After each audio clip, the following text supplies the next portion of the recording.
The eagle is up, the lights are on, and ladies and gentlemen, it's time for some Rainbow Six Siege action in the US of A. Hello and welcome. We are live from the Rio All Suites Resort for none other than the Rainbow Six US Nationals. The culmination of 5 months, fierce competition between over 100 teams from the Eastern and Western Conference, and by the end of this weekend, for the first time ever, we will crown ourselves a US Nationals champion and then be declared as the first ever Team USA. My name is Jump, and I'm joined by the pleasurable, the delightful, the beautiful Mr. Zoronic Rams and our community contest guest analyst, Veli. Gentlemen, how are we doing today? I am super excited to be here. We're already full house, and the crowd looks pretty excited, and we got some amazing matches coming up.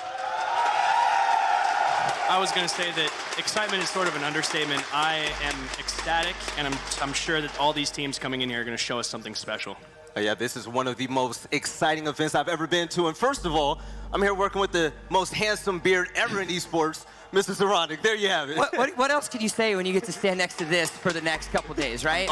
It's all I got. It's great. But for those of you that are just joining us and you want to know a little bit more about what we have happening this weekend, back in July, we had over 100 teams sign up and compete over the course of stages 1, 2, 3, as well as a wild card stage for both the Eastern and Western Conference to get themselves here. Now, we are down to the top 8 teams. We have the Eastern and Western Conference playoffs today. The winners of those matches will then move on to tomorrow, which will be none other than those Eastern Conference finals, and then the winners of that will play in the US Nationals Championship. We have 4 beautiful matches today, 2 from each of those conferences. What are you most excited to see? Zoronic, I'm going to start with you.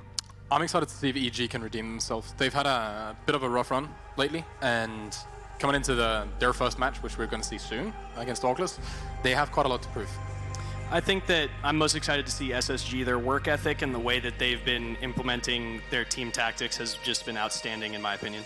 Well, it's not just one particular team I'm looking forward to. I'm looking forward to the best matchup of the day, and that's going to be Spacestation Gaming going against Rise Nation. This is going to be one heck of a game. There's going to be a lot of opportunities for excitement, energy, and as we can see from an already packed house at the beginning of day number 1, there's nothing short of excitement that will happen for you as well watching at home. We also, like we mentioned, had the matches today. We can look forward into tomorrow to give you guys a little bit of a closer look at the bracket. Remember, these are the Eastern and Western Conference playoffs, as you see on your screen. Those then will feed in from 8 teams down to 4 for those conference finals. And then finally, at the end of tomorrow, the US Nationals Championship, and the winner being selected as not only Team USA, but they will walk away with the lion's share of $50,000, a Team USA jersey that no one else in the world has. And of course, you've seen it on stage, that beautiful trophy. And we got a chance yesterday in rehearsals to check it out. And guys, you can't pick this thing up. I'm letting you know right now, it's a 90-pound trophy.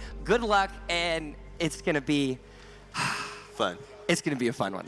It's going to be a fun one. Fun is an understatement for sure. Yeah, it's going to be great. But of course, not only do we have exciting matches, and you're going to hear our beautiful voices and faces as well as the casters that we'll introduce to you guys in a second, but we want to hear what you guys have to say at home. Make sure you head over to Twitter, use the hashtag R6USN, share your thoughts, your opinions, and who you feel will come out on top. We'll be checking back with those in a little bit later. But now, guys, of course, we have to introduce ourselves, the teams, the top 8 teams that have selected them. Let's go ahead and do some introductions and to bring them to the stage. First up, from the Eastern Division, it is going to be our Stage 1 winner, composing of Yeti, Mo, Acid, Crazy, and their coach Unreal. Guys, put your hands together for Orgless.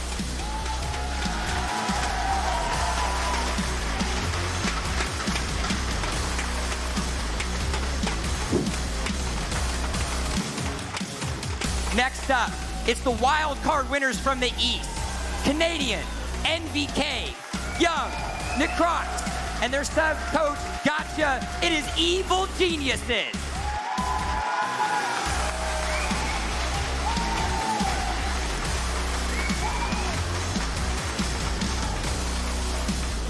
Next up from the East, the Stage 3 winner, composing of Avian, K9, Neptunes, Trippin', and Super. Let's give it up for Elephant Gang.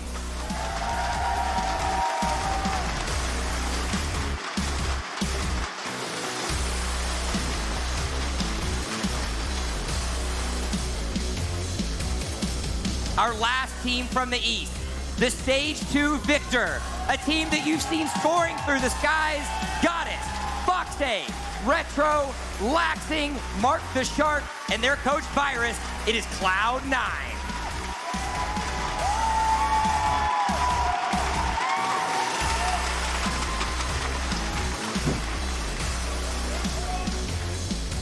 Next up, from the East, we shift over to the West. It is going to be our Stage 2 victor, Eclipse, Splash Hug, Easily, Shuttle, newly signed Vertical, their coach Ranger. It is Rogue.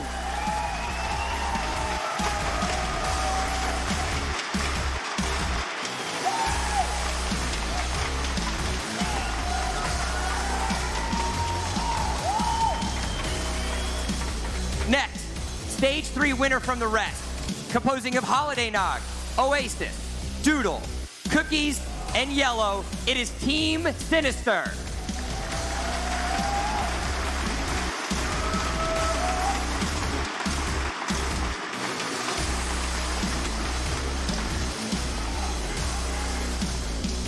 Wild card winners of the West, composing of Beastly, Vandal, Hyper, England, and Ghost. Ladies and gentlemen, Rise Nation.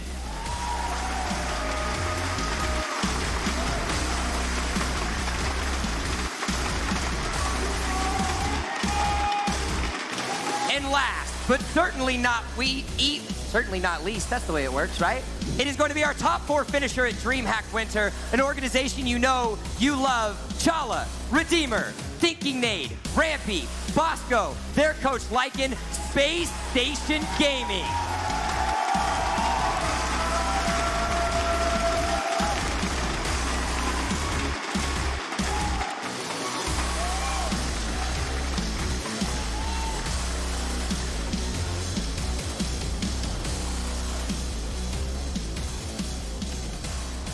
And now, ladies and gentlemen in attendance, if you could please stand in the spirit of the U.S. Nationals, we would like to take a moment and honor the American flag. I would like to take a moment and welcome to the stage UNLV's AFROTC Honor Guard and the presentation of the colors.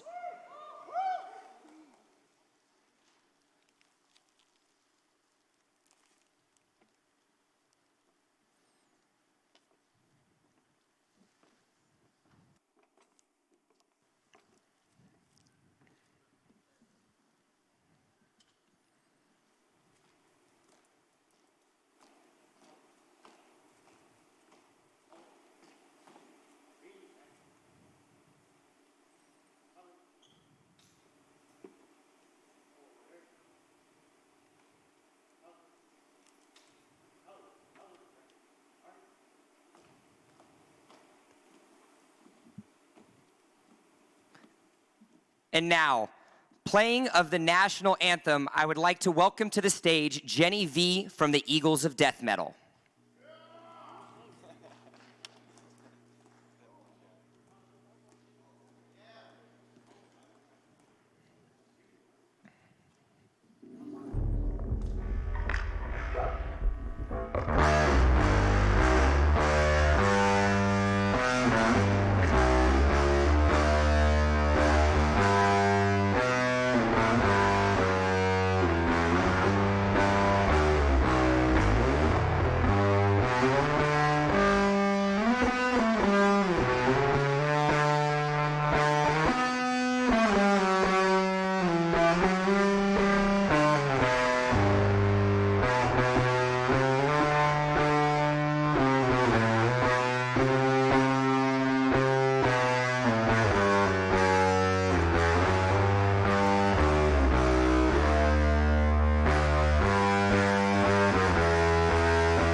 Let's give it up one more time for everyone, including our teams. Ladies and gentlemen, it is time to get the United States Nationals underway.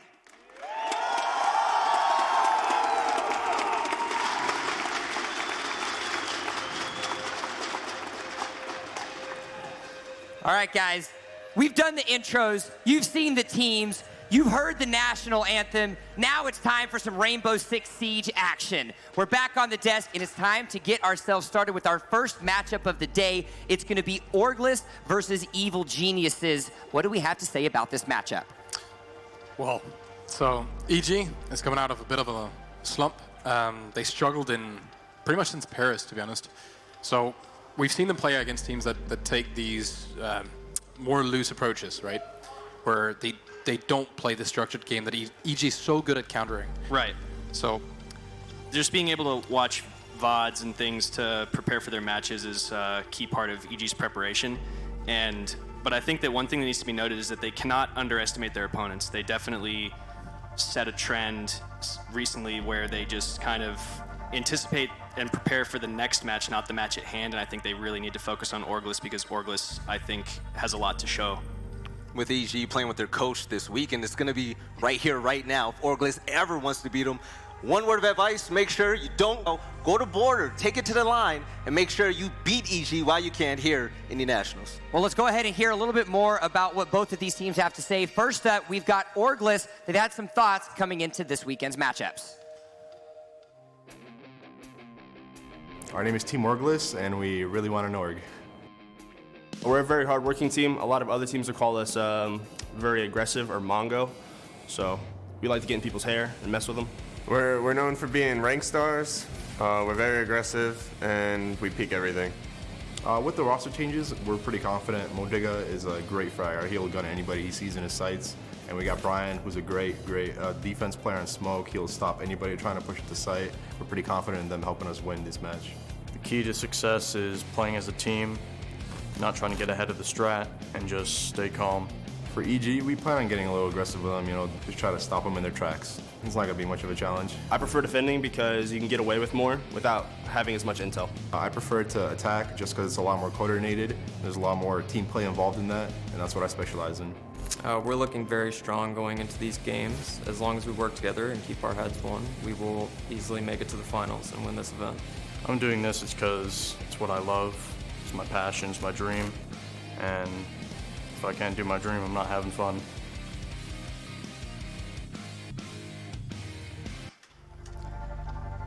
I mean, you guys saw it. Orgless has anything and everything to prove. They want an org. What better way to prove yourself and prove your value with a potential organization than coming up strong and showing up today?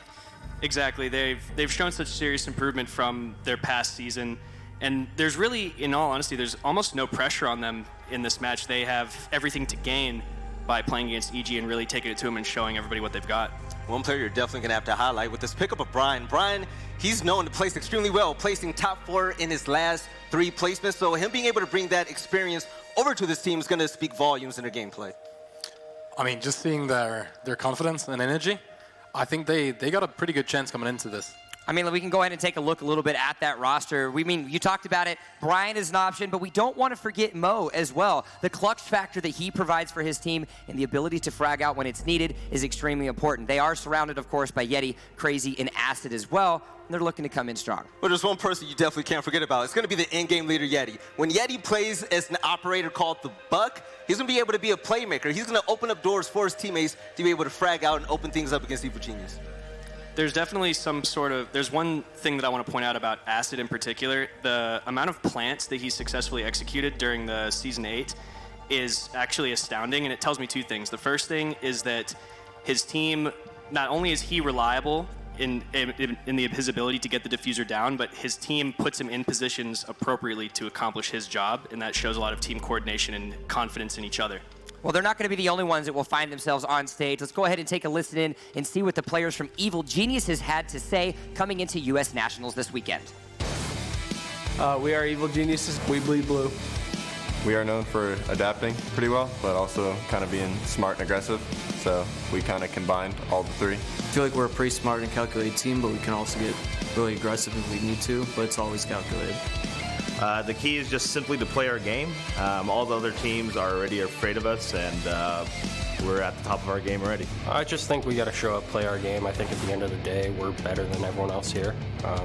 So as long as we don't make mistakes, I think we'll be fine. We're playing with Gotcha, who is our coach, instead of Gio, who's our fifth. It's not ideal, but Gotcha's a really solid player. He knows all our strats, so it shouldn't be a problem. He's done everything for us in terms of strategy, and we're very confident. My favorite operator is Twitch. She has a really good gun.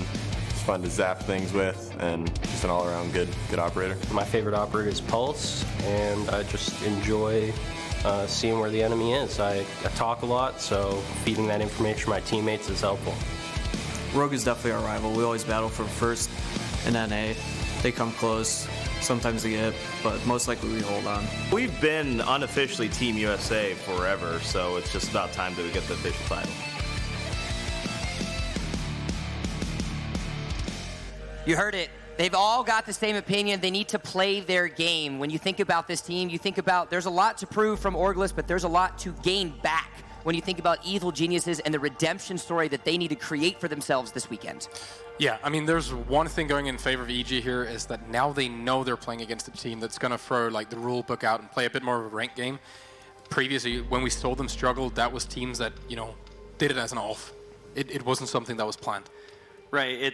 They really, like they just said, they're the unofficial Team USA. Well, they need to make it official and, you know, adapt and overcome any adversity that they've received in the past. And they're facing adversity right from the beginning. If we take a look at their roster, of course, we saw them on stage, Canadian, NVK, Young, Necrox, and Gotcha. And that last name is the one that we need to highlight. Gotcha, their coach, is coming in for Gio for this tournament specifically, and that is something we have to make sure to highlight on how their performance will be with him stepping in. There's definitely one thing that we also have to highlight is that up until this tournament, Gotcha and Modiga were actually teammates on the same team. So we're going to see how they stack up against each other and what potential they bring to each of their teams as a whole. Yeah, and both Gotcha and NDK are going to have to really show up in terms of fragging power here. NDK struggled a little bit since Paris, and Gotcha being the new one, it's difficult to see like what roles they're going to fill to try and gain an advantage in this aggressive game that we're probably going to see. Well, we've talked about these teams individually. We've talked about them by themselves, but now we have to talk about this specific matchup. We have a best of 3 that's coming up very soon, and when you think about how these matchups are going to play, you have to consider the head-to-head. You have to consider what are the players to watch that you want to highlight. We've talked about it. We've discussed. It's going to be Mo versus NVK. I'll start with you, Rams. Why is this your key matchup for this set? It's practically just comes down to how effective Mo is going to be adapting to his new team. Because he is so new to the roster, he really needs to bring that clutch factor that he's known for. And then when it comes to NVK, he's performed so well in the past, but it's definitely going to be important that with Gotcha on the squad that they need to support each other as best they can. Yeah, I mean, we've seen NVK take a bit more of a supporting role, so I hope to see him push a bit more into a fragging role now. Oh, most definitely. I still feel like Yeti's definitely going to be the player to watch, especially as a leader. He's going to have to lead the way for his teammates to be able to knock out and upset Evil Geniuses, and I actually think it's possible. We think about themes. We think about what are these teams having to bring to the table. Consistency, the redemption, is clearly something that we've been talking a lot about when you consider what EG brings to the table. But we were kind of confused at the beginning. We're like, okay, what is it that Orgless wants to do? And if you had to pick one word, unpredictability. If there's something that EG has the capability of doing, it's adapting and downloading in the middle of the rounds, and the only way that Orgless can come out on top is if they keep them on their toes. Yeah, I mean, if you plan a strat against EG and you try and run that for more than a couple of rounds, EG will dissect it and you're not getting more rounds. So Orgless going into this have to take chances, and they have to really swap it up in between.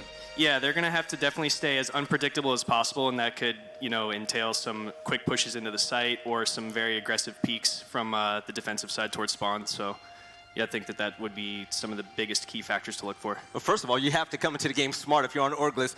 Rule number 1, stay away from Oregon, because Evil Geniuses, they really don't lose that map at all. So if you're going to want to go ahead and start off strong on that game, go to a map like Border. Play your own play style and really get EG uncomfortable in their matchup. All right, gentlemen, there is a lot of unpredictability coming from the members of Orgless, but I have to give you guys, for the first time of the weekend, you're in the hot seat. I need predictions. Which team in this best of 3 will make it on from the playoffs and make it into the Eastern Conference Finals? You have Orgless, you have Evil Geniuses. Rams, I'm starting with you. Who's it going to be? I personally think that EG has the edge on this one. I just have to kind of cater to their pedigree in a sense, because Orgless is new, but they have everything to prove. Experience-wise, EG 2-0 if they loosen up. Yeah, even though Gio isn't here, I still think EG 2-0. Well, we've got it. Don't forget, we want to hear what you guys have to say. So get those little Twitter fingers ready to rock and roll. But now it's time to talk a little bit about this veto phase. We've talked about it, and, you know, we got these teams excited to go. Now, bans, Orgless are going to ban away Bank and Clubhouse. Evil Geniuses are going to ban away Consulate and Border, which then means Orgless will end up taking, what are we going to be? It is Villa, Evil Geniuses with Oregon, so you're not going to get your wish, Veli. And then finally, a decider map will be on Coastline. What are we thinking of this setup? I think that having Villa in the best of 3 for Orgless is definitely their best chance to gain an upper hand.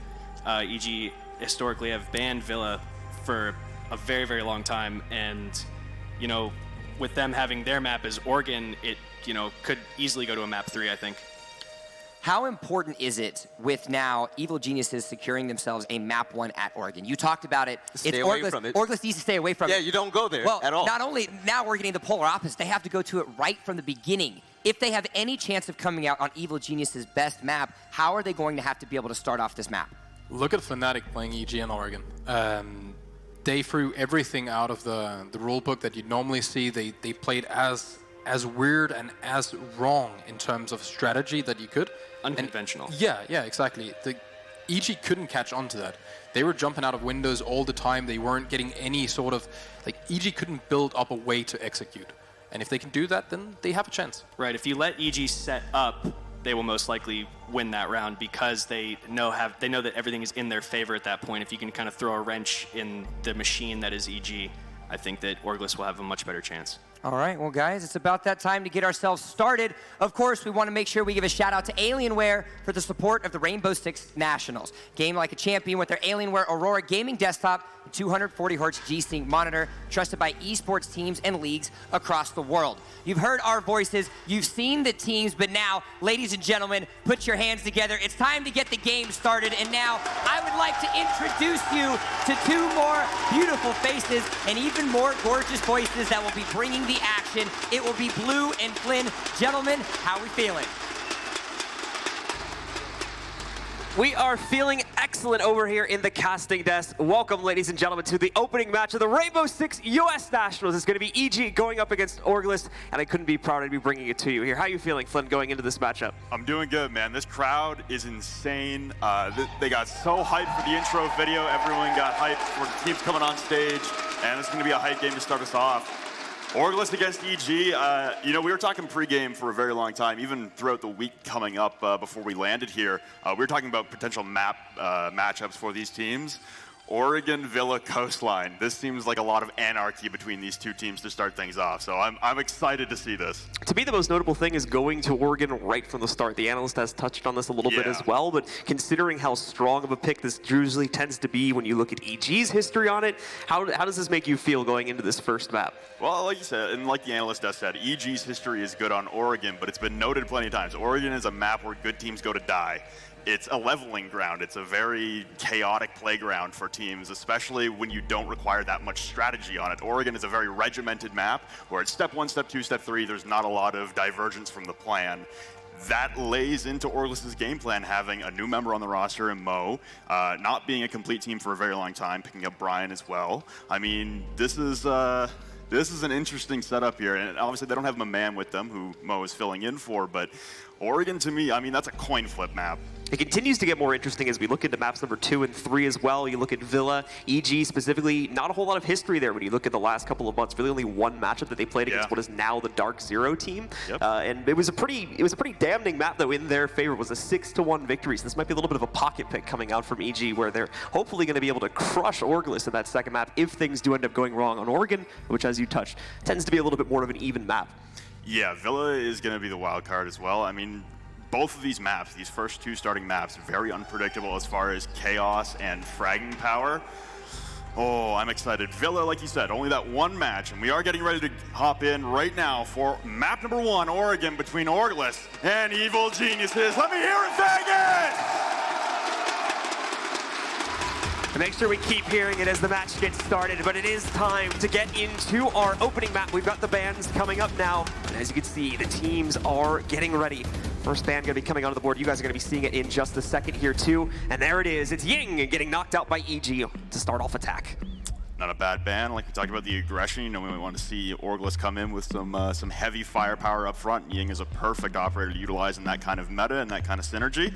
Heading into the second attacking ban now. I'm interested to see what Orgless wants to ban out because they want to keep things flexible. Glaz, you know, that's part of your hyper active utility roster there. I mean, that's an interesting ban for them.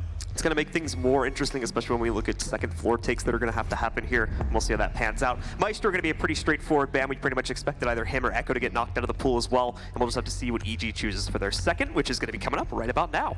Should be a Mira, unless we're going to Crazy Town. Nathan Echo, no, we're keeping a Mira on the board on Oregon to start things off. And I mean, that's probably your prime pick if you're EG starting out on defense, having a mirror available to try and counteract that aggression. You can stay in one spot on a mirror that holds the power of a room in front of you. It's a good way to kind of contain the tempo.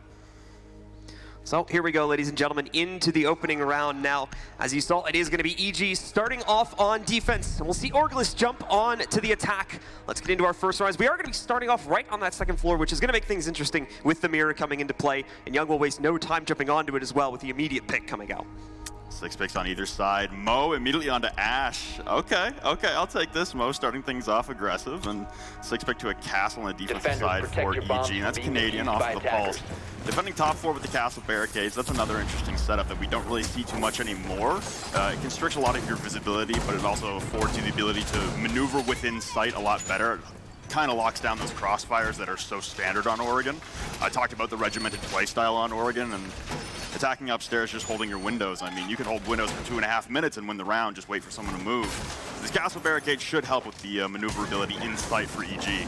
And that really is the story going into this matchup when you look at EG versus Orgless, and it's the regimented play style of EG going up against the somewhat chaotic play style that we might end up seeing from the Orgless roster. When we look at the fact that they're still relatively new and trying to get themselves together in terms of their one of their main players is being swapped out recently as well. So we'll have to see how that dynamic plays out, because EG is also looking to recover here a little bit too, obviously with the poor performance back in Pro League Finals. But here we go. Attackers on the board now, so let's take a look and see how the first round goes for Orgless. Well, I'm really excited to see what kind of take Orgless are going to be taking as well. Typically, when you bring the Thermite, you're more looking towards the generator wall inside of Closet, just a standard master take. But we've got Mo hopping in T3 immediately with Brian down below as that Thermite carrying Diffuser. So a full tower take coming out immediately for Orgless to try and push things onto the backside against EG. Fortunately, they're not going to find it so easy to get past the attic and work their way in, so they will have to use Thatcher in order to accomplish that. The good news is Gotcha still has extra shock wires to be able to toss onto the ground and continue to delay the breach into the attic for a little bit longer. Yeah, the delay though, the delay factor, we're only 50 seconds into the round and Gotcha's going to be pushed out of his position momentarily, and that slit window on the edge of the attic will do great service to lock down Gotcha, make sure he has zero escape, his hatch isn't open in the middle, so he's going to have to make it all the way for the beeline to the rotate hole, and here comes the Thermite charge and a peeking smoke from Necrox will escape with his life, and Brian pre-firing the now blasted open hole, and Gotcha makes it to safety down inside a meeting. Gotcha's going to continue to run, unfortunately though, as he does have to bail out of his position there. And in the meanwhile, not a whole lot of action being taken by Orgless at this point. Still playing it nice and slow, but first skill going to come onto the board from Canadian. Is able to move forward, takes a lot of heat from that, but he successfully is able to knock out the Ash from the other side. Well, it seems the yellow pings are coming out into the dining doorway, and here comes Necrox onto the windows, and he jumps out and takes down Yeti. Crazy on an immediate refrag. There's your smoke down. We also had Gotcha over by the dining windows. He's now retreated back up to Master, and Canadian has made his flank back towards main lobby from being inside the basement. A good start here for EG, slowing the tempo of Orgless with the runouts. And the quick 1-for-1 does still keep them in an advantageous position now at a 4v3 as they continue to try to work out the rest of this round for themselves. The remaining members of Orgless, as you can see, unfortunately just not a whole lot of ground to work with at this point. Still primarily stuck outside of the main building, haven't even really been able to work themselves in besides the area tower that we saw before. And that's where we do have Brian holding right now, just on the edge of the push in towards the dorms themselves, but he can't make this push on his own. It's going to be Acid that finds the next strike here, moving in to find a pick against Gotcha to even out the odds a little bit more. Drone pings coming onto Canadian in the back of the tower stage. Wall and NVK popping up on the other side of the ejected mirror, spraying back and forth, but it's Brian to get the kill on the Canadian before immediately being refragged by NVK. You got Big Window and now Crazy joining him at the Big Window. It's just going to be a smoke and dump plant here. NVK and Young left alive will have to rotate back and try and cover the plant at the Big Window. Nitro Cell coming out from Young, and it'll get them both! Crazy and Acid Fall and EG stick round one. A great start from EG and an even better finish from Young as a perfectly placed C4 absolutely destroys the last of the push that we could have seen from Orgless there towards the end. Just not enough room to work with, losing too many players early on. They were getting traded out so consistently by EG's roamers. And at the end of the day, as we saw, those last two forced into an execute that they could not make happen due to the C4 still being there. It's a wonderful job of extending the map control. You can see on that tower take, Orgless really not worrying about too much of the map. Once they got that tower control, all it takes is one run out from Necrox to take the window pressure off, and then one rotate down to the bottom of the tower stairs by Canadian to push his way up and continue to stall time, continue to make Orgless worry about parts of the maps that they haven't taken the time to lock down. They had a few flank drones in place, but it wasn't enough. Canadian kept darting back and forth, and it wasted almost a minute and a half of Orgless' time. They just never had any pushing power. Also, the first two picks off the board from Orgless, the two deaths from their side, were both of their soft breach operators, so they had no way to take down those installed castle windows and barricades that Canadian put up in prep. And so we are going to go to the other extreme now. Starting off on the second floor, we go to the basement for our second site, as EG is going to look to try and defend this and keep things going strong. To start this first map off with a little bit of a streak in their favor. They can set things up here as the time gets lower. The mute coming in as well. They're going to try to deny as much intel as possible with that. Also a wide roam game here, and really it's just an off-site anchor here as Gotcha setting up the same mirror window inside a kid's bedroom that he had on the kid's bedroom defense last round. So EG's early on only threw a round in now prep phase of round two, seemingly very focused on map control, controlling as much real estate as possible throughout the map.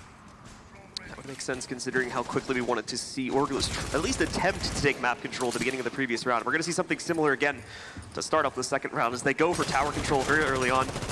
Already got Modiga moving in to try and spot out the top floor, just to make sure there's no one lurking here from the side of EG. They will be safe to move in. Not a whole lot of presence has been established here in the tower by EG just as of yet. So this is just going to be a nice, easy clear for them to start off the round once again. Brian swapping off the Thermite and going to the Hibana. Obviously, know that the focus should be downstairs. And once again, you have Canadian inside of Attic as opposed to Gotcha playing that position last time around. And these new jammers, like you said, will be very effective at stalling out the info gathering. Instead, it'll be Canadian finishing off the drone with a shot itself off the gun. And Orgless trying to mimic the same take they did last time, but they're noticing this meeting control this time from Evil Geniuses is even more of a pain in the side than just Canadian flexing up and down the stairwell. So much control and so much time and focus being fought towards meeting right now, and no one's really making any progression from Orgless. It's the same issue as the last round, unfortunately. After they got tower control, really struggled to get themselves closer to the dorms and eventually onto the site. They're going to have to be careful to go into meeting room here, but we can see the push being made. Canadian just changed position, though. He's playing over the drop hole before, and now he's got himself a position just over top of the ladder. He's going to end up getting hit by the lifeline, though, forcing him back into the dorms in a way to at least allow for a little bit more control to go by the way of Orgless as they move into meeting hall. It's a good retreat here from Evil Geniuses, knowing that they've killed half the round without losing a single member and having to utilize much utility topside. They've killed the most valuable utility for the attackers, which is the time, and it seems like Orgless is still trying to propel themselves in through blue on a construction and tower take. Again, the progression isn't quite there, but now they have the meeting control. They needed only one flanker left upstairs for Evil Geniuses to descend upon them. They're going to move down the back steps here, tower steps to the bottom, try to see if this will finally net them a route into the site down below as time is getting incredibly low. No main lobby push happening here either, so unsure if we're going to end up seeing an attempt to move down and take laundry control from these guys, as EG still have a very strong hold on that. Like we saw before, Orgless, because of how long they've been taking to get map control, they've really been able to only poke and prod it. They haven't been able to get to the site itself just yet. That's going to run them incredibly low on time. Forcing them in from the other side is really their only option. Trying to take down all the utility and push in, but Young still one smoke canister remaining in his back pocket. Yeti will grab the first frag on NVK. Upstairs, though, as he tries to push through meeting. Still have Canadian on a flank top floor who could rotate through Attic. Lots of pre-fires coming out from Young on the SMG-11. Close range that will shred anyone trying to walk through, especially with the added damage. Necrox going to acquire the first frag for Evil Genius to level things at 4-4. Here come more stun canisters. The dissension into sight. Modiga will take down Gotcha. The pressure in to try and go for the plant, but Young still denying from behind the boxes. Trades back and forth, and it's a 3v2 in favor favor of Orgless, but they have no time. They have to rush in directly for the plant. Young holding shotgun close, but no, Crazy catches him on the rotate, and Acid through the smoke. Necrox will fall, and Orgless level things at 1 apiece. It seemed like everything was going EG's way up until the end. The entry power finally shows up, and they do get just enough room, thankfully with just enough time as well, to be able to at least move in and attempt the plant that they went for, allowing, obviously, for the EG players to push out and just try to stop that, to look to end the round on timer, but quite obviously, we don't see that happen. They fall in attempting to push through the smokes that were set up by the attacking squad on Orgless, and as such, EG will falter, and the rounds will be traded out 1-1, keeping us even, as EG will attempt the basement for a second time. Most likely going to see a reattempt here, and we will laundry supply room once again from Evil Geniuses, and I thought the playstyle and the strategy there was very well thought out from Evil Geniuses. I didn't really see anything wrong with it. It just came down to trade outs on site, and sometimes you lose your gun battles, man. Oregon is a very hectic map. That's a lot of ping for someone on land. Reinforcements coming out the same. I just wonder if EG are going to stretch for that much map control again, if they really want to extend over towards kids. I think now that they've read that Orgless are going to continuously try this tower take, that they more invest utility and manpower towards T3, at least to stall out a little bit longer, and Orgless really are taking their time on those slight executes. We saw the 6-pick happen away from the mute as well, to take them back over onto a Pulse, still being played by Canadian, of course. So this might indicate that they're going to be trying to play a little bit closer to the site as well, potentially just trying to catch maybe a little bit more of an aggressive push, since Orgless do tend to start off the rounds with a bit of a bang, as we saw that tower control happen very quickly in the first 2 rounds that have been played out so far. Haven't seen them attempt that towards a more hard point located position on the site, just as around this map, just as of yet, however. So I'm unsure if they're going to continue to play that on other portions of the map. Well, it looks like they've either been listening or just thought the same thing I did, as Necrox now stationed on the tower stairs, and looks like he's actually gone for a ascension up the ladder into T3 at the very least. Yep. On top of T3, busting open windows and looking to be that distraction, but Orgless remaining dynamic, not installing their initial tower take as they replicated the last 2 rounds consecutively. This time they're all stacking outside a street spawn and going towards a front door and master take, so good swap up here from Orgless. And again, potentially showing that they want to try and go for launcher control a little bit more actively here because of the troubles they had in the last round, just opening up an opportunity to even get close to that, which is why they were kind of forced into those tower steps push, because that was the only portion of the map they were able to get consistent control over. It's already got Yeti on the inside, though, lurking around, trying to see if he can find something from the bathroom corridor, but droning still needs to be done as they're unsure due to the heavy map control we were seeing from EG in the last round. If anyone's going to be lurking here on this floor, they should have been able to see a meeting hall there, but no, it's going to be Crazy that starts himself off well on top of the steps, manages to catch Necrox lurking on the top floor to take him down and give his team an advantage to start off the round. For sure, Necrox was all the way in T3 still on that shot, so a wonderful pick there from Crazy to start things off. It alleviates some of their back pressure. They still have a Roamer and NVK inside of meeting. Last known was at Sandbags and still playing the position on the stage, awaiting any kind of push from Orgless, and all it really takes is 1 to hold the cross. They have the man advantage, and they know they have a 5v3 on site should they push it, knowing that NVK is segmented in. You got 2 on flank watch right now from Yeti and Acid, and that could be a little more investment than you really want, but now the rotation comes out from Acid towards the main stairs, and I really want to see Orgless try and pump up the efficiency on this site execute. It usually takes them the last 20 seconds the last 2 rounds to try and push them to site. They need to go a lot faster. At least 1 Thatcher charge going into laundry room. So might be attempting something relatively soon here, but again, not looking like that's actually the case. Still spending a lot of time, as you were mentioning, on flank watch, trying to be cautious of that.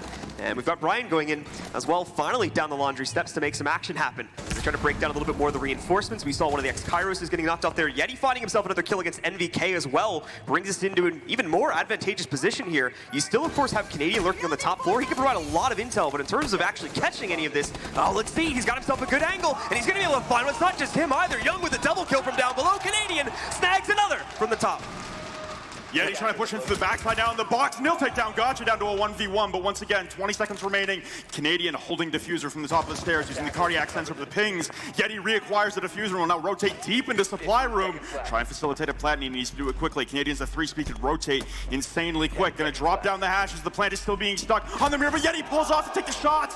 Now he has to stick the planter, go for the kill, but Yeti pushes through hallway, drops Canadian. The aggressive play to save the round, and Orgless up 2-1. 2-1 on shoestring rounds. Yet he knew as well that there was going to be a backup from Canadian if they didn't go down from that initial peak, so he chases it down, knows as well there's just not enough time to be able to get that defuse on the ground without getting knocked out by Canadian in the process, so goes right for the kill, and just in the nick of time closes out. Orgless take the lead now at 2-1 as we'll move back over to the dorms for our 4th round. EG returning to the only site they've been successful so far on Oregon, and like I said, man, this is going to be a coin flip map. This is going to go back and forth. You know, the desk was saying 2-0s, 2-0s, 2-0s for EG. I'm feeling the Orgless train, at least for right now, the way that EG have been playing Oregon. And the aggression from Orgless isn't quite there, at least in the early rounds, but once the late round trades come flying back and forth, it's a gong show inside a site. And it's working for Orgless for right now. I gotta say, it's working. I just don't know how long it's gonna work for, because you're flipping a coin every time you go into that 50-50 trying to site execute with 15 seconds left. At the end of the day, for Orgless, it's very much a momentum-based game for them right now. We talked about this in the pregame about how this might continue to be the case for the team in general, not even just in Oregon, but across the entire series. That seems to be holding true now. Thankfully, things are going well for them. They're starting things off with a minimum an even trade, or at better, you know, like the 2K that they got at the start of that round before we ever saw a response from EG. But the question is, are they going to be able to keep that going consistently throughout this entire map to push them all the way up to 6? Yeah, we talked even before, and like I said, throughout the week leading up to coming here, we were talking about teams' strengths and weaknesses, and one of the weaknesses we identified with Orgless was their stamina, their depth into late series. So for the most part, the Pro League is played in the best-of-1 system. These are all best-of-3s. That requires incredible stamina when you're constantly working on best-of-1s and playing in best-of-1s. To come into a best-of-3 scenario on LAN requires much more stamina and focus than you might think. So Orgless, off to a hot start. We just want to see them continue it, make sure they can change their story. Well, it's a little bit of a slower start once again this time for Orgless. So they're going to be spending plenty of time outside looking for intel before they even try to breach. It looks like we've got players on the other side also potentially trying to work for a little bit more tower control like we were seeing before too. But that does not necessarily appear to be the case, at least from what we can see. It's NVK off to a good start though on the inside of the meeting hall. Once again, finding early impact by knocking out Yeti. It's kind of what we want to see from EG as well. Try and shove a little bit of that aggression back in Orgless's face. Don't really let them take the map control that they have been. It's taken them a significant amount of time to, but in the end, Orgless winds up with all the control, and now NVK has certainly put a damper on things, especially taking out Yeti, one of the most valuable players on Orgless, to fall first, especially with all that utility still left in the lifeline. It's a very good pick for NVK, especially only losing shy of 50 HP. Thankfully, as you were talking about before, Orgless are moving to the actual execute a lot more quickly this time. They've already pushed towards walk-in. They've got, I believe, 2 of the X-Kairos is moving off on the wall to try and break that down and open more route for more direct access to the site for them this time. Like Canadian was prepping a Nitro salad from inside of Attic. He's waiting for the lineup in the hallway and the calls to come out. You still have Acid holding down big window. I think that was Necrox. I can't tell if he's playing close. No, he's playing top white. And there goes the Nitro cell to the wall. A tandem of Nitros. Crazy Immobile falls down to Acid. Shredded by the SMG-11. Young tags on. Evil Geniuses leveling up on the backs of their upstairs defense. And meanwhile, for Orgless, they just completely fall flat. The loss of Zofia in the early round completely eliminates the utility from the lifeline. And even beyond that, not a single kill coming out for them over the course of that entire round. Beautiful stuff from EG to once again hold on to very dominant control up by the dorms. Well, this is an interesting sight. Rear stage and watchtower defense coming out from Evil Geniuses on their last round of the half. I guess we should kind of break that down. We are on 5-round halves, a best of 10 for regulation. Yeah, just to clarify, we're not on the new system just yet, but Lion is still out, in case anyone was curious about that. In terms of the round share anyway, we are still going to be playing on the old system due to the fact that the regular season was played on it. So since this is the finals, it would make sense for us to continue that going into it. Yeah, exactly. So last round of the half, and it's going to be a confusing one for Orgless, but I must say, EG not looking good downstairs when it comes down to that site execution. They're just not winning the gunfights on the trades at the end. It was good control there from Canadian, but he walked away from the diffuser on the second attempt downstairs. So tower, hey, it's an option on Oregon. This is kind of one of the reasons we talk about Oregon so much is there's 2 viable bomb sites, and then there's 2 coin flips you really don't know what to make of. And Tower has had some success in some high-level competitive situations, but it hasn't been the strongest site. The only thing I can think that EG has going for them on the tower hold is that Orgless have been taking their fair share of time on their site executes, and tower can take a long time to clear out at least T3 control and any roamers to continue windows across the map. We can obviously see Intel's going to be a big part of the name of the game here now, and delay more importantly. What? Ooh, what? Gotcha. He's not getting that back. Nice play, I guess. Spawn and peeking with a nitro cell. I like it. Good start, guys. Didn't really work out the way you wanted it to, man, but, you know, A for effort. I mean, we'll see. Maybe they won't expect it. Maybe he might get a chance. Just lay there the entire round. No one will have any idea. It's that one player running away that's going to get his opportunity eventually. But moving into the actual execute here now, we are seeing Orgless players line up to try and take control to start off this round. As you mentioned, it is going to take some time for them to be able to even potentially get a spot they can utilize in the tower, but they're going right for it. We've got 2 players rappelling up to T3 right now to start to play with the windows and see if they can find anything. Gotcha, meanwhile, as you can see, is very much looking to punish that, and he will get a chance at it as well. Great lineup from him. Spots the shoulder of Yeti and quickly knocks him out to give EG another 5v4 opener. Back-to-back rounds where Yeti has fallen early in a round as Zofia without utilizing any utility, and one of their best guns off the board as well. Necro's going to tag on 2, dropping acid. A quick 5v3 advantage. Another repel. Gotcha spray through the window, but Brian will well it out with the Type 89 close range. Another botched nitro cell here from EG as Young will detonate prematurely on the windows. Now have to dance away from incoming flashbangs. A hail of bullets firing into the windows on both angles, stuck and pinned against a hard wall, and now Mo will ascend towards the top floor. You still have T3 control from Canadian. Another one will fall at the hands of the 416 in Canadian's hands. Crazy. Now it's all down to Mo and Brian. 150 HP between the 2 of them. They're still outside of the tower, 3 windows. Haven't been able to really clear anything out. Another battle going to occur, and it goes once again the way of EG. NVK making a direct push to the door. This does drop the diffuser as well. We're going to see Mo as the last man left standing here for Orgless to try and attempt a 1v4, but considering he's still stuck completely outside of the building, I'd say his odds are looking pretty low at this point. He's got a good idea about how to play this, at least making sure he doesn't get pushed out from the bedrooms or anything like that. But I'm still going to have to play this incredibly slowly. The only good news really for him is he's plenty of time to try and play this out. Just under a minute remaining. He's at least got a generally good idea about the positions of some of the members on EG. He just does not have an easy way to get to the inside at this point. Tower's a fortress now in a 1v4 and no real way in. Still utilizing the last of his soft breach there and some more barbed wire on the entry to limit audio cues for the entry, but there's holes in the stairwells. There's Valcam set up, and there goes the Gersmont mine detecting him as well. Young with the MP5K through the side of the stairwell, and EG will salvage the first half up 3-2. And it's 2 rounds in a row now. These last 2 closing rounds of the half were incredibly solid defensive setups from EG that unfortunately at the end of the day, Orgless just could not forge their way past no matter how hard they tried. Completely destroyed as they attempted to go for that walk-in push, and then on this round, unfortunately, just losing too many players on the rappel trying to get access to the tower. Well, now we have EG swapping to the attacking side, up 1 round after the first half. Second half of Oregon will be the tail of the tape here for Orgless. It's whether or not they can bounce back from losing 2 straight after winning 2 straight of their own.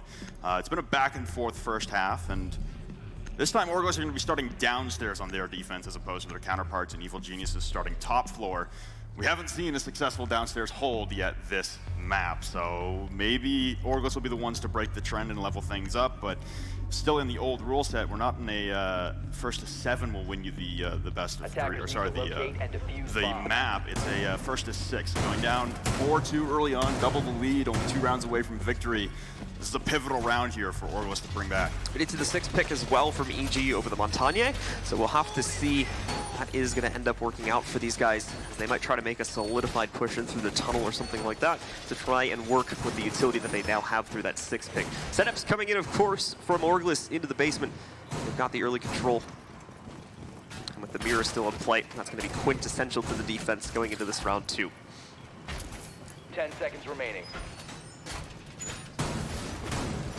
Downstairs defense and some meeting control coming out for Orgless on their defense. A double cast of barricades, or just a single cast of barricades, sorry, from Crazy on the back. Really locking down the electrical box, making sure no one can go for that entry. And EG, they get to really tell their hand as where they want to set up. With only Canadian spawning in the back on the tower spawn, I imagine that we're not going to be seeing as of a committed tower take that we saw coming out of Orgless. Canadian seems to be the lone man on the mission to try and acquire some T3 control and move his way down. Window already being popped open will give him some cause for concern, though. He's used the remainder open, opens up the far side window as well for his teammates to jump in if anyone tries to get close on his window, and he'll elect to not jump in. This is a good decision here as the rest of his team is very far away. No one really to help Canadian on this push if they're willing to walk in on a tower control with a one-man push. Meanwhile, Montana has walked directly into the first floor and is going to continue to clear that out here now towards the lobby. The guys on EG as Gotcha continues to roam through just to make sure we do not have any aggressive roaming going on. We do, obviously it's going to be in the hands of Yeti there as they still look to figure out his position, not in T3, but quite obviously the players that are rappelling into tower don't know that. There we go, they've got the spot onto him now. And that is going to start to drone Yeti out, but he will hold position at least on the steps for right now. Continue to see if he can take a fight before having to go all the way back to the basement. He also had Mo up inside of Attic as that mute roaming around towards the master side of Attic. Could still descend upon the attackers of EG who've set up a camp inside of the main lobby, and Gotcha solo pushing in as the Montan will be the clearing force for Evil Geniuses try and keep their meeting control. Pushing back down to the stage wall will spot at Yeti. Popping a few shots in and the top side of his shield obstructing his view, but Yeti approaching on the right. Now they've got Mo and Yeti cornered inside of the attic and the T2 windows. Pulling out the pistol and ADS, and Gotcha will take down Mo. Trying to go for two close range, could pull out the melee. Knifing away the shield is Yeti, but can't land the shots. Yeti! On the attempted melee will trade out Gotcha and try and stim himself back up a little above 25 HP. He's got an onslaught of EG attackers descending upon him now outside the tower. Gets himself just up to under 75 HP and now is ready for the fight that is coming his way. Necrox moving in. Thankfully, Yeti's got a little bit of support to play with coming from the basement side, but Yeti will still end up falling down to Canadian. Bringing the odds back into a little bit more of an even fight, but now favoring the attackers at a 4v3 and maybe going further than that if Necrox can pick up his kill on the steps. But it seems that defender is now long gone, having retreated back to the site. Canadian on about 5 HP in the back as well. It's going to be a tricky situation to work with, and you're right, they do have the extra gun, and Canadian still has one frag grenade remaining to launch in towards his castle barricade. Holding the hallway door, so he's going to drop it right in front of the mirror, and that will back Acid off, who had played close mirror, but now the smoke's coming down, and they're all going to descend to the site. Necrox pushing through the rotate, who will get shredded by the Vector close range, leveling man count. Young planting alone inside of Laundry, and they have no idea. The plant gets completed by Young, and he'll bail out. Canadian got a kill in the process, and now holding the hallway, Acid ripping through again! A 3K for Acid, finally shut down! But it's Canadian alone on 5 HP against Brian, who still has a Toxic Bay, will launch it at the stairs. Canadian diving deeper into meeting, will probably come in for the behind push, trying to stick the defuse as Brian around the corner. Canadian has to push up. No, but Brian will pull off the defuse and have to press. Coming in close range, all it takes is one bullet. Brian on the 1v1 clutch. Orgless level 3-3. And Orgless get it done once again, constantly bringing it back, despite the heroic efforts from Canadian there, who picked up 2 kills at incredibly low HP, including the one that he had to take from a direct fight earlier on in the round as well. It did not seem to matter as Brian gets the closeout, and we do see Orgless continue to push forward. Beautiful play there from Orgless. Honestly, that's Acid. That's Acid right there. That's a 3K to shred through everyone on pretty impossible angles, trying to hit a shot through the railing on main stairs. Man, Acid was going off with the Vector, and beautiful, beautiful solo plays there from Orgless, both Acid and then Brian in the 1v1. So aggressively as well. As we talked about, wasn't really going to be able to hide behind any of the mirror setups due to the smokes that have been thrown in, just no vision at the safe spot that the defenders had control over. So we ended up having to see Acid force himself into the open laundry room, and as you said, still managed to pick up a double kill there. So some really impressive stuff from him to stop that push from being a success on EG's side, and now, of course, has evened out the game at 3-3, and we'll go over to the kids' dorms instead for our second round, instead of seeing attackers need to locate and defuse as many bombs as they can. So the top floor was the most successful site for Evil Geniuses to hold, but Orgless showing their prowess on at least the downstairs setup for their defense and also their ability to attack downstairs. The basement, well-known obstacle for Orgless. Now they'll have to contend with the pressure coming in through windows. And not electing to go to the castle route that EG started on the first round, instead keeping all windows available for soft breach. Only bringing the Hibana once again, a little bit of an interesting tactic here from EG. Typically you see the Hibana when you're trying to go for like a tower take, you're trying to open up the back of the attic walls, and the Thermite most often will come out onto a master take, but we've seen an interchangement of that already with Thermite coming to a back tower take and a Hibana coming onto a master take. Teams trying to swap things up, at least with their ideology and their operator lineups. We'll take a look at now how EG wants to go for their attack. As they're still going to start off with a lot of droning, actually. So they're continuing to look for intel and figure out exactly how the setup is going to be working from Orgless, with things being a little bit new for them. EG continuing to want to take their time with things in general, only looking to play for the first round. That'll continue to be the story. Let's get into it.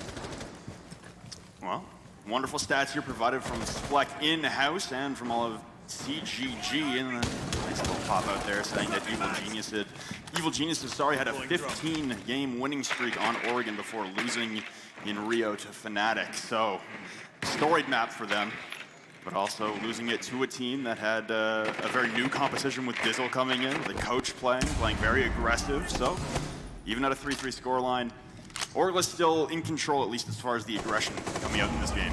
And if you look at the match history as well, EG have been incredibly dominant just in terms of the scoreline they usually end up taking on this map. A lot of 6-1s, 6-2s overall if you look in the last couple of months. So even this 3-3 I think is a little bit surprising, but it's going to be a good start from Orgless. Yeti, once again, jumping into the fight early on, knocking out Canadian.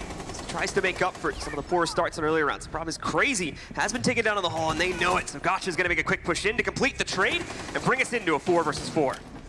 Yeti also taking a lot of damage in his engagement with Canadian, so the health advantage strongly in the side of the attackers, especially with the heavier hitting weapons at range. Brian's still trying to hold these kill holes into Kitchen with the shotgun, making sure no one makes their advancement. Gotcha had prepped a frag grenade into the floorboards, and now Yeti on to rotate down inside a classroom, right beside Gotcha, inches away. The alt walks in towards the doorway, but not going to check his left. It doesn't matter. Gotcha doesn't see him, but NVK with the pick inside of dining, the savior angel of NVK coming to life and possibly stopping a brutal onslaught there from Yeti. So EG will continue to hold the advantage now. There's similar stories, but get reduced down to a 4v3 once again. Acid just barely keeping himself alive there as well. Talked about before how low he was. Only gonna be one bullet that's needed to really knock him out. Gotcha's looking to try and find that bullet. It's proving a little bit more difficult than he would have liked, however. In the meantime, Gotcha's gonna try to move up. They're trying to use these floorboards to try and catch rotates or players getting caught out of position on the side of Orgless, but they're just not finding anything at this point. They seem to have gotten stuck on the back steps. They're finding an easy way to get themselves back up into the dorms now. There we go. Made his way downstairs by the white stairs and had a nice shot to the railings, trying to go for 2, and you land it onto Young. The solo push downstairs, stay alive, 3! Mo on a never-ending rampage! Necrox alone! 15 seconds left, playing ring around the rosy with Mo inside a meeting. He's gone for the prone inside of dining. He's gonna have to haul his way up white stairs. With the nitro cell and the cardiac sensor, there's no way Necrox can pull this off. A crossfire on either angle, all it takes is one bullet, but Brian close range the shotgun. Orgless regain the lead, 4-3. They've got that momentum swinging in their favor, and it's a heroic effort from one of their players to bring it back and pick up a massive 3K to really just keep them in the round, and obviously keep things very much under their control as they are able to take another round, and as you mentioned, push ahead into the lead. They're gonna go the same path as EG as well, going for that double tower site now. On a run here are Orgless, starting the half down a round, 2 rounds later up 1 as 2 consecutive successful defenses. Like I said earlier on, 2 viable sites on Oregon, and then you pick your poison at that point. But tower worked out for EG. Tower might work out well for Orgless as well, pushing it back to possibly 3 straight defensive rounds with the option to head downstairs to close it out. Could be an undefeated sweep on the defensive side for Oregon, for Orgless. Of course, that would be the big surprise to see them take it away, but it was a confident pick from Orgless, so they seemed ready to do it indeed. The 6th pick coming in, as we are just going to see, it's Crazy going right back over to the Valkyrie, will not be used by EG at this point. They're going to stick with what they've got in the regular pick phase, and we'll go into the round to see if we can finally get some success on this attacking side from EG, who have suddenly just fallen completely flat here. And a lot of it is due to not being able to stop some of these individual plays that have been coming out from Orgless. Attackers have located a bomb. Yeah, it is the individuality right now, winning it out for Orgless, taking singular gunfights, but Oregon is one of those maps where there isn't a lot of innovation to be done upon the strategies that have already been built up over time. There's nothing left to be done to Oregon to make it a more unique map to your own playstyle. It's a very regimented, very single-minded map. It does not take a lot of complexity to learn and master. It's going to come down to those individual gunfights, and I feel like EG just, 5 seconds remaining. they get too comfortable mid-round. They get way too comfortable and they're not watching their backs enough. Like, the fact that not only was Yeti able to maneuver his way in through Classroom into Kitchen for a second and NVK holding the angle saved them, but then the same thing happens with Mo just 30 seconds later. Yep. EG not paying attention to their backsides enough, and it cost them rounds. With the hero play, and overall, Orgless being able to hold on to the lead as they've now pushed ahead past EG on this defensive side. And they're looking to close out, just 2 more rounds away from being able to do that. And the first map, their own pick, will be theirs. You see Canadian knocking out that black eye toss early on, getting a nice easy spot onto that one. And besides that, still going to play it a little bit slowly here on the attack, EG will. So they are trying to play for intel. Unfortunately, the hallway play for them has been a little bit hit or miss in terms of their capability to trade before getting themselves to the site. So they're going to continue to play that slowly, but they will go directly for the site in through the side door, it looks like this time, as they've really only got their IQ trying to navigate through the halls, and she's playing for intel right now more than anything. When we talked about Orgless taking their time on their setups, EG mirroring that is, like I said earlier on, Tower will take a hefty amount of your allotted 3 minutes to clear out T3 and make sure you maintain that control. Troy using an impact grenade on a soft window, but also descends, stuns in, and the plant executor's coming out from EG extremely quickly, being gassed at now. He's young, but he might be able to stick that. The Nitro Cell intercepted in its course, though, and Brian with a shotgun as well. Necron's got one, but another one from Brian. Point blank with the shotgun, rejecting any entrance, and now it's all NVK alone. Picks off one with a great shot through the meeting wall onto Acid, but 3 left to find. It's a bad spot to be in for NVK, and Evil Geniuses in danger of being put on the precipice on match point.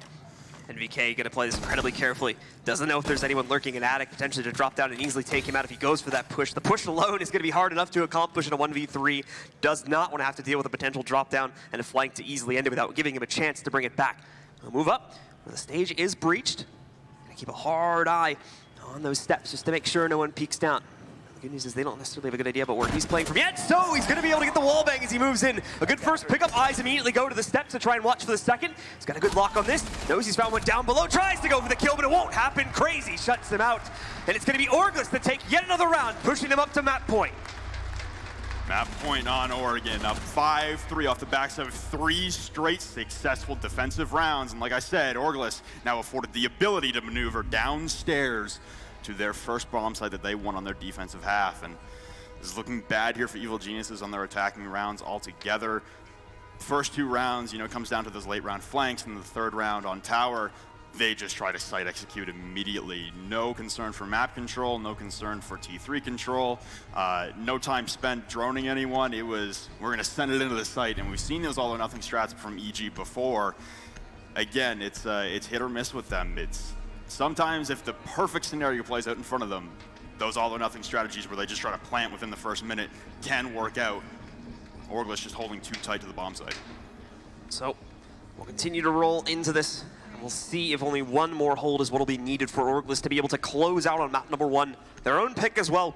Considering the strength from EG, you'd think it would have been them that would have gone towards this, but no, it's not the case. EG, I imagine, would have felt perfectly comfortable coming into this, but not anymore, as now they sit 3-5 behind against Orgless, about to drop this opening map, having to rely on Villa, which in recent history, in public matches anyway, they've only played it 1 time. It's definitely going to be a risk that they'll be taking moving on to map number 2 and a hopeful comeback to potentially bring them back into the game, should they drop Oregon here. Well, it was an insane flurry of kills from Evil Geniuses the last time they attacked this round. They were down a man and pulled it back to be up a 3v2. Another set of trades come out, and that's when it was the 1v1 with Brian on 100 HP on the smoke and Canadian on 5 HP as the sledge. And did not work out well for Canadian there. Brian played it pretty well, and it seems to be a mirroring of strategy. Once again, we have Yeti on the dock on those tower stairs. Going to try and hold that inside of T2 for as long as possible. Canadian, so mirroring again from Evil Geniuses. The lone man to spawn at the back tower. Oh, peeking the foot angle there was Yeti with the ACOG. Reciprocating, though, was Canadian, and Yeti will fall back towards meeting. It rotates as well from Mo upstairs inside of Attic.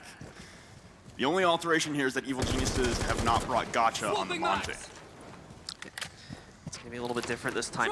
We're instead just going to see go back over towards the Sophia to add the additional utility to the team for that breach when they do need to go for the push. I imagine will be happening in a little bit lower time situation on the basement, but we'll see how EG want to try and play this out. So they're still looking for intel in the early round once again here. Sledge specifically trying to play around the entry to the tower to look for a way in, but having to be very careful, of course, as this has been a hot spot for roamers throughout the entire map as we come to expect. Drone coming out, and Yeti, instead of trying to stand and fight like he did last time, will have to rotate downstairs. He's just joining crazy again from the back tower stairs. He'll overheal himself as the execute from Evil Geniuses starting to form inside of main lobby towards the main hatch. This is interesting. Still 5v5 at a minute 45. We've seen much quicker action from both of these teams in earlier rounds, especially on attacking downstairs. This time, EG not engaging the roam as directly. Just trying to play passive for now and get their site execute in order before they even worry about a flank coming through, and that has been the death of them in multiple rounds previously. And of course, that mirror wall standing in their way. Their own decision to leave it in the pool, as they had the last ban and could have potentially removed it, but chose not to. Going for the Echo pick out instead. Now it's come back to haunt them on this basement site, unfortunately, as they're going to have to find a way to get past it. Canadian still holding. He's got 4 Evil Geniuses members, and here come the smokes once again. Young going to try and initiate a plan on the tower stairs. The Toxic Babe will miss, and Young will start initiating that plan. Brian gets downed in behind the mirror as well, but Ass with a great shot up to the hatch to take down Gotcha. The Nitro Cell coming through, but the plant gets down. It's a double kill, but now Canadian holding the plant that is successful on the stairs. At the bottom, waiting for the encroachment here from Acid. You still have play from the top of the hatch as well from NVK. The 2 L85s left remaining for Evil Geniuses, as you have 2 defenders slowly creeping their way through Laundry, trying to encroach on the stairs. It's a flurry of kills, an onslaught! But Crazy takes down Canadian. Now it's just NVK alive, trying to toe tap away. The Toxic Babe at the top, obstructing vision and Crazy with the UMP. Orgless take map 1! And Orgless get it done with a massive streak, undefeated on their defending side of this map. EG could not get past them no matter how hard they tried. Obviously an incredibly back and forth affair on the first half of them when they were on attack, a little bit hit or miss sometimes, but they cleaned it up towards the end. And not only that, on their defending side, absolutely dominating throughout the course of the half. Defensive sweep against Evil Geniuses on Oregon. Not an easy feat, and yet Orgless made it look easy. So heading into map number 2, Villa. I imagine we're going to see more of the same thing coming out of Orgless. Those late roams that were the knife in the back against Evil Genius on multiple rounds on their defense. It was hard for them to be able to work around that and maintain their flanks every time. So Villa, I imagine, will play pretty identically to how we just saw Oregon play. Yeah, absolutely going to be the case. And for EG, it's now about cleaning up that performance and making sure that they're still going to be able to hold strong on what's going to be their map pick, which is over towards Villa. Can't emphasize that enough, considering the strong history there. But Orgless get it done. They're able to take down Evil Geniuses for, like we said, unlike if you look at the Pro League Finals, which was the first time we see it, it seems like it's becoming a bit of a streak now, where EG may have lost a little bit of their power on this map, as they're just not able to close out as successfully as we've seen in the past. Yeah, and it's not big mistakes, it's not overwhelming mistakes, it's the small mistakes. And I must say, Orgless are capitalizing on them perfectly. There's never a situation really where we saw in that map where Oregon wasn't being played as this late perfectionist round there from Orgless. It was those late flanks that really just cut through the tiny holes that Evil Geniuses were affording roamers like Mo and Yeti. Unfortunately, it's those small mistakes that kill you in games like this. We do have a replay to take a look at from that game, folks. We can take a look at some of the action that was going on. Let's see what we've got here. Some of the individual plays coming out. So many multi-kills on the C4s as well. A lot of really well-placed C4s coming out for both teams. It made for a pretty exciting match, especially towards the end where we had one in there. We saw with the diffuser going down, there was a C4 that managed to knock out both the players from Evil Geniuses. Now, if they had stayed alive, that could have changed up that last round pretty dramatically, but that was a C4 that really saved the day and thankfully allowed for a pretty straightforward closeout from Orgless on that last round. Oh, that round where the Acid went off with the Vector on Mira, absolutely insane. And that's the gunplay we've seen from Orgless in the past. It's nothing new. We've seen this from Orgless plenty of times when it comes to their exceptional gunplay. It's their strategy on more complex maps that usually is the downfall for them. Yeah, ultimately, unfortunately, the case for EG in this time, though, as we do see them just unable to get into the sites time after time again. This was a nice attempt at a hold we saw at the very end by NVK, but unfortunately just was not enough to fend off 3 players pushing him at the same time, and we just saw the final closeout from the last man standing over on the other side of the site. But overall, still a solid performance from EG on their opening half. It's just about cleaning up that attacking side and making sure we can see a little bit of a stronger performance from them, a little bit quicker on the site takes, and hopefully a little bit more successful in the site takes, as that's where everything just tended to fall apart for them time after time again. Despite the successes they may have had trying to take out some of the roamers and the lurkers within the hallway, they just were not able to breach the site. But it does look like, ladies and gentlemen, it is going to be time to jump into map number 2. We're going to Villa as our second map, and the one that could potentially decide it, allowing Orgless to maybe slip past EG here if they can take them down on their own map pick. And like I said, Villa's going to be an interesting one. It's most likely going to mirror a lot of what we were seeing out of Oregon between these two teams. The late roams and the ineffectual flank watches most likely going to be the star performers on this map for either side, whichever can capitalize. But Evil Geniuses start a map down They're going to have to claw their way back both through Villa and then Coastline as the decider should we eventually get there. Orgless trying to make a statement for themselves. You know, they said they wanted an org. You take down the community, I guess, decided best team in NA. It's a good statement to make to grab an org to pick you up. And apparently from that video we saw self-proclaimed Team USA as well. Yes, yes, gotcha. Proclaiming Evil Geniuses as the community Team USA. Might be a bit embarrassing for them if they end up dropping this match, yeah? Losing quarters, grabbing a map. You're a rough one for you, boys. We'll see if that ends up being the case. Both of the attacker bands come out, and it's going to be Maverick and Glaz once again getting removed from the pool, as we're about to see our first defender band come out as well. Yeah, Mav, Glaz, and now Maestro, so we're keeping almost similar to the bands of Oregon. Now, if Mira is left alive on Villa as well, I'll be a little shocked. I think Villa plays entirely different when you have a Mira on the board or not. Oregon is kind of, it started out initially when the Mira bands started coming out, that you played it very atypical, and Echo ban once again, so we're going to leave Mira on the board. Villa has an alternate playstyle when Mira is left in. It's usually the aggressive roam game that'll save you on Villa when there is no Mira, but now you have that that comfort pick, that luxury to fall back on the objective, and it's going to be tough. It's going to be tough for EG to battle out of this. We've seen their expert play, like you said, only once on Villa against SK. Well, now they are Dark Zero. We've seen it once, and it was a great play from them, but they also insta-banned Villa for the entirety of that season. So the practice, while it may be there in scrims, has not been there in evident public games that we've seen. It's still a little bit of an uncomfortable pick you might be able to reckon for them or potentially guess at, but considering it's directly picked into this series, that might be changing. They might be factoring it into the pool now for the new patch, and we'll see if that'll remain the case. Obviously, as this match will be a good stepping stone to tell if that is going to be indeed the case, if EG are looking to bring this more so into their map pool, or if it's something they're just looking to bring out on special occasions. Hopping into round one, we're going to head to an Aviator and Games Room defense to start things off from Evil Geniuses, so mirroring the first map as well. Defense starting out on both maps between Oregon and Villa for EG. No Mira being brought out, even though it is available to them. So that's an interesting point as well. Maybe they were game planning for a Mira being banned, and yet they're going to play without it regardless of it being available to them or not.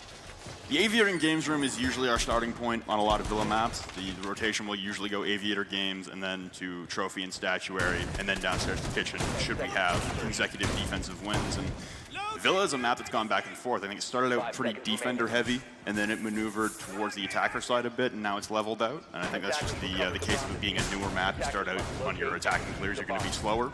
Then people start getting the hang of the map, and the attacking side starts winning. So I'm interested to see how much work as well Orgless has put onto this. We've talked about them being a newer team with newer members to the roster, how much work they've possibly brought in from former teams on Villa. We talked about Mo and Gotcha formerly being on DG together.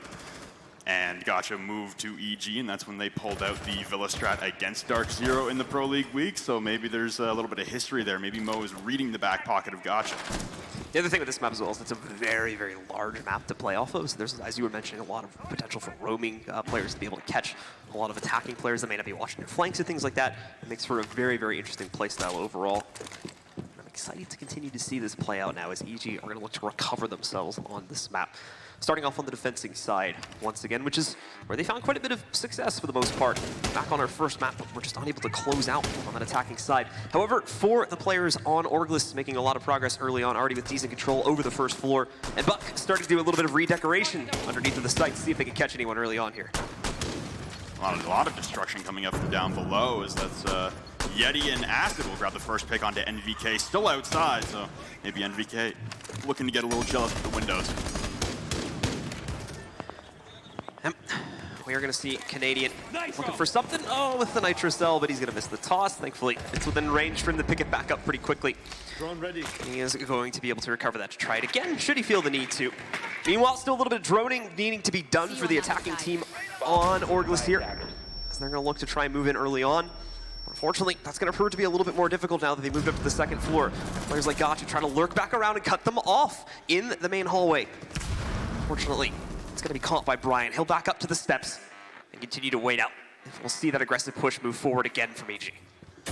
Free Fire's coming around the corner at Gotcha, and you see the impact trick coming on the far side of the bar wall. The close side has now been opened up partially by Crazy, but you're going to have to prone and stick your head through that first, and that's not going to be a very winnable gunfight to take if you're an attacker trying to prone through there. It's an easy hold there. Necrox going to shred through crazy with the SMG-11. The Nitro Cell getting caught by Canadian on the top rafters. Not paying attention was Necrox as the flank comes in from Brian through the study doorway, and now Yeti attempting to prone through. He's going to think better of it and maneuver towards that study and aviator door. Still holding the backside is Acid, and the 4v3 advantage here for Orgless as they descend in towards the objective. But the utility from Evil Genius is holding out. Yeti with a great shot. Gotcha will trade one back onto Acid now as they have a little more study control. Yeti shredding the flank of Gotcha. And now Canadian coming for the flank. Mo rips them through with the 5-5-2. And Orgless continue the trend. It's 5 straight rounds for Orgless. They got the momentum going in their favor now. There was a little bit of trouble getting control over classic calls we were seeing in the mid-round there. That was really the only problem they had, as they were trying to wrap back into games room through the primary door. But besides that, very solid push coming out from Orgless. The redecoration being done pushed, I think, quite a few players from EG out of position and allowed for some easier kills when they were finally ready to execute. Once again, EG on the defensive side having their issues to start things off, and upstairs has been a point of contention. I think you try it one more time in Aviator games, but we've seen all 4 bomb sites inside of Villa be used before. It's not like Oregon when there's only 2 viable.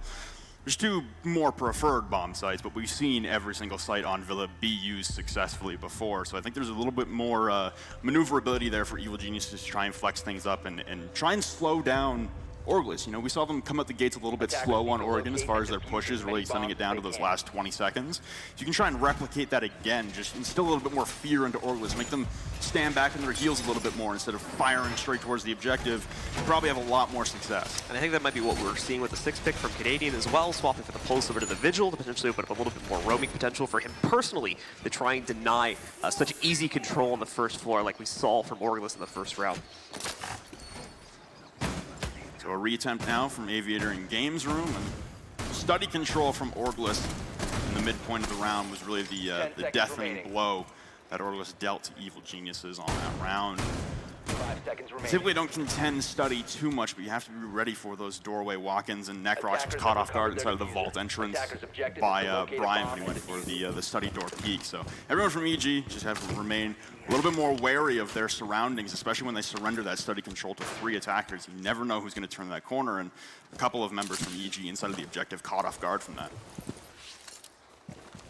It's going to be a direct start once again here from Orgless. See if they move into the first floor with as much straightforward aggression as we were seeing in the previous round. You've already got Crazy lurking around the site side here, trying to potentially open up the front door, but won't be seeing that right now.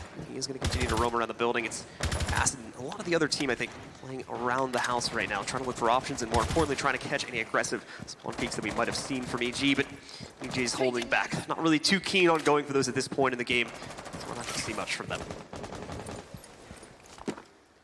So a little more emphasis on the far side clear this time around from Orgless, as opposed to stacking up on that study balcony and making their way up from the basement stairs.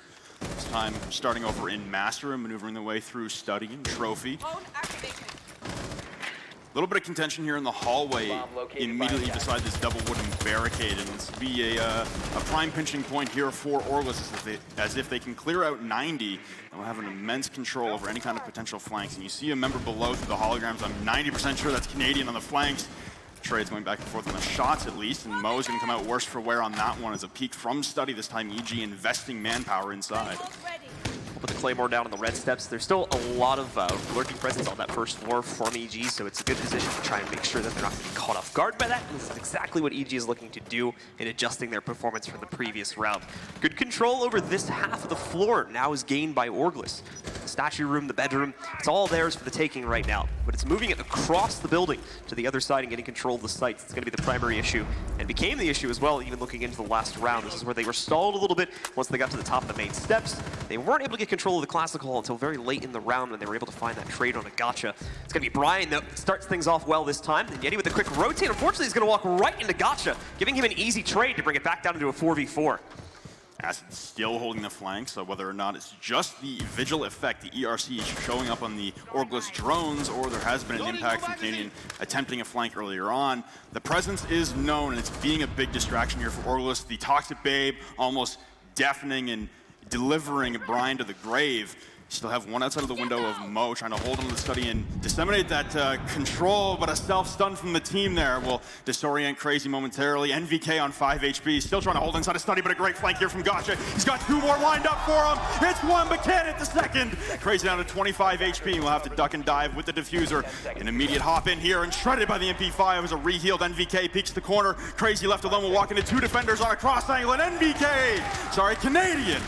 Coming on the flank from downstairs, that late roam, the last possible second, will have the eventual effect to end the round, tying things up at 1-1. So you were talking about at the end of the first round, just had a little bit more roaming presence here for EG and put fear into the hearts of Orgless, and that seems to have worked perfectly as it takes them so much more time to actually move towards the sites and get ready for an execute. They were just holding themselves inside a statue in the main bedroom, watching from astronomy as well for so long into that round that they left themselves no time for the actual execute and just ran into crossfire setups that had been well established by EG earlier on into that round. Well, you hear the crowd reacting to it. I'm sighing with you, crowd. I'm sighing with you. Swapping to the Mira is Gotcha. Receiving a hailstorm of boos from the audience as well. It'll have an energetic crowd and a crowd that wants to see the chaos. Not this time, guys. Next time. I'm sure someone will pick the chalk at some point. Oh yeah, we'll see it. So it's a trophy and statuary defense now coming out from Evil Geniuses after being successful in their secondary attempt of Aviator and Games Room. They'll pull it back out. And very even spread so far from Orgless as far as the picks go. A little top heavy there as Gotcha swapping off roles as well. NVK will now facilitate that Jaeger roll and Gotcha onto the Mira. So you're seeing a mindset change up there as well. Just a mentality change for Gotcha, going from a Jaeger who was going for that flex roam at 90, trying to hold down a strong lynch point of the map. And now he's transferring into an anchorage role and letting NVK go out on that semi-roam. So Evil Geniuses staying dynamic, not trying to remain too stagnant as far as their role setups. And I got to praise them for that. I mean, when they've stayed stagnant in their role development, that's when we've seen them get picked apart multiple times. They keep trying to run the same thing into the ground. The more maneuverable they are, the more dynamic they are with their roles and operators as a team, the better they perform. I think some people might question NVK being put back into that role right now, considering the somewhat questionable performance of previous lands. But you look back at the first map, he did pretty well, I would think, in most of his battles. He was able to trade pretty decently, in my opinion, comparatively to what we were seeing back at Rio, where he was just constantly getting picked at the beginning of the round, leaving really no room for him to find impact at all. It's a little bit different based on the first map, so I think they're going to feel a bit more comfortable to put him back into this type of position now. Getting to start things off, Skeleton keying open the bar wall that was partially reinforced, and Young playing inside the bar on the far side. So here again, we have Evil Geniuses investing control, manpower, and utility on the far side of the map to try and initiate a stall out here from Orgless. A frag grenade not going to bounce off the wall. Yet he shakes his head in detest. And lands in a few pre-fire shots towards the vault door, but he has no idea that Young is so close. A ripped out nitro cell as Yeti avoids in behind the bar will leave Young precariously positioned now behind the bar, popping up, weaving his head on the other side of the railing, and no shot's gonna land between the two. It's Potato Fest back and forth as they duck and dive on the crouch spam. Maneuvering back and forth, and neither of these teammates can, or opponents can locate each other. Now right up against the reinforced wall is Young, still trying to take this engagement. Mo will get the first pick out of this somehow. Onto Gotcha, maneuvering his way in through Study. And Young still in this battle with Yeti on the outside of the wall. Young's still just trying to figure out where he's at this point as well. Yeti, though, taking so much heat from the battle itself. You can see he's been brought down to under 25 HP now. So he's not going to be too keen on taking another peek, but we do have players moving through the barbed wire, but it's NVK set up and ready to take that battle. Misses the second player pushing in, but will rotate right back over to take out Mo. Will be blinded out as a result of it, but the damage is done. Even if they trade him, it's not going to matter. EG will still hold a strong advantage, given as well that we're going lower on time, but no, Yeti with a quick double kill, finding both NVK and Young, brings it right back under the control of Orgless. I'm assuming he hit that shot onto Young through the wall by accident, but he'll take that. Eddie unable to hit the shot onto the ADS, and now the storming of the gates coming out from Orgless now, a little bit quicker than they have been in the past, but slower than the last successful round they had. Smoking out as the attempted plant coming out, and Brian's going to be fine. Acid will fall, Yeti will trade out Necrox for the plant, still being completed. A 1v2 for Canadian to work his way out of now as he sends up the steps, aiming in towards Masters. He finds the diffuser located now. Have to weave his way around the bomb site that was set up by his teammates to hold from anyone entering. On the opposite side of the wall is Yeti right around the corner. All it takes is one shot and he'll land it, but a 100 HP Brian on the opposite side of the wall covering the diffuser. Has a mirror window to use, pre-firing back and forth, running low on time. Canadian tries to get the plant. Oh my God! Brian, how do you lose that, Canadian? SCG back up 2-1 on Villa. Canadian was mid-diffuser animation and still somehow is able to recover a direct point-blank 1v1. I don't know how Brian manages to drop that one. Troy. Oh, alrighty. Alrighty, Troy. Troy's feeling it right now. Troy is feeling it right now, and now consecutive victories on the defensive side for Evil Geniuses. They'll now be forced downstairs, and they're going to head to the living room and library. Not the most popular tertiary bomb site on Villa, but like I said, we've seen all 4 on Villa be utilized successfully. Evil Geniuses trying to hand back Orgless a play to what they got on Oregon as far as the defensive stand successful. Still going to be seeing a lot of active presence being taken by EG. However, considering the setup that they've taken into this one, but the 6 pick will change that a little bit, as we do see the castle coming into favor as now as well to give them a little bit more room to play with within the sites, hopefully. We'll be interested to see what their setup is, if they still invest a lot of control, because now you've got to worry about a pressure push from both sides. Orgless have been utilizing the soft destruction on floorboards, trying to get that verticality on Villa for all 3 rounds now. And they've been doing a wonderful job of it because there's been no contention on the main floor from Evil Geniuses. Canadian's off on his roam, just trying to avoid everyone for as long as possible to come in at that pivotal moment. Now, EG, you've got to worry about a fight on 2 planes. Top floor, bottom floor, and you've got to worry about the floor above you being shredded open. Last time I remember seeing this anyway was from Cloud9 at DreamHack Montreal, and they just stuck everyone on site. They played the 5v5 trade-out game, and it worked well for them in back-to-back attempts. I'm interested to see if EG is going to replicate that or really invest off-site. Yeah, with the operator setup, you would assume they're going to be pretty heavily leaning towards off-site play, considering with the lineup that they have. And at the moment, that seems to be the case, but we'll follow that a little bit more closely as we get further into the round, as everyone from Orgless is moving together here to start off the round for themselves. It seems like they want to go for very active control onto the 2nd floor and just swiftly move in and take that to start things off for themselves. Starting out as a mobile unit of 5, all pushing through together, not looking to get cut off and separated in a position where there isn't someone to refrag them. And now they spread out a little bit more as Mo move his way in downstairs on the 1st floor, in through kitchen. As Yeti pushes his way solo, he's got a drone with him, but no one really in close range.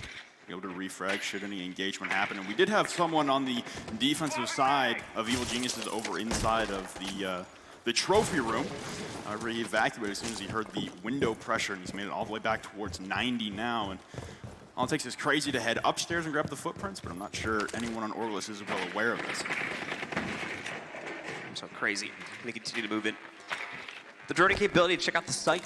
I think for a few moments here, we're going to see Orgless to be a little bit more curious about if they'll try to play that a little bit further onto the site, or if they're going to be trying to play roam heavy as well. I think that's what the droning onto the site is trying to figure out now for themselves. More so to watch for a flank from the basement as well, in case EG got really crazy and decided to play from down there as well to potentially open up a late round flank when the site execute happens.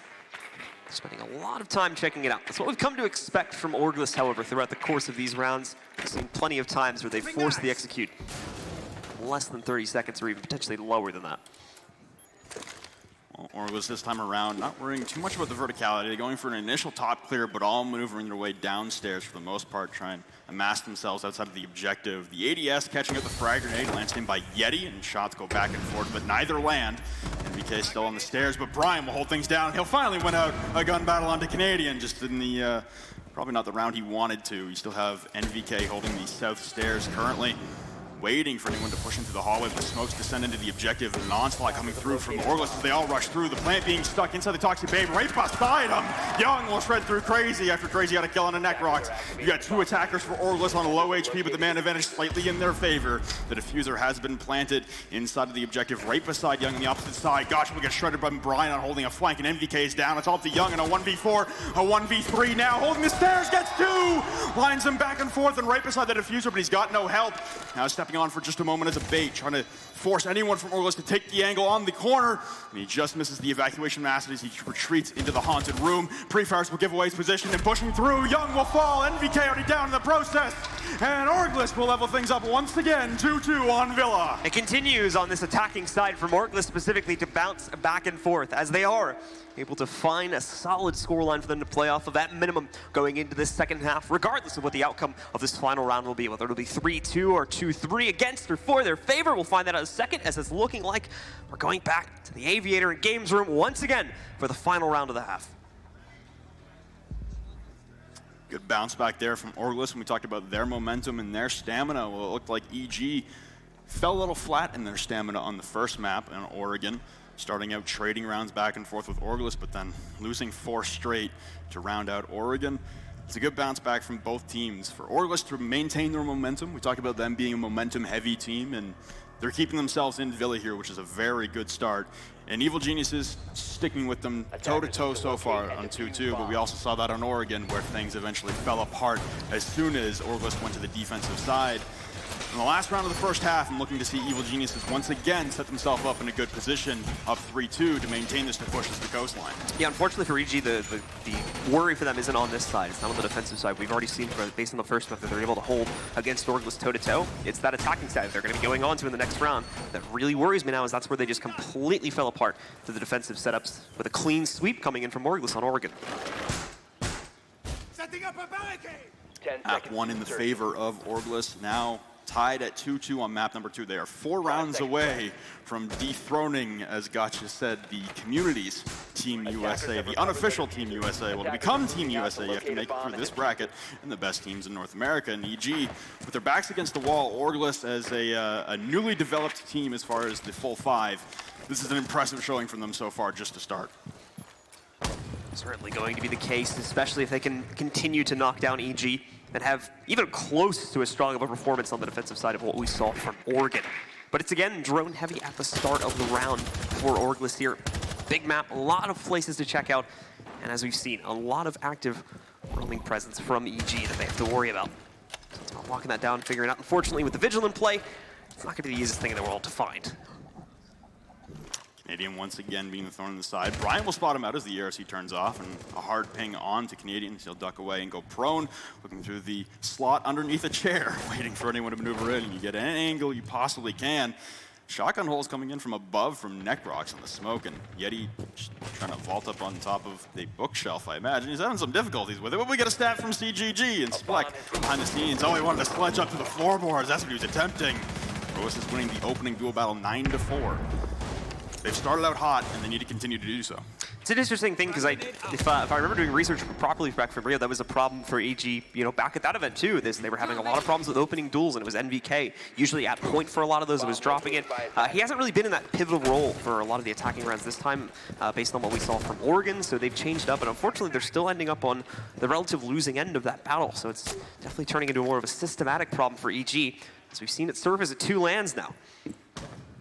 Gotcha and Mo got into a pretty hefty gun battle through a railing, and yet Gotcha still remains relatively well off in the HP department because of his Doc NVK, who boosted him back up, holding his angle, and he'll re-engage, holding those south stairs, and now everyone from Orgless amassing themselves, coming in through the study balcony and coming up those south stairs, ready to go through and replicate what they attempted on the first round on the attack. Once again, this foothole opened up by the Hibana of Brian. Make sure that they push everyone from Evil Geniuses out from behind bar, but we're in a 5v5 situation instead of a 3v3 as compared to last time. All the X-Kairos being shot off the wall, but Canadian will get the first kill on the flank, taking down Yeti. Another one from NVK as Acid will fall. Now this is a wonderful position to be in for EG, back in the driver's seat. Certainly an unfamiliar one based on what we've been seeing before, but X-Kairos just not going to breach enough of a hole that they need to try and work with here. So unfortunately, issues will continue to surface for the attacking team, but no, it's crazy. Finally finding a kill. Unfortunately, he's going to get hit by the goo mine, so he'll have to back that up. Brian, in the meanwhile, will take a position to continue to crawl through, looking for anything they might be able to find, but it's not the case. Necrox and Young both find kills from the smoke, and Young with a direct spray. It's been brought down to only Mo, and he is also going to fall, giving Evil Geniuses a nice closeout. They will maintain the lead, but just barely at 3-2. And now they go onto the side, but they failed to win a single round on the first map. Identical to the first map of Oregon, EG take the 3-2 lead heading into the second half. So the defensive stand for Evil Geniuses to keep themselves alive in USN in game number 1, not something I envision many fans thought of. Just remember, everybody on Twitter, you can use hashtag R6USN to join the conversation and talk to us about your predictions and your opinions on the games. Heading into the defensive side now for Orgless, which they ran roughshod against Evil Geniuses on. Oregon looked to replicate that, and they're going to be replicating Evil Geniuses' start anyway, starting on Aviator and Games Room as their first defense. Yep, same start for them. Now the question becomes, is the defensive setup from... Oh! Okay. They heard the disappointment from the first half, so now they're just trying to become the fan favorites, I think. That's the key to this. That's the strat. Gotta love it. He sticks it too. The commitment from Yeti. I love it. Beautiful, beautiful from Yeti. With the shoddy too. Of course he does. Ripping open the wall. Lots of kill holes. Oh, I'm waiting to see this. This is going to be a fun time. And the most, I think, prolific and recent interrogation performed in Pro League was at the Paris Major by G2 against EG. Granted, it was on Bank and not Villa, but we might have another one for the highlight reels that keep getting put around. We'll keep a close eye on Yeti for this round, folks, to keep you up to date if it's going to be a successful risk being taken or not here with the Cav pick. But it's always fun to see at minimum. And we will see the EG players come out onto the attacking board for the first time of this half. Let's take a look and see if their performance is going to be just as strong. And more importantly, the players here from Orgless have brought just as strong of a defensive setup they did on Oregon. Obviously, again, Villa still being one of the newer maps, it's one that teams often will avoid, trying to get prepared for and keep it in kind of a permanent map ban. But it's not necessarily the case for these guys. They seem confident enough to leave it into the pool for EG to pick, and now they're going to be tested on it. Oh, possibly coming to blows outside the window as Yeti escapes through Bicycle, and they, again, a maze of rotations, whether it's hatches or kill holes or impact nades on soft walls. He's just turning the entirety of Villa into his own little playground to maneuver and possibly catch anyone from Evil Geniuses out on their own with no one to accompany them. The perfect situation for an interrogation to be pulled off, and I imagine Yeti's also going to try and avoid gotcha as much as possible, as the jig will be up quite quickly if he gets Jackal pinged out, but no, instead it was the pulse of Mo that got pinged out first off, but Gotcha's going to drone him out, and now they know that Yeti is on the board. As Cav trying to evacuate through the rotate hole he made for himself, and he'll rip to the opposite side of the map, trying to bait anyone to come and join him. They're still trying to figure out where exactly his position's at too, as they're keeping a drone very, very close to the Cav on Yeti, trying to make sure that there's not going to be much success found from the Cav in this round. Another drone going to get picked out by a no, but again, he also gets spotted trying to move past the red steps and up to the top floor. Yeti not having enough success really to at least find an interrogation, although he has Canadian pushing through, but Canadian will shut down Yeti as he encroaches his way in through the trophy doorway. And now the dissension from Evil Geniuses upon the objective, and no possible interrogation coming to cut them down on the backside. A wonderful flank hold there from NVK onto Mo as that Nitro Cell is taken off the board as well before being utilized. Ultimately, kind of the expected outcome from the Caviar at the end of the day. Just not finding the impact that I think a lot of the fans would have hoped to see in this instance. But another kill for EG, and yet another one as well here. Brian will try to trade it back, but at the moment, we do have EG dominating on the attack, bringing it down just to Crazy. Diffuser has not been placed down just yet. Crazy's going to try his best to clutch this out, but as you can see, he's being completely overwhelmed inside of the weapons. But what? Holds one, actually, with the shotgun, completely blind. And it's a headshot as well against Necrox. Well done by Crazy, holding on his own, had an angle, but backed up too soon. The smoke goes in, he tries to push it, but he will get taken out by NVK. Evil Geniuses hold on to their lead and continue to push it now at 4-2, starting off the second half. Well, it's their first successful attacking round in this best of three, and I must say they pulled it off quite excellently. A wonderful attempt there from Crazy as and Brian. They were running the dual shotgun and SMG loadout now, as we are on the most up-to-date patch. We're just waiting to see if we're going to have Acid join back if he can. We've got the timer paused. Never mind, we can wait for him to come back. So we'll just be on a quick delay until he joins back into the lobby.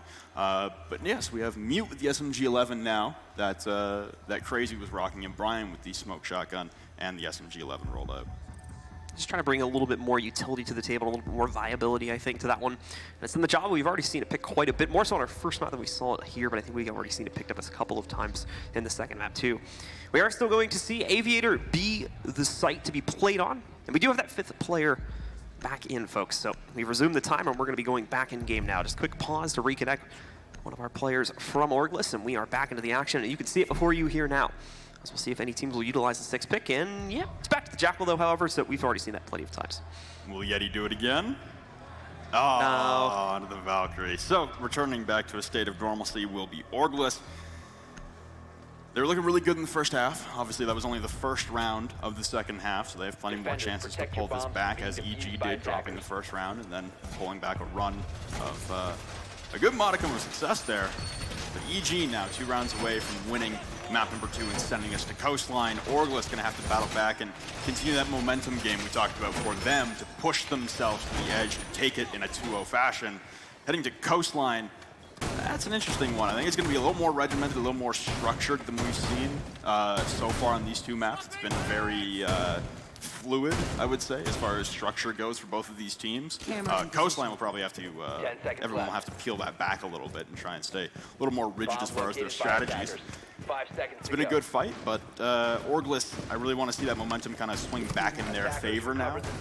We've seen them be a streaky team multiple times, and this is the perfect opportunity to do so. Don't even let it go to map 3. Kill it with confidence. Another 4-round streak for them right now to bring them back into the lead and close out this second map for a 2-0 on land against EG. Certainly something to write home about. And definitely something to add to your VC deck when you're pitching to Orgs. That's going to be for certain. But we do see, again, it's going to be droning will be the name of the game here to start things off specifically for EG, as really was the case for Orgless as well. Such a big map, they have to spend quite a decent amount of the timer exploring the options before they commit anyone serious to the inside of the building.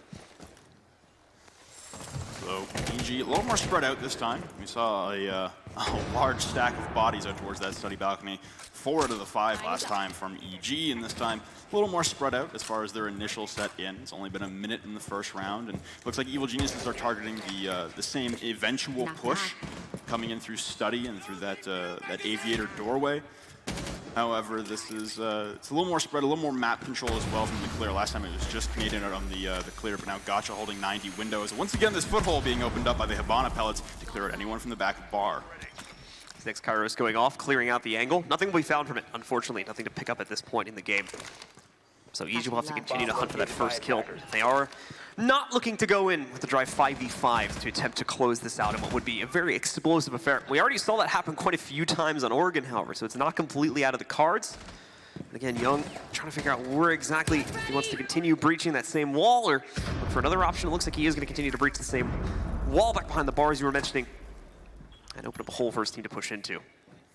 Mo holding 90 window, making sure that Gotcha is going to be holding down his possible rotation, as he could have a massive effect on that hallway towards the games room door. All he has to do is swing around the corner, and there goes Canadian on the opposite side of the map. So now he is the lone man on the roam clear, and it seems he's evacuated that position in that role. He's going to try and sprint over and try and join the rest of the team as they execute the site push. Acid, the lone man to hold down games room for right now, is Gotcha launching a smoke deep to the end of the hallway, disrupt Modiga's vision. Still got Acid close in the doorway, launching plenty of goo mines in. On the opposite side of the bar wall too, here come the Candelas and the storming in from Necrox through the Toxic Bay, but it'll get shredded. Acid and Brian tack on for 2, and it's a 5v3 quickly. Canadian takes 1 back in his favor, but they're still at a man deficit. 30 seconds tick down, and Mo still holding 90 will be influential on the flank.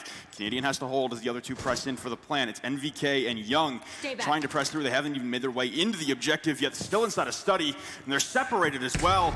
An aggressive peek from Acid towards the opposite side doorway, but he'll get shredded from the L85. A Nitro cell to trade out Canadian on the flank watch, so Mo has perfect purview to come in from behind the bar. And VK pulling out a mine will hold the angle, but Mo on a flick will win it. Now Young takes down Mo on a trade. No time to plant. Has to get the frags. Orgless pull it back. Only down around 4-3. And they will close it out on the timer. Orgless doing a fantastic job, and for EG, seemingly forcing the issue a little bit too early. We saw the run-in through the smoke grenades that had been set up into the aviation site. And unfortunately, just losing so many players early on as well. The side hall causing too many problems for them. Not able to get easy enough access to be able to pinch and knock out the defending setup from Orgless, allowing them to hold on past the timer and close out on the round to bring them back into it. Now 3-4, continuing to remain at a 1-round deficit behind EG. Good battle back from them, not wanting to be put on the precipice of a cliff, heading to Coastline and on match point, or map point, sorry, for Villa. Instead, cutting the deficit in half now, down 4-3, heading over to Trophy and Statuary, the most contemporary secondary bomb site. 6 pick from Crazy, so we've seen a lot of Mira being flexed in reveal phase, but then 6-pick off of, and it's most often been the Valkyrie that everyone's picking off to as well. Gotcha on the 6-pick, seemingly reading that though, and hopping over onto the IQ, try and spot the cams. The range adjustment on her electronics detector as well, being put back up to 20 meters will help, although Valkyrie seemingly put some work in the gym in the off-season and now can launch some Val cams pretty deep across the map. Villa doesn't have that many exterior cams that are super useful, but even inside the map, it can be dangerous, the range those Valkyrie cams have now in comparison to the electronic sensor on IQ. Well, in the meanwhile, in case you did miss it, we changed out the sights and we're going over to the statue trophy room, I believe, for the 8th round of the map. Coming close to the end once again here, and unlike our previous map, it is continuing to go back and forth all the way into that second half. Neither team can find decent footing here on either their defending or attacking side, and the rounds continue to swing both ways as a result of that. Yeah, Oregon was back and forth in the first half, like you said, and then Orgless ran away with it. We're not seeing it this time around, as EG took the first round in the second half to extend their lead. Orgless battling back, though, and I mean, all it takes is one streak, just like they had on Oregon, to finally push the knife into the back of Evil Geniuses. Dropping that first map can't feel good for them. I imagine they're trying to keep level-headed, keep their emotions in check, and we've seen from a lot of the players on EG, they can get very emotional on stage, and emotions are good to have when the momentum's swinging in your favor, but when things start to pull the tide against you, it's a dangerous game to play.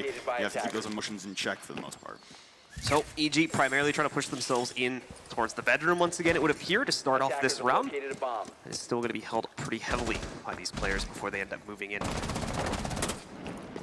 And again, EG look for any options that would present themselves to give them easier access to the second floor, but much like the previous rounds, it's not going to be so much the case. You can already see Yeti taking on some active contention from the top of his back stair position. He's going to continue to watch. He knows that first floor has been a hot spot as well for pushes from EG. We can see Canadian ready to rush in on that now. He's going to move in towards the old office and start looking from the basement, actually, to give his team a little bit more control to play off of.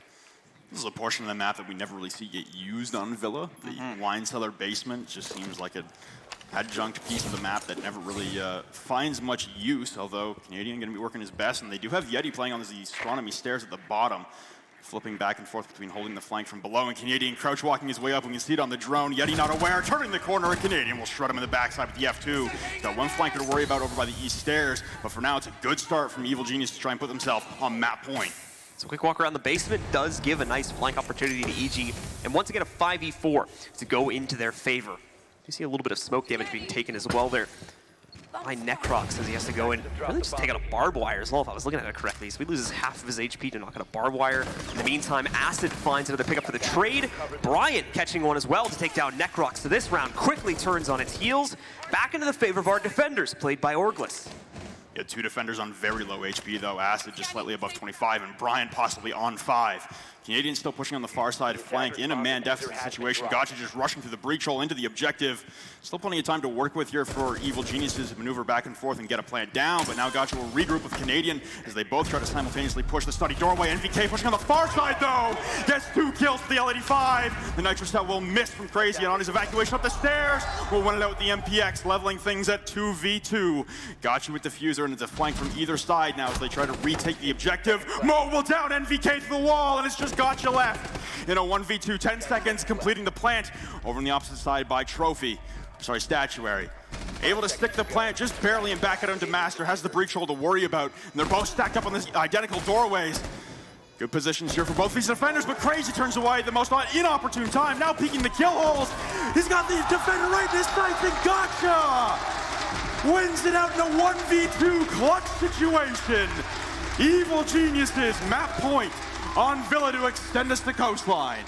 And unfortunately for Orgless, just a complete lack of intel, it seemed, about where Gotcha was playing from and where the peaks were going to be coming from on him, as they constantly just end up going directly into his crosshair on both of those final kills to give him what he needs to close out in a 1v2. It seemed like that Orgless had that on lock after the wraparound and the quick pick against NVK. It would have been just an easy job, considering how long Gotcha was spending trying to actually get the diffuser onto the ground as well. It took him easily 15 plus seconds, because I think he kept going on and off due to the death of NVK, and he was questioning whether or not he might have been able to get him up and back into the round, but did not end up being the case. They were unable to figure out his location quickly enough and knocked them out in a beautiful 1v2 to push EG ahead once again, now onto map point. Map point in favor of Evil Geniuses to send us to Coastline. And I'm sure Orgless do not want any part of that. They're going to try and close things out here on Villa, but should they do so, it will require overtime, as now with their backs against the wall, they'll have to win 2 consecutive on the defensive side. Not an impossible and insurmountable task by any stretch of the imagination. However, the way EG has been trading rounds back and forth, at the very least, it looks promising that EG may be able to come away with this just off of their back and forth momentum. It's going to take a strong push here from Orgless just to get it to overtime. Yep. Thankfully, it is only 2 rounds that are needed from them, though, so it's not a massive distance they'll have to crawl to get them back into it. Same site, once again, going to be attempted by them, the trophy and statuary rooms. Where we are going to see the battlefield play out for Orgless as they try to keep themselves in this matchup. But unfortunately, their defensive setups for Villa just not proving to be as strong as what we saw back on Oregon, where they had a clean sweep against EG, if you missed it earlier on, and were able to take them down 6-3 without dropping a single round on their defensive half. Well, the analyst desk pre-game talked about NVK needing to come alive, having a bit of a poor stretch. We've touched on it as well on the desk here. NVK currently leading the way on Villa with 11 frags. Definitely the event that you want to have NVK wake up on, and especially on the map you want him to wake up on. After dropping Oregon, see a resurgence from NVK back into the old NVK I think we're all very accustomed to. It's a good sight to see for Evil Geniuses. Other players as well that had strong performances back at the Rio Pro League finals, like Canadian, also continuing to have relatively consistent performances on this LAN as well. So the individual side seems to be there for EG. It's just bouncing back and forth, a little bit hit or miss on some of the rounds, unfortunately, so it's not making for necessarily the cleanest of fare, especially when you look on that attacking side back on Oregon. But they've cleaned that up very much so for Villa, and it does seem, in fact, that they know how to play this map at a minimum. They're looking to get that close out to send us over to Coastline for our 3rd map. A lot of roaming presence once again early on here. This is the first opening seconds for Orgless, but they have to pull it back relatively quickly due to the fast push into the study from EG. EG been doing a good job just like that, containing the chaos, containing the aggression from Orgless. We've seen it in a couple rounds get out of hand, but for the most part, Evil Geniuses, at least on Villa so far, have been extremely proficient at containing and locking down Orgless into one section of the map, not letting them slip through holes like we saw on Oregon. However, crazy, all the way downstairs, there's a hole for you. Downstairs, we can drop to about 2 HP, but we'll take out the Ash Canadian, the first time we've seen him on Ash tonight, and he will fall without acquiring a pick. No Doc to heal up Crazy, though, so he'll probably require a reset on the objective to return, so that Nitro Cell play from below, unless Crazy wants to stay downstairs with about 2 HP, won't be in play, at least for the moment. So rotate coming in now from Necrox over towards the more so the site side of the map for them to try and play off of with him. Maybe going to be trying something from the windows, and that looks like it'll probably be the case. Try and give his team a bit more easier access. They need to keep him alive for the actual takedown. His utility on the Captau in general from EG has been severely underutilized, and there is something that they did not want to have to deal with here. There is going to be a castle panel in the way on the side window. We'll have to try and move it directly instead. They've lost their Ash, so they're using the Hibana X Kairos to pop up in the castle barricade, as well as a portion in the wall. Looks like they got shot off. Either that or Young just didn't, he just didn't even commit to shooting them. Pre-lined it up and then never shot, so now he'll open up the same kill hole they had before they breach in. And impact tricking coming out from Acid. Can't tell if it got any of the pellets. It looks like it was a full 6-pellet detonation on the wall, and Young has just moved in to try and initiate the plant in the master doorway. The Toxic Babe will tick away, but Young will be able to stick this. At the very last second, he'll get the diffuser off, but Brian with a double kill. It's all down to Gotcha, and Necrox now in a 2v5. Plant down in a good post-plant situation, but just the manpower is going to be an onslaught, a wave coming at EG.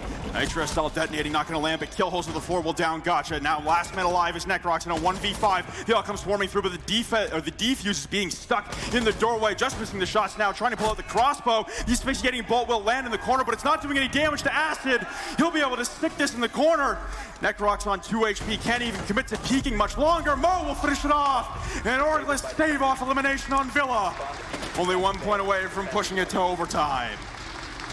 One more round separates potential overtime, which could still end the series, mind you, considering Orgless's lead. And of course, Evil Genius is still being able to push forward into a map 3 on Coastline, something that I'm sure they definitely want to accomplish here, considering their confident stride coming into this tournament. But it may come to a short end if we can see Orgless complete this comeback, and they've done a great job of doing that. A lot of smaller mistakes being made from EG, most notably giving up 2 players due to the push from Brian that happened to attempt to stop the defuse. Losing both of those players there was definitely an unideal situation for EG to have to deal with, and left them with just not enough manpower to continue to hold on to the site and post-plant. It was an interesting decision to just try and full send everyone in through the doorway to cover the plant, but there just wasn't enough control as far as crossfires. There were so many angles that Orgless were holding from far off that just had no contestion. There were no breach holes in the triple panel wall in towards Statuary and where you can look over the donut hole in the map to Trophy. There was no contestion on anyone just standing up and peeking a Young who was crouched over typing on a laptop. It was an easy take for them, and it actually turned out to be the Toxic Babe from Brian that would do the finishing blow, but there were so many instances in which EG were just stuck in doorways. They were funneled into one location to try and protect that diffuser. And losing Canadian early on in the round certainly didn't help them either, with Hash getting knocked out there. A lot of soft breach potential, just immediately gone, and even had to waste one of the X-Pyruses on one of the castle barricades by the side window too, so that could have potentially opened up another opportunity for them to breach some of the reinforcements of the wall and give them a little bit more crossfire potential at post-plant, but just lost Canadian within the first couple seconds of that round, trying to make a push on the first floor, and completely killed their self-destruction.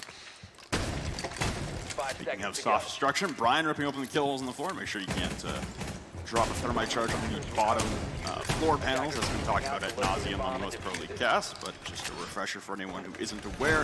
If you place a thermite charge on the ground outside of those reinforced walls, the bottom portion of the reinforced wall it's next to will also be blown open. So those kill holes help prevent the placement of the thermite charge on the floor in front of the wall. Far side take, looking to be the strategy for Evil Geniuses, as 4 amassed themselves in the windows outside of the bomb site they just tried to attack. Just got NVK on the flexing position, and Young now making his appearance on the Montaigne. We've seen it once with Gotcha so far in Oregon, and now the Shield Master will make a return to Montaigne, and they're trying to flush Mo out of study as he's being pinged out and being pre-fired at multiple times over. Young will continue to move past Master into the bathrooms now as he continues that sweep past Astronomy at this point. He's got the drone support coming in from Gotcha, and it seems like he has successfully flushed out most of Orgless that were sitting on this side of the map defending. Nice hard ping does come off onto one player, however, so I would imagine Gotcha's going to start heading that way relatively soon now that they've got the intel, so they can try to flush those guys out of position and just force them all back into the site. Good drone work here and good patience coming out from Evil Geniuses. Yeti still holding 90 with the ACOG. A trade of shots going back and forth between Crazy and NVK. And Crazy comes out a little worse for wear in that, but still with his life inside the objective. Not a bad place to be, especially if Yeti can make it back and heal him back up. Yeti more focused now as he's been flushed out of his 90 position. More focused on healing himself up and keeping himself alive. As you got 3 stacked now inside of Aviator from the side of Orgless, all contesting this B-bomb doorway. It leaves Mo and Acid to try and lock down the far side inside of Games Room. So the drone presence and the Montaigne presence coming in from the attacking team played by EG. It works, it's forced them all back into the site. Now they actually have to get the site against pretty much the full team stack that's been thrown out by them here. Speaking of things being thrown out, smoke grenade gonna be tossed out, a gas grenade gonna be thrown out by the smoke on the inside of the site. And we'll hope to delay the Montaigne from moving in. It was a little bit out of position for that, but thankfully it split up most of the attack and accomplished that goal anyway. Yeti will start things off, however, finding a pick from the other side closer to the study as Necrox is found trying to sneak in the late round. Young still trying to push his way through with Diffuser as that shield. Gotcha and Canadian joining him now as they weren't able to get the vault wall open. And that's the linchpin of the defense here. NVK will take down Yeti though. A solo push in is that shield from Young, and he's down on 5 HP. A team kill though from Acid. Not a good look for Orgless now. A trade back and forth, and now it's all down to Crazy and Acid to try and hold out. Young is either on 1 HP or down to cross. He'll get down now. NVK will be shredded from the UMP, trying to push him through the B-bomb door. Young is down, so it's all up to Canadian now in a 1v2 to secure map number 2 and pushes to map 3. Instead, the peek's coming out, the dodging of the bullets by Crazy in behind the bar. He's still trying to confirm the kill onto Young. He'll do so, and Canadian with 10 seconds left needs to push in with no diffuser, has to get both frags, and Acid will clean it up from the vault. Orgless on back-to-back rounds will send us to overtime. Despite being pushed back to the site, despite being droned out every single position they tried to lurk on in that round, and despite being just forced outright by the Montaigne back into the site into a full 5-man hold, they pull it off. They're able to close it out, and despite the team kill as well, they still managed to hold on. Very well played by Orgless to bring it back now to 5-5 and send us the distance to potentially decide this series right here, right now on Villa. Well, Orgless will be heading to the defensive side to start things out in overtime. They'll swap to the attack once, and if necessary, if they don't win both of those rounds, they'll head to the defense once more. And it's been a pretty evenly split game back and forth. We saw a 3-2 advantage come out for the defensive side of Evil Geniuses, and then a 3-2 split on the defensive side for Orgless. So in total, it's a 6-4 split in favor of the defense. So a slightly defender-favored map between these two teams. However, I don't think it's as much of an influence, even though it is only a 3-round overtime. Well, let's take a look here. See if EG can recover once again. Already had to see them do it once. Beginning of this second half here, after a little bit of a back and forth start, there was the question whether their attacking side was going to be impactful enough to keep them in this game, considering the poor play from Oregon. It seems like on Villa, that attacking side from EG is much stronger, much more formidable to play against, but not formidable enough to close out at 5-3. As we saw Orgless make the comeback, tying us up at a full 5-5 series. Now the first to 7 will be able to take control of, in Orgless's case, the series, and in EG's case, the map to send us the coastline. Attackers recovered the bomb defuse. If there's ever a crunch time for Evil Geniuses to focus up, it is now. And Orgless throwing a wrench in the plan as well, looks to be defending not Aviator and Games Room, our primary bomb site that we've seen for the most part throughout this entire map. Instead, they elect to go to Statuary and Trophy to begin things in overtime. Quite the confident play there, I guess you could say, abandoning the most traditional and proven successful bomb site in this particular match and heading to the secondary bomb site. It could be enough to throw EG off. We've seen now Canadian on the Ash again, and he was the first one to die the last time they attacked this site. And EG's apparently only resort, at least they thought so, was to dive in and try and plant 5v4, and just didn't have the manpower to try and hold a post plant. It is a bit risky when you consider the fact that the round was won there by Orgless, more so by mistakes from EG than necessarily good play that we saw from Orgless. They were still able to close it down, but that was because EG was so limited due to the loss of their soft destruction in the early round, having to use the X-Kairos to break down one of the castle barricades, and then not having it available to try and break down the triple wall that was set up right next to their plant position to give them more of a crossfire play, as you had been mentioning in the post round for that one. So we'll see if they can pull off the same thing, if they're able to limit the utility use, more importantly the soft destruction use by EG in the early round here once again. Can certainly find some impact and might be able to close out once again. But if not, EG will have free reign with all this. Well, once again, Yeti playing those astronomy stairs as the Jaeger, but Canadian will not be making his way up through the wine cellar basement. ADS is 2 of them stacking the astronomy stairs, and the third one also stopping the projectiles coming in through the bathroom doorway. You still have Yeti holding, waiting for anyone to make their way up to the basement stairs, as Canadian did last time. And Gotcha's made his way into the bathroom. He jumped in once, missed a handful of shots towards Yeti and jumped out, but now he'll firmly ascertain some control inside of the bathroom with Yeti and Brian pinching out from inside astronomy. Meanwhile, Brian's going to continue to hold on the inside. We're going to see one player end up dropping down. Yeti will be grouping up with him as well. It's both the Pulse and Yeti have now gone downstairs to the first floor, going past Skylight over towards the red stairs. There's the yellow ping going on to one of the players, and in a moment here, Pulse should be able to easily spot these guys out for the first floor with the 2-man team pushing. They're going to be contested from the other side, and it's a successful kill coming out. The trade, however, not to be seen just yet, as EG continue to find impact, and it's all from Canadian. The double kill from him. Another kill picked up as well by Gotcha. Our defenders now down to only 2. It's Mo and Brian trying to bring this back here now. NVK already able to knock out Brian outright, so it's all on Mo in a 1v4. He can't get it done. Canadian gets his 3rd kill on the round, and Evil Geniuses will start out overtime in their favor, going up 1-0. Only 1 more needed for them to close out the map now. Evil Geniuses winning the rare attack onto this bomb site on the far side, and we'll leave that to the analysts to break down whether or not that was the right play to make or not, heading to Trophy and Statuary. As far as I'm concerned, I mean, you look at possibly the most successful bomb site in this map, and maybe on Villa as a whole, in Aviator Games Room, it doesn't get elected to be used by Orgless. They lose the round, and now EG start off their defensive portion of overtime on Aviator Games Room, looking to close us out and send us to map number 3 of Coastline. Orgless had a shot, man. They had a shot at the throat of EG, and it seems to be slipping away momentarily.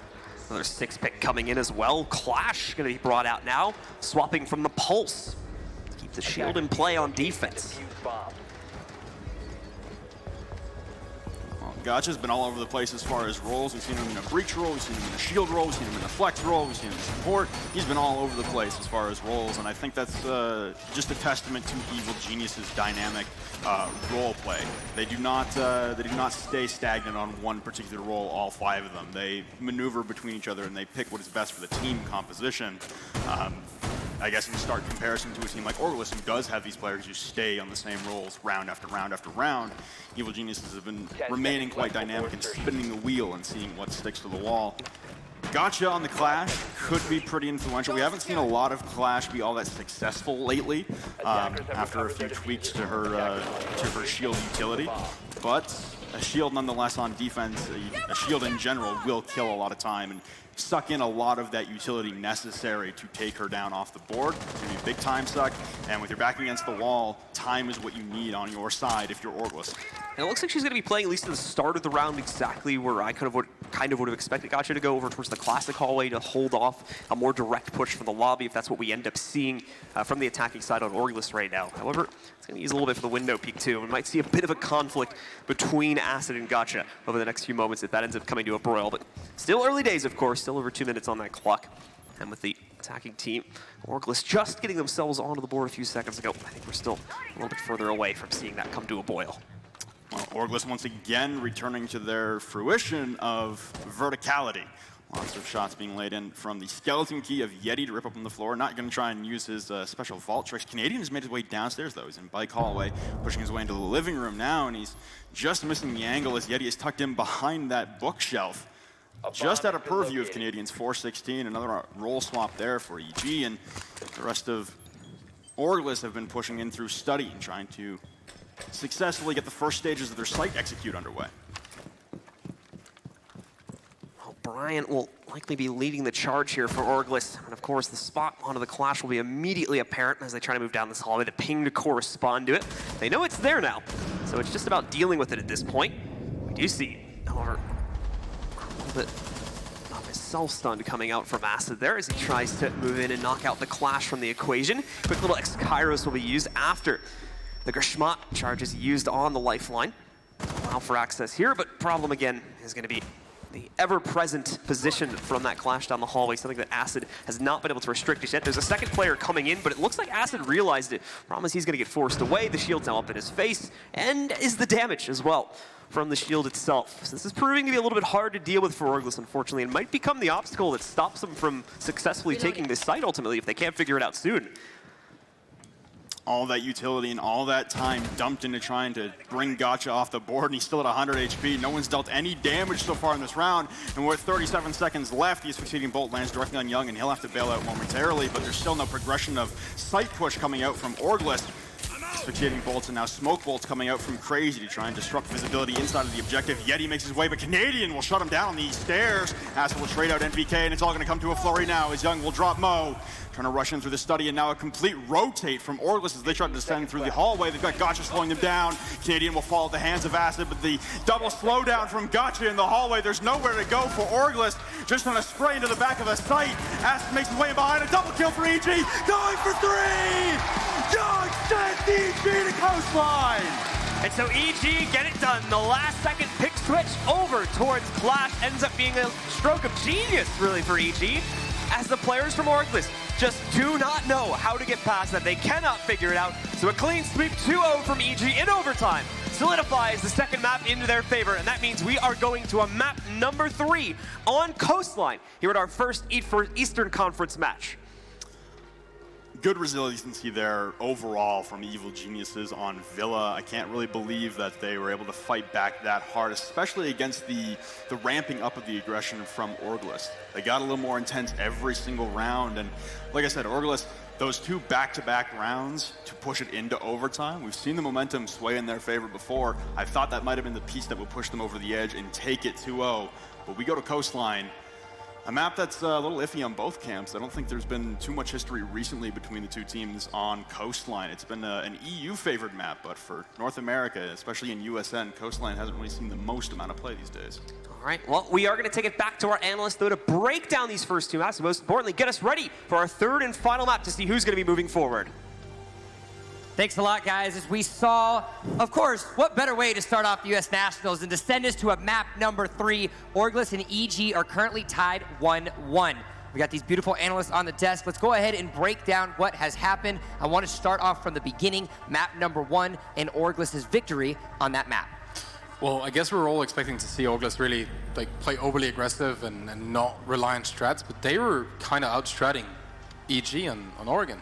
And that was very surprising to us. Yeah, they kept their pushes very composed, and they definitely kept things together. Even though when they were faced with a lot of EG's coordinated timing on some of their flanks and some of their nitro cells going off at the same time, it just really shows how confident Orgless is in their play that they were able to stick with it and continue. But then you're going to have to bring up clutch factor. How many clutches did we actually see map 1? Starting off with Young on round number 2, it was phenomenal. The way he got the double kill with the C4. And then after that, Yeti, the in-game leader, he stepped up in a big way, which really helped fuel the team in order to come back and win map number 1. But winning that map against Evil Genius was actually huge. But And we talk a lot about how there are players that succeed through their fragging ability. Yes, everybody wants to see the highlight plays, the 3Ks, the 4Ks, but in reality, you also have to think about the late round decision making. We got a replay for you from that first map. It was round number 3, the last 60 seconds. I know this was an important one for you. Take it away, Zeronic. Yeah, so I mean, you see Troy coming up here and basically turning this into EG's favor almost instantly. But as soon as Yeti realizes that he has to go back and get the diffuser, and where Canadian is, he sprints to the other end of the bomb site to get this plant down. They already have a pre-placed drone in Laundry that can see Troy coming or Canadian coming back. By doing this, he has to sprint. So now, he can either stick the plant and get it off, or he can turn around and take that fight. And just having that confidence to do that with 10 seconds left, you're gonna see the play right here is crazy. And he's spotted by the drone here, by the way. I think that the one big thing to take away from that round is how much information Canadian was gathering on the pulse that brought his team together in order to collapse onto the Orgless attack that had stacked up so heavily on the staircase. But once Yeti put himself in a position to where he could actually win the round with the proper use of utility, with the drone being in the right spot at the right time, he knew that his back was covered and he could take the fight confidently, knowing that he knew Canadian's exact location, because Canadian didn't know the drone was there until right before he died. Something of a common factor of Orgless throughout both map 1 and map number 2 revolved around their composure and their ability to instill confidence in themselves. Now shifting to map number 2, before the beginning of this match, Vela, you were talking about Gotcha, his ability, his need to step up for his team. He was able to do that at map number 2 and secure themselves a game number 3. Yeah, Gotcha playing as Clash, that was actually scary, because once he was able to really slow things down in the last round, Orgless, they looked completely lost. They didn't know what to do. He was able to manage the time in the whole round, which was pretty valuable. I think that when it came to that very final round on Villa, the one thing that I think that EG picked up on that made it important was that Orgless never took the 90 hallway. Whereas when we saw the exact same push from EG on the opposite end, we saw them take the 90 hallway efficiently, and it made their push that much stronger. And you also take a look at it as well. Adaptability is something that at the beginning of map number 2, Evil Geniuses weren't doing. We were talking about this standing here at the desk. They repeatedly went on strats early game that did not work. They weren't able to combat the IQ Jackal at the beginning, but then they were able to adapt and end up taking it in overtime. Yeah, we saw both on Oregon and on Villa that they were struggling with going with these smoke plants before they actually did enough of a dent in Orgless to, not get C4, not get smoked, especially like the tower take on Oregon stood out to me. The bedroom take from Villa, but later on we see them like loosening up a bit and being willing to play, for example, the clash in the 90 hallway and actually taking advantage of Orgless' playstyle instead.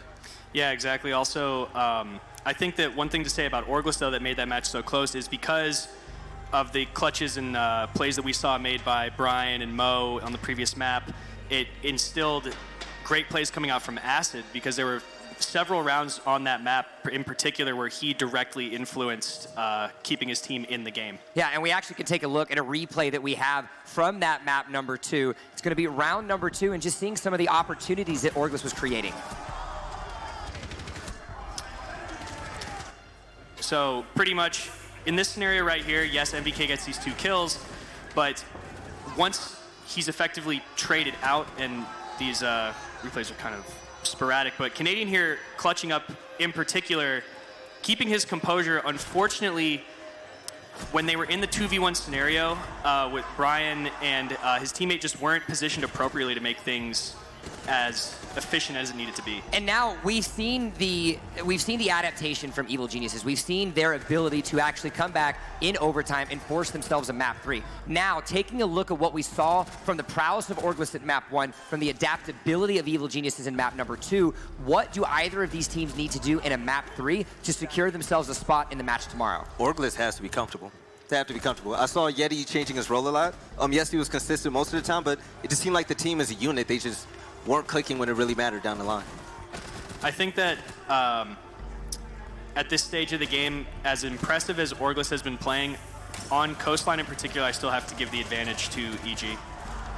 I would just say if EG stops trying to do the smoke plants before they take at least some of Orgless out. I don't like seeing a plant going down with 4 or 5 defenders alive, especially not when we know they're going to smoke you, impact nade you, and C4 you at the same time. You know, fight a bit and then go for your plant. Now, the question becomes now, how is the aggressive nature of Orgless with what we've seen? Are they going to be able to play into that? We are coming to map number 3, which is Coastline. What does that do for both of these teams, seeing what we know from Coastline? Well, it's a bit harder to roam on that map, at least. You have the big garden in the middle that limits a lot of the movement, especially if you have roof control.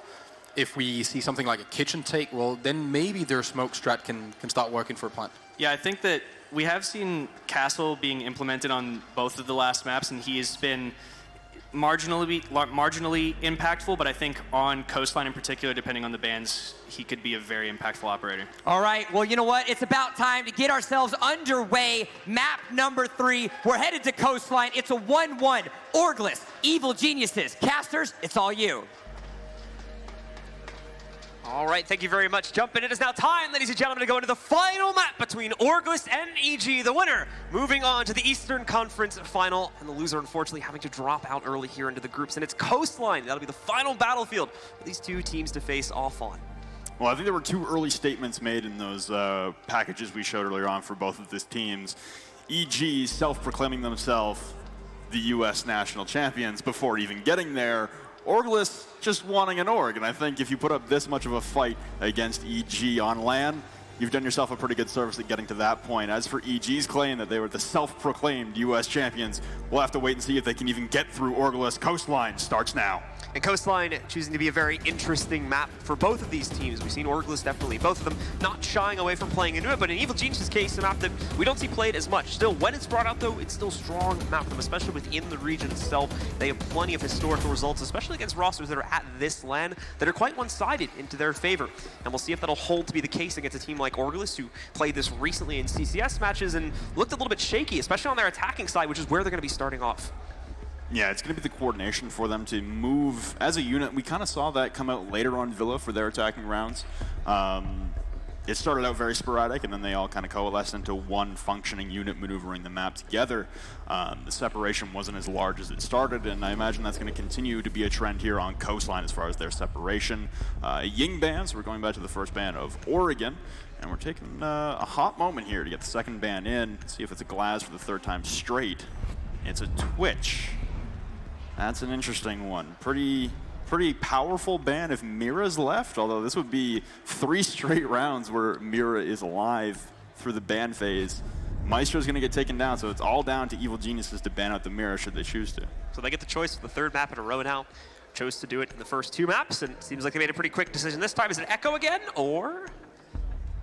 It's Echo again, yeah, so they're going to take it out, and once again, Mira's going to be left in the pool, and now Twitch is also going to be knocked out this time as well to change things a little bit for these guys, as Glaz is left in. Yeah, Glaz for the first time will make his appearance in this best of 3 in the U.S. Nationals LAN as a whole. But those 2 defenders of Echo and Maestro, they are not seeing any play, and Mira seeing a stark rise in her play time thanks to not being banned out in all 3 of our first maps. A little bit more hit or miss, though, in terms of the Mirror pick rate specifically. Looking back at map number 2, a lot of teams, especially on Aviator, are choosing to shy away from it and instead go for more utility overall comparatively to the Windows. It's a different look indeed, and speaking of a different look, when we're starting downstairs, Kitchen and Service going to be the primary for Evil Geniuses to start out on their defensive side. And all 3 maps in a row now, we've had Evil Geniuses start on the defensive side, trade some rounds back and forth, head into the second half, up 3-2. Well, we have yet to see that if it'll come true of Coastline.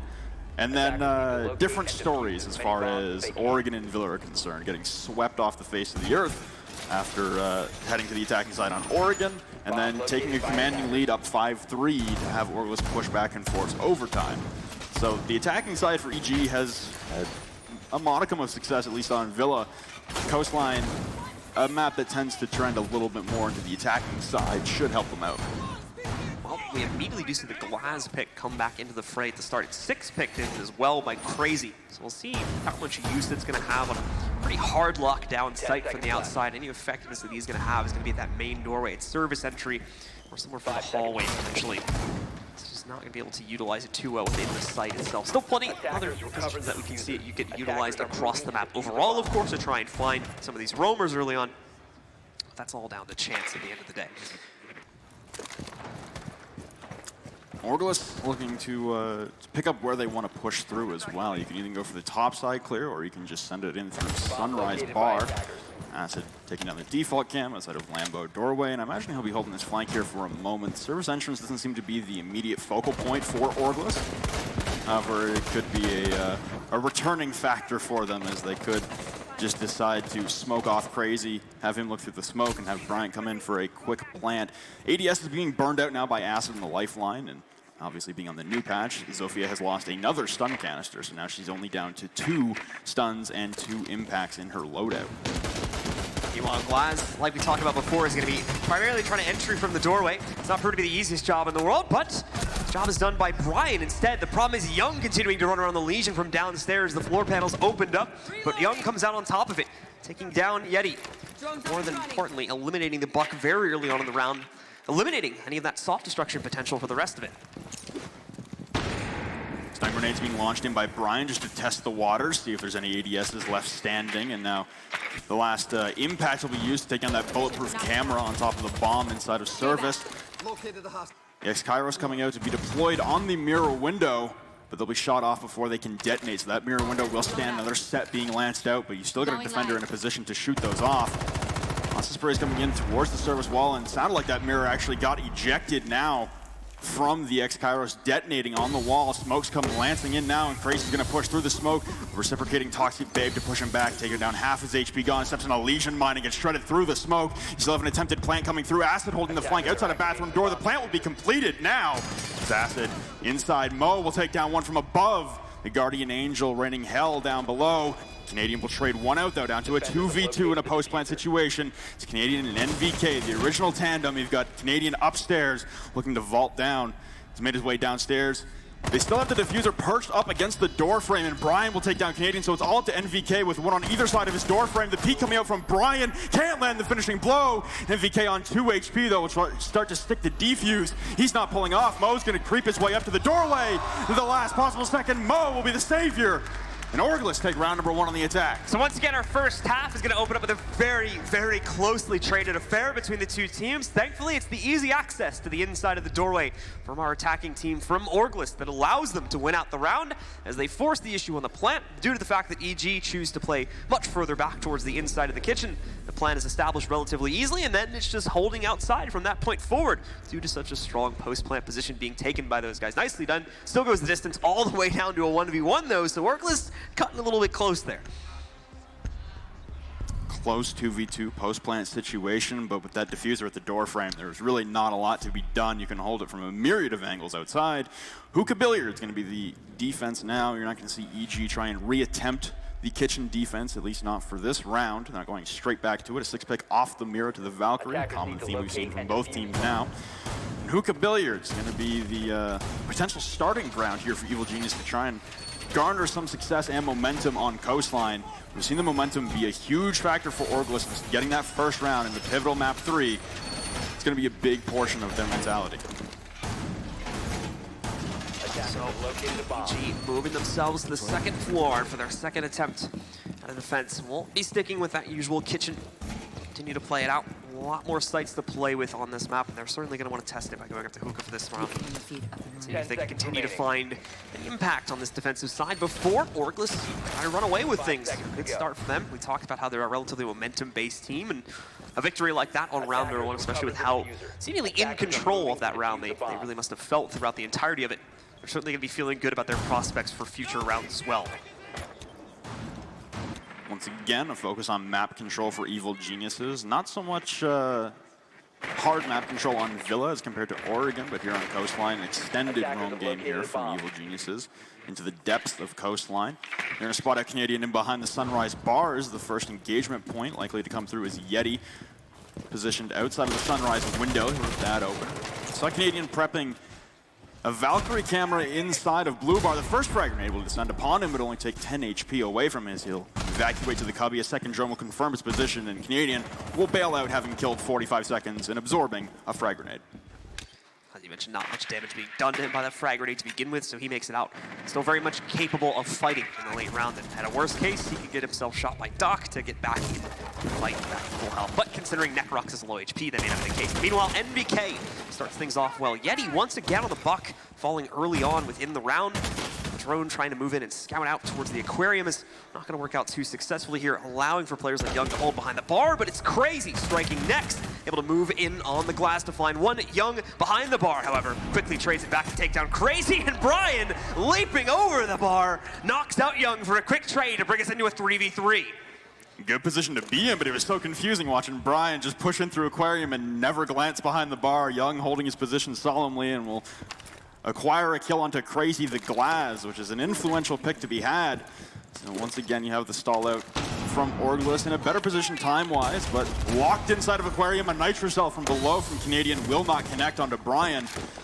It's the 3v3, and they need to initiate a plant scenario. You still have Valkyrie cameras for the intel, and the Toxic Babes now being sent in from Necrox to try and stall out the aggression. Pinned behind the bomb, but NVK will rip through Mo, and Caitlin in shots with the pistol. Brian will trade one back, but left alone now with the fuser in hand, whipping out the bearing, wildly spraying, but Canadian will close it down. Evil Geniuses level the round count once again, going back and forth on their defensive stands. Great active position being taken out by Aqua, just not leaving Orgless really a whole lot of room to get in without actual, obviously as we saw, having to trade behind the bar, losing a lot of players there. Then we saw the defenses show up. So much soft breach had been already thrown out at that point by EG around the site that the second pressure was thrown, the second it looked like the execute was coming in from Orgless, they just immediately collapsed upon the site, and as you saw, completely decimated that attack from Orgless. So very well done.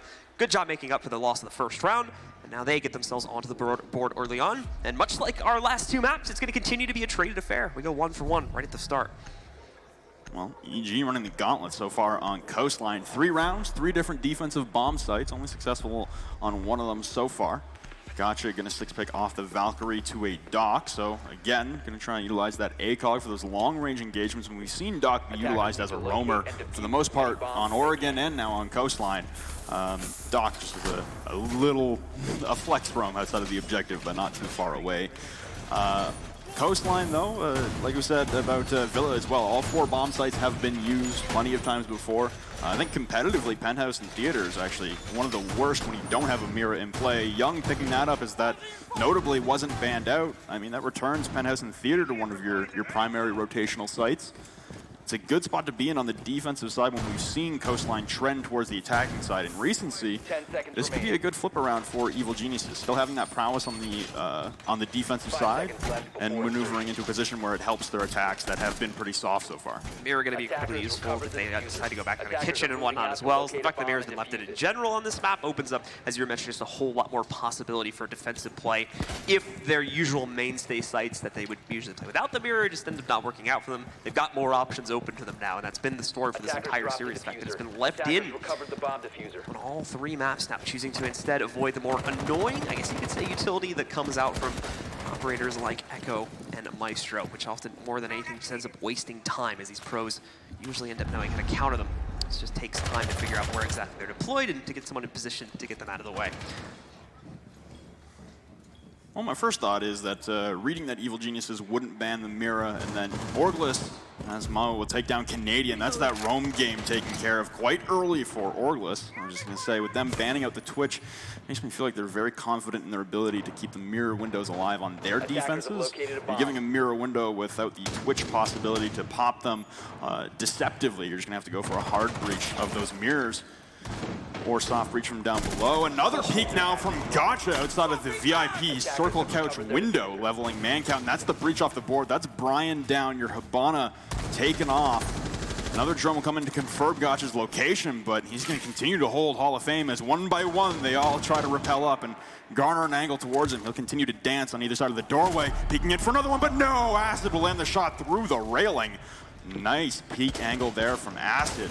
Once again, giving Orgless the man advantage in the second one now as Necrox will go down. Crazy, once again looking for any effectiveness, misses the player on the cross though, as we do see the mirror coming in to stop it, and even worse off, NVK from the other side is able to pick off one of his only other teammates. Acid going down, nice shot from Crazy, the one tap to finish off. Necrox takes him out of the fight and brings us into a 3v2, favoring Orgless on the attack. And we've got Mo starting to wrap back around close to the sights. He gets a hard ping as well to quickly knock out NVK. And it's looking more and more like Orgless are going to be able to easily shut this down as it's all onto the mirror now. Young in a 1 versus 3 situation.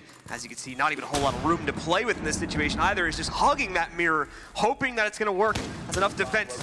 But Buck Yeti, who has seen very little play due to him being eliminated in the early rounds, finally going to be able to get himself a piece of the action this time. Smokes coming in to allow for the plant. A good wrap from Young, but the shots not connecting the way he would have liked. He does, however, get the wall bang to be able to finish off Yeti, taking him down. Tries to go for a second as well, but can't find the impact. And as such, the diffuser will go down, forcing Young to make a play now. Trying to maneuver in through that rotate hole that was made from his mirror window being destroyed, holding the tight angle, but Young will win that out onto Mo, lacing it for 2! Young, the clutch 1v2, and Evil Geniuses will take the lead! Young, an absolutely masterful play, and he's even gonna have a little bit of fun with it, even though he didn't catch that. Nicely done from Young. Plenty of time, of course, to stop that diffuser. And Evil Geniuses will continue to cut ahead on the defense. You see Troy getting hyped up. Oh, baby, that's the momentum as well for EG. Once they start feeling themselves, it's a dangerous road. And oh, that Mira, even without the windows, Young in a clutch 1v3 as total. I said 1v2 in the end there, but 1v3 is shredding through Yeti through the soft wall and then playing the angles perfectly against Mo and Crazy.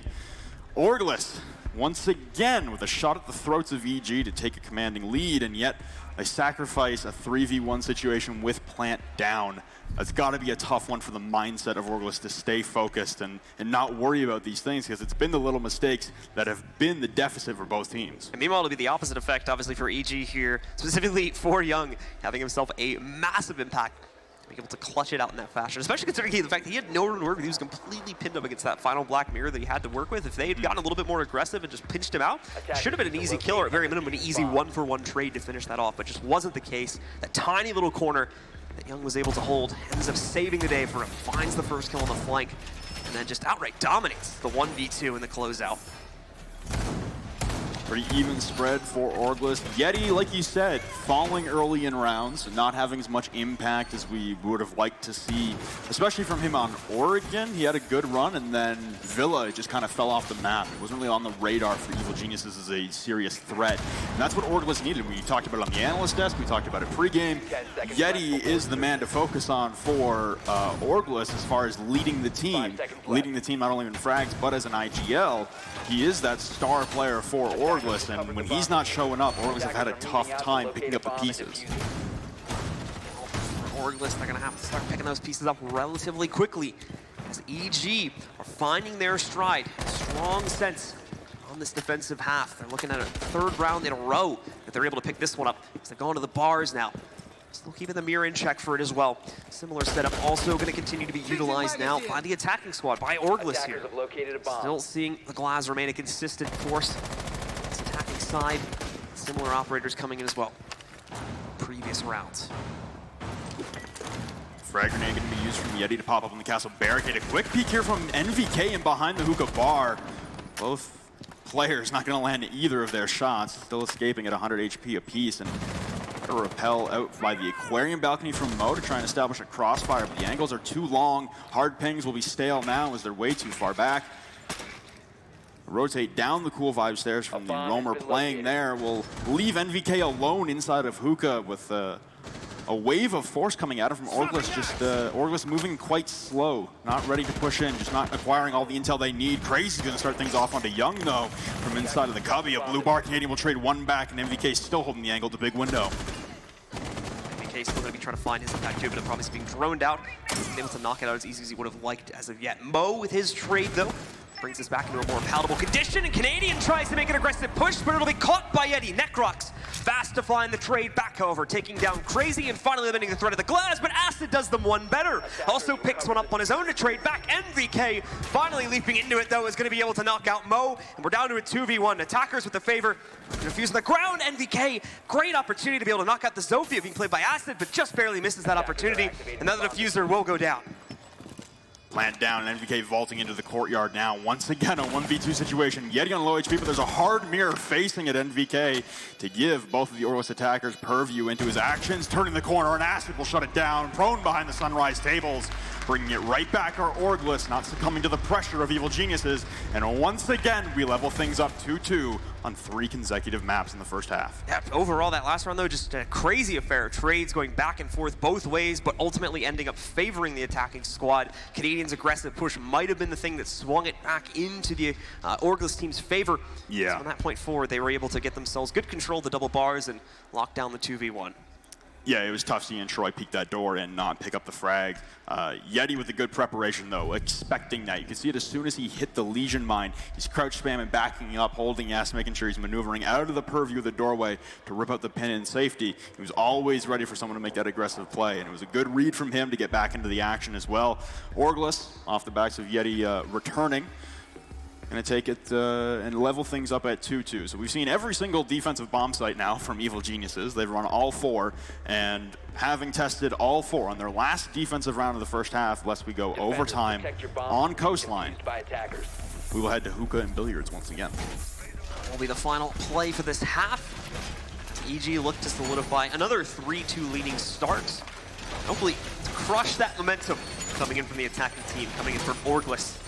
As at minimum, they've been able to hold up a fight against EG. That's certainly true. On all 3 of these opening halves, they've gone the distance and even dominated them in the second half of our first map. Unfortunately, fell a little bit short in overtime on Villa, and we're unable to get the 2-0, but they're looking strong to keep this pressure going all the way towards the end of map number 3 and really make it a spectacle for whoever ends up coming out on top of this map at the end of the day. I'm going to imagine someone went hunting at nauseum for a drone there, or else Yeti wouldn't really be losing his mind like that in drone phase.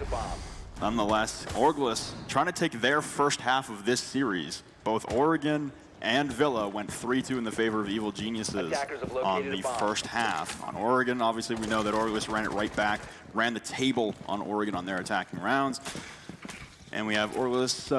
Performance has been a team effort with Brian, Crazy, and Acid all on 21 kills apiece. So sharing the love, our Orgless, the depth coming through for this team, and that's kind of what we also wanted to see in the transition from their Noble days last season, where it was very top-heavy as far as frags are concerned and contribution to rounds. This time with this Orgless roster, even with a sub in, Mo is not a part of this full-time Pro League roster.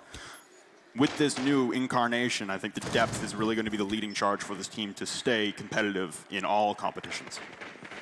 Drones still the main focus at this point here. Unfortunately, Orgless not feeling as confident to push early on the inside of the resort as they have been in some of these previous rounds. It's really taking a lot of time to fish things out before they commit themselves to their push. And we'll see if it's similar to what we saw in the previous rounds as well. They're going to try to push themselves in through Aquarium first off, and then move from there. As unfortunately, that was an area where they were held off quite significantly by EG, but I think still at the end of the day, we're able to end up controlling that round. Just got a little bit dangerous due to the trade potential, but no, it was indeed EG that crushed them in the late round there, as I recall it now. Just due to the fact they lost too many players in the trade in this very room. Thankfully, this time it should be quite obvious at this point. EG don't really have as much aggressive contention, so they are going to allow the attackers to walk right in, but you've got the potential flank working its way towards them. Brian is well aware of this. You can see him just face checked it a second ago. He's going to safely hide himself behind the bar in the event we do see that push come through.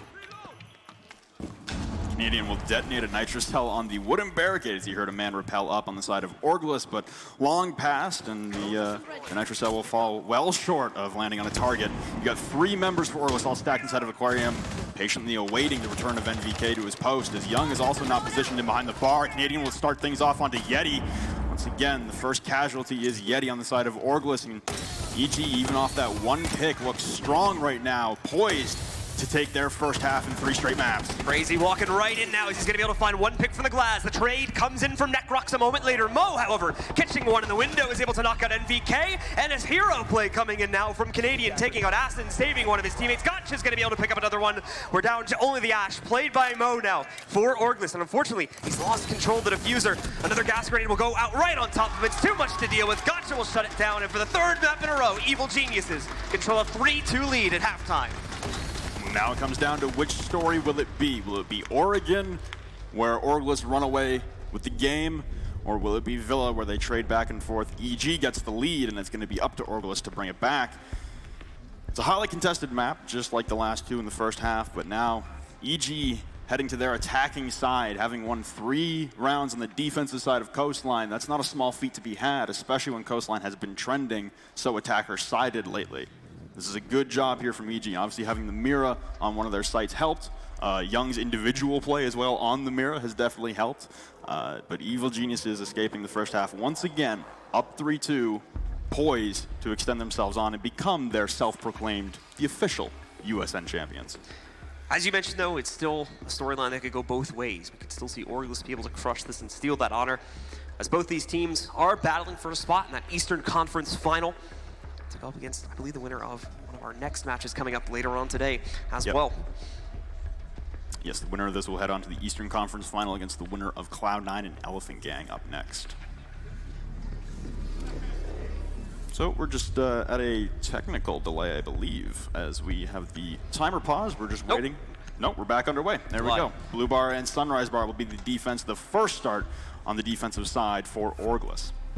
Going directly into it here. We'll see if anyone uses 6 picks. Yeah, we got one coming out from Young. Ooh, it's over to the Montaigne. On the Montaigne, the shield play from Young. It's hard to discount. Attackers need to see locate how effective it will be. So like we said, it's going to be the bars where we'll start off. It is on the first floor, so it makes things a little bit easier in terms of getting the Montaigne inside at minimum. We'll see if the push on the shield is as effective on attack as it was with the sudden clash pick that we'd seen in the previous night. I don't know if it'll be that effective, of course, but we'll just have to wait and see, as it really threw players on Orgless off on their own attacking side back in overtime for Villa. Besides that, though, the actual Montaigne picks, unfortunately, from EG here haven't really ended up working out so well. So we'll have to see if they can change that up for this round. We're also seeing Evil Geniuses rock a no hard breacher lineup composition, and that's kind of actually been a trend lately on Coastline.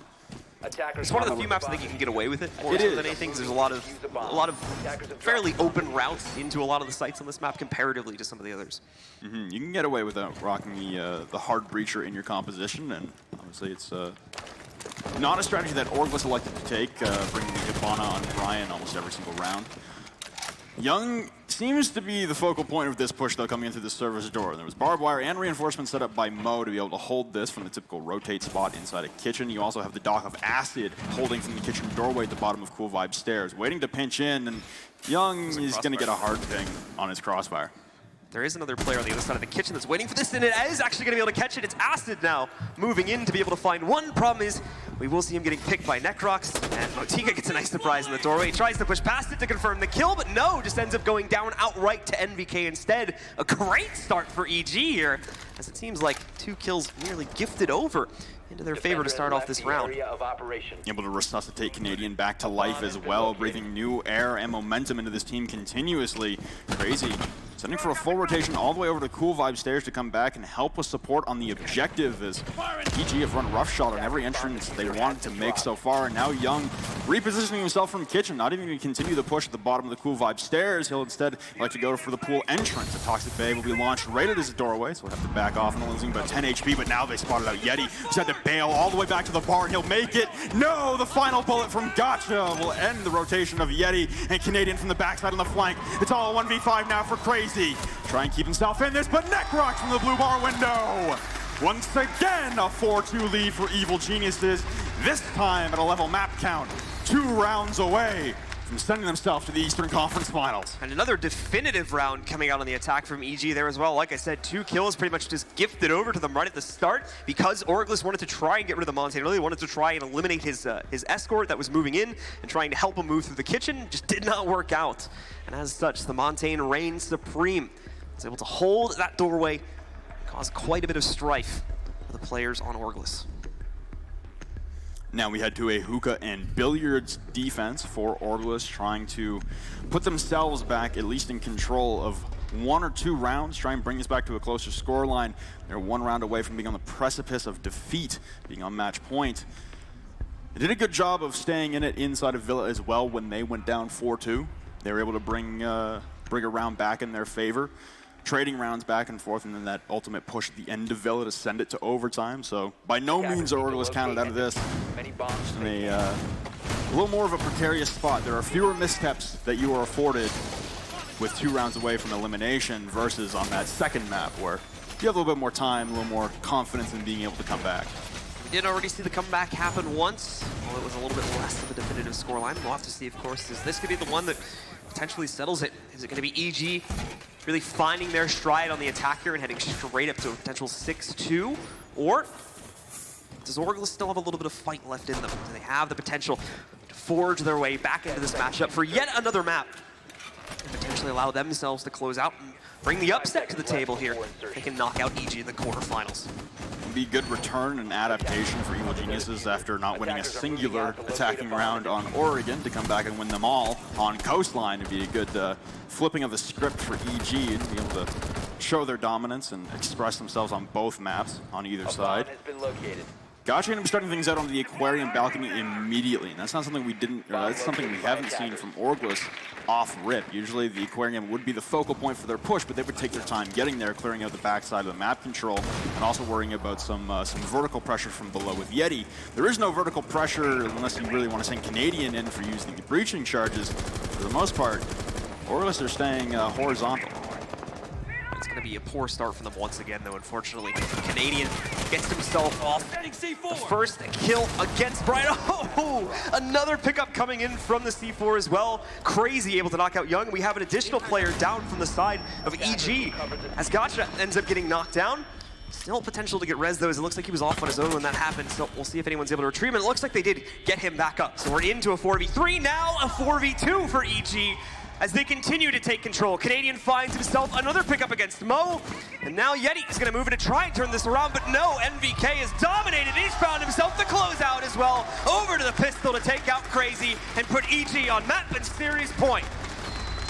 1 more is all Evil Genius will need to send themselves to the Eastern Conference Final. Orgless putting up a wonderful show on Oregon, a very back and forth show on Villa. Seemingly let Coastline slip away from them for the most part. Down 5-2. They need to run 3 back in a row just to send it to overtime, then win the best 2 out of 3 in overtime. It's a bad look here for Orgless. They've put up one hell of a fight so far, but they will require a lot of resiliency, a lot of deep effort, and a lot of focus to not let their emotions become the better of them and pull this back. They will be heading to Penn Teller Theater on elimination point. So attempt to lock down one of the more closed off sites that we've seen. And once again, this brings in an interesting point when you talk about the fact that there's still no hard breacher in the lineup for EG at this point, even after the 6th pick, as they're finally going to move away from the Montane over to a Blackbeard instead.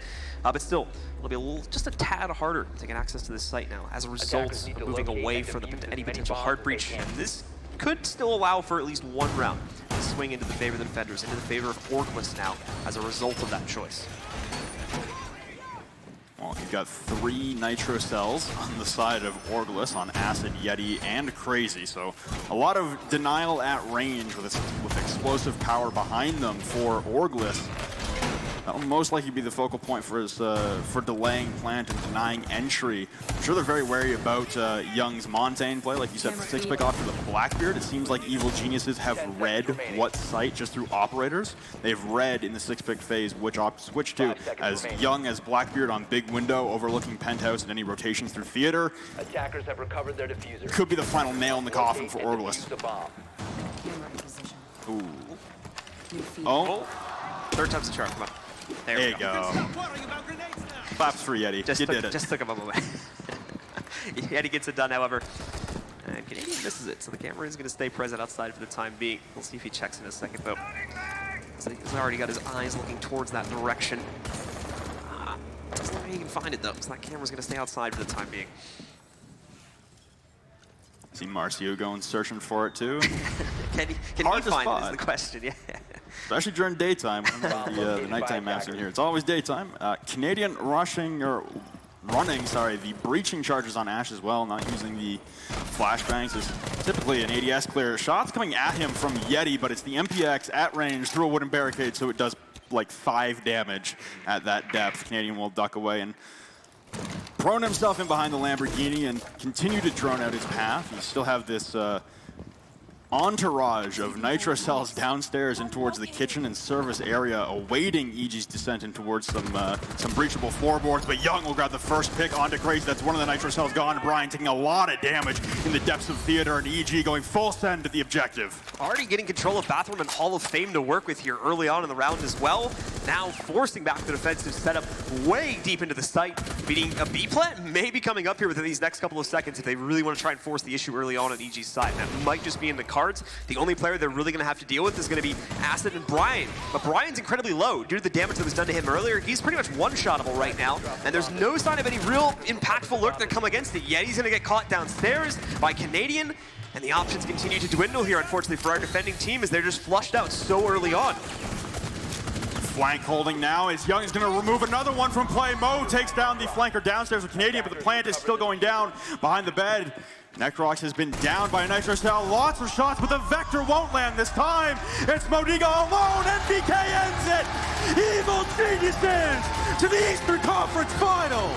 An EG, a story of struggle to be sure, but they still come back to close out at the end of the day. And more importantly, in a definitive fashion on this third and final map with a 6-2 final scoreline. They take it the distance, but they do indeed close out at the end of the day. It's the old gods holding strong as EG will move forward 2-1, as you had mentioned, towards the Eastern Conference Final for Orgless. It was a great fight put up by this new roster, but just not enough to take down the Titans in EG. A well-fought battle on both sides. That was probably the best we've seen Orgless play in a long time. I'm very proud of their performance. They came in here looking for an Org. I definitely think just off of that performance, they have certainly earned themselves one. That is a tough team to contend with. You go up one map, especially for Evil Geniuses, got to commend their ability to come back in that, not lose their head, not lose their cool. We saw that a little bit at the real game that we keep referencing as Fnatic. They lost their head a little bit after dropping the first map. This was a wonderful comeback performance for Evil Genius. Everyone in that roster staying locked in, keeping the momentum, keeping their mentality about them.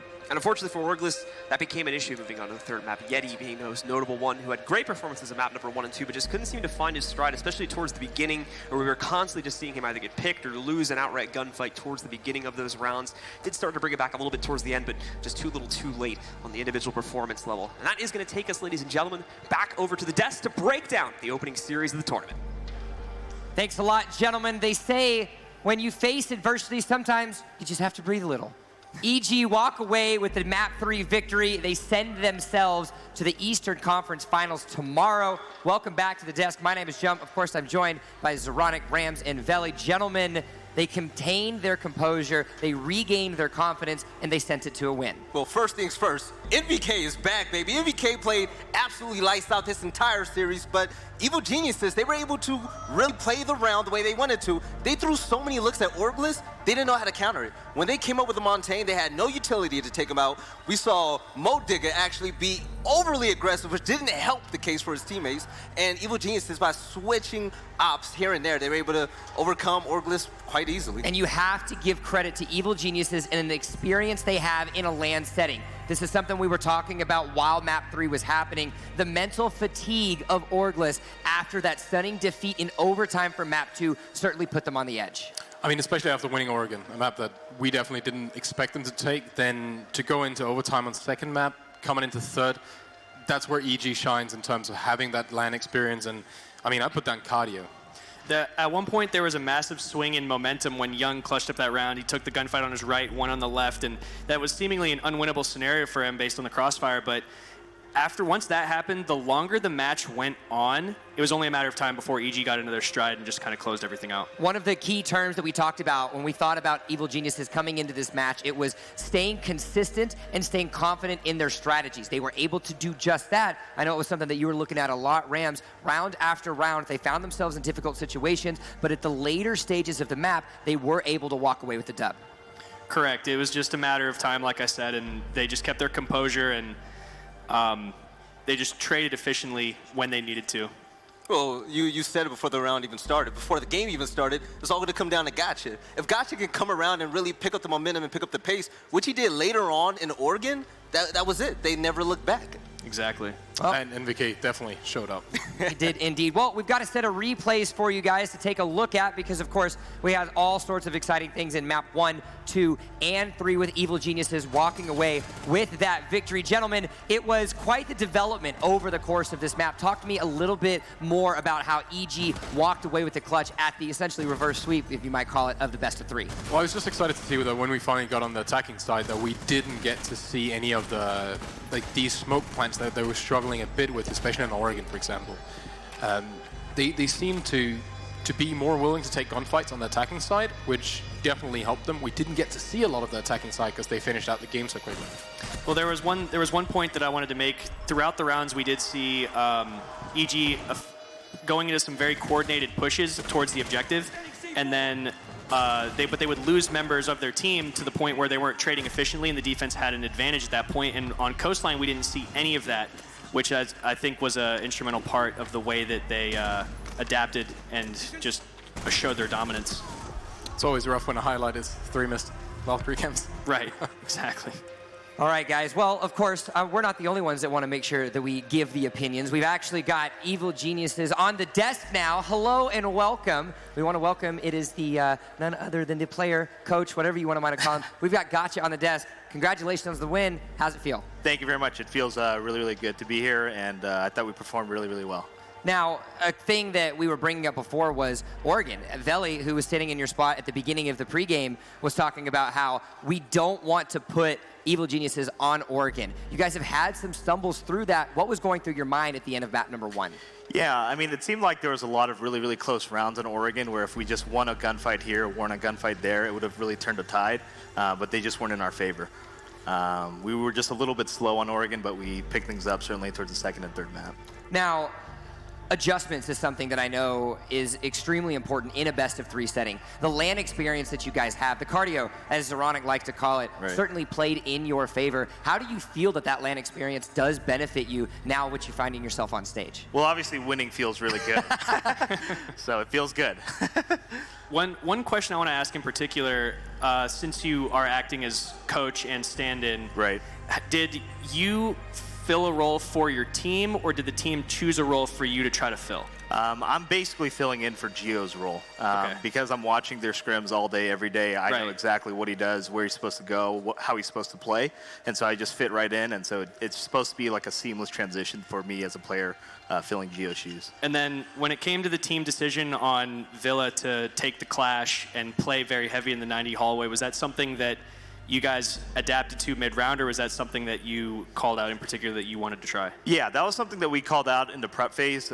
We knew and understood how they played it, and so Troy actually called a really good change for us, and I think that won us that round for sure. Oh, it absolutely paid off. That was huge. It seems to be a big turning point for the entire game because it was also around there where you started not relying so much on your smoke takes, where you got C4'd and smoked out a lot. Right, absolutely. Now, you guys secured yourself a victory. You can take a breath for a moment. You have until tomorrow to play. You find yourselves in the Eastern Conference Finals. What's going to be the thought process? What's the mentality now as you get to watch the Cloud9 Elephant Gang and you get to prepare for tomorrow? Well, I feel really confident in our own game and our own strategies and all of our players. So it's more so about just playing our game rather than counter-strike them as hard as we can. We're also here to just have a fun time as well. We don't have our starting 5, so we're here to win it all, but we're going to do our best.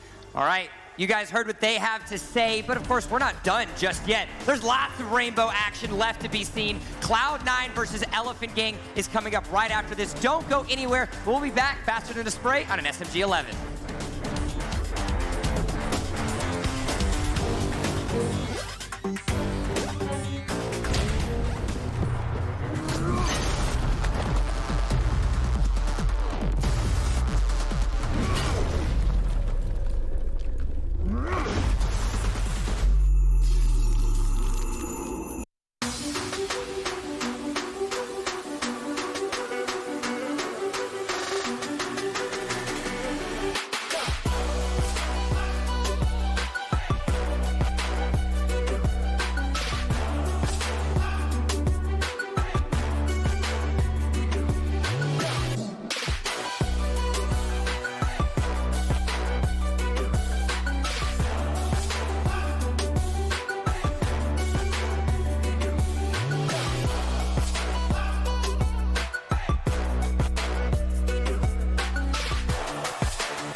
Caesar.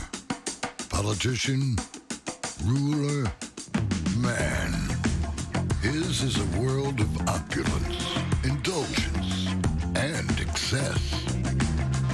So for anyone seeking a place where the sun never sets on a good time, all this awaits.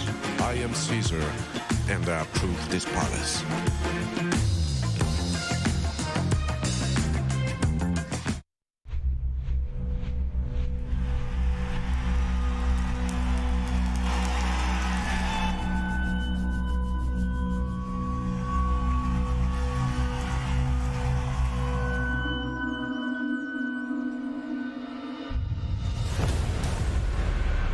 We come from different backgrounds, from different parts of the world even.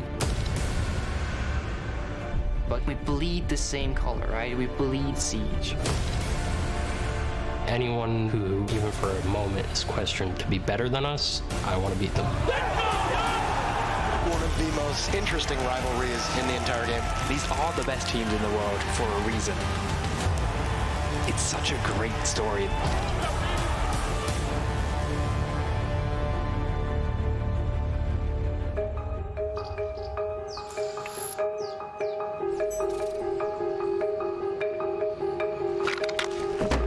You just love sports. You're a great team player. And then that year you got concussed. Heck a bunch. You had 11. You couldn't have gym class. You couldn't ride a bike. You had to refine yourself. When I was sad because I couldn't play hockey anymore, this was all that made me happy. Let's go, boys! It's my whole life.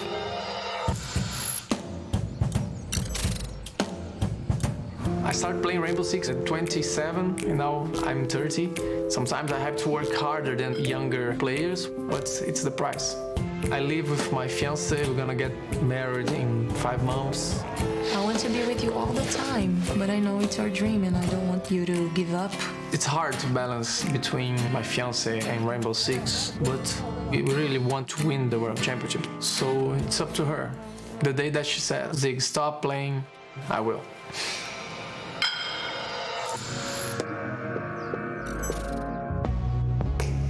I was raised with a single mother of 2 children, working 2 or 3 different jobs.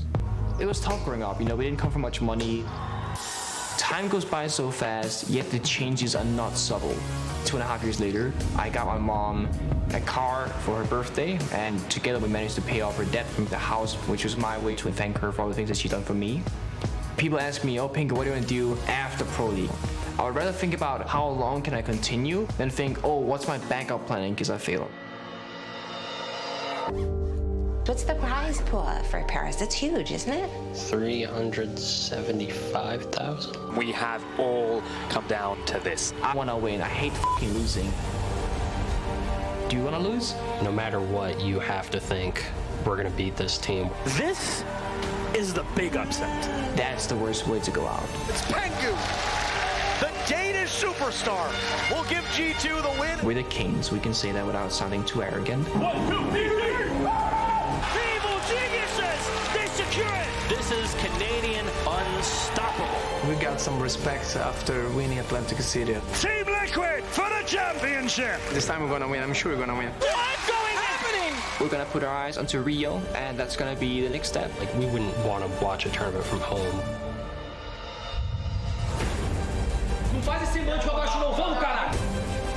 We are our worst enemy. We definitely want revenge.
Welcome back, ladies and gentlemen. You can see the beautiful Las Vegas, Nevada. We are live from the Rio Alls Beach Resort, and it is time for match number 2 of the Rainbow Six U.S. Nationals. For those of you just joining us, we saw Evil Geniuses walk away with a 2-1 victory over Orgless, but now it's time to find themselves an opponent for the Eastern Conference playoffs. It's going to be Cloud9 versus Elephant Gang, and you know, we've been looking around. I think there's a couple Cloud9 fans here as well.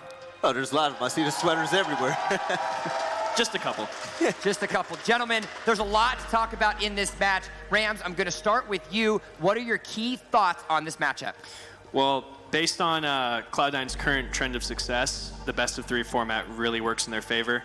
And it's just going to come down to how quickly they can adapt round per round and figure out, you know, their opponents, so to speak. Let's say first off, ever since Cloud9 picked up Mark the Shark, all right, they won Montreal. They're actually on a roll right now. They were to keep up that momentum, everything is going to be all right. But there's one player that I'm really focused on watching, and that's going to be Goddess. She's a support player for Cloud9, and she's just very tactical in the way she thinks. She's a great teammate and helps her players in every way possible. Yeah, her impact, when it comes down to it, her frags are just some of the most impactful that deciding the match. They're great.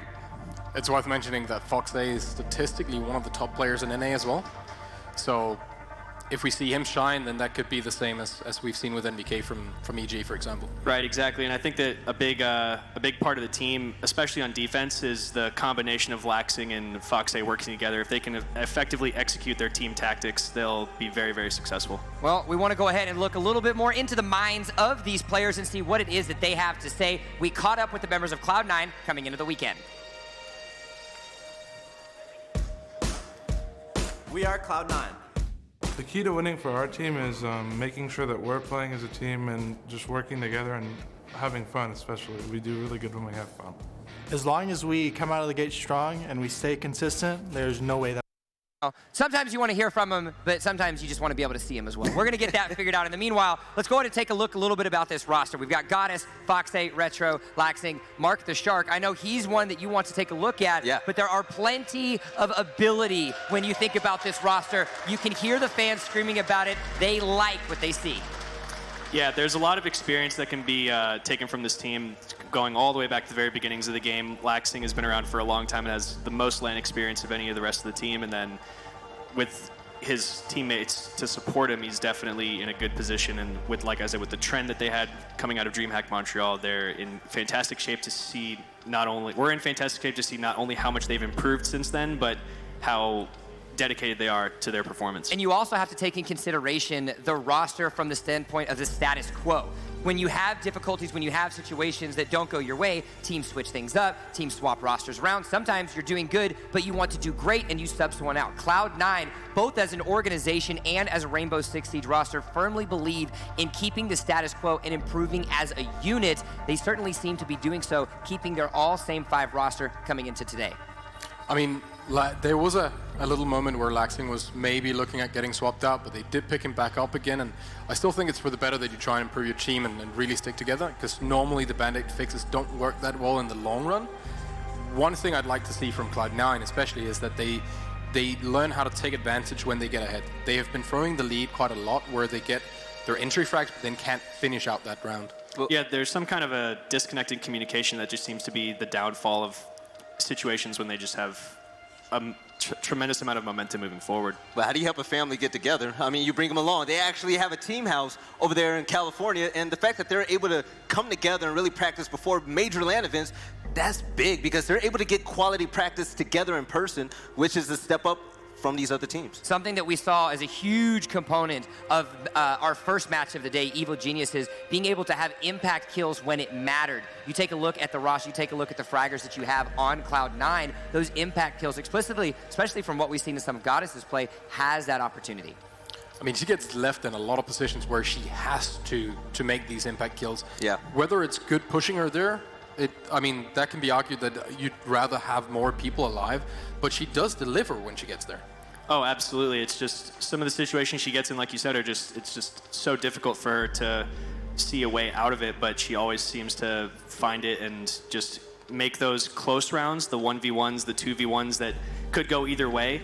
If we see Cloud9 take a lead, it's going to be because someone on that team maybe Goddess has clutched up those rounds to make it look like it's a 4v1 as opposed to a 3v or like a 3v3. All right, well, let's go ahead and actually, now that we get an opportunity to do so, take a look at what the members of Cloud9 had to say coming into this match. We are Cloud9.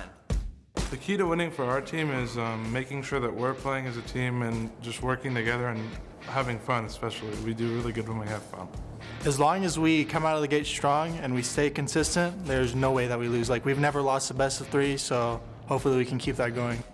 My team is known for being really aggressive and probably making like the dumber plays that seem to work somehow. We have luck on our side.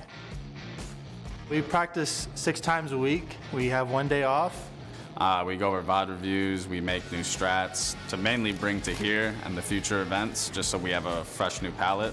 I compete because I'm a really competitive person, and I think the thing that drives me and a lot of other players is the fact that we give a lot of people hope and kind of an outlet to live their lives through us. My favorite side is defending because I think as a team that's our strong suit, and also I like being able to anchor and support. I like attacking more because you kind of have more flexibility on what you can do, whether it's inside or outside the map. My biggest rival personally is EG because after we won Year 1 Season 3, they dropped me, so obviously I want to beat them. The fact that we didn't have to make a roster change, I think just shows that our team chemistry is going to be there a lot more than a lot of the other teams that are coming into this event, so we have confidence. Thank you guys for supporting us.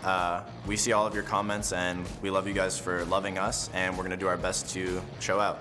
Be careful. We're coming for you.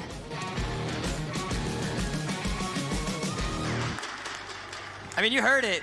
What's our rival? It's Evil Geniuses. Well, if they win this match, they're going to get that redemption. They're going to get that rivalry tomorrow, but they have a lot to face. And consistency, at the very beginning of those interviews, you could hear they knew they need to be consistent if they want to come out on top. Yeah, I mean, we mentioned them getting the lead quite a lot. They're really good at getting the entry frags, just the early kills, especially like at the impact kills early on, but then not being able to capitalize on that. Right, touching back on Foxy and Laxing's duo, Laxing used to roam a lot with Skies, and it's such an easy role for them to fill for each other, and it comes down to when they decide to actually make that push to try to make a play together in a combination. What ends up happening is instead of they just getting a couple kills and getting traded out, they usually just end up squelching the attack altogether, making it almost impossible for their adversaries to push forward. Yeah, this matchup is definitely going to be tricky because when you look at Cloud9's playstyle, they're actually pretty aggressive with Laxing and Foxy. But looking at Elephant Gang, they like to play the game a little bit slower, so it might work a few rounds if you rush in and get some entry kills and you win a few rounds, but once that stops working, it's going to be all about the mid-game adaptation. Are you going to be able to adapt to their playstyle? And if Cloud9 is able to do that, we're going to see them against Evil Geniuses. Well, there's a lot of opportunities that Cloud9 will have, but they're not going to be the only ones there. We've got the members of Elephant Gang that will be taking the stage, and they're very excited. They're very ready to show their aggression coming into today. We are Elephant Gang, the real EG. Elephant Gang is unconventional. There's a lot of different strategy involved in how we play, so you can't really prepare for what we're going to do until you're in the match. We're a bunch of animals. We're wild. We're crazy. You don't know what we're going to do. Myself, Avian, and K9 have all at one time been on Rogue, so there's personal friendships, rivalries with our two teams. I've been gaming my whole life, and when this opportunity fell in my lap, I grasped on with both hands and not going to let go, not till I have that trophy. I've been playing for 3 years, so, I finally want to hold that trophy up. The key to winning for us is sticking to what we've been practicing, following our strats, listening to our IGL, and executing the way we've been practicing. I've been competing since the beginning of the game, since 2015, and I've met a lot of people, and it would be nice to just finally prove everybody wrong, to be everybody. To the fans of E-Gang, I personally appreciate you guys sticking with the team through some ups and downs. Hopefully now that I'm back on the team, we're able to kind of continue on an upward trend and be where we should be. We are Elephant Gang. Trunks up. Elephant Gang coming into this match. Super, he said it, he's back into the roster, and I know, Veli, this is definitely one that you're excited to see. Oh, it's definitely one I'm excited to see, but there's a main reason because of that. There's a player on that team, and sometimes you just got to let the dogs loose. K9, I want to see him continue fragging in his unconventional way, because if he's able to really get the momentum, he's going to be hard to stop, but the rest of the team, they don't need to be too flashy. I mean, when you mentioned K9, there are some really old school players on this team. They said it in the interview as well. K9 being like almost every default map has a K9 spot. That says something about how good you are at playing that role, right? The attacking anchor, the flank watcher, whatever you want to call it. He shuts down movement on maps. So if they can utilize him and everyone else to their fullest, then it's going to be a rough one for Cloud9. So basically, play like you're at home. Play free. Be you. Yeah. All right. Adversity is something that I think every player that's on this roster on stage right now has faced at some point in times. And when we're having the conversation, getting prepared for this match, I asked you guys, what has that adversity done? And Rams, the biggest point that you said, it's brought them together. They're kind of the land of misfit toys in a lot of ways, the members of Elephant Gang having all of these difficult situations in various parts of competitive play. But that chip on their shoulder, the adversity of that face, it has brought them together and has made them a capable unit coming into this match. Exactly. They said it in the video. They want to prove their old team's wrong.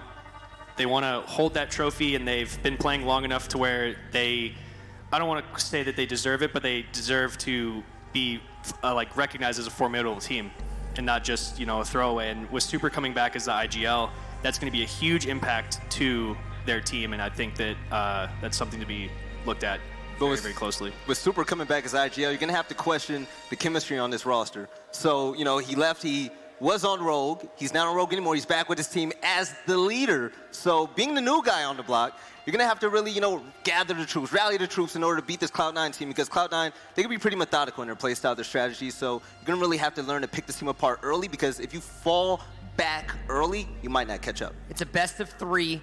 Both of these teams will potentially go to the mark, as we saw in match number 1. Now talking about this matchup as a whole, which of these are you seeing coming out on top? Gentlemen, I need some predictions. I'm still going to go, stats and follow the history, so I'm going to go Cloud9. Say it with your chest, Z. Yeah, I'm going to have to say Cloud9 as well, just based on how their trend of success has been going and how volatile Elephant Gang has been most recently. I think it's going to be a close one, 2-1. We're going to go to tiebreaker again, but it's going to come out Cloud9's favor. All right, I've got a unanimous death. Cloud9, the fans are thinking about it as well. Now, gentlemen, before we get ourselves into the veto ban, before we get there, I want to talk about some head-to-head matchups. We've talked about a lot of different players. We've talked about all of these rosters in depth, but the highlights that we want to match specifically, it's going to be Foxay versus Super. Talk to me about these guys. I mean, Foxay, his stats are ridiculous. Not just here, but in general in NA, he's a grade A fragger. He's really doing it back. Yeah, definitely. And Super on the opposite side of that, while there isn't as much data compiled as of right now, he has been impactful for this team in particular during the Challenger League. All this last season, they were on top of the ladder for so long that it seemed like they were almost insured to get into Pro League. All smiles. All smiles all the time. Now, consistency and being able to replicate Montreal is something that we were considering a lot. But now I want to talk a little bit about these maps. We've got the veto phase coming up for you guys just a little bit, and now we get to see an opportunity of where these guys are going to go. Let's start with Cloud9. If you're Cloud9, Zoronik, I'm going to ask you, where do they want to play? Cloud9 is good on open maps, so that would give something, and it's easier to limit the unpredictability that you might see out of your gang of misfits, as you want to call them. Any kind of open map where they can do their attacks as a group unit, that's going to help them quite a bit. Yeah, I mean, I think that we've seen a lot of their success mainly on Consulate, and in this best of 3 format, as long as they get one of those maps, we're guaranteed to at least go to a map 3. All right, Veli, Elephant Gang, I know you're excited to see these guys, the potential that they have. You get one map of a choice for Elephant Gang. Who do you want to go? I'm going to have to go on Oregon. And I'm going to be confident now. You're going to have to go Oregon, because that map, it allows Elephant Gang to really run around and get the kills that they need. All right, well, we can see it is going to be the veto phase. It's going to go underway. Cloud9 will take away Oregon and Clubhouse. Elephant Gang will take away Bank and Villa, which means we've got Coast, Consulate with Border as the decider match. So you don't get Oregon, but our first map is going to end up being on Consulate. What are we thinking? In my book, this favors Cloud9 on the veto. You got Consulate, fairly open map. There isn't that many different ways to attack or Consulate compared to something like Bank, which they got a ban on. But all the sites are viable, but with Cloud9 starting on defense, they're going to have to set the pace, because that is where most of their rounds are going to be won, is on defense. Just one thing I want to point out: Cloud9 actually banned Coastline 16 times in Season 8, so that might be a problem for them in map number 2. There's plenty of opportunities to be seen. The players are going to be getting into the map very shortly, but before we go to that, we want to make sure that we remind you guys the winner of this match will end up going to tomorrow, the Eastern Conference Finals, and they will be playing Evil Geniuses, who just cranked out a 2-1 victory. We don't want to look ahead too far just yet, so we will stay on to this match. Any other key points? Elephant Gang clearly coming in as the underdog. What are they going to have to do to put Cloud9 on the back foot? Well, if we make it to third map, which is let's Belly here's Call pretty me confident. out, man. Call me out. Belly's pretty confident in this map number 3. Belly, we're gonna throw it to you. All right. It's gonna go 3 maps according to you. Of course. How is Elephant Gang gonna win their 1 map? Elephant Gang is going to have to be the second map. The first map, I'm going to have to give it to Cloud9, but the second map is definitely a map that they're going to be able to pick up against Cloud9. See, the thing is, Elephant Gang, coming into a game as the underdog, you already have that spark in you, that fight. But if you're a top team, sometimes you overlook the lesser teams. It's a mentality thing. So I think that Elephant Gang has that on their side. Yeah, I agree with that. They're definitely the dark horse in this, but both the maps that they're playing on are what I would consider Elephant Gang preferred maps. Both maps, not just one, in terms of the comparison between them and Cloud9. So that don't sound too crazy after all, right? No, absolutely not. All right, we're gonna have it. Now, we do have a couple times we're just getting a couple things to make sure that competitive integrity is there, making sure the players are getting comfortable with themselves on the desk. We don't get too many opportunities to talk strategy versus operator pools, and how you're capable of executing that in the game. Looking at these 2 teams, Elephant Gang and Cloud9, which of those is that gonna favor? I think Elephant Gang would pull some weird stuff. Like, we might even see a Jaeger ban and, people run stacks of nades, or there's no pressure on them to follow the rules or anything. So, and Super is a really good in-game leader, so he might pull some crazy stuff that can throw Cloud9 off. Yeah, I could see some mid-round adaptations that might not seem typical, where it would be they were all stacked on one side, and then they realize, oh, wait a second, we can just kind of come in through the backside of the objective and go unnoticed. It's going to be all about learning to adapt, because K9, his operators, they're actually banned. Lion, he's going to start off banned here in the Nationals, but he also uses Maestro. You see Maestro banned most of the time, so how's he going to be able to switch operators and still continue that efficiency? That's going to be the big question. And something that we talked about, Rams, I think you highlighted this explicitly when we were going over our preparation, is Elephant Gang needs to stand their ground if they get down early, because we've seen Cloud9 has a tendency to lose rounds if they get out, even if they're out ahead early. If the members of Elephant Gang can compose themselves after a couple losses early, they do have the opportunity to come back. Right, and it's not necessarily going down in rounds, it's just going down in man count. If they feel like they are at a disadvantage solely based on man count, they just need to realize where the push is coming from and just wait. Wait for Cloud9 to stumble and then pounce on them. Well, we've got an opportunity, of course, to talk a little bit more about Cloud9 explicitly. We've got some highlights for you guys throughout the stages of play as they come into this. Now, this is going to play. We're going to get to see some great opportunities and the showcasing that the members of Cloud9's roster can bring onto the table. And while that's playing, we need to talk a little bit about it. Remember, Goddess, Foxay, Retro, Laxing, Mark the Shark. We've talked about a lot, but I want to spend a moment on Laxing, because his unpredictability, as well as his ability to work well with Foxay, does create an opportunity for them today. Without a doubt. I think a lot of it from Cloud9 is going to come down to Laxing and Fox, their teamwork, as Ram said. We've seen it on Bank, CAF, Consulate before, back when it was guys and Laxing. And if Fox and Laxing can get the same synergy really rolling, it's going to be really difficult for E-Gang to catch on to that. It's not only the 2 of them, it's not all on them. They have a very, very strong support behind them that gives them that confidence to take risks that sometimes you might think won't pay off, but at the end it will pay off for them because of the support. And you have Goddess kind of keeping all the crazy boys together. Exactly. Like you see some of these impact frags that she's getting. These are mostly just in scenarios where she has the exact right timing to peak, and that takes a lot of experience and learning to get to that point. Clearly, Goddess is coming into this as the captain of Cloud9, but Veli, if you had to pick one player on that roster that you say needs to stand up more than any of the others, is it her, or does it need to be one of her teammates? Oh, it's going to have to be my man Laxton, all right? The man is more than just good looks. He has great gun skill as well. If he's able to keep it up and just be consistent, that's going to be all they need, because this is going to be a scrappy game.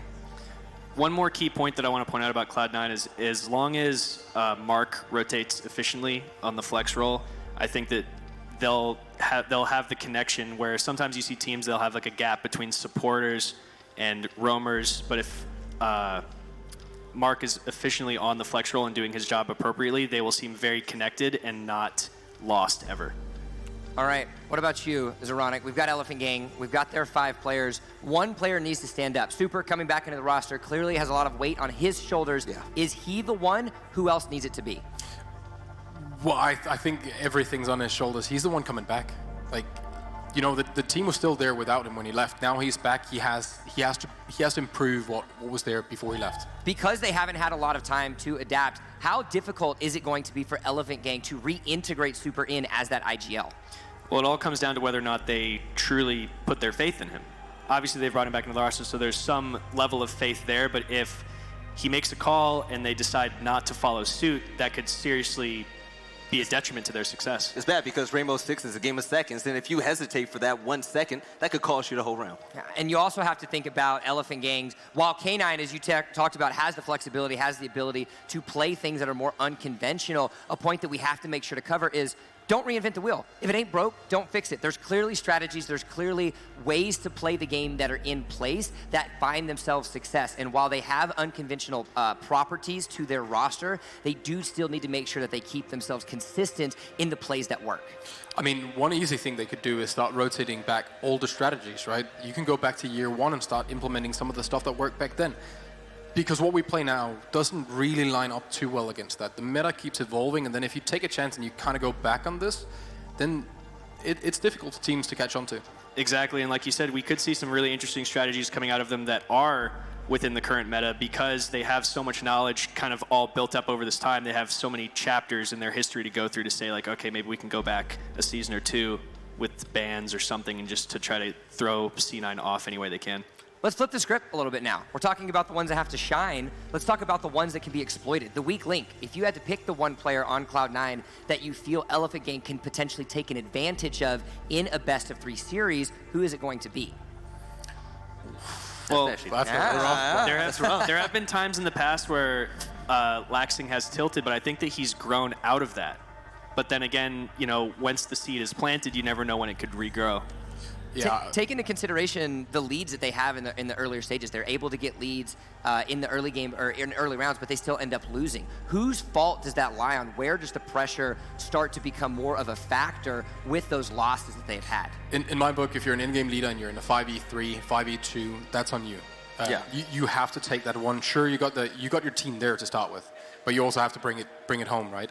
And in terms of who the pressure will lie on, I think it's going to be the combo of Laxing and Fox. Because if you can break the synergy there and not get them to work together properly, then there isn't that much to fear in at least attacking rounds. In a 5v2 scenario, like you mentioned, 5v3, something like that, when you're trying to figure out whether or not the team should go for the plant, and after a couple of rounds of the planter dying and then losing the round afterwards instead of trading out the kills efficiently, it puts a sort of like a haze over the team. It makes them distrust each other's callouts. Everything has to get double checked so that the mistakes don't happen, but then they're still holding themselves up to the point where it's not really effective. It's a mental thing more than anything else. Well, guys, we're going to get the match started very shortly, but before we do that, we're going to kick ourselves to a quick break and make sure that the players can get themselves set up. So don't go anywhere. We'll be back with more Rainbow Six US Nationals action right after this.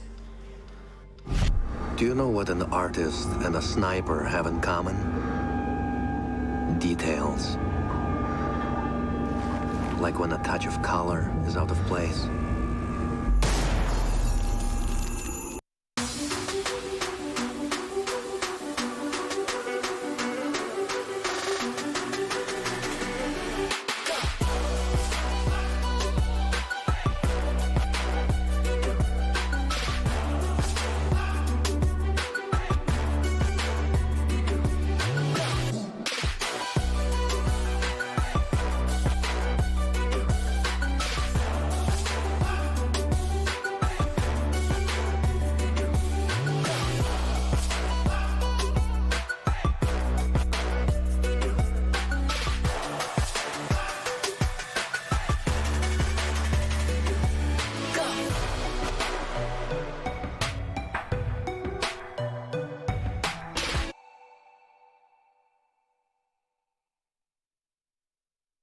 Caesar, politician, ruler, man.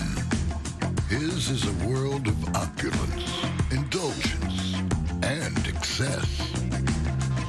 So for anyone seeking a place where the sun never sets on a good time, all this awaits.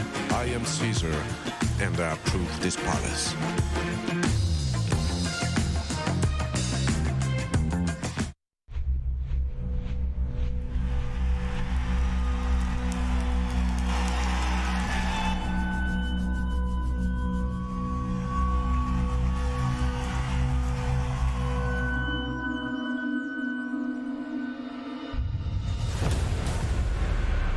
We come from different backgrounds, from different parts of the world even. But we bleed the same color, right? We bleed Siege. Anyone who, even for a moment, is questioned to be better than us, I want to beat them. One of the most interesting rivalries in the entire game. These are the best teams in the world for a reason. It's such a great story.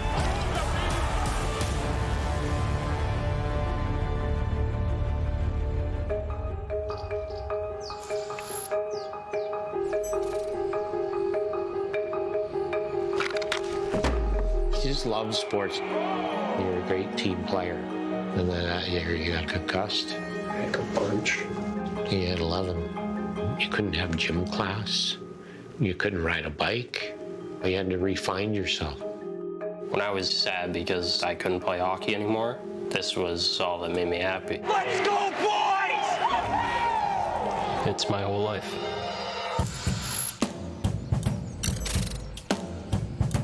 I started playing Rainbow Six at 27, and now I'm 30. Sometimes I have to work harder than younger players, but it's the price.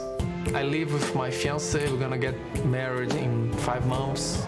I want to be with you all the time, but I know it's our dream and I don't want you to give up.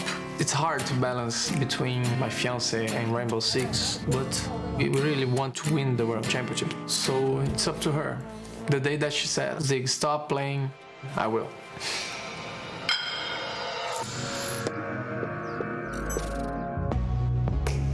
I was raised with a single mother of 2 children and working 2 or 3 different jobs. It was tough growing up, we didn't come from much money. Time goes by so fast, yet the changes are not subtle.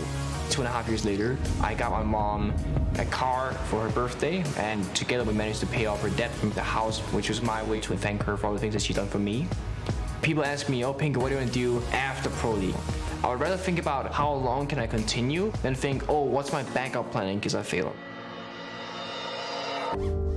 What's the prize pool for Paris? It's huge, isn't it? 375,000. We have all come down to this. I want to win. I hate fucking losing.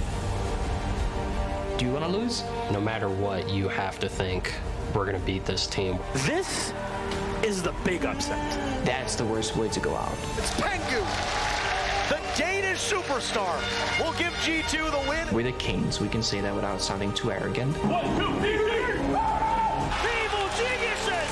They secure it! This is Canadian unstoppable. We got some respect after winning Atlantic City. Team Liquid for the championship! This time we're gonna win. I'm sure we're gonna win. What's happening? We're gonna put our eyes onto Rio, and that's gonna be the next step. Like, we wouldn't want to watch a tournament from home.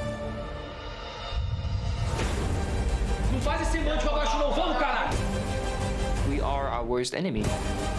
We definitely want revenge.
Welcome back, ladies and gentlemen. We took ourselves a quick break to make sure the players could get themselves sorted.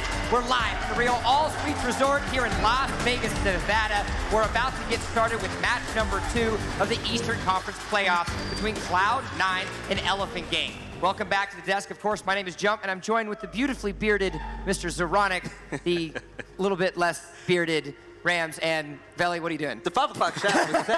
Don't hate. All right. All right, well, we're going to get ourselves started underway shortly. Like we said, I've talked about a lot of opportunities with the rosters for both Cloud9 and Elephant Gang as we get the players loaded up into the lobby and we get things started. I want to talk about map number 1. We're going to Consulate. Well, Rams, you had an interesting point on that with an outside attack for eGang. Yeah, I think that Elephant Gang, for most of their attacks, is going to spend a lot of time outside of the building and only entering once they actually need to go for the plant. The reason I say that is because since Cloud9 has such a dynamic roam going on that map, they're going to want to either not risk any of their flank watchers and just have them stay outside the building safely, but that also it's also determined by how comfortable the flank watchers from Elephant Gang are, in particular K9, in putting himself in a situation where he might get flanked by 2 people at one time instead of just 1. Now, we don't want to say that this is going to a map number 3 just yet. We haven't even gotten the match underway. It's too early to tell, but if that does happen, we're going to border. And a cool statistic that we actually got to look into, neither of these teams actually like this map. Right, they tend to ban it quite frequently, but I think that they both, because of how long they've been playing the game as a whole, their pedigree would at least lead me to believe that they know what they're doing on border, but they just don't like the way it's being played right now in the current meta. I mean, to some extent, every team right now knows how to play border. It's a very developed map. There isn't that many new things or that many off-meta things we see. So at least they can go and just, scavenge some strats from other teams and still play them to a really high level. The big question is the coastline that gets through and the 16 ban from Cloud9. But then again, you have coastline and consulate that kind of play out in the same way. You have a lot of outside play, and you have a way of really cutting off the bomb sites to limit Laxing and Fox's movement on defense at least. All right, well, everybody, the timer is set to 0 because it's time to get ourselves started. Cloud9 fans, make some noise. Elephant Gang fans, make some noise. It's time to get match number 2 of the Eastern Conference playoffs started. We're going to throw it to our casters. It's Harrow and Stokes. Thank you so much, Bill. It's great to be here in Las Vegas, and a huge shout out to Stokes, who's making his debut here on LAN. How does it feel to be working your first event? Well, it feels fantastic, especially in Las Vegas, baby. Let's get it. I'm extremely excited for this upcoming match. C9 versus eGang, all the way back in Challenger League, which is where I'm coming from, so. That is true. So he's got some pedigree behind him. For these teams, they've never met before, so there's not a lot of data on how they're going to play each other. But I would imagine for Elephant Gang, they're a team that are extremely aggressive. The analyst desk noted that for Cloud9. The same thing is there. Foxay, of course, has been very quietly ascending the charts for, once again, having excellent stats across all competitive game modes that he plays in. Whereas the rest of the team can be flashy as well. Elephant Gang is a bit more of a mystery. I think Veli nailed it when he said that Super is coming back onto the team. We'll see how much of an impact he can make. Obviously, very hands-on and a pretty smart mind behind that team. Yeah, absolutely. Super definitely been the catalyst for that aggressive play that they had in the past. Going over to Rogue for a little bit, but then coming back to his home. And he was very, very confident about them getting into Pro League prior to this if he would have been on the team. So we'll see if that is going to come to fruition as they are going to battle it out with C9. And we are ready to get into Consulate, so make some noise if you are in the house for Cloud9 versus Elephant Gang. It's eGang's map on Consulate. That's where we'll start off with. We'll enter the banning phase here between these two teams. And no surprise there, the most banned operator on Cloud9's side of things is a Ying. How's that going to impact Elephant Gang? It's going to impact Elephant Gang a lot. That is Super's favorite operator. This is exactly what he is known for. And Ying, again, being that catalyst for that aggressive play. Blackbeard going to be the next one off the board for eGang. Just trying to take away a little bit of that gun battle prowess with him. Is Echo is going to come out as the second one. Blackbeard is an operator that can be used by both Laxing and Retro. There was a period of time where I think a lot of people would have considered Laxing to be the best Blackbeard in North America. Since then, his usage has been changed quite a bit. The second Navy SEAL will get banned as well. Joining Blackbeard will be Valkyrie. Of course, Valkyrie in a very strong position at the moment. Not only an operator who got banned previously, but her throwing distance being increased to those black eye cams, certainly making her usable in almost every situation. So you've got Echo and Valkyrie off for your information gatherers. As we have seen over the last couple weeks, Mira has seen a resurgence in usage, but a bit of a rarity in the fact that Maestro will be left on the board. Yeah, a bit of a rarity indeed. That double deny duo right there with Echo going to get banned away, but we do still have Maestro, and he's so dangerous with those smokes, being able to see those with the evil eyes. But we are going to be kicking things off upstairs for C9. So, Console Office at the top of this matchup. Now, Consulate is a very balanced map in terms of the way that we see these sites playing out. The addition of Tellers and Archives actually was notoriously played, I think, for the first time by Cloud9. We saw them roll it out at DreamHack Montreal many months ago. But as for the rest of Consulate, we're going to be looking at likely seeing Console Office and Garage as your first two sites, and maybe Lobby as a third. But it seems like a perfect opportunity here for C9 to take a gamble. It is, of course, Consulate is their least banned map. They have a pretty good record on it too, as was noted by the analysts. So I think there's an opportunity for them to take some gambles and some chances against eGang and maybe catch them off guard. Yeah, absolutely, and really we're going to be looking for Super here to get aggressive with that Dokkaebi. She is going to be prioritized as kind of that execute op to try and get it off with that logic bomb, which is exactly what they're going to be looking for. She is kind of a swap out for that Ying once again. He likes all those ops that really do cause disruption inside of sight and make things easier on his team.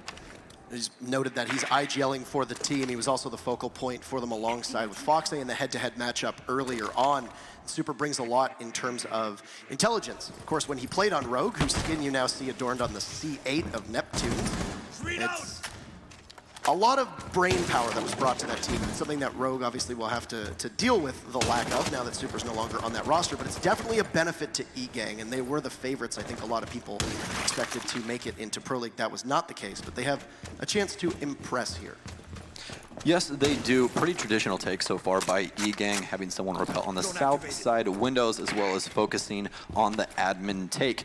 Especially with that buck of Neptune is going to be able to create a lot of angles, where they will be able to contest flag hallway, and hopefully for their sake, get a couple of those entry frag kills, as Neptunes will be opening up the top of the back of meeting wall, just trying to prioritize some of that nade play later in the game. And we got to see a very small glimpse of Laxing hauling as quickly as he can up the stairs of Spiral towards the main floor. He's gonna lock most of it down with a bevy of goo mines, basically just trying to catch anybody should they opt to go the Spiral stair route. But there's numerous ways you can attack this site, and for Elephant Gang, the focus has been entirely on admin. Yes, it has, and we're almost down to a minute here, and no damage has been done to anyone at all, as you are going to see Super break open the balcony window. We do have Retro back here in the connector trying to defend A from safer position. The SMG-11 is still a little bit difficult to deal with for a lot of people, but we've seen Retro be able to clutch quite well, and still just waiting so patiently inside a connector, holding that position. And I think Elephant Gang right now, they might just be completely deprived of information. Doesn't appear to be a lot of drone work going on. You're going to hear a number of smokes go out, and Avian has somehow wandered into sight. And he's just completely exposed. Retro will miss both of his toxic canisters, and they get the diffuser down with 10 people still alive. First kill is going to go to K9. He'll take out Foxy the Vigil. That's one of the offsite players for C9. And Trippin grabbing one as well. Finally, C9 with the counterpunch, eliminating Super. A great skeleton key kill from Neptune's on the stairs, and Trippin and Avian are there. There'll be no poach this round. Elephant Gang take it. Very good attack from there at the last second, prioritizing their utility and getting that diffuser down. I mean, K9 just in the right spot at the right time. None of that is going to have any effect on him with those smoke canisters, and that is going to end up picking them up the first round of this series. You had the offside play of C9 there. You had the Vigil and you had the Legion, both of whom really couldn't help out all that much. But it's an admin take, I think, for Cloud9. They should have realized it at that point and been able to make the pivot that was necessary. Now, the setup that they had inside a connector with Retro basically anchoring down that spot meant that he should have had full coverage of Console Office, or of Projector rather, as well as Console Office. It's a very pivotal position because you can play both of them with great ease. But completely missing those toxic canisters. And we got a great top-down perspective of Avian getting the plant off with nobody really seeing it. It's a rarity for it to happen with everybody still alive. Yes, definitely a rarity, but we are going to be having Fox A transfer away from that Vigil play and get over to the Pulse. Going to be trying to prioritize that vertical play. He will more than likely be downstairs in the piano lobby area, going to try and deny that plant. They do not want it as easily going off this time around, but we are still going to have Laxing on that Legion and on the Roam as well. So we'll see if this roaming duo can have a little bit of a more impact this time around, as they really weren't able to rotate fast enough the last time to have any effect. No, and that's one of the big issues when you are defending a site such as console offices. There's a number of ways that you can pinch it. Admin is usually the most common, and a lot of teams will possibly try to establish some form of beachhead or reinforced area inside of that staff area with a mirror window, maybe even with the aid of a mute jammer. That wasn't the case this time around. Also, being highlighted for just a second here, it appeared that the cubby inside of console office was being left unattended and also unreinforced. So you're going to have Retro once again playing in connector to try and maybe watch that if there's a push from the top of yellow stairs. But you can definitely see that C9 has learned their lesson and are definitely going to be tending over towards the projector side of the site. Yeah, going to try and waste as much time as possible. That is the name of the game, but definitely kind of a weird thing going down with those reinforcements inside of CEO. I mean, that is typically an area that you would reinforce, especially that triple panel, so that they're not able to push in through yellow. But eGang is already going to have control of admin, which is traditional. It's usually kind of a death sentence if you do try and play in there on the defense. There is so many crossing windows. There's a lot of utility that can be brought from attackers too. In this case, for Elephant Gang, it's going to be the same old. Lots of killing potential on their side of things, especially with the way that both Trippin and Neptune can play the Buck and the Ash, as we see in the top left of our screen. But most interestingly, this pick from Foxney off of the Vigil onto the Pulse that you mentioned earlier on. The range of this cardiac sensor is such that it can get all the way to the second floor and give you a very important position downstairs. Foxney was playing inside of the archives down in the bottom and looks to be rotating with 90 seconds left, falling off. Could put himself in a position where he could get caught out if there's somebody from Elephant Gang who's holding any angles down on that first floor, but for the time being, they seem to be avoiding it. Yes, most definitely. Elephant Gang taking the exact same methodical pace as they did last time. No roamers having an effect yet, at least, as the first nade is going to go down from Neptunes. It's not going to make any contact, though, as utility is starting to go down from the offense. We are going to be hitting the minute mark here, and things are going to be getting a little bit more aggressive. You hear those utilities of those toxic babes going off. As Avian goes for the plant in the corner, Retro's going to get aggressive. He ends up taking him down, but Super's going to take him down as well. Laxing taking down K9 in the process. Neptune's going to push up, but Avian has not been killed yet. He is more than likely going to get picked up here unless he is going to get taken down by the Evil Eye. Mark going to go big with 2, though. And he is going to put Cloud9 in the driver's seat as Retro is going to end up getting that kill into Avian, and Goddess finishing up on a Trippin. That round not just marks on the scoreboard, but you got to give credit to Foxney playing downstairs inside of one of the most uniquely named positions on the map, the antechamber. As that Pulse playing in there, as well as playing inside of Circle Desk or the main lobby, was able to essentially tell Retro, give him the intel that he needed, and then you had Mark rotate in to clean up. It worked quite well for Cloud9, and they walk away with a pretty convincing round. I'm a bit confused as to why Elephant Gang went with the exact same strategy. Now, it's bold because a lot of times teams will be prepared for that and respond accordingly after it worked the first time. This time for Elephant Gang, it was more of the same, and Avian looked like he was going to be able to get away with it, but once again, the most pivotal spot inside a connector, which is where Retro was, allowed him to get coverage of console office and then push up where need be. And even though he got traded off, he stopped that diffuse plant from going down. Since they were successful on that top floor, it's going to mean that Cloud9 has to go to one of the other 3 bomb sites on the map, and it's going to be the lobby where they opt for. Now, as we all know, you always clear the maps from the top down, and how is lobby any different? It is not really different at all. That is the beauty of Consulate. Traditionally, everything starts off relatively the same. You're going to start up there in your admin offices, clear across the top, so you have that vertical control over there by meeting that you can see with all the flashy lights right next to Foxday, and then clear yourself down to either garage or the lobby. You want to relieve that vertical control, otherwise things can get very daunting. one of the most important places for the defenders to be is we see Mark actually going for the spawn kill and pulls it off. He'll clip the bird's wings. And a second from C9 as Retro does it too. And they'll give themselves a 5v3 advantage. Yikes, Elephant Gang. Not even able to get off the starting line. Yikes indeed. Cloud9 said, do you want chaos? Well, we will show you some. 2 spawn kills right off the bat, and that's going to take out 2 extremely pivotal operators, Buck and Habana, both off the board. No more hard breach, but they do have those EMPs of K9 in order to get rid of a lot of utility-based stuff like laxing there with those ADSs. That's going to be rough for eGang's side of things. The only good news is that it's not absolutely necessary, and I was going to say to have a hard breacher, but Laxing able to take down K9, and he's just going to try to crawl to safety, but Foxay here, they're peeking every single thing. Say goodbye to Super. Trippin taking out Laxing as C9 knows they have bodies to throw at the problem. They're going to keep tossing them. Cloud9 putting their second on the board. Okay, Cloud9, I mean, I guess Goddess put it the right way. Sometimes we make some stupid plays that people don't really, look into deep, like, why are you doing that? And, sometimes it really works out.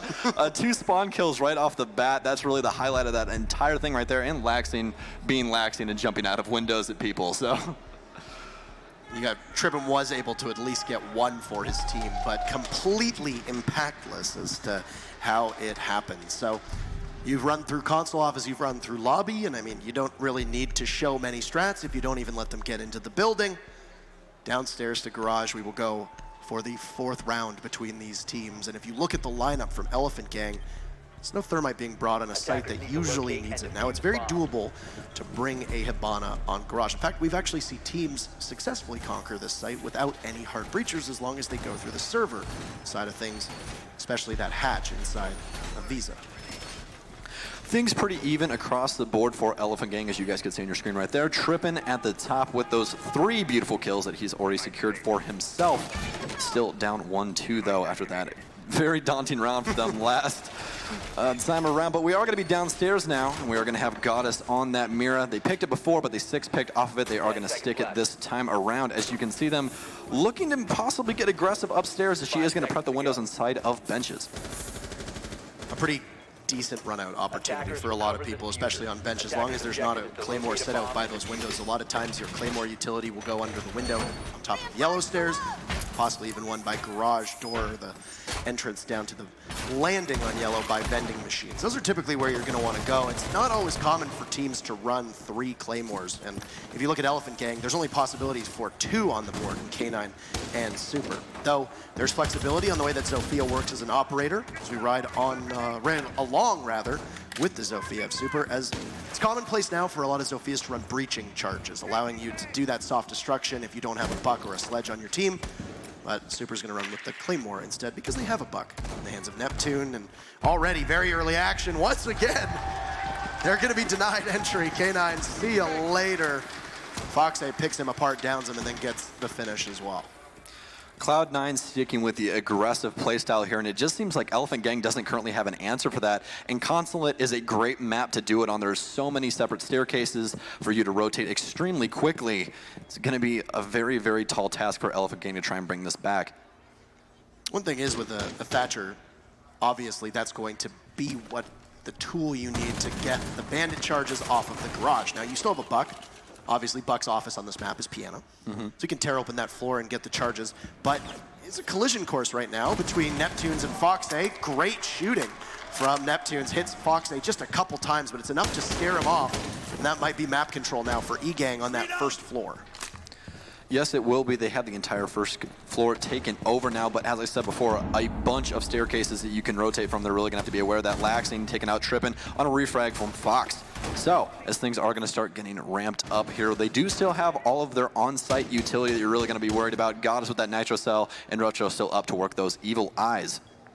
The 60 seconds to work with, and map control right now, you've got second and first floor under your belt, but It's going to be transitioning downstairs that becomes a greater issue for E-Gang. Given the investment they had inside a piano to take out those bandit charges, you'd imagine that Avian will probably be repositioned towards garage, but no, he's actually going to use his entire utility on the drops.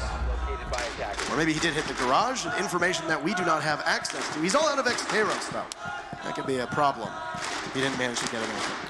Yeah, most definitely, as we are going to be hitting the 30-second mark here, and things are going to start off right for Cloud9. Laxing taking out Super as that timer is just ticking away. Avian rotating towards garage, and Neptune's still upstairs inside a piano as he is going to rotate to yellow. Is Laxing going to find him, though? No, Neptune's going to clean that one up as it does go to a 2v3 situation. Only 10 seconds left on the clock. Elephant Gang has to do something here in order to win this round. Gonna try and peek around and goes for the diffuser plant. Nothing gonna come of it as those evil eyes are gonna rip him apart, and that is gonna go for Cloud9 on the defense. At some point, Elephant Gang lost control of that second floor and then also lost control of the drop hatches on that main floor, and that's what allowed Laxing to continuously rotate. We saw him up through console office and then eventually hitting the yellow stairs. And he might have lost his duel to the Buck of Neptunes, but you at least killed enough time. And when you lose your Thatcher that early on, and then you end up losing another important tool in your arsenal, which ended up being Super, you don't really have what's necessary to flank watch when you know that you might have to deal with a late roam, which is what Laxing did, while also trying to keep control of that first floor and then begin your execute through the garage. It just ended up being far too onerous for the remaining members of E-Gang, and you could see that there was a lot of hesitation as to what they were going to do. Neptune's trying to cover the plant. Avian went for it in front of the white van, but he couldn't watch the Evil Eye at the same time as the remaining 3 members of C9, or 2 rather, minus the Maestro, tried to take Avian down. So it ends up with a full cycle for C9, and they have an opportunity to go back upstairs to the first site that they won just a couple rounds ago. Yes, they will. 2-6 clicks going to come out. Fox A switching off of Castle for the Pulse with that vertical play once again. And Neptune switching out Buck for that medieval Buck with the sledgehammer right there. We got Sledge coming out. As well as the offense is starting to get that drone phase. And Fox A going to be working on that vertical control, as we said before, with Pulse. I feel like he's going to get a little bit more aggressive this time around, though. And honestly, with Elephant Gang, as of late, these last couple rounds, they look like a completely different team. They're usually extremely hyper-aggressive, but it seems like they've tried to put a little bit more structure into their offense. At this point in time, I think it's more or less throw it to the wind and try what you can with the rest of these rounds. Interesting change from Cloud9 there. We saw for just a moment Fox A playing inside of admin. Now, there are a lot of teams that, like I said earlier on, don't really try to take control, because this is usually where the attackers will focus on right away, and then they'll spend about a minute and a half there. They'll usually have a couple of the attackers outside of the building doing drone work, trying to make sure that the cafeteria area, all the way over towards the top of Visa stairs, so on and so forth, are in a position where you can actually push and not have to worry about dying. And I know that Fox A is a very aggressive player, as we just see drops down from the top of spiral stairs and heads over towards the Visa side of things, but he's far more valuable as that cardiac sensor than he is as the UMP that's going to be in his hands. He's going to need to stay alive, because you remember, he was the one that orchestrated the play from both Mark and Retro last time around that secured the victory on this site for C9. Yes, he was. That information from that cardiac sensor, so good for your fellow roamers. As what do you guys know? We are going to be starting on admin once again with this take. And this defense by Cloud9 has been so daunting. First time around, working out pretty well, but really just was a wake-up call for C9, as we are going to have Super over here on the balcony once again, just trying to cut off any wide peaks that could possibly be coming from inside of the connector. As you guys can see, C9 also preps a wall at the back of meeting, which gives that angle over to God inside of the bathroom as well. And of course, playing over at such a long angle will help you with the ACOG that's going to be on the top of the Alda of Maestro's gun, which will allow Goddess to get the most usage out of an area of the map that right now, for the 3rd time, Elephant Gang has focused on very little. One thing that you can give credit to E-Gang for, though, is their pushes have been very quick. This one is no different, and Fox AC4 will connect so long to that sledge, as you said. He tries to break away at the floor, and then he is met with an explosive demise. Retro smoked off himself, a bit ironic given the operator that he's playing, but he gets the read, he can't land the shots, and on a tiny bit of HP, Avian will persevere. This is gonna prompt Mark to push up. Beautiful shot. Diffuser goes down, but so does most of E-Gang. You've only got the Thatcher of K9. who's going to do what he does best, just sit and hold an angle, but he peeks. He'll be rewarded for his troubles by a kill from Goddess. That's 4 in a row. C9 just plowing through this first matchup. We're going to switch sides and see what eGang can do on defense. Great defensive set by Cloud9 right there, not getting overly aggressive at all, moving up at the right times. Goddess right there, as you guys could see on your camera, moving up with those angles we were talking about inside of the flag hallway. Able to take out the planter. Granted, the plant did go down, but a flurry of kills coming out, equaling things out into their favor. Really cleaning up that round there at the end. So, as we are going to be having the role swap come through, we are going to have eGang on defense now, guys. And again, if you guys do know about those new ESL rules, we are still playing on the old set, which is 5 attack, 5 defense, and then you role swap over to your other perspective side. I know people might be a bit confused given the fact that the competitive rules for the high levels of play alongside USN have changed, but because USN was played under these rule sets, that's why the continuation is happening here. So instead of throwing the baby out with the bathwater in regards to the rule sets for the playoffs, they're going to continue going on with the rules that they were played under to start with. So there's your clarification. Now, transitioning into round 6, and this is the first opportunity to see what eGang is going to be able to accomplish here. That Ying Ban from Cloud9 absolutely paying dividends, and obviously taking a major weapon out of the hands of eGang. But we know from what we've seen in Cloud9 that Ying is not a crucial operator. So it's going to be very intriguing to see what they're able to do here, because Cloud9's bringing maximum utility. Goddess, of course, can flex between both Hibana as well as Thermite. Cloud9 also has run double hard breachers on a number of different maps.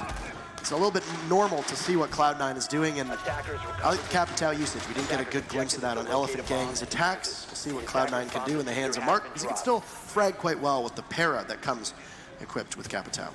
That para so dangerous, especially after they buffed the damage on it and lowered the recoil. One of my favorite guns in the game personally, but we are going to have Goddess on her very well known for Thermite. It's going to be the first one of this matchup between these two respective teams, and we're going to have a Mira upstairs. Now, Mira, one of the best operators in the entire game for defense. Tripping though, going to pick up Fox Day. That's going to be a very, very early kill, which, you know, is exactly what we expect. Defense is usually where, you know, you are in your house and you can make those aggressive plays. It's less punishable if you do it on the defense than the offense. But anyways, back to what I was talking about, which was the Mira. You don't see Mira too often played upstairs on here. A little bit in Europe, but not too much in NA. She's good on every single site, but some she's such a daunting thing for the offense. This site, not one of them.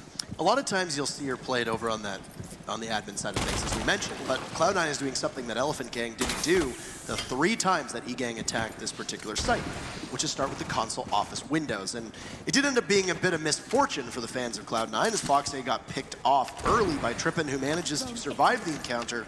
He's not going to be unscathed. In fact, it's almost a critical blow dealt to him. But playing with that reinforced panel upstairs in Connector, well, it's going to be a good opportunity to see if Cloud9 are able to flush him out, and they're going to likely have to commit a bunch of utility to that. We also just saw it's a clown car almost of Elephant Gang as both Neptunes and Avian deciding to rotate from downstairs, and if Cloud9 doesn't have somebody on dedicated flank watch, that can be a major issue. The Mira that you mentioned of K9 gets eliminated. That was the one that was playing upstairs, as you said, something that is a bit unorthodox, especially the Mira appeared to be over towards the bathroom side of things, Sam.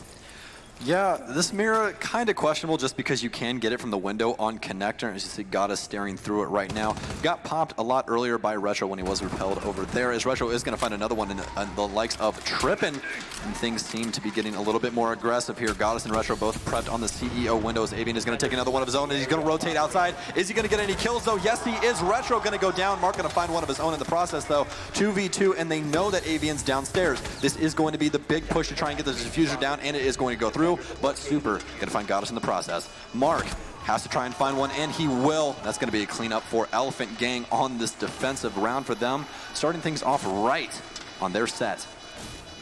Excellent clutch from Super. Read very well, and I think once they realized that Avian was downstairs and he went for the run out, C9 probably thought they had far more control of the site than they actually did, and their smoke very inconveniently worked against them. As Super, who was playing as the smoke, if you can follow along, pushed through it and was able to pick up 1 kill, drop down, and hid underneath that ejected Mira, as you mentioned. It actually looked like It's the Capitao's ACOG casing obscured where Super was playing, popped up, and it only takes a couple bullets from the SMG-11. And it's going to be Elephant Gang after losing quite a lot, almost getting steamrolled through the first half, losing 4 in a row, able to pick it up on defense. Instead of heading to lobby for the second defense, they're going to head downstairs to cafeteria and garage. And I think Cloud9, their lineup for that first attack could have suited really anywhere. You could go to lobby with it, Teller's Archives, garage, etc. You've got a Thatcher and you've got a Thermite. Those are the two biggest tools you're going to need just to make sure you crack open garage and then be able to establish control. But I mean, Cloud9 does the unpredictable. Yes, they do, as we saw from that second round. Oh my goodness, so many spawn kills once again.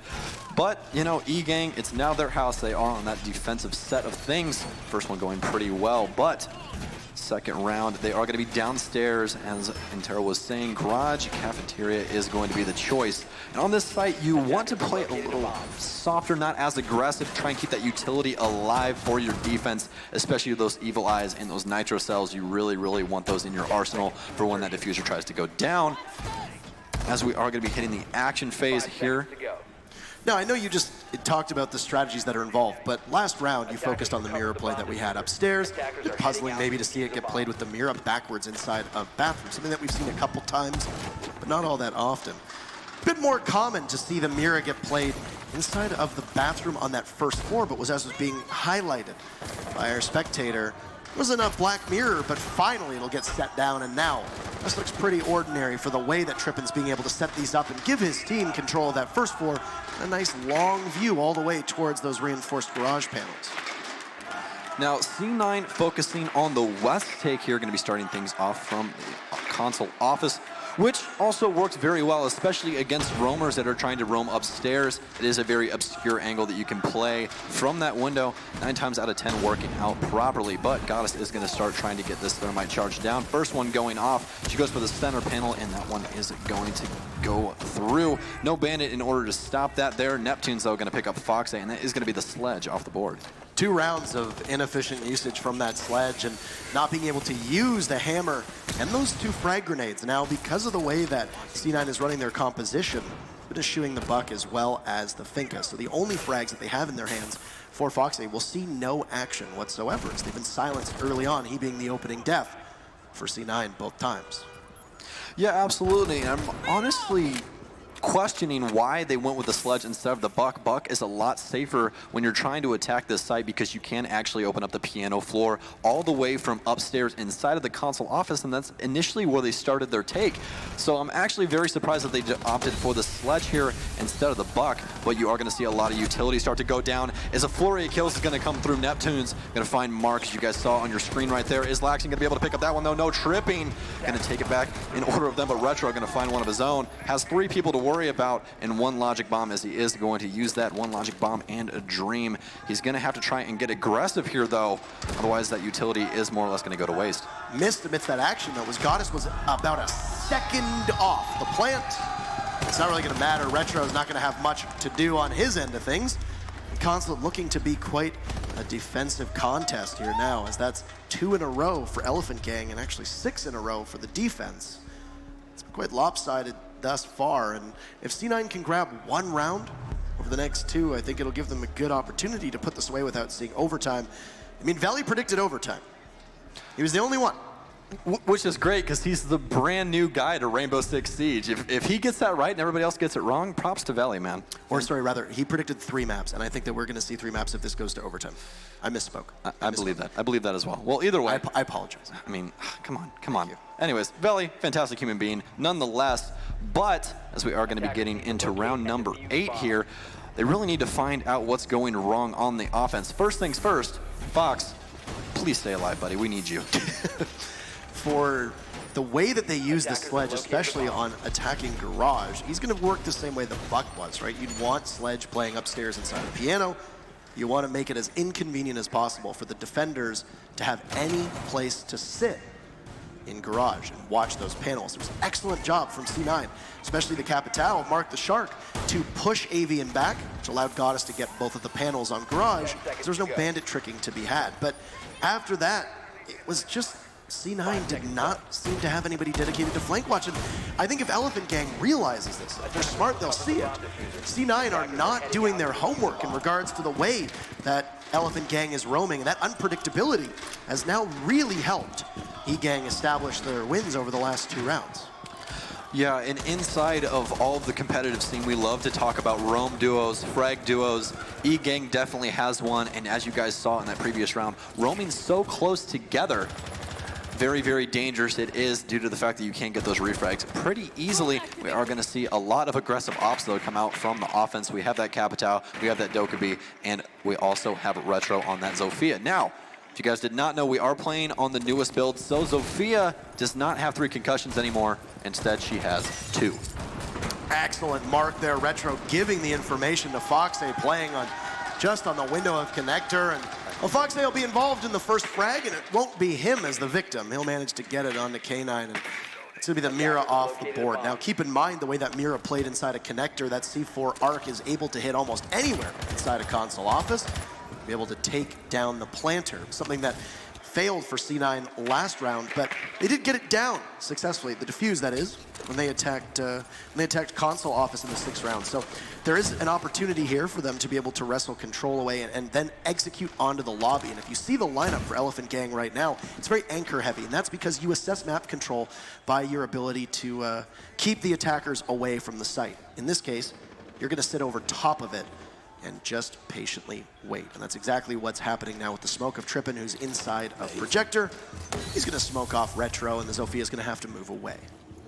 Yes, indeed, Trippin having 30 seconds of denial with those remote gas grenades, still 2 left, so he does have those 20 seconds. And the nice thing about those is they can slip in between the bars, but while we're talking about that, Mark is going to find one of his own onto Avian. Avian apparently peeking a window as Maestro. That's going to be both of the main anchor ops off the board. They do still have 2 smokes left and that Nitro Cell onto Super, so this could still go in their way if everything goes correct. Now, Super actually going to end up downing Goddess. The Nitro Cell's going to come through, he's going to pick up both. No, he's going to take down Goddess, though, in the process. Retro going to find one of his own. And the diffuser's down as that phone is ringing inside of Super's pocket. Super going to go down in the process, though. Neptune's the only one left alive. Foxay going to be there to clean it up for Cloud9.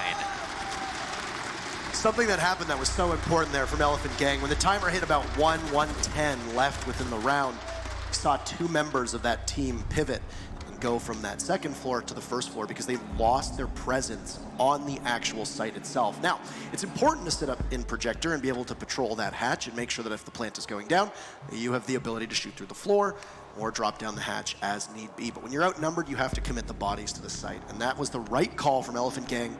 And Super looked like he was going to be able to get the ball rolling for his team, but just a bit of a mischaracteristic set of missed shots on his end and capitalized on by Mark and able to take him out. And then the rest of Elephant Gang were basically boxed out of the site because that big open double doorway inside a lobby prevented the remaining defenders, none of whom had an ACOG, the ability to engage at that long range. And then it was just Cloud9 locking it down. So they'll sit on match point here as Elephant Gang has a chance to go back up to console office. Oh, would you look at that? After lobby failed, you could go back there, but you're going to go with the site that worked the first time around. Yeah, most definitely. It looks like they're going to be running relatively the same strat. As you guys can see, K9 reinforcing the bathroom over there for his mirror window. Now, there is one thing that I always love to talk about when we are on match point, and that is the thing of right now, the defense has no room for error. One slip up, and that is the entire map. No surprise on Elephant Gang's lineup. They're going to go with the same mirror strategy that they had last time around with K9 here. Pretty standard and suitable operators. You got the Maestro who sees an abundance of play when he goes unbanned, and K9 might actually decide here, as we saw, setting up the Mira window inside of the staff area to just assess what might happen with admin. Keep in mind that the last time that C9 attacked this site, they went through the console office side of things. This could be a misallocation of utility, but at least Foxay, for the time being, looked like he might go through admin, but instead will just repel to the top, and C9 aligning themselves for yet again another console office side push. And keeping things even is usually C9 just routinely doing relatively the same thing, so there's going to be a little bit of wasted utility over there with K9's Black Mirror. But the one thing about that setup usually over there inside of admin is that it traditionally is played with a castle, so you're able to rotate out. Retro gonna pick up K9 on an ungodly angle right there. Beautiful teamwork, but immediately refragged by Trippin, who was waiting. You got to see Mark use one of those 2 asphyxiating bolts on the Capitao to push off the Mira, and as he rotated, Retro was there to greet him. Wide open arms. So both teams losing a pretty important member. Of course, the Mira being gone, the C4 will also be removed from play, but with Retro, the logic bombs and 2 of the 4 smokes that C9 has at their disposal. Yeah, this Mira seems to be giving C9 a little bit of trouble just trying to pick if they want to nade it or not. Foxay finally going to release that nade and let it fly, but it's not going to do too much to the people playing on the Mira right there. He is going to destroy the shield, but that shield is going to deny a little bit of that damage from that frag grenade. Now we are about halfway through this round here, as you guys are going to see the head count go through on site. Just trying to make sure everybody is on site. They don't want to have to worry about any of those roamers. As Mark is going to be holding yellow stairs just in case that goes to happen. Foxay, though, repelled on the connector window. Is he going to get this kill on a Trippin? Trippin backing up over towards the central office, but nothing going to come to fruition of that. Now, Laxing starting down in Visa office, trying to get control of that first level. Jaeger's name means hunter in German, for those that are unaware, and that's exactly what he's doing. Just trying to track down C9 as he knows he's got somebody on the stairs, and the bar's being is undoing! Neptunes, how do you miss that? A big kill from Laxing, but there's 2 from eGang to try and keep things in their favor, blunting C9's momentum. Diffuser being down makes it a very big issue for Cloud9. They'll have to take control of console office, and they can't do it on repel. Mark trying to go prone through the bathroom. Looked like he'd be thwarted for just a second as he's very patiently pushing up. Trying to keep the Maestro busy as Foxay, but he'll fall and Trippin is there. Mark just narrowly missing. A nice flick from the Maestro will keep eGang in this one. Very nice play from eGang right there. Trippin able to bring it back, and just as I was about to make the point of, you really can't mess up on match point. I mean, it really doesn't matter if you mess up and miss a couple shots. If you have a Trippin on your team, that's all you really need. Him bringing it back with that beautiful Maestro play and that dangerous, oh so dangerous, Alda. That gun can shred through just about anything. Great environmental destruction, especially with how many walls get left soft when you're defending upstairs on console office. You can use those angles quite well. It almost looked like Mark was going to be able to use it against him, but Capitao couldn't land the shots needed. So it's either going to go in Cloud9's favor, or we're going to be treated to 2 more rounds. This is going to be it. V-Gang prevails. We go to overtime between these 2 teams. Do bear in mind that this is Elephant Gang's map. This is a map that they should be walking away with a victory on if all things go according to plan for them. Fair amount of confidence here, but this is one of the best maps for both of these teams statistically over the last 6 months. So it's not really a surprise with how back and forth this has been, but it's really been the defense more than anything that have really shown through, and it's going to be Elephant Gang on defense once more. The other issue too, Sam, is that if we go to overtime, the team that gets the good luck of defending twice will be given quite a hefty advantage in that favor, one that might be very difficult for the attackers to overcome. Yeah, the one thing about these overtimes is they are sometimes a coin flip on certain maps. Clubhouse definitely being one of them as well. Now, Consulate is traditionally a pretty even match, but as of right now, it is definitely not. Defense favored between these 2 teams. Now, I really want to see Cloud9 go back to playing a little bit more aggressive. It seems they kind of got soft, backed off of what they were doing that was working. They just need to find that back in themselves once again. Maybe pull a little bit more of those rank strats out of the bag, try and force it onto their opponents.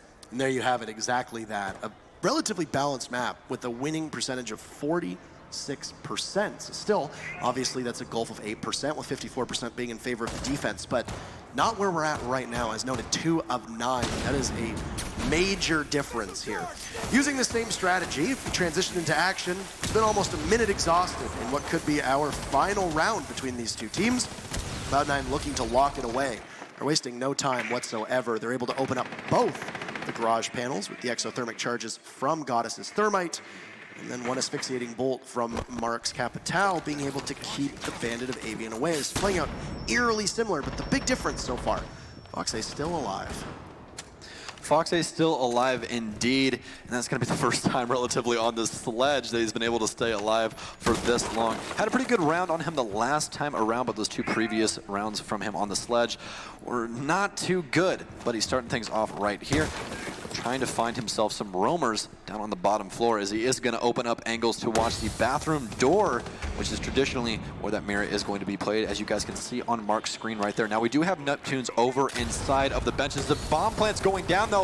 Goddess is going to stick it. Is it going to go through? It is. Is Trippin going to be able to move up and get her? No, she's going to walk away with 5 health. Definitely not how Goddess usually gets those. She usually ends up dying in the process, but the only person dying in the process is going to be Mark, as Laxton's going to find one of his own onto Super. We're about halfway through the defuse timer. Trippin trying to get aggressive. They're trying to get everyone back off of the garage. Trippin going to find one of his own, immediately reflagged by Laxton. Cloud9 playing this to a T right now on these trades. And oh my goodness, Avian going to peek out as well. And is Laxton going to go massive? Oh my goodness, Cloud9. No overtime at all for this matchup right here. Oh my goodness.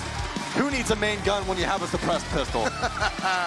They line up perfectly, and just like dominoes, they all get knocked down in order. Laxing absolute heroics in the dying minutes of the final round. And we'll look towards Coastline as map 2 between these teams. Yeah, map 2 between these teams being Coastline, and again, as we just talked about previously, both very, very aggressive teams, as you saw by both sides right there. I mean, as we were talking about, C9 needed to get back to that point of aggression, and that's exactly what they did, getting that garage open in under a minute. And expending very little utility outside of that. You had Foxay from above who was able to keep them busy, and in fact, he didn't actually make that many holes for the attackers. In fact, the defense was able to roam quite well. Foxay just using the couple holes that he'd opened up to try and suppress any movement from those angles. It didn't end up mattering all that much because when you have that garage panel open, it can be so difficult for the defenders to retake, because if the attackers have a number of ACOGs on their side, you can play the very long angles all the way at the back, the driveway by the gates, be able to watch that diffuser go off. So it was rhythmic for C9 to be able to get that down. And one of the biggest issues that Elephant Gang had, and Cloud9 had it as well at the start of this matchup, was not knowing exactly where the plant was going off. Funny enough, you had both Echo and Valkyrie banned, 2 great information gathering operators, but you had Evil Eyes up. And C9, much to their credit, were doing an excellent job of coordinating, being able to get crossfires established and picking up kills where they needed it. Ultimately, for Elephant Gang, it just wasn't where it had to be. So we look towards map 2, which is Coastline. It was noted on the analyst desk that this is the most banned map over the last 6 months for Cloud9. Their only match they played on this was a loss. That was it. But they picked it, so there's got to be some methodology behind it. Absolutely, might be breaking out the book here. I mean, they do have Virus here along with them, and I had a couple conversations with him over some, you know, really good Mexican food, actually. It was actually very, very good. I enjoyed it a lot, but I enjoyed the conversation more with Virus, and they've been working on the strat book quite a bit. And I mean, it really showed right there in that last match. They're not afraid to assume that aggressive play style. Yeah, and I think the fact that Lion is just no longer in competitive play really hurts Elephant Gang as well. They never banned Lion once in any level of competitive play that we saw from them, and we knew it was a staple of the way that they played that. K9 is really good. He's actually probably the best at doing one thing, and that's standing still and holding an angle. It's very easy to do that as Lion, so you just need to press one button, and you'll be able to get the most out of his gadget. So, map number 2, are you ready for Coastline? Cloud9 trying to make this one brief. A 2-0 could be in store. It's their map. Let's launch in to Coastline. Let's launch into Coastline indeed. Las Vegas. We're coming to you from a very, very sunny place, which is always nice. You know, traditionally, as of late, you know, we did get those night maps taken out of rank, which is fantastic, especially for me because I'm blind as a bat, so that's good. I mean, we are going to see the Ying brought off the board from Cloud9. Again, not a surprise, especially with Super on the other team. By far and away their most banned operator for Cloud9. So it doesn't strike me as unusual. Lion was their second most banned operator, but he is in a competitive quarantine, as we like to say. And unsurprising, Elephant Gang will ban Blackbeard. as sometimes words are very difficult. Now, we know on Cloud9's side of things, they have an exceptional Glaz on their roster, and they can bring that out as well. Coastline, if Glaz goes unbanned, does tend to see quite a lot of Glaz play, and I assume it will be no different here. The Echo ban is commonplace, and we'll see it yet again. The only difference between map 1 and map 2 is that Cloud9 will take the Mira out of the equation, which is a pretty strong operator here on Coastline, and it's going to make it so that that Penthouse Theater site upstairs and possibly even Hookah is a little bit more difficult because you won't have the Mira windows available. Yeah, that is the one thing I do love about Coastline. Every single site you can play. A lot of maps do not have operable sites for all of their sites. Consulate is very, very close. I still feel people are kind of trying to feel out Tellers a little bit. We've seen some Mira play on it in the past, but nothing too crazy where it's in everyone's rotation. But Coastline, a different story. If that Mira gets through, you will see that Penthouse. But otherwise, in competitive at least, Penthouse is one of the least played sites on all of Coastline, more or less going for that kitchen and hookah setups traditionally. And we've been seeing a lot more of double bar recently as well, Parker. Yeah, double bar has actually been statistically the most defendable site for teams that play on this map. It was kitchen for quite a while, but I think the fact that kitchen was played so regularly, it allowed the attackers to be able to figure out exactly how to approach it. One thing that is very common in Rainbow Six is that you'll go from one site to another, strategies will develop, they will become so ingrained in teams that you'll just start going towards other sites. But eventually, things come back to the norm, and that's what we're seeing here. Penthouse Theater, because kitchen is not always the most defendable site anymore, Penthouse Theater's actually been slowly seeing its pick rate go up and up and up. Which is good. You always want a map that has balanced sites and so many choices. It really does bring the best out of Siege with operator choices and everything else. Now, we are going to see Mark on that dock. We didn't see too much play of this last time. Mark opting for the dock mainly because of that ACOG. You can still pick up your friends with those little Healy boys you launch out of the gun. And, I mean, the main priority is that ACOG. That gun is so dangerous in the right hands. Interesting here that Maestro's not banned. It will not be brought out by Cloud9. So an ACOG is almost always a necessity for teams when you're defending the theater side of things. You can reinforce the two panels that sit behind the one shelf that's just next to the couch, and then you can play behind that shelf and look all the way through both sites over towards red, or what is called guitar hall. And then you can also look towards bathroom, depending on the way that you reinforce those two side panels or don't reinforce those two side panels. It's really up to the defense here. And that, I assume, is the way that Cloud9 is going to play this. They're doubling up on the information that they're going to need. Instead of the Maestro, they're going to have a Valkyrie as she remains unbanned. And our first bit of contact is going to be Retro downstairs inside of the main lobby. He's on a collision course with Trippin, but neither of them are able to find their shots. But it almost looks like Neptune's is, and it's going to be a run out from Laxing, but denied, as neither of them will be able to grab a kill on that encounter. Yeah, Laxing, as of late, has really embraced that highly aggressive playstyle, and it's suited him very, very well. Recent game that I casted, he dropped 21 kills on Oregon, which was absolutely insane. Now, I'm not going to say what the final was, because they might have lost the map a little bit, but Laxing, 21 kills nonetheless, very, very impressive.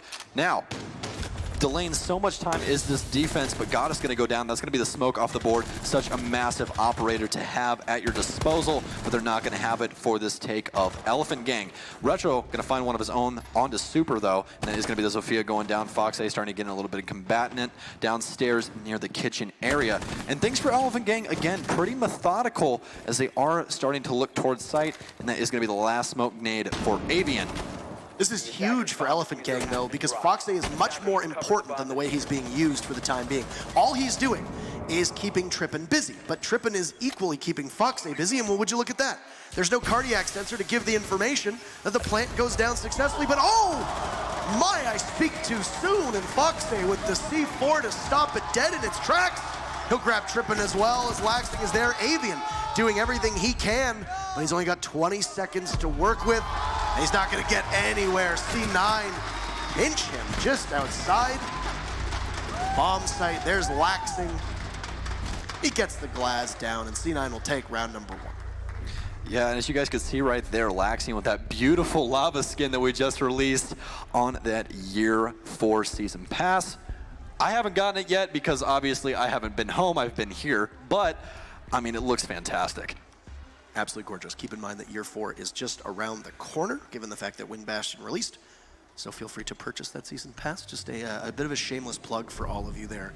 You get access to that lava skin right away, as well as you get the meteorite or the lava Rainbow Six charm. You get I believe it's lava, yes. Lava, yeah, and then you get the credits as well. So overall, pretty nice, all things considered. So, kitchen service entrance. This looks more typical for Coastline. I actually can't remember the last time we started a Coastline matchup or multiple Coastline matchups that didn't go to this site first and foremost. I am a bit surprised, rather, that despite there being no Mira, as she is banned from this map, that we won't see a Maestro. A lot of teams, and that wall that we are currently looking at, thank you so much to the spectators, that wall right there, you usually see a Maestro cam go up there. Maybe even will go up on one of those banisters or the doorways.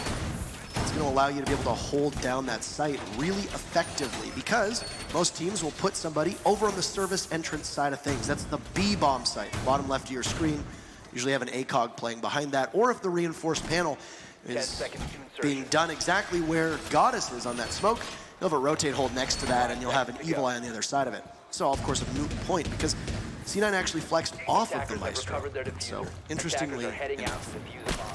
Just interesting indeed as Laxing is going to start making these tiny little bullet holes with that MP5. Now, guys, remember, we do have caliber-based destruction in this game. So since the MP5 shoots such a small bullet, you're going to get these extremely tiny holes, unlike the Desert Eagle that everyone loves to break stuff with. So SD is going to pop a couple holes in there just to see inside of Blue Bar for himself. As you guys could see with the sunrise, as we looked right over that bar right there, this is going to lock out everything they're trying to do inside of Sunrise, if that's going to be the take, or it's immediately going to get recognized because they have to break that castle in order to have any angle onto Kitchen. Those that might not be the most familiar with Castle is 3 reinforced panels can be used in a variety of ways. Some to make the attackers have to waste their utility to get through areas that you can usually pass through relatively easily. In this case, what you're going to do is you're going to force Elephant Gang to waste either utility or time, but you can also safely expand the confines of the site. It allows you to play a little bit more aggressively, and it essentially makes the site even larger for the defenders. Doesn't change anything about getting that diffuser down, though. You still need to plant it in the actual site. So in this case, Cloud9 using Retro's panels just to buy themselves some time. And time is not a luxury for Elephant Gang right now, as they're still trying to establish map control up inside of Hookah and Pink. They're going to drone away as we hit the halfway mark of round 2. Yeah, Trippin kind of getting in a dangerous situation right now. He might end up getting pitched out, as he did see Fox A rotating through luggage. Is Fox going to go for the aggressive peek here? The pre-fire is going to come through, but no bullets are going to make any contact. Trippin, though, going to find him on the back end with a very, very nice headshot, as they are going to be focusing on that vertical control still. Surprised that nobody was on that default cam that was still up. You saw that they were on it. C9 was on it for just a second. To give that information to Fox A that, hey, he's pushing you, don't try to run. Laxing on the hunt right now, sees this Sophia and will actually win the fight on the Super. Great reactions there, taking quite a bit of damage, but he does have those Healy boys, as you called them, to stim himself back up. A toxic canister is going to go out, and Avian will pick off one of the Valkyrie cameras, and the C4 sails over his shoulder and connects with Neptunes, and oh, Mark! Taking the fight to Avian as Elephant Gang's push completely rebuffed. Laxing will get his second frag, and that will leave K9 playing outside of kitchen window, just waiting, and if he vaults through, there'll be a smoke waiting for him, but he doesn't need to. Laxing picking up his 3rd kill. He starts things off, and he ends things in that 2nd round. The defense managing to put 2 together on Coastline is not all that usual, but Cloud9 is just rolling for the time being, up 2-0. Yeah, and the beauty of that dog play by Laxing and the operator as in of itself is that you can take so many gunfights because, as I said before, you do have those Healy boys to bring yourself back up, pop a couple of those in your wrist, and you are good to go for your next gunfight, as well as being a 3 armor. He's going to last a lot longer unless, obviously, he gets shot in his face. Just a clarification, the Healy boys are just a folksy way of saying his stim pistol, which give you some life back if people are curious about the words that we use. Yeah, you know, Sometimes I get a little bit too creative. I apologize, guys. It is my I like first Healy time. Boys. I do like it a lot. I'm trying my best, you know what I mean? We got the medieval buck with sledge, you know? We're trying to be a little bit creative here. And, you know, speaking of creativity, I'm hoping C9 continues with exactly what they're doing, at least for the fans here, because there is a lot. I mean, guys, you should hear this crowd when anything happens for C9. It is nice. This crowd has been very electric here. I mean, it is. It's nice to get a chance to be back in America broadcasting to a strong crowd. So give yourself some applause, crowd. Don't just cheer for the team. The double bars downstairs, typically seen as one of the better sites for the defense. Cloud9 have been able to put 2 defensive victories on the board in sites that don't always favor a defensive style of play, especially on Coastline. Just a mirror, or is rather the complete opposite of a map like Villa or a map like Clubhouse, where you anticipate the defense will win for a majority, at minimum, of their rounds, possibly even all of them, depending on the way that teams play. On Coastline, you're in trouble if you're not able to put a couple attacking victories on the board. We're not quite at the point of no return for Elephant Gang yet, surely not if we're only 2 rounds in, but they're gonna have to find some momentum at some point, because they keep throwing things at the wall and they just haven't been sticking on this map, despite this being a favorable map for Elephant Gang in terms of their past success here on Coastline. Hopefully Elephant Gang will soon realize what Cloud9 is trying to achieve with this castle. They've been more or less focusing Elephant Gang on the part of the map that they want them to push to. They haven't really brought an operator that can really be a detriment to these castles. They do have the soft destruct inside of Trippin, but a sledge is going to be a lot better choice. You have those grenades as well as you have that soft destruct inside of the hammer, and it's a little bit quieter instead of a massive explosion that is in of ash. But Neptune's trying to get some of that vertical control up inside of Billiards. See someone downstairs, but no bullets are going to connect. But I tell you what will connect, Retro to Trippin, as he is going to take away his life. That is going to be the ash off the board so early, and Retro going to find another one on the Neptunes. Oh my goodness, no longer support player is Retro right now on this castle, as he's being so dangerous. Super was lying in wait inside an office, and he'll be rewarded with the kill onto Laxing. IQ taking out the pulse, likely aided by the IQ gadget to find the cardiac sensor of Laxing. That's going to be the only real information operator for Cloud9 gone. Keep in mind that as Legion, Fox8 can do some small amounts of work in terms of information gathering by knowing which of those goo mines get activated by people stepping on the traps. And right now, for Bar, there's nobody actually playing inside of sight. C9 playing the floor is made of lava at the moment, or the site is made of lava, other than Goddess, who's playing positioned by the bar looking towards the double doors. She had taken some damage earlier on from Neptune's, the buck upstairs. And I cannot speak strongly enough for how Cloud9 was able to rebound after Goddess took that first fight by clearing out Elephant Gang's control of Hookah. That is a big sigh of relief for Cloud9. Mark in a position to go for what looked to possibly be a run out, but instead it's just going to be a couple shots through the window. He's going to miss. K9 walking away with that, but still completely upright and using an asphyxiating bolt a little bit, probably worryingly for Elephant Gang, a misuse of utility. Yeah, absolutely, and that was more or less just kind of a tap there by Mark saying, hey, I'm here. Fox ain't going to do the same thing, but this one's going to connect. The Super's going to go down. That's going to be the diffuser as well. Cloud9 in the driver's seat for this round. Is Mark going to take the gunfight? He is, but nothing going to come to fruition from that. Fox going to get aggressive. Is he going to find one of his own on glass? No. No bullets making contact for either of them, really. Avian and K9 both very down on health, and this is where those, oh my goodness, Fox going to clean it up for Cloud9. As I was about to say, those goo mines definitely going to be a very large detriment for the deep offense right there. I'm kind of falling apart right now. It's okay, it happens. Yeah, it happens. you know. The pacing is off. You get a pass. It's your first land. Don't worry here. So, excellent recovery from Cloud9 after K9 did his part to try and keep it close. He picked up the 2 kills for Elephant Gang through the office as Cloud9 got a little bit too aggressive there. I think they realized it's a 4v2. We can take risks. None of those gambles paid off at all for Cloud9. They lost 2 members of the team. It's a good thing Foxy was playing. And Legion is an operator who gets stronger as time goes on. And like I said, it's a good thing that Foxy was playing as tight as he was inside a blue bar, because he was able to hold down the angle into office. It did trigger the 1 goo mine.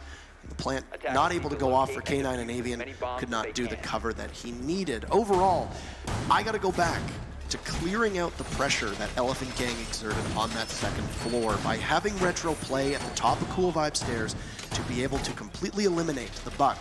It meant that the attack on the 2-bar sights downstairs from Elephant Gang had to be much more linear. They couldn't keep any bodies upstairs. They knew they had to rotate and go for a sight push rather than try and waste time or establish control above. And that's what Elephant Gang did, and C9 responded accordingly by gunning them down as they tried to get through the door. Yeah, and Elephant Gang really not able to find any of these frags right here. As you guys did just see the scoreboard. I do believe the highest amount of kills of any player, yes, is 2 kills between K9 and Super. So they've only found 6 kills through 3 rounds for this offense. That is not what you want to see if you are in the E Gang. Hopefully they're going to be able to pick it up here. Otherwise, this is definitely looking like a daunting task for them. Just 30 seconds in here, and you've got, or almost 30 seconds in, and Elephant Gang is actually managing to spot Foxay playing with his back over towards Sunrise Bar. Wise of Foxay to fall off, but Super just pushes in unabated. Foxay obviously astonished there, and getting to see his reaction as he gets dropped by the IQ. Once again, Super doing his job as the German operator very well. 2 rounds in a row now that he was able to pick off the pulse. 2 rounds rather on attack, where he's able to pick off that pulse. First Laxing, and now Foxay, both falling to the gadget that is almost specifically designed to find you. Yeah, absolutely. And as, you know, my favorite operator being Pulse, I know that all too well with IQ always trying to shoot you through floors and walls whenever you're trying to have access to that cardiac sensor for that information to give back to your team. But that is not going to work out too well for Foxay this time around, as things are starting to get a little bit more aggressive from E-Gang. They did start things off right this time around with Foxay going down. No more pulls from underneath, and they don't really have to worry about any nitro cells except for that of Laxings and of Valkyrie. Now, they do have the IQ. They can try and find these other black eye cameras inside of sight, as they do actually have Avian peeking. Oh my goodness, Retro couldn't find one of his own on a run out. Retro getting extremely aggressive. Usually you don't see him in one of those roles, but he's definitely doing it very well right now, as Mark's gonna find one of his own onto Avian. That is going to be the glass off the board. You've still got Goddess prone watching the doorway and just tempting anyone to come in. Retro still not been spotted, a run out again. He takes Trippin down on that same position. Elephant Gang will now struggle as their mid-round is about to draw to a close, and they have no chance, or no choice rather, but to go for a plant. Neptune's holding onto that diffuser, will rely quite heavily on K9 for coverage. Second frag grenade from Elephant Gang going out. Both of them intended for Goddess and only taking a tiny bit of damage off. Mark, knowing that there's one playing inside a bathroom as he sees Neptunes go by, but Goddess is there, tagged in, and that's diffuser down, sitting in the Lion's Den. Elephants don't work well with Lions here, Sam, and K9 having to go in a 1v4 will likely just have to simply out-frag them. Now, Cloud9 can just sit back and wait, as K9 has to come to them, and they win it. But C9 going for a full-court press. And a great shot, and oh no, Laxing, what are you doing? 4 seconds for K9 to grab that diffuser, but he knows he's not going to be able to get it. Almost going in E-Gang's favor. Only one member of C9 alive at the end of that round. Ends up being the Valkyrie of Laxing. That's 4 in a row for C9, and you gotta think. I understand that they're having fun. You see they're in a pretty good mood, quite jovial. They're all laughing. Obviously, Laxing not intending to get the C4 kill onto Goddess, but oh well. She dies while planting, and apparently she dies from C4s on defense as well, to her own team. Apparently, Cloud9 all of today just told me, they're like, look, she's the best player in the game, out of the game, whatever you want her to do. I guess they really just didn't want her to take away that kill from Laxing, as he is going to end up C4ing her in the process. But that is a straight 4 rounds for Cloud9 on this defense. Looking extremely clean on Coastline, and apparently they've been doing the research. Yeah, this has been a major turnaround for them. The stats were, for Coastline, over the last 6 months of top-level competitive play. This encompasses USN and other various leagues that C9 has played in. It banned 18 times, the record of 0 wins, 0 draws, and 1 loss. So far, you've taken 4 of your defensive rounds, which is so uncommon here. Whereas if you look on the flip side of things with Elephant Gang, well, they banned Coastline 0 times, and their record is 3-1-1. Now, mind you, much smaller sample size. The Elephant Gang has not been as active a team as Cloud9, Those are still numbers that should definitely favor the attackers. And it's going to be the final crack at attack for Elephant Gang before we switch sides. C9 has the brooms out looking for the sweep before we switch over. And they're going to go back down to kitchen. Oh my goodness, I absolutely love all of your puns, Parker. That's what I love about you. But as you did say, those brooms are definitely coming out for the defense that is C9. And they're back on the castle play with Retro. Last time he was on this operator, he did some very, very good work upstairs near the vase over by Cool Vibe Stairs, as he did absolutely destroy all of the vertical take that E-Gang was trying to accomplish. It's like a very similar castle setup from Cloud9. Got the double doors heading in towards Sunrise Bar that are going to be cordoned off. And as you mentioned, this caliber-based destruction here that you can basically create these tiny little kill holes, and with an ACOG, a major advantage. And well, there's Laxing. We can see the silhouette as Super, who just runs by. That information is obviously not available to Laxing. You gotta wonder sometimes if they just pull the trigger, that you can walk away with a pretty nice opening kill. Elephant Gang are already in sight, and Neptunes 20 seconds in, 25 seconds in, tries to get the plant down, but Goddess just absolutely shreds through him. Deagle out for Mark as he takes one down, and Avian grabs his kill. K9 gets one, another Deagle kill from Mark, as it's a 2v3. Elephant Gang's rush, a bold choice, but it goes nowhere fast, leaving just Super and K9 left to deal with a defense. It's going to be K9 now in, trying to go for a plant, literally in the corpse of Neptunes. With a pre-fire through the wall from Foxay will tag him and force K9 to have to scoot out. This is where I'd imagine things might slow down here for E-Gang, but they're still just being as aggressive. And K9 with the automatic sidearm of Dokkaebi eliminate Foxay, and they know he's inside a bathroom. Mark looks the wrong way. E-Gang in a very winnable spot. Now Laxing will have to win off, and he'll put himself in a 1v1 with the Magnum out. Sam, I'm sorry, apparently you don't get to talk this round because everything's happening all at once. Once again, the plant going down. K9 knows he's got 7 seconds. He runs up, and Laxing almost gets them, and there he goes! C9, the sweep on the first half.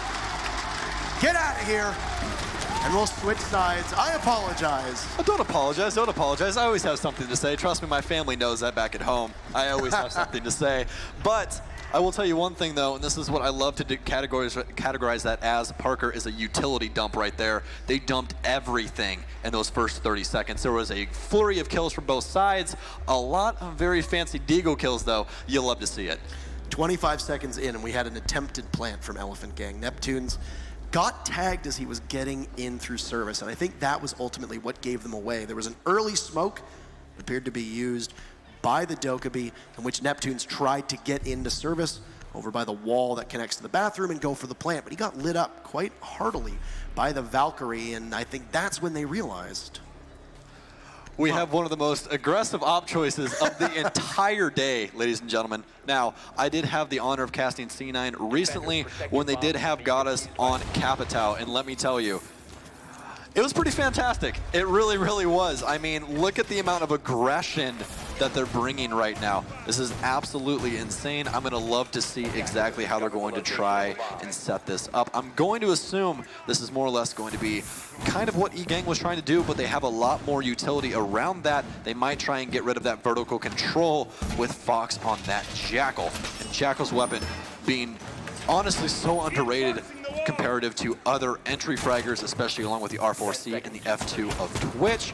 We'll see exactly how this is going to work for them as their first offensive round is coming through right now.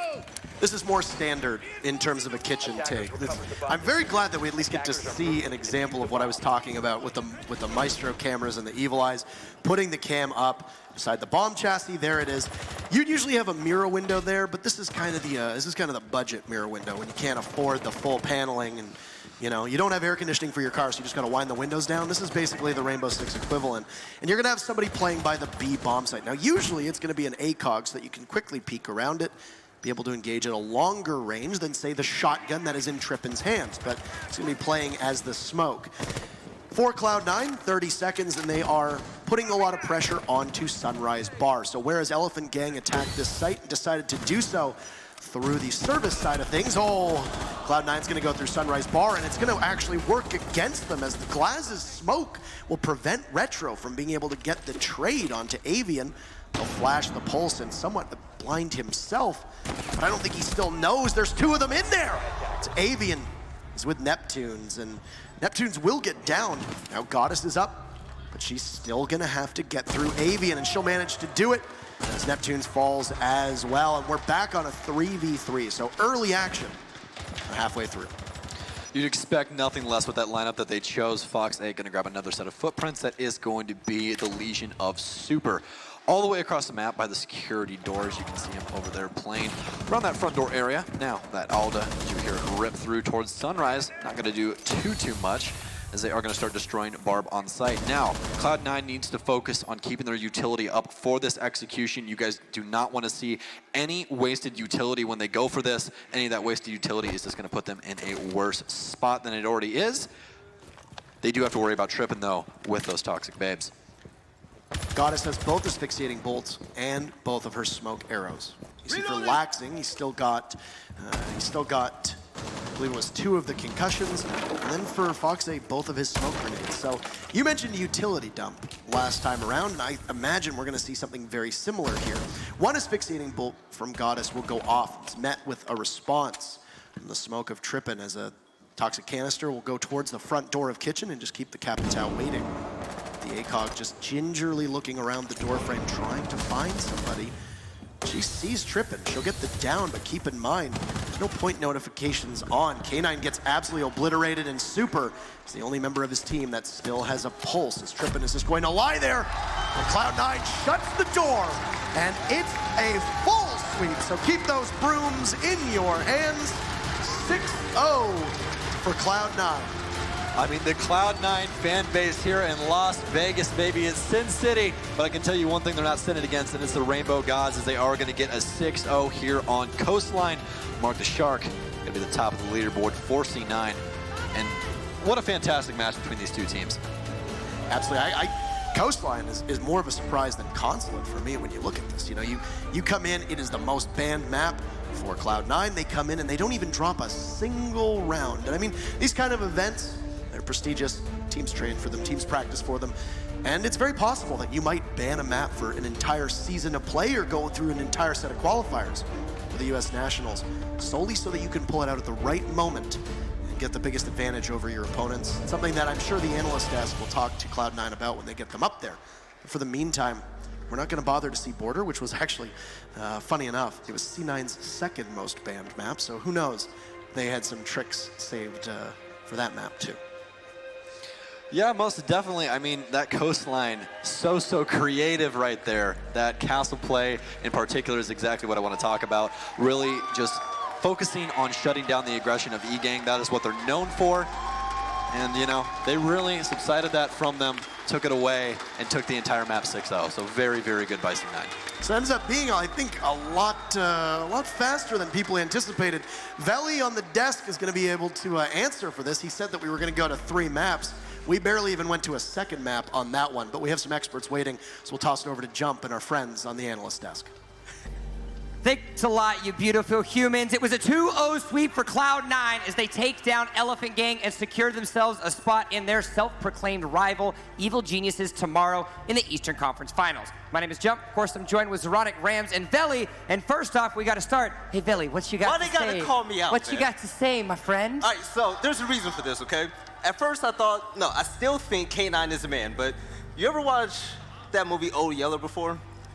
When every time they saw K9, it was like they took him around back to the shack, but it was, I don't know, like nobody really caught fire. And towards the end part of map number 1, they weren't able to catch heat. It was over. Rams, before we showed up for this match today, you stated that Cloud9 needed to find themselves improvement coming out of DreamHack Montreal. It was a great performance by them, but they needed to find a way to improve. They created a status quo with their roster. Nothing changed on that end. Clearly, they find themselves improvement with map number 2 at Coastline. Arguably, one of their worst maps now gets added to their map pool as efficient places to be. Yeah, it actually expands them and makes them that much more dangerous of a team, because I honestly think that E-Gang thought that they had an advantage going into Coastline based on, you know, previous map performances and such, but it obviously wasn't the case. Cloud9 prepared immensely and has improved so much since DreamHack Montreal. You talked a lot about how impact kills from Retro as well as some of the other players when you think about how Cloud9 performed in that match. If you had to pick a player that you felt like showed up the most, who would you have to go with here? Well, if we don't just think about Consulate, because I think that kind of opened up for Coastline to be a bit of a slaughter.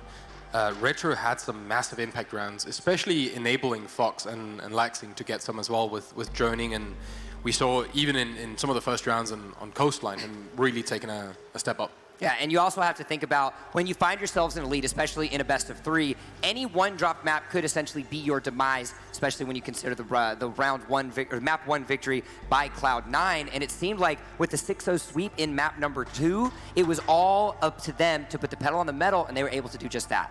Exactly. What I want to point out is that they had such good use of their utility. In particular, on Consulate, there was one round where a Capital Bolt was used to force Mira out of position to Retro waiting for them to move into his line of sight. It was a complete planned, deliberate action. It wasn't like a random occurrence of just him happening to look at the right time. And not only that, there was a situation where Laxing and Fox both challenged on the Visa staircase, where after they killed Trippin, Laxing knew that the flank was clear and he could go for it, but he waited until there was just enough time left on the clock to when he made that flank. It made it so that Elephant Gang was unable to actually cope with all of the communications, and once they actually needed to push into the site, even though they refragged Laxing a couple seconds later, they hadn't cleared the site for any utility, and they weren't able to plant or do anything effective at that point. It was a lost round. Well, everybody that's watching at home, everybody that's watching here live, all of you Rainbow Six fans across the world are always curious about what it is that's going through the minds of the players as these clutch plays are happening. Lucky for you, we've got a beautiful opportunity to showcase just that. From map number 1, we have Goddess. We are tracking all of the team captains throughout the U.S. Nationals with the Toby eye tracking, which gives you an opportunity to see where their eyes are looking. Talk to me a little bit about this, Mr. Former Pro Player, and what we see coming out of Goddess. I mean, if you notice the speed of which, on the kill feed there, and you can see how quickly it snaps around, right? It's amazing to see the reaction time on that. Yeah, it's something that when you think about other games, it's called map awareness. There is clearly a little bit of a difference when you think about Rainbow Six, but the ability to dart yourself around and actually prioritize things across the map creates an opportunity for you. We've also got ourselves some replays to show in just a second, but before we get to that, I want to do one more setup. We talked a lot about Cloud9, but eGang. They showed opportunity in map number 1, but as an easy way to look at it for map number 2, they ran out of gas. I just don't think they were ever able to get comfortable. They had 3 different players rotating roles, 3 different players playing Maestro in 3 separate defense rounds, and I think that that's just them not able to actually get comfortable. They were also heavily affected by the 6-pick phase, which usually teams don't really pay much of attention to, but some of the 6-picks that they were making were based off of what Cloud9 was letting them think they were going to pick, so they were playing into C9's favor in most of their rounds in that regard. Yeah, they both faked a Castle and a Monty to force another pick out, right? A Sledge and a Lesion on those. Yep, exactly. But just them adapting as a whole was bad. We saw the round where Laxing got the ace, where Goddess got the plant in front of the truck. Nobody went to piano, tried to go down. Everybody just went straight to the front and died immediately. You have to adapt in that situation. Yeah, plus, I mean, just to open that one up, that was a Dokkaebi call and a Thatcher imp to stop the Maestro, right? And they get a plant off, the C4 is wasted, and the smoke's wasted. You have nothing. Right, I think we do have that. We do, yeah. We've actually got an opportunity. Look at you, just already ready to rock. Exactly. We've got ourselves some highlights come from both of those maps so you guys can get an opportunity to showcase and see some of the showcasing more so that Cloud9 was able to bring to the table. They were able to step up. We saw Laxing, we saw Retro be able to create it, but it was a team effort that across the board I think really helped push them to a victory. I mean, definitely Laxing and Fox A looks really healthy as a duo. And Retro, again, enabling them so much.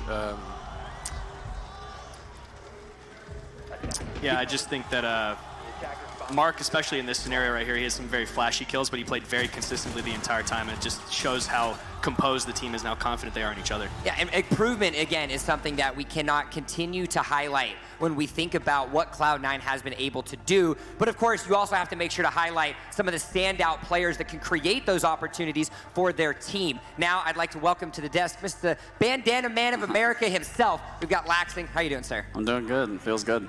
So you guys walked away now with a clean 2-0 sweep. You had a couple missteps in that map number 1. Something that we have criticized you guys for is getting ahead in the early part of the rounds and then falling short in some areas. What were you guys able to do to kind of turn that around and close this out?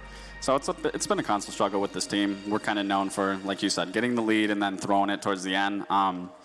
You know, we keep going through those trial and errors, and throughout those rounds we were going through those errors, and then we were saying what we were going to do differently and how we were going to approach it and try to take advantage of situations that we weren't taking advantage of before. And then, like I said, that last round played out where I don't know if that was an ace or a 4K. But, you know, we attacked it right away. We didn't want to stall. We wanted to get down as fast as we could, and we adapted just like that, and then ended up working out. Was the catalyst for that round in particular, was the catalyst for your push in to realize that there wasn't anybody playing remotely in the site? They all backed off towards the kitchen and towards the back hallway. Even though there was no pressure from you guys from above, Elephant Gang gave up their key positions that would have actually prevented you guys. The C4 wasn't thrown far enough. You know, the Maestro camera was disabled via either the Dokubi call or the Thatcher, and then obviously once they had no top pressure, they just had to all push forward, and you guys waited efficiently and just let the round play itself out. I noticed one of the drones got shot. I had a drone that was left alive, and I was calling the guy constantly out that was playing pipes. He was the only one that was close. I made sure all the white was clear. We made sure, like I said, the communication that we were working on, the errors that we were making before we let them get top floor. Fox was up there. He gave us the call that it was clear so we could go. So then at that point, I was like, all right, got us, you know, smoke, do whatever. We got to go now. And then everyone just collapsed on it. And then, you know, we got the bomb down. And then, like I said, we kind of just tucked back in. I think what we lacked there at the end of that was the communication of, like, you know, trying to post up, like, I'm watching this, I'm watching that, because that's where a lot of those kills were coming from that they were getting, is because a lot of people just weren't focused on what they should have been watching or communicating. That, I'd say that's one of our biggest struggles right now, is when we are in that situation that we don't communicate as much as we probably should do. But, you know, it turned out, winning that round, I tried repositioning myself after I got the first kill and to try to play a tighter angle. Exactly, and you have to throw them off. Yeah, so worked out. Now, final question for you. Evil Geniuses is going to be across the stage from you guys tomorrow. In the interviews that we saw with the team, you guys feel that they are your rivals and they are the ones that you are looking to beat coming into those Eastern Conference Finals tomorrow morning. What is your mindset going to be, and what are you guys going to do to prepare for that match? So it's going to be the same mindset that we had going into this game. It's just a matter of fact, you know, if we're playing our game, we're communicating, doing what we need to do, and we make less of those errors, I have no doubt in my mind that we'll be able to take that ahead and keep pushing forward into this tournament. Well, the confidence of Cloud9 has pushed them up on a cloud themselves. They walk away with a 2-0 sweep and will find themselves in the Eastern Conference Finals tomorrow. Remember, for those of you that are here, as well as the ones that are watching at home with U.S. Nationals, we have merchandise available for you. That's rainbow6.com/USN merch. We've got hoodies, we've got t-shirts, we've got keychains, anything and everything you could ever want from the US of A x Rainbow 6. Plenty of matches still left to be had. The first half is completed, but ladies and gentlemen, we're not done yet. Don't go anywhere. We'll be back quicker than the spawn peak on Alley Access.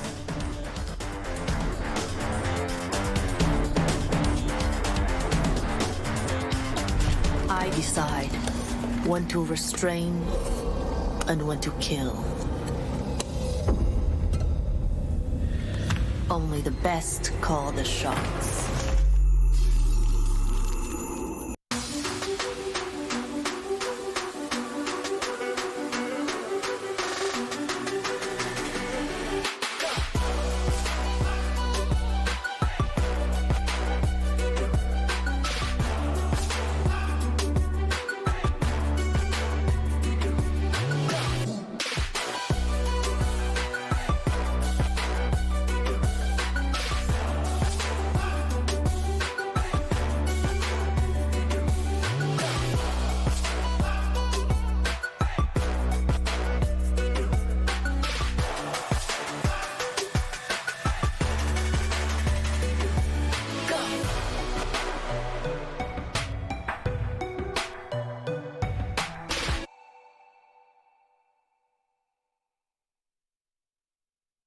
Caesar, politician, ruler, man.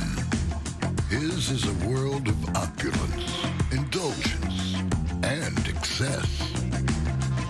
So for anyone seeking a place where the sun never sets on a good time, all this awaits. I am Caesar, and I approve this palace.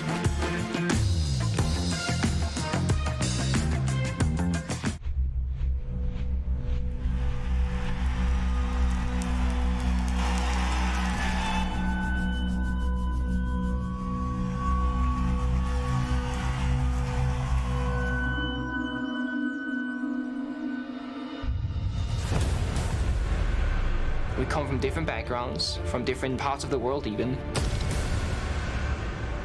But we bleed the same color, right? We bleed Siege. Anyone who, even for a moment, is questioned to be better than us, I want to beat them. One of the most interesting rivalries in the entire game. These are the best teams in the world for a reason. It's such a great story.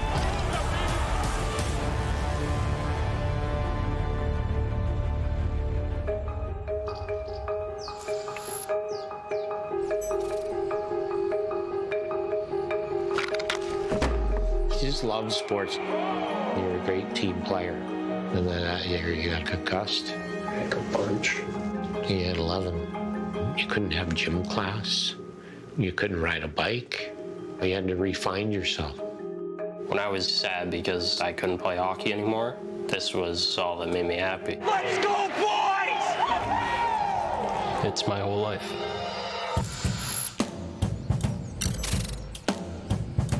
I started playing Rainbow Six at 27, and now I'm 30. Sometimes I have to work harder than younger players, but it's the price. I live with my fiancé. We're gonna get married in 5 months. I want to be with you all the time, but I know it's our dream and I don't want you to give up. It's hard to balance between my fiancé and Rainbow Six, but we really want to win the World Championship. So it's up to her. The day that she says, Zig, stop playing, I will.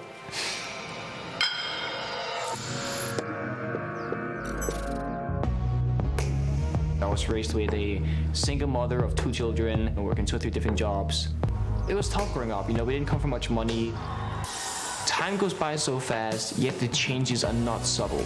2.5 years later, I got my mom a car for her birthday, and together we managed to pay off her debt from the house, which was my way to thank her for all the things that she's done for me. People ask me, oh Pinker, what do you want to do after Pro League? I would rather think about how long can I continue than think, oh, what's my backup plan in case I fail? What's the prize pool for Paris? It's huge, isn't it? 375,000. We have all come down to this. I want to win. I hate fucking losing. Do you want to lose? No matter what, you have to think, we're going to beat this team. This is the big upset. That's the worst way to go out. It's Pengu, the Danish superstar, will give G2 the win. We're the kings. We can say that without sounding too arrogant. 1, 2, 3, 4. Evil geniuses, they secure it. This is Canadian unstoppable. We got some respect after winning Atlantic City. Team Liquid for the championship. This time we're gonna win. I'm sure we're gonna win. What's going happening? We're gonna put our eyes onto Rio, and that's gonna be the next step. Like, we wouldn't want to watch a tournament from home.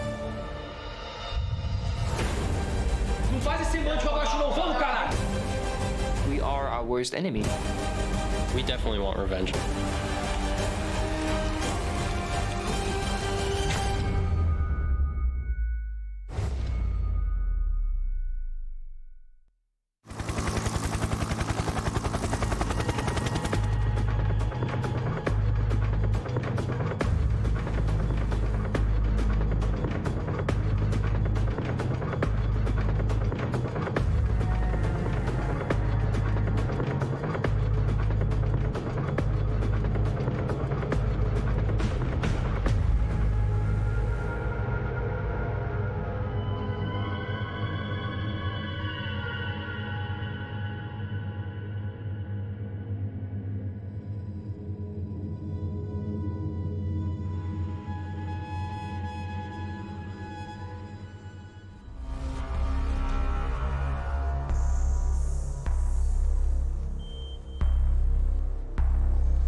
Welcome back, ladies and gentlemen. We're live from not Los Angeles. Whew. We've done this way too many times. It's Las Vegas! United States Nationals. We're here. Rainbow Six Siege action has been well underway with the first half being completed in the Eastern Conference playoffs. My name is Jump. I'm joined here with the beautiful Zoronic, Rams, and Mr. Belly. Gentlemen, the Western Conference is now upon us. We have our Eastern Conference winners. It will be Evil Geniuses versus Cloud9 tomorrow. And now it's time for our 4 from the Western Conference to be whittled down to 2. First up, Rogue versus Team Sinister. What we got? Oof. Oof. It's looking rough for Sinister. It's looking real rough. Yeah, this is what I would consider probably the most one-sided matchup going into it, yeah. And that's mainly just based on Sinister's lack of experience and how little time they've actually spent together as a team. But a lot of people said the same thing about Orgless, and we saw what Orgless did in the first series of the day.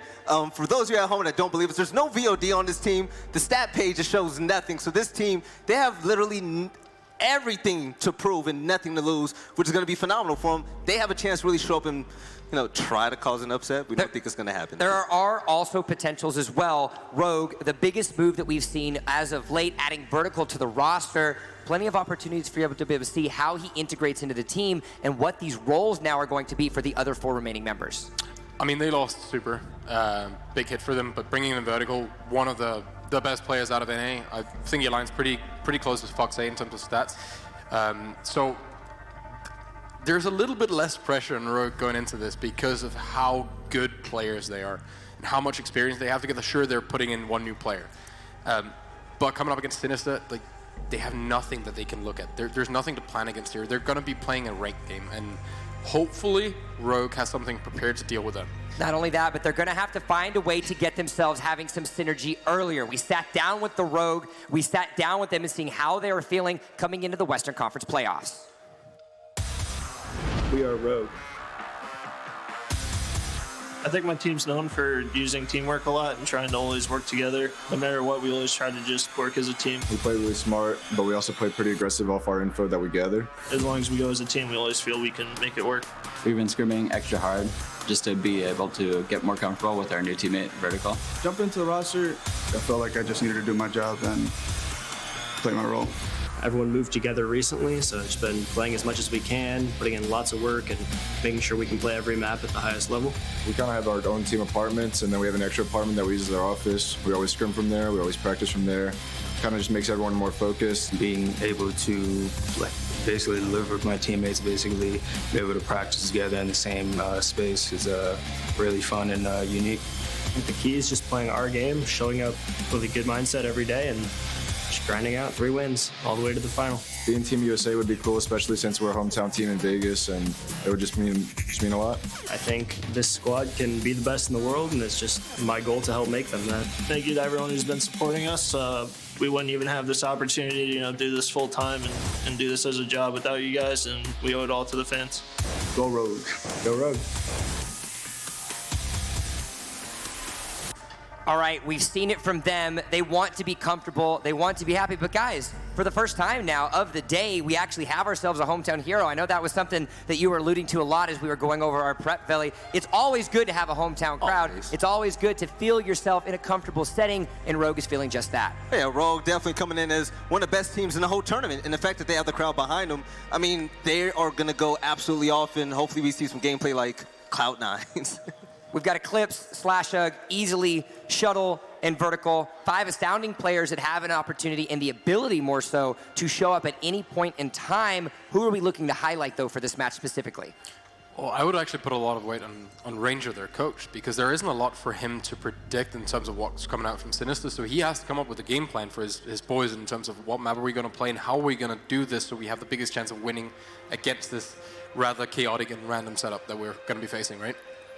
I think that the Rogue can look at this in 2 ways. The first is that they need to make sure that they obviously win their first match versus what would on paper be a much weaker team. And they can use that in a way that, because they have to adjust their roles because Vertical is a new addition to the team because he has such high fragging potential. So they could see this match as practice in a way, not to take anything away from Sinister. They have everything to gain to prove that they deserve to be here, which is a huge asset on their side of things, and like we said, the lack of VODs and things like that for Rogue to prepare for, but Rogue can also fine-tune themselves and make themselves more prepared if this does go in Rogue's favor. Well, we have seen them struggle with that before, right? Where they plan for the next match, yes, and they aren't actually ready for the one they're getting into. So I hope we don't get to see that here, and that they take this very seriously, because there could happen a lot of upsets when you don't know what you're going into. Well, we've got all sorts of comfort hopefully being found by the members of Rogue, but they are not the only ones that are standing up on the stage. Let's go ahead and take a listen and hear what we have from Team Sinister and the chaos that they're looking to cause. As Team Sinister, we are very chaotic and organized aggression, so we will always try to find a way to catch you guys off guard. We've picked up actually 3 newer players. It's been a journey trying to figure out what works.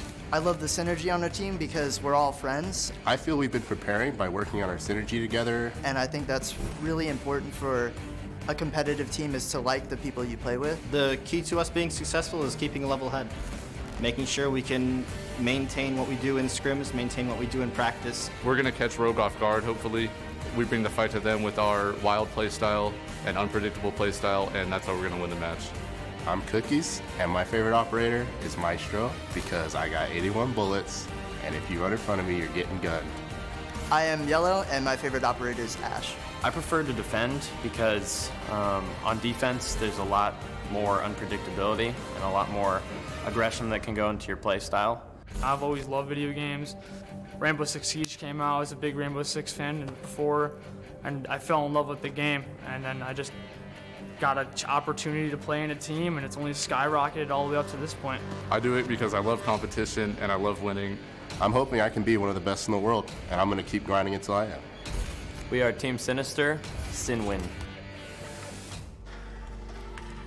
Team Sinister comes into this with nothing to lose, but everything in the world to gain. You can hear the eagerness in their voices. You can hear the energy and excitement and their desire to be here. The competition will be fierce with Rogue on the opposite side, but that does not mean they aren't confident coming into this. Yeah, AWD, he said it himself. You have to be unpredictable heading into this matchup. One player I'd like to point out, Oasis. I said on our stat sheet, you don't have too much about these players, really tell a story about them, but Oasis so far has a +4 entry fragging, 6-2, and he's really been overlooked. This is his chance to really prove himself this event, to let everybody know that he's the real deal. We've got Nog, Yellow, Oasis, Cookies, and Doodle that's going to be coming in onto this. And Oasis, to kind of stick onto him, a point that we want to make sure to highlight is he has everything to prove, because something that he has faced, the adversity that he has hopefully being able to overcome, is that teams are overlooking him. Players are overlooking him, and he has the mechanical capability of showing up today. Exactly. It's not just mechanical capability, it's also game sense. But you can say that about, I'd say, the majority of the team, absolutely, because, they've all proven, especially Nog at times, he's gotten tons and tons of frags in multiple matches throughout Challenger League and in other, in other competitions, basically. He's, a big part of the team, and the two of them working together and trying to bring leadership to the rest, I think, is going to be very instrumental in their improvement after this event. Now, taking a look with, you have Rogue, the experience that those players have, you have the difficulty, the large mountain that Sinister has to climb. What are they going to be looking to do as a unit now that we take a look at this matchup from the team perspective? If they get a few rounds that they can feed off the crowd, that would be great to see. A big thing, especially if you're a new team and you're playing LAN, it's a lot different than playing your online games. You're so far out of your comfort zone, and then coming against some giant like Rogue that has all of this LAN experience, you need a good start going into this. Yeah, you have to. It's literally all one side of the table in terms of Rogue. They all have LAN experience, and then Sinister, literally, this is their first time. Yeah. Well, throw the rules out the door. You're supposed to have fun here. This team, I feel like they should really play to their strengths. Yes, be unpredictable, but choose maps that actually plays towards that strength. Pick Border, pick Oregon. Maps where you could really be persistent in just adding chaos in the fight. If they do that, then, they should have a challenge. Plenty of opportunities for them to do so, and as a result, we want to go ahead and go into the veto phase and see where we are going to end up heading. Taking a look at the maps that we have, Band Away, Oregon, Clubhouse, Border, and Consulate, which means we are going to Coastline, Bank, and then Villa. Going into this again, if you're Rogue, I think you want to look at what's the maps that you have the most versatile strats on, where you can do the the most change in your strat still be comfortable and confident, because they don't have anything to pull from in terms of Sinister. I think that in terms of the map selection, this actually, in a way, favors Sinister, and I want to explain that just for a second. Because Bank is such a large map, and because Rogue have recently changed their roster, it's going to take it takes in general a lot of team cohesion to make sure that Bank runs smoothly while you're on attack. Otherwise, defenders are going to run all over the place, flanking you from every direction. I kind of want to challenge you on that. Sinister, they've actually banned Coastline twice so far, playing against Rise Station Hyper eSports. So when you look at that and you're going against a team that's as great as Rogue, that you're really going to have trouble heading into that map and then also Bang. And to take a look at that kind of could coincide with your point as well. You take a look at the stats that Rogue has specifically in Season 8 of the Pro League. They banned it away 10 times and actually ended up 1-0-3 from a stat record. So this could be an opportunity for them. But we don't necessarily know quite yet, because what we saw from Cloud9 in the last match, just because we have statistics to prove that this is a map that you do not excel at, does not create a foundation for you not to potentially show up today. And I mean, we talked to Laxing, right? You can ban a map 18 times, lose it once, and then you put all your energy into actually making that part of your map pool, especially because no one's going to expect it. The only map that really makes sense for them to just ban outright all the time is Oregon. We have this saying that it's the map that good teams go to die on, right?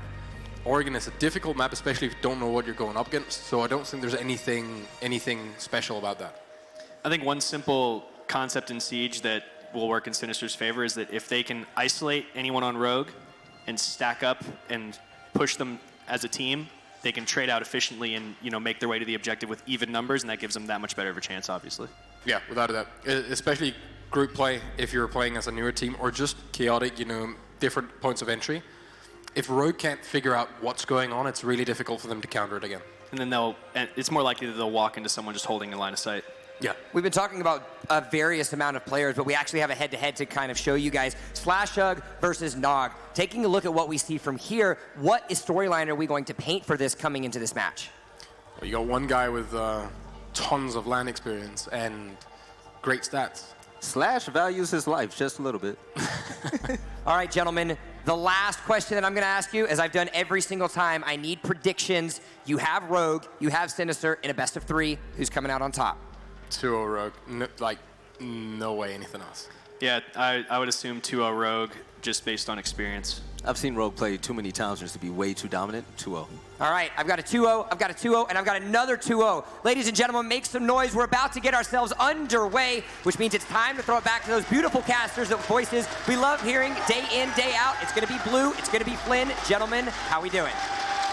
We're doing great, and we are ready, ladies and gentlemen, to bring you the third matchup of today. It's going to be our second, and it should be quite an interesting affair. Rogue have this matchup, it would seem, already in their pocket. Just looking at the experience factor of this alone, but it's going to have to come from Sinister if there's any hope at all for them to be able to top them out in this matchup.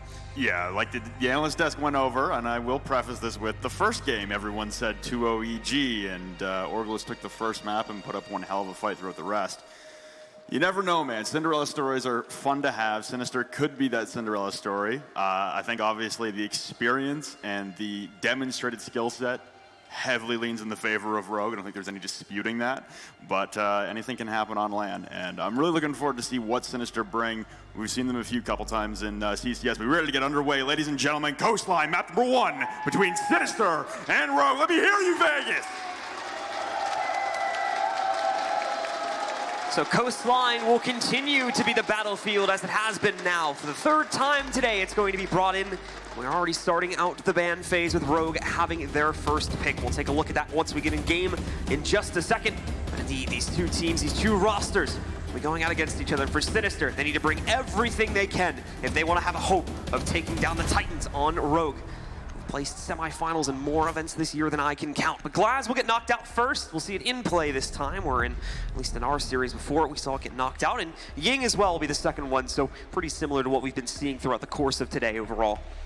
Interesting that both Ying and Glaz get taken out in the attacking ban phase, one of them being the Glaz on behalf of Rogue. Those are two operators that SlashRug very proficient on, very aggressive on as well, has put in a lot of time and a lot of VODs out there of Glaz and Ying. So both of those off the board for him. The Maestro taken out as well in the ban phase, and could this be the second consecutive Coastline we cast where Mira is still in play? Well, we'll figure that out in a second. It's looking like Rogue are taking a moment to think about this, actually. No immediate decision coming in from them, so really trying to figure out if they want to leave that mirror in play or go for something else, potentially that second Echo ban like we were seeing in the EG series. Well, that'll be a little bit more calm. We'll see in a second here, though, and it's going to be Castle instead, knocked out by Rogue. Interesting. So you're leaving both Mira and Echo alive. Well, I guess that's good for Easily because he lost his Maestro, but he picks up his Mira that is most typically banned out. Losing a Castle, though, in the ban phase, there are rare instances in which I can't even think of one off the top of my head where I've last seen a Castle ban. It's definitely, I would say, a confidence ban more than anything from Rogue. Yeah. Just trying to get something out of the way that they don't want to deal with and thinking that they can deal with both the Echo and the Mira now on defense. Obviously, they're going to start off on it, however, so in the case that they shoot ahead, they may not have to deal with it at all should they manage to start things off with a solid round share in their favor. But we don't know if that's going to be the case just yet. It's just what we expect it to be when you look at the team's reputation. Sinister coming into this with very little history in Siege whatsoever, and Rogue, obviously, having plenty of that. So we'll have to see if Sinister is ready to go up against Rogue in this type of matchup. Well, I was anticipating that Slash would be playing Smoke and Easily would be on the Mira, but instead Easily elects to take up the Echo role with Slash filling in on the Mira. So back to some good old days. It's been a while since I've seen Slash on a Mira, so this is looking old school for Rogue. I kind of like it, actually. And we're going Blue Bar, Sunrise Bar to start things off for them on their defense as well. The Analyst Desk didn't really give Sinister much of a chance, but you start out on the attacking side of Coastline, and we saw EG take the first half on Coastline up 3-2 when they started on defense. Maybe there's a chance here again that the attacking side starting out for the team that is at a clear disadvantage to maybe level some things as far as balance goes. And it's another Valkyrie camera getting stuck on the wooden barricades. It's something when we can, he just shoots it. Shuttle wants nothing to do with that wooden barricade, and we get underway. I'll work with only 2 for this round as a result of that, of course, but it'll be a slower start overall from the Sinister roster anyway, as we are going to see their players traverse relatively slowly towards the building here, focusing a lot of the early round time on droning it out. Do we have the Mira priming the C4 already ready to go here? It's not going to be the case, just going to be holding it normally on the inside. Yeah, Slash was prepping it. You could see it through the silhouette on the X-ray. He was holding the Nitro Cell, but elected to hold back and not really jump the gun. Still has a black mirror in the back pocket as well to post up anywhere else should they see the push coming in towards more office, and a Blue Bar centric, and Yellow is going to start things off with a knife onto Shuttles. He just jumps into the objective. Oh no, he jumped into Aquarium, sorry. Right up against the door frame was Shuttle. The Valkyrie will fall. Interesting, he's losing about 80 HP, and the engagement comes away with the first knife I think we've seen all day. This is made for a very interesting game already, and barely anyone's even died yet, so. Shuttle specifically just having himself an interesting round, shooting his own black eye camera and then getting knifed. So that's an interesting story to take home at minimum for him to play off of there. But obviously we can see a lot of reconstruction being done on the top of Hookah to try and give them better sight down below to the bars, but it's Vertical that moves in to find the first, I guess you could say, real engagement kill here for the side of Rogue, being able to knock out Yellow this time.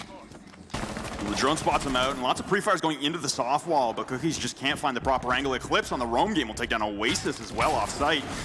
Slash will finally put up his final mirror, pushing through Kitchen is Naga, solo, Blackbeard, and Easily will immediately refrag that out. Now coming down the Cool Vibe stairs. Oh no, Slash taking a piece out of Eclipse as he pushes down. Now Doodle launching flashbangs in as it's just Cookies and Doodle left alive. Pre-fires as Doodle quite intimidated by this Cool Vibe stairs presence at the bottom. One on either side from Rogue. Eclipse playing inside a Kitchen, giving the calls off the cardiac sensor. Nitro Cell up that railing could end the round, but no, that'll disperse and Cookies will head back to continue ripping up the floorboards and billiards. The problem with these guys, though, is that the amount of losses they've taken, even though it's only a one-man deficit they're playing with right now, they just don't really have a lot of great intel about where the 3 remaining players are set up for Rogue side. So Slash is going to have a great initiation, does some good damage. However, it gets flanked from the left side by Cookies, allowing for the trade and to bring this into more even keel 2v2 now. Problem is Doodles is incredibly low from the fight that he originally took against the Mira. He's now down at less than 25% HP. Cookies has to take the engagement here, unfortunately, because he's the only one left that can really afford to do that, given the HP disadvantage. Well, they take the time to breach open the wall with the X-Kairos, and they've made a vault through hole, but there's an ejected Mirror watching too, and one inside a courtyard. Eclipse and Easily both get one apiece. And Rogue take a rather peculiar but successful round number 1 on Blue Bar and Sunrise to start things off. Seemingly in control of that the entire time, though. That's what's worrisome for me, is that Rogue is willing to let that go, but still is able to recover in such an easy fashion. That's not a good sign for Sinister at the start of the game, but it's very early days here. Only the first round having played out. There's still plenty of time for adjustment to happen later on in this half. We're gonna go to Kitchen next. That'll be the second site. Rogue just choosing to clear out the first floor first before going up to the second floor sites. Once again, we've seen every bomb site on Coastline used in every imaginable scenario, and it seems like Rogue, at least for the beginning here, have a tendency to prefer the basement floor, or the first floor on Coastline, as compared to heading upstairs like we saw EG do after losing their first kitchen defense. They went upstairs to Hookah, this time around between Rogue and Sinister. Rogue going to start things off trying to sweep up on the bottom floor before heading topside. It's a good mentality to have, to maintain on each floor, level playing field and a level plane of engagement between your defensive setups. Almost identical rosters as well as far as operator loadouts, just the mirror being taken off, and Vert staying on the roaming dock I think is going to be key. See what effectiveness that has. If we don't end up seeing that more typical straightforward push at the beginning of the round coming in from the guys on Sinister, should they just go directly for the door play? We'll see what other avenues they try to take to play for map control here. This is going to be a lot of play. It looks like a lot of roaming play coming out from Rogue on the second floor too. Plenty of reinforcements being deployed to the theater to give them a hard point to play off, and more importantly, disallow for the reconstruction to be done by the attacking team's buck. But we don't actually see that this time since they've swapped it out, so not as much soft destruction going to be present for them to be able to easily try and knock this out. But it's going to be Vertical getting himself off to a good start right from the beginning of the round. There's that roaming dock we were talking about. Looks like a quick spawn peek to the front door. Quickly knocks out the Blackbeard as well, which is probably one of the best operators they could have taken out early on here. That's really going to hurt the capability from the attacking team now to just peek and take more riskier angles as they try to push themselves into this kitchen site.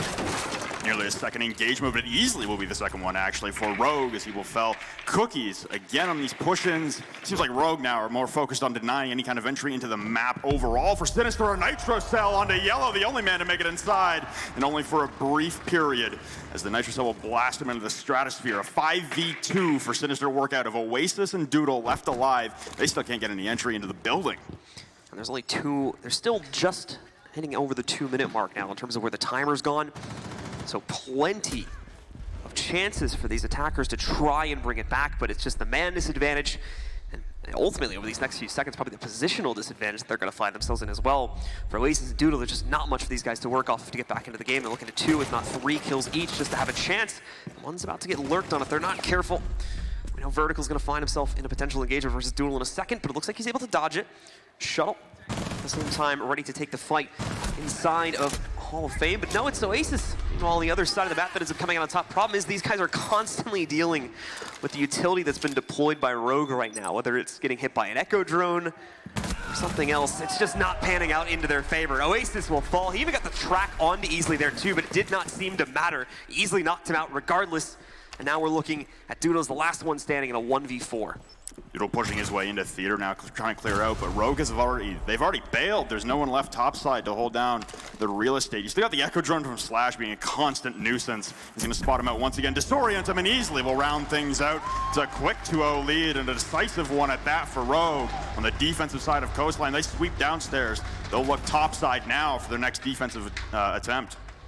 Even using the Echo drone at that point is like an aggressive roaming tool to just get kills more quickly. So Rogue is definitely looking like they've gone for full control over this matchup, at least on their defensive side. And at the moment, that plan is working beautifully. They'll go to the second floor, obviously, since they don't have a choice. And we're going to see them switch over towards Hookah. We saw this from EG as well after being unsuccessful downstairs, but Rogue in a good spot here, winning back-to-back defenses to start things off, really setting the tone too. Aggressive playstyle from Rogue, even more so than I would have even envisioned heading into this game. We knew that Sinister were going to try and bring the aggression, but in that round, it seemed like after that very first spawn peek onto Nog, everyone started playing very timid. It was, you know, triple checking doors, triple checking windows, re-droning the same thing they had already droned previously. Sinister looked like they got put on their heels real quick by that spawn peek, and that's the effective Vertical in that roaming dock, that roaming ACOG to dismantle any kind of semblance of a push throughout the entirety of the map at any given point. It's a strong commanding lead right now, just mentally for Rogue right now. And it's a brilliant plan for Rogue to play as aggressively as they are if they know that Sinister is also going to try to play that correspondingly just as aggressive play style, because of the fact that they know they can take them at 1v1s. They know that they could potentially catch them in a lot of these chaotic situations, and if they do end up in a more even keel 1v1, they've got the player experience 10 times over compared to these guys on Sinister. And ultimately that is what is giving Rogue such a massive advantage in this series, and they're using that even in the gunfights now. Look at this vertical once again, trying to go for the spawn peak. Not going to be able to catch all that much though. It does not look like he's going to get any players from the side of Sinister to push the angle that he's currently peaking, but if he swings out a little bit wider, might have a chance for it. But obviously that's taken a little bit more of a risk than he might be worth taking, so he'll fall back instead and continue to play down the timer from the inside, and the event that Sinister try to go for control at his door. You can see that drone coming in out of spawn to the double door of office outside of the aquarium balcony. You can see the mind games working well in the favor of Rogue right now. Typically, you don't drone out your spawn. You should feel safe unless Rogue are pulling the hyper-aggressive plays as they are right now. It's definitely put Sinister at least in a lower gear than I imagine they would have liked to be to start things off, but it's only 2 rounds in, still the first map. There's still plenty of game left to be played for Sinister to pull this back. It's just going to require a mindset altering. Right now, they can't play as timid and they can't play as slow as they have been in the last 2 rounds, and they need to be much closer together. Everyone's been segmented and solo pushing their corner of the map. No one from Sinister really bringing cohesion in their pushes. They really need to be tighter.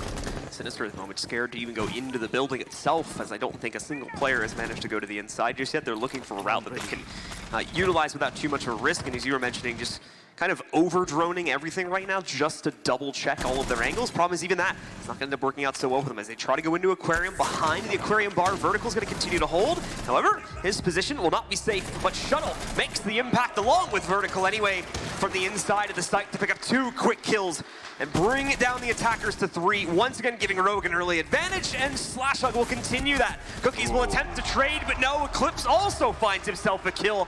So we're down to Nog in a 1v5, and unfortunately it's another situation that, for me at least, just does not look possible. I'm not really sure how Eclipse wins that, but he does manage to, fighting through, persevering, ducking in the corner of the hallway, and Nog pushing his way up the 205 stairs, a crossfire from multiple angles. His shield will be evaporated, and he'll down off Slash. Sorry, it won't be Slash, but Slash will be the one to round things out. Rogue up 3-0 on Coastline. Things are not looking hot for Sinister. We could be en route to a sweep on Coastline once again. Didn't even notice it there as well, but it was actually Slash ended up accidentally knocking out his teammate at the end. It wasn't the spray from the stairs, it was a C4 that got tossed out and ended up taking down his teammate. So not even the down that Sinister could take credit for in that round. Unfortunately, just nothing getting done by them despite having the shield on engagement there for Nog. Tough engagement there for Nog, left alone as that Blackbeard, and once again, alone. That's the key piece for me. Everyone there was alone. You got a duo peek onto an aquarium balcony, but everyone else just trying to push their own individual angle. There's got to be more cohesion coming out from Sinister if they just want to play into Rogue's aggressiveness, which isn't something I imagined saying walking into this game. I thought we were going to be seeing Rogue play a very standard play style, just playing defaults and not really overextending too much as they are currently. And I thought it would be Sinister really trying to set the tone, set the pace of the game. Instead, Sinister need to wake up and match Rogue's aggression at this point. You got to turn this into an absolute frag fest. Just every single engagement is a 3-man trade on either side, because you're not winning on these solo pushes, and you're not going to win trying to go 1v1 on gun skill against Rogue. You need to overpower them with manpower. Yeah, unfortunately, they're not even fighting for like rounds, if I'm being honest at this point. They're fighting just to get the respect of Rogue and to get to just play a normal game style so that they can try to go for more normal strats at this point, which they can't do. As you were saying, they have to like drone their own spawn because of how aggressive Rogue is playing it. It's just not a very, team-friendly environment, unfortunately, that the guys on Sinister are put into right now. They have to find a way to weasel out of this. Well, they've definitely surrendered the first half at least, already dropping 3 rounds. They could bring it back. We've seen plenty of 3-2 splits so far, at least the 2 of us have. In comparison, Coastline that we just watched between C9 and Elephant Gang, it was a 6-0 wipe, and to be honest, like I said, we could be heading towards another one. Oasis droning in through Lambo doorway, and once again, he doesn't really have a lot of support with him. Yellow's over by the service entrance door, and he's the closest man, and easily he's holding that tight pixel angle. As the blue bar and sunrise bar defense, the objective hasn't really mattered all that much for Rogue through all 3 of these defenses, and now the 4th. They're sprawled across the map again, denying entry of the building in general to Sinister. So A few of the players from SiNister ready to move into the building a bit earlier this time. Rogue, of course, still having plenty of roaming capability throughout the course of the map. He's going to be looking to stop any and all attempts to move in and get really any map control whatsoever here. They've got the clearance on Hook at least. They'll be able to walk in there. They've got a long way to go to get to the bars, which is the site, by the way, for this round, since it has now been unlocked. The first site that we saw the guys on Rogue playing on, and we're able to take control of it. So they're going to head back to it now for round number 4. Bomb located by attackers. Once the spray coming back up through the floorboards is easily being slowly pushed out of his position behind the bar. That was Eclipse on the pulse, noticing a man on the heartbeat sensor and easily trying to play this tight pixel angle, but no, Yellow inside of the kitchen will shut him down. It's the first time in a while we've seen SiNister start off with a man count lead in a round. Shuttle has made his way upstairs though, as Hibana of Doodle is inside a kitchen. The shotgun blasts aren't going to open up enough of a hole, and Nog will take down Slash. So it's SiNister garnering the momentum to start things off in the round. Vertical, however, going to look to change that up. He still has the lurking position up on the top floor. Yellow is going to be able to find another one. Catches Eclipse on the move. Nicely done by SiNister. They are turning this around and quickly putting Rogue into a position where they'll have no chance to win this round whatsoever. But Shuttle finally changes his team's luck. Finds just a single pickup. They've got a long way to go to recover this round, however. As look at this, it's going to be Blackbeard Nog in a great position to immediately shut down Shuttle, find the trade, and he'll finish it off as well with one final kill against Vertical, giving the round over to Team SiNister. They can frag after all, and they're finally on the board. Well, it was a good realization there from SiNister at the very least to understand that the objective was free. There was no one covering Hookah by the time that the Buck had made it upstairs to rip up the floorboards and displace easily out of his location, which led immediately to a pick from Yellow. Storm the site, man. Storm the Gulag. Overwhelm them with your numbers. Don't try and 1v1 them on your pure gun skill. As soon as site control was vanquished, it was easy for them to hold the retake against Rogue and SiNister. That's the first time that they've actually looked cohesive. It looked like they were actually a team in that round, understanding all one unified push to execute together as 5 people. And now the question for me shifts to the mental perspective of Rogue. Do they still feel confident enough to play in this incredibly aggressive playstyle they had? Or are they going to shift back and try to keep things under a little bit better control now and to look for the 4-1 if they could possibly get it? As obviously, again, this is the last round of the half. If anyone is just tuning in and hasn't seen the earlier matches, a quick reminder that we are playing on the 5-round half system, not the new 6-round half system, due to the fact that the regular season was also played out on the 5-round half system. So kitchen service defense coming out for Rogue as they abandon the blue bar sunrise bar, noticing how their strategy afforded an easy site take there for SiNister. So this time we're playing kitchen, a little bit more of an impregnable site, but I mean, at the end of the day, all it takes is that rush we saw from Elephant Gang in the last matchup against Cloud9 to just storm the gates through the service door, and same kind of overwhelming tactics could work. Can work in the favor of Elephant Gang, although SiNister might have to look more site-centric as far as all of their pushes on attack. They've only got one left, lest we go overtime on Coastline.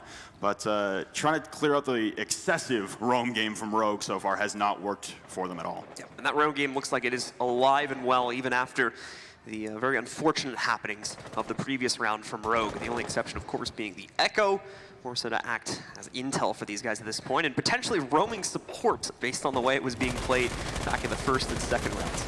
I just want to call out real quick, that is a Season 1, I believe, a copper charm on Cookie's weapon, so shouts to him for having that, first of all, and second of all, rocking it at USN LAN Finals.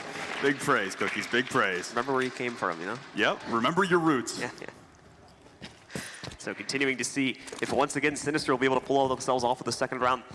Hookah is left open for the taking, so Cookie's gonna run right in, all the way over to the Cool Vibe steps, in fact, and Oasis will find the first kill. It's easily getting caught out in the open, and with that, it's once again an early 5v4 advantage going by the way of SiNister. The big burly Ash main starting things off, and trade right back. This is what we didn't see last time from Rogue. Vertical will sit down Yellow. Eclipse has made his way topside to try and hold off Hookah a little bit longer. Pulling up the Cool Vibe stairs was Cookie, so it's like one shot to the chest and bounce back. There's 2 men at the bottom of the Cool Vibe stairs, and the rest of SiNister are amassing outside of the kitchen window. Seems like a full send here. Shuttle has joined. Vertical upstairs, the shotgun blast to the chest, not going to do enough damage. Cookies will clean up Shuttle, now ripping down the stairs. An immediate frag there from Vertical to trade it back out, and they're holding the sunrise bar quite effectively, making sure no one can propel themselves in towards the objective. Now, continuing to look We still have a lot of players from Rogue out and about on the map right now, not necessarily falling back to play into the site. You can even see their Echo is going to be playing holding a door. Eclipse is put into a very bad position right now. In the meanwhile, SlashDog was able to pick up another kill, but for Eclipse, he's still looking to finish things off from the outside of the bar and inside of the courtyard. But no, Slash is going to get taken down. Nog, in the meanwhile, is able to finish him off with a push up to the doorway, and it leaves just Vertical and Eclipse standing here in a 2v2. Now a 1v2 as Oasis finds another kill for Sinister, keeping them in the fight, and most importantly, bringing this down to a clutch now. But the Doc over on Rogue, it's going to be Vertical trying to clutch it out, find some decent damage at very minimum. The hard ping's going to come in on one of them as well, so we can try to play off of this. That Blackbeard still has so much HP to work with. Potential push going to be coming in as well from Oasis, but not at this moment. Falls back away from the door a little bit further. The spam continuing to come in. I believe he would have taken down one of the shields from the Blackbeard, and as a result of the damage being taken by Vertical, he'll back up to heal himself. Now we'll wrap back in. He gets a ping on both. He's just going to go right for it. He's missed the hop over to the kitchen though, and now both these players, they don't even want to fight him. They just want to retreat. They want to play further away. They're reconstructing on the second floor, just take him down for the roof. He's going to stick on this defuse in the meanwhile, and let's see, is he going to be able to stop? He might just get it outright. Are they not stopping him? What's going on? They need to peek him. What? He gets it! I can't believe it! Rogue somehow steal the round away, and he doesn't have to do a single point of damage to any of the surviving members of Sinister. Check your holes, man. Look down. You breached open the floor. Just look down. Vertical with a great stick on the defuse. That'll extend the lead for Rogue up to 4-1. It seemed like it was going to be Sinister battling back to salvage the half, but instead they throw away the 2v1, not checking defuse. A wonderful clutch there for Vertical, but you really got to lay that one at the feet of Sinister. Yeah, I mean, it was their round to win, right? They just, for some reason, didn't want to take a fight within the site itself, tried to back it up and play into that second floor instead, and they had it. They had I believe anyway, they had the hole in the floor that they needed to be able to take out that last man, but unfortunately just never actually peaked it. Didn't want to take a risk on losing a fight, and that seems to be the thing that's keeping Sinister behind in this matchup right now, is their fear of commitment to any individual 1v1 duel. It quite literally just lost them that last round. It was really disappointing to see that, honestly. Like I said, it looked like Sinister were storming back. You know, they dropped the first three. They don't even look close in the first 3 rounds. Then they absolutely dominate with a sight rush to at least put one back in their favor. And then the second one, again, they're playing together. They're getting the trade-outs they need. They have sight control. They have diffuser down. Yes, Blackbeard lost both of his shields, but he's still a powerful force outside of that kitchen window. You really need to stay and hold that angle. You can't back off as deep as you were, because as soon as Vertical tucked himself inside that corner, he had an impenetrable metal wall blocking any shots. It would have taken Nog to vault in and rush after him. And the cam up inside, I believe it was Easily's remaining Echo drone that was still inside of the ceiling on kitchen. It would have been an easy call for Vertical to hear and turn around and rip down Nog. So Nog's really got to hold that window tighter. And Oasis, he made the first hole right above the diffuser and then didn't check it because he wanted to make a second one, and it just gave Vertical enough time to stick the defuse. And so with Vertical coming out in the 1v2 clutch, it's kept Rogue in very dominant shape for the first map of this series. Mind you, again, this is only the first map. And if memory serves me correct, this is the pick from Sinister. So right now falling behind quite heavily. We'll have to see if they'll have a chance to recover, but it's a good start now on the attack for Vertical of Rogue. Able to quickly knock out Oasis, and most importantly, remove the potential issues that a pulse on the map would cause from a late round push. Well, 3 nitro cells electing to be taken from Sinister, and that's one of them dispatched without any use being done. You still have Shuttle holding the theater stairs, waiting for Doodle, who I believe was opening up some kill holes right into theater. Now he's playing over inside of luggage. Shuttle's just going to be waiting for this flank down. They have the man advantage, and that's another nitro cell that's playing hard off-site that won't have a lot of effectiveness. Nog pulls off his angle too as he was holding the cool vibe stairs, and he'll take some damage for it as he backs off. Yellow at least will trade out Eclipse.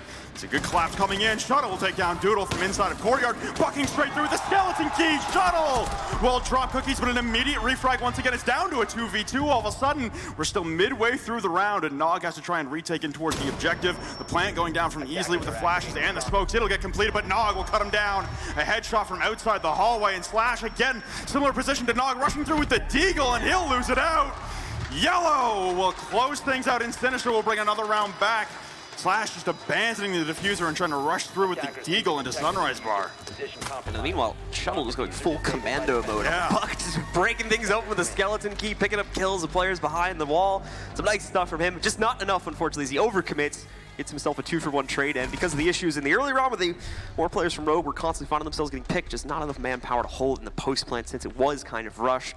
One of their players, the Dokkaebi, getting quickly knocked out right after the plant goes onto the ground due to the utility against her, and beyond that, the Blackbeard just not able to find a way to get back into the site.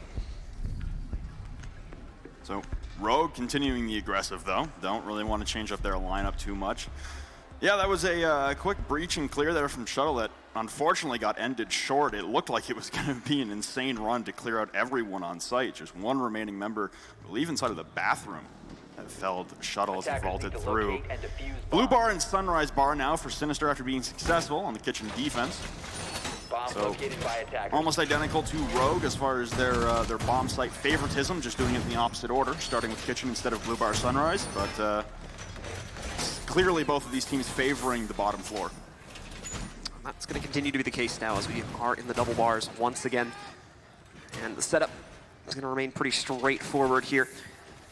As we do see Sinister just going for the usual reinforcements, nothing strange coming out from them in terms of their own setup. 10 seconds left before insertion. And in a moment, we will have the players from Rogue coming out of the board and try this attack one more time. They've allowed their opponents, they've allowed Sinister to get themselves off to a good start. I'm curious if we see the play overall from Rogue start to slow down a little bit, what they might be able to accomplish, because they're still playing a very fast game now. They were doing the same thing on defense, and they're continuing it on their attacking side, at least at the first round is any indication. Really felt like Rogue wanted to kind of emulate what Sinister brought on that successful Sunrise Bar, Blue Bar attack, where they just rushed into sight of 4-man clear of the objective and got plant down. It seems like Rogue also don't want to invest a lot of utility and time into a roam clear. They're more interested in the immediate site push. I imagine Shuttle and Vert will go upstairs to try and clear out any roamers holding topside, and then it's just going to be a 5-man rush in the objective. And on that roam clear, at least for the initial seconds, Eclipse will grab yellow. Again, that's your influential Valkyrie gone. At least you got the cams out earlier. That's also a Nitro cell that won't have effect. It seems like Sinister are playing for the retakes with the Nitros, and they're not staying alive long enough. Vertical may find himself in a battle in just a moment here. At minimum, the drone is going to do its work, but Vertical is occupied another fight. The push comes in at the bar and through it. We will see Oasis pick up a kill. He gets too hungry for a second one, however. So Shuttle will be able to trade it out as he continues his push inside of the billiards room and unfortunately meets an early end. Slash, however, is also going to be able to pick up an additional kill. And with that, it's a massive advantage to Rogue right now. All the way down to a 4v2 already. And we're just under 2 minutes on the clock. You got Cookies alone on site, trying to weave and dodge his way around the hailstorm of bullets, also coming in from the Sunrise entrance, and Shuttle ripping up the floorboards above him, lancing a lot of pre-fires, but Eclipse is going to send it through, tags him on the backside, and cleans it up. Eclipse will round that out. Now it's all up to Holiday Nog, trying to fight back from the kitchen hallway. The phone call's coming out, giving away his position. A 1v4 as easily as most likely putting down Plant, tagging the backside with the SR-25 of Slash as well. The Plant finally being initiated from easily inside of Cubby. An almost unretakeable position here for Holiday Nog. His best bet is to go where he is headed now, but no, Slash Hug will clean it up. And it's Rogue on map point on Coastline. Pushing ahead, it's still a very, very confident lead by Rogue at this point. And now the lockdown strat to easily move in and take control of the bars at bottom. We'll see if Sinister will try to change it up or try to go for a similar defense. If Rogue go for the same attack game, they might have something to quickly make up for this, but let's take a look and see if they're going to choose to go to the same spot. And it looks like it is. Shot at redemption here for Sinister, a Blue Bar and Sunrise Bar to keep their dreams of winning Coastline alive. There are still a possibility of 2 other maps being played after this, should Sinister eventually send us to a map 3, should Rogue win this round, and consequently the map. I'm really hesitant to say that there's much of a chance here for Sinister just being on the defensive side in general. You've already got your back against the wall. At some point, the defensive side will slip up on Coastline. It's just the tendency of the map. At very minimum, it does seem like the guys on Sinister have a pretty good idea of how to stop the really aggressive playstyle from Rogue, or at very minimum trade consistently with it to give them a chance to close out the round. It's just that closeout that they're still having trouble working on. Unfortunately, that last round's a bit of an exception. They kind of got run over by the attack from Rogue. But based on the first round's play and what we were seeing at the end of the opening half, Sinister definitely knows how to fight with these guys when it comes to the early round. It's just in the late round that they're falling apart time and time again. Blue Bar Sunrise reattempt here from Sinister, and I guess my prediction almost came entirely true there. It was a little bit of a roam clear topside. They lose Vert in the process on that Ash as the rush through from Oasis, garnering him at least 1 kill. And like you said, look, got a little too hungry. met his demise there in the engagement with Shuttle, but then just full sight rush from Rogue. They cleared out the objective that they needed to, and it's all down to a Doc to attempt the retake. Yellow, getting a little aggressive here of himself, and try and go for a spawn peek outside of Lambo door. A pre-fire pistol shot from Eclipse will land just shy of his head, and they'll back him off of the theater stairs. No more engagement from Yellow. That was the warning shot. Yep. That was, don't stay there. I'm going to be coming in a second. And here he comes now. Eclipse will move up to the door and start to push into the lobby. Ooh, he's also caught from upstairs there as well. He's able to catch one of his players. So he's going to see if he can lurk onto them quickly enough before they move. They're trying to break out the window. Don't think we'll see a direct push in, unfortunately, because the angles just don't work out well enough. Eclipse knows that there's someone directly to his right now, and is just looking for a way to isolate that person. Once again, the hunt between Eclipse and Yellow continues, starting off right from Lambo door. Oasis, though, going to grab the first kill onto Vertical, deny that entry fragging powerhouse that Vertical is. Then I'll back off Rogue momentarily, have them reset and rethink their ideology on this take, and you can see, I think it's just Nog tucked away inside of the back of Hookah, just trying to battle back and forth with a Blackbeard, and SlashDog is going to easily win that out as the face shield will absorb most of the damage for him. So trades a kill for a shield. Probably not going to be the best at the end of the day, but at the very minimum, at least keeps them on even footing now as we go down to a 4 versus 4. SlashDog's going to reposition, though. He's going to move himself over to the first floor instead. Actually just strike, making a push directly to the inside the bars and just go for the site itself. They did in the last round, and it worked out well, especially now that Shuttle once again has control over the top side here in Hookah. Can do a lot of reconstruction, and Slash is trying to capitalize on that. Now one player is going to be caught out. It's going to be Doodle ending up down. Not out just yet. There's a chance for him to get recovered. In the meantime, though, Eclipse because I'll push in through service, finishes off not one, but 2 additional players. Doodle and Oasis going down. Yellow there for a trade. Unfortunately, now disadvantaged, and with both of their players taking heavy damage already, this is still going to prove incredibly difficult to recover, despite the fact that they're only 1 man down at this point. You see Cookie's trying to make his way back into Sunrise. That's where the plant's being attempted now. Eclipse and Slash holding the rotates possible for Cookies. He's going to come back in towards Eclipse. He's going to hit the deck as the diffuser has been planted up on the couches inside of Sunrise. Slash can easily evacuate out the Sunrise entrance door while Eclipse still holds inside a kitchen. Almost impossible retake given the angles given from the attackers laying prone, especially Eclipse holding inside a kitchen right up against the service door, awaiting their entry, but it's SlashDog with a double kill to round them both out, and Rogue will take map number 1 coastline, 6-2. An interesting start, to be sure, to the map, considering the way that some of our first couple of rounds played out. It took Sinister just too long, unfortunately, to figure out how to play in a more even keel fashion, how to trade them out when they were lurking so aggressively on their defensive side, and most importantly, how to shut them down when they played so aggressively, continuously on their attacking side. And unfortunately, in late rounds, they just did not have, they didn't have a horse in that race, unfortunately. And as a result of that, were often just shut down when it came down to more clutch or late round situations. Yeah, it was a difficult situation for, I think, just the reacclimation to the scenario that Sinister were in. They had a very troubled time reading what was happening from Rogue and finding an appropriate response to it, as far as everyone pushing in single-mindedly, just trying to solo push in by themselves and win off their own gun skill. Against a team like Rogue, that's probably not your best bet. You want to play closer together as a team. So that was the readaptation there from Sinister later on, but it took a while for them to get there, and they lost rounds because of it. Well, we've got some replays to take a look at, and I'm sure this one's going to be quite interesting, as it's primarily going to be some of the players from Rogue just fragging out, getting very aggressive throughout the course of this map. And as well, yeah, a lot of kills going into their way overall, especially in the early game. As you're going to see the replays continue, like we see right here. This was unfortunate as well from Nog, and you can see an example of that too. That fortunately wasn't even him getting that kill in that instance, just his teammate knocking him out. But at the very minimum, they did start to pick it up towards the late game. Defused, however. So unfortunate what we ended up seeing happen there, but just really reinvigorated Rogue after the 1 round was finally lost to them. Maybe they were going to start to calm down and play a more normal game on this map, but no. We see the defuse go off, and they continue to play this crazy aggressive play style, taking duels directly into the open there. Players from Sinister even, going into direct duels with a Blackbeard in the opening of the door. So a lot of things ultimately at the end of the day just not playing out into Sinister's favor when it came down to a lot of the 1v1 fights. Well, off to Bank we will go. Map number 2 will be Bank, and if necessary, I believe Villa is our 3rd map? Yes, that is correct. So if we get there, we will be Villa, although I have a strong feeling that maybe the analyst desk is right this time around, based off of those individual players from Sinister.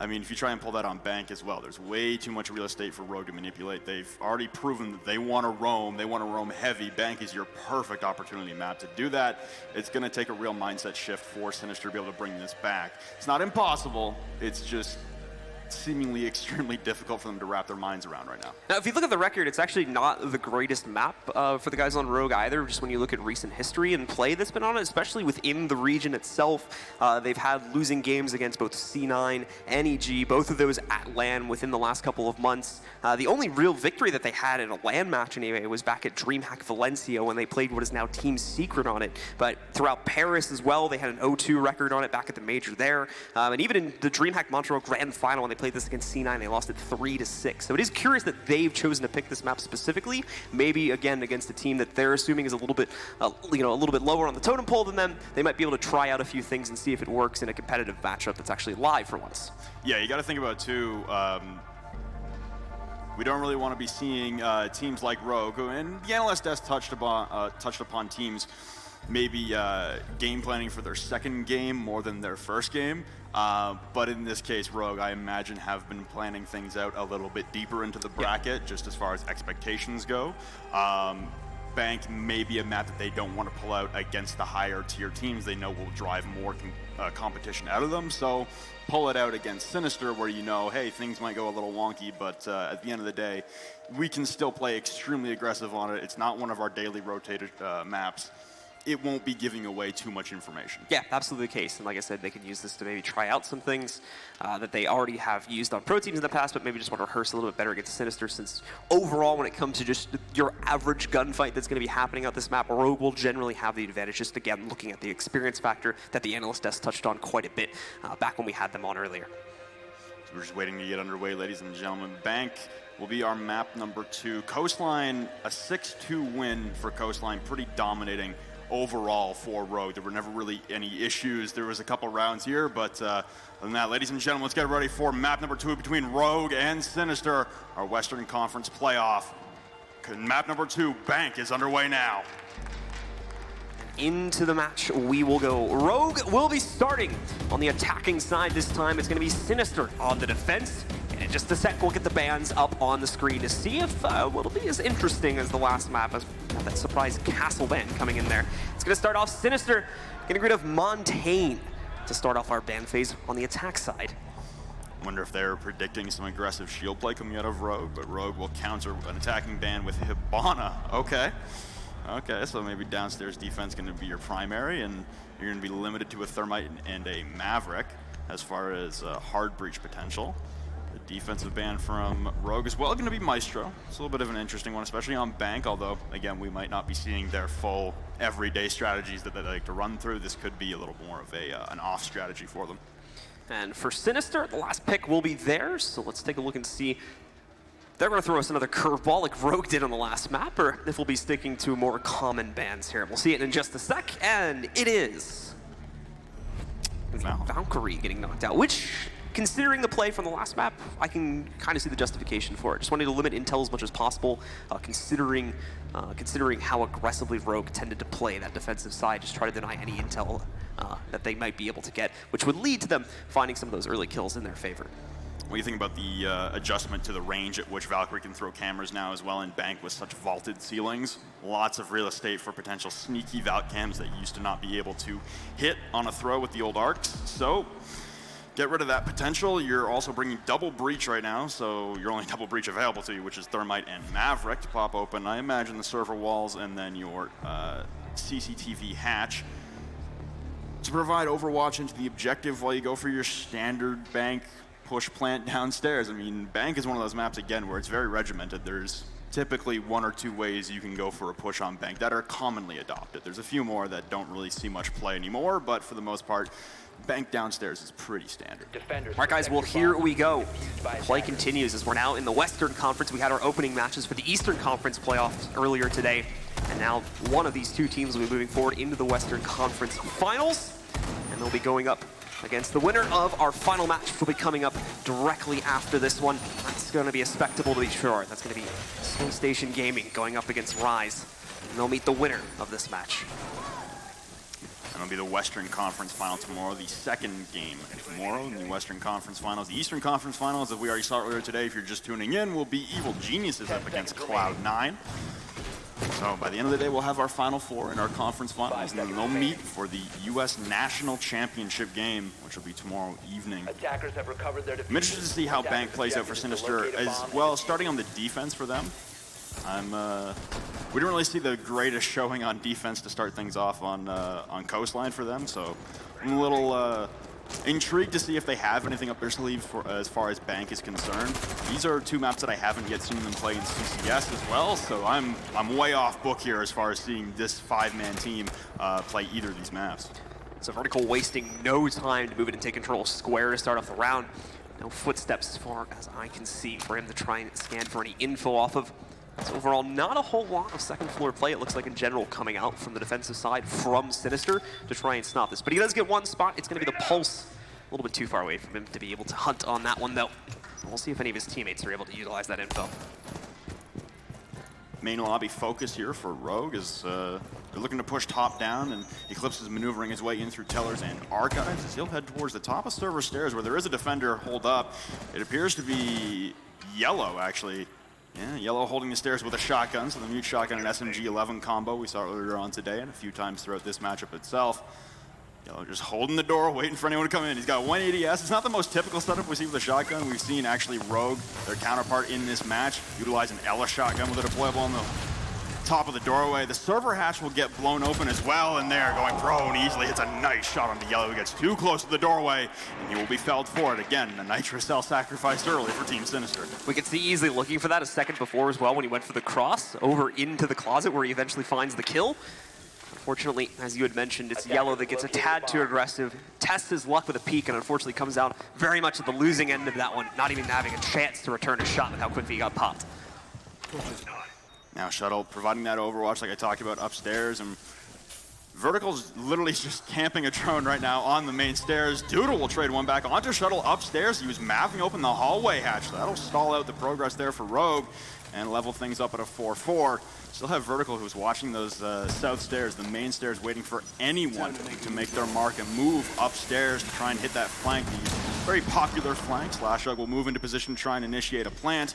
And Oasis should be calling this out on the cardiac sense of Vertical. Will cut down Nog. The plant is still being completed. Oh, that Toxic Bait might get him. He'll get the plant off, but will be denied by the Nitro Cell later.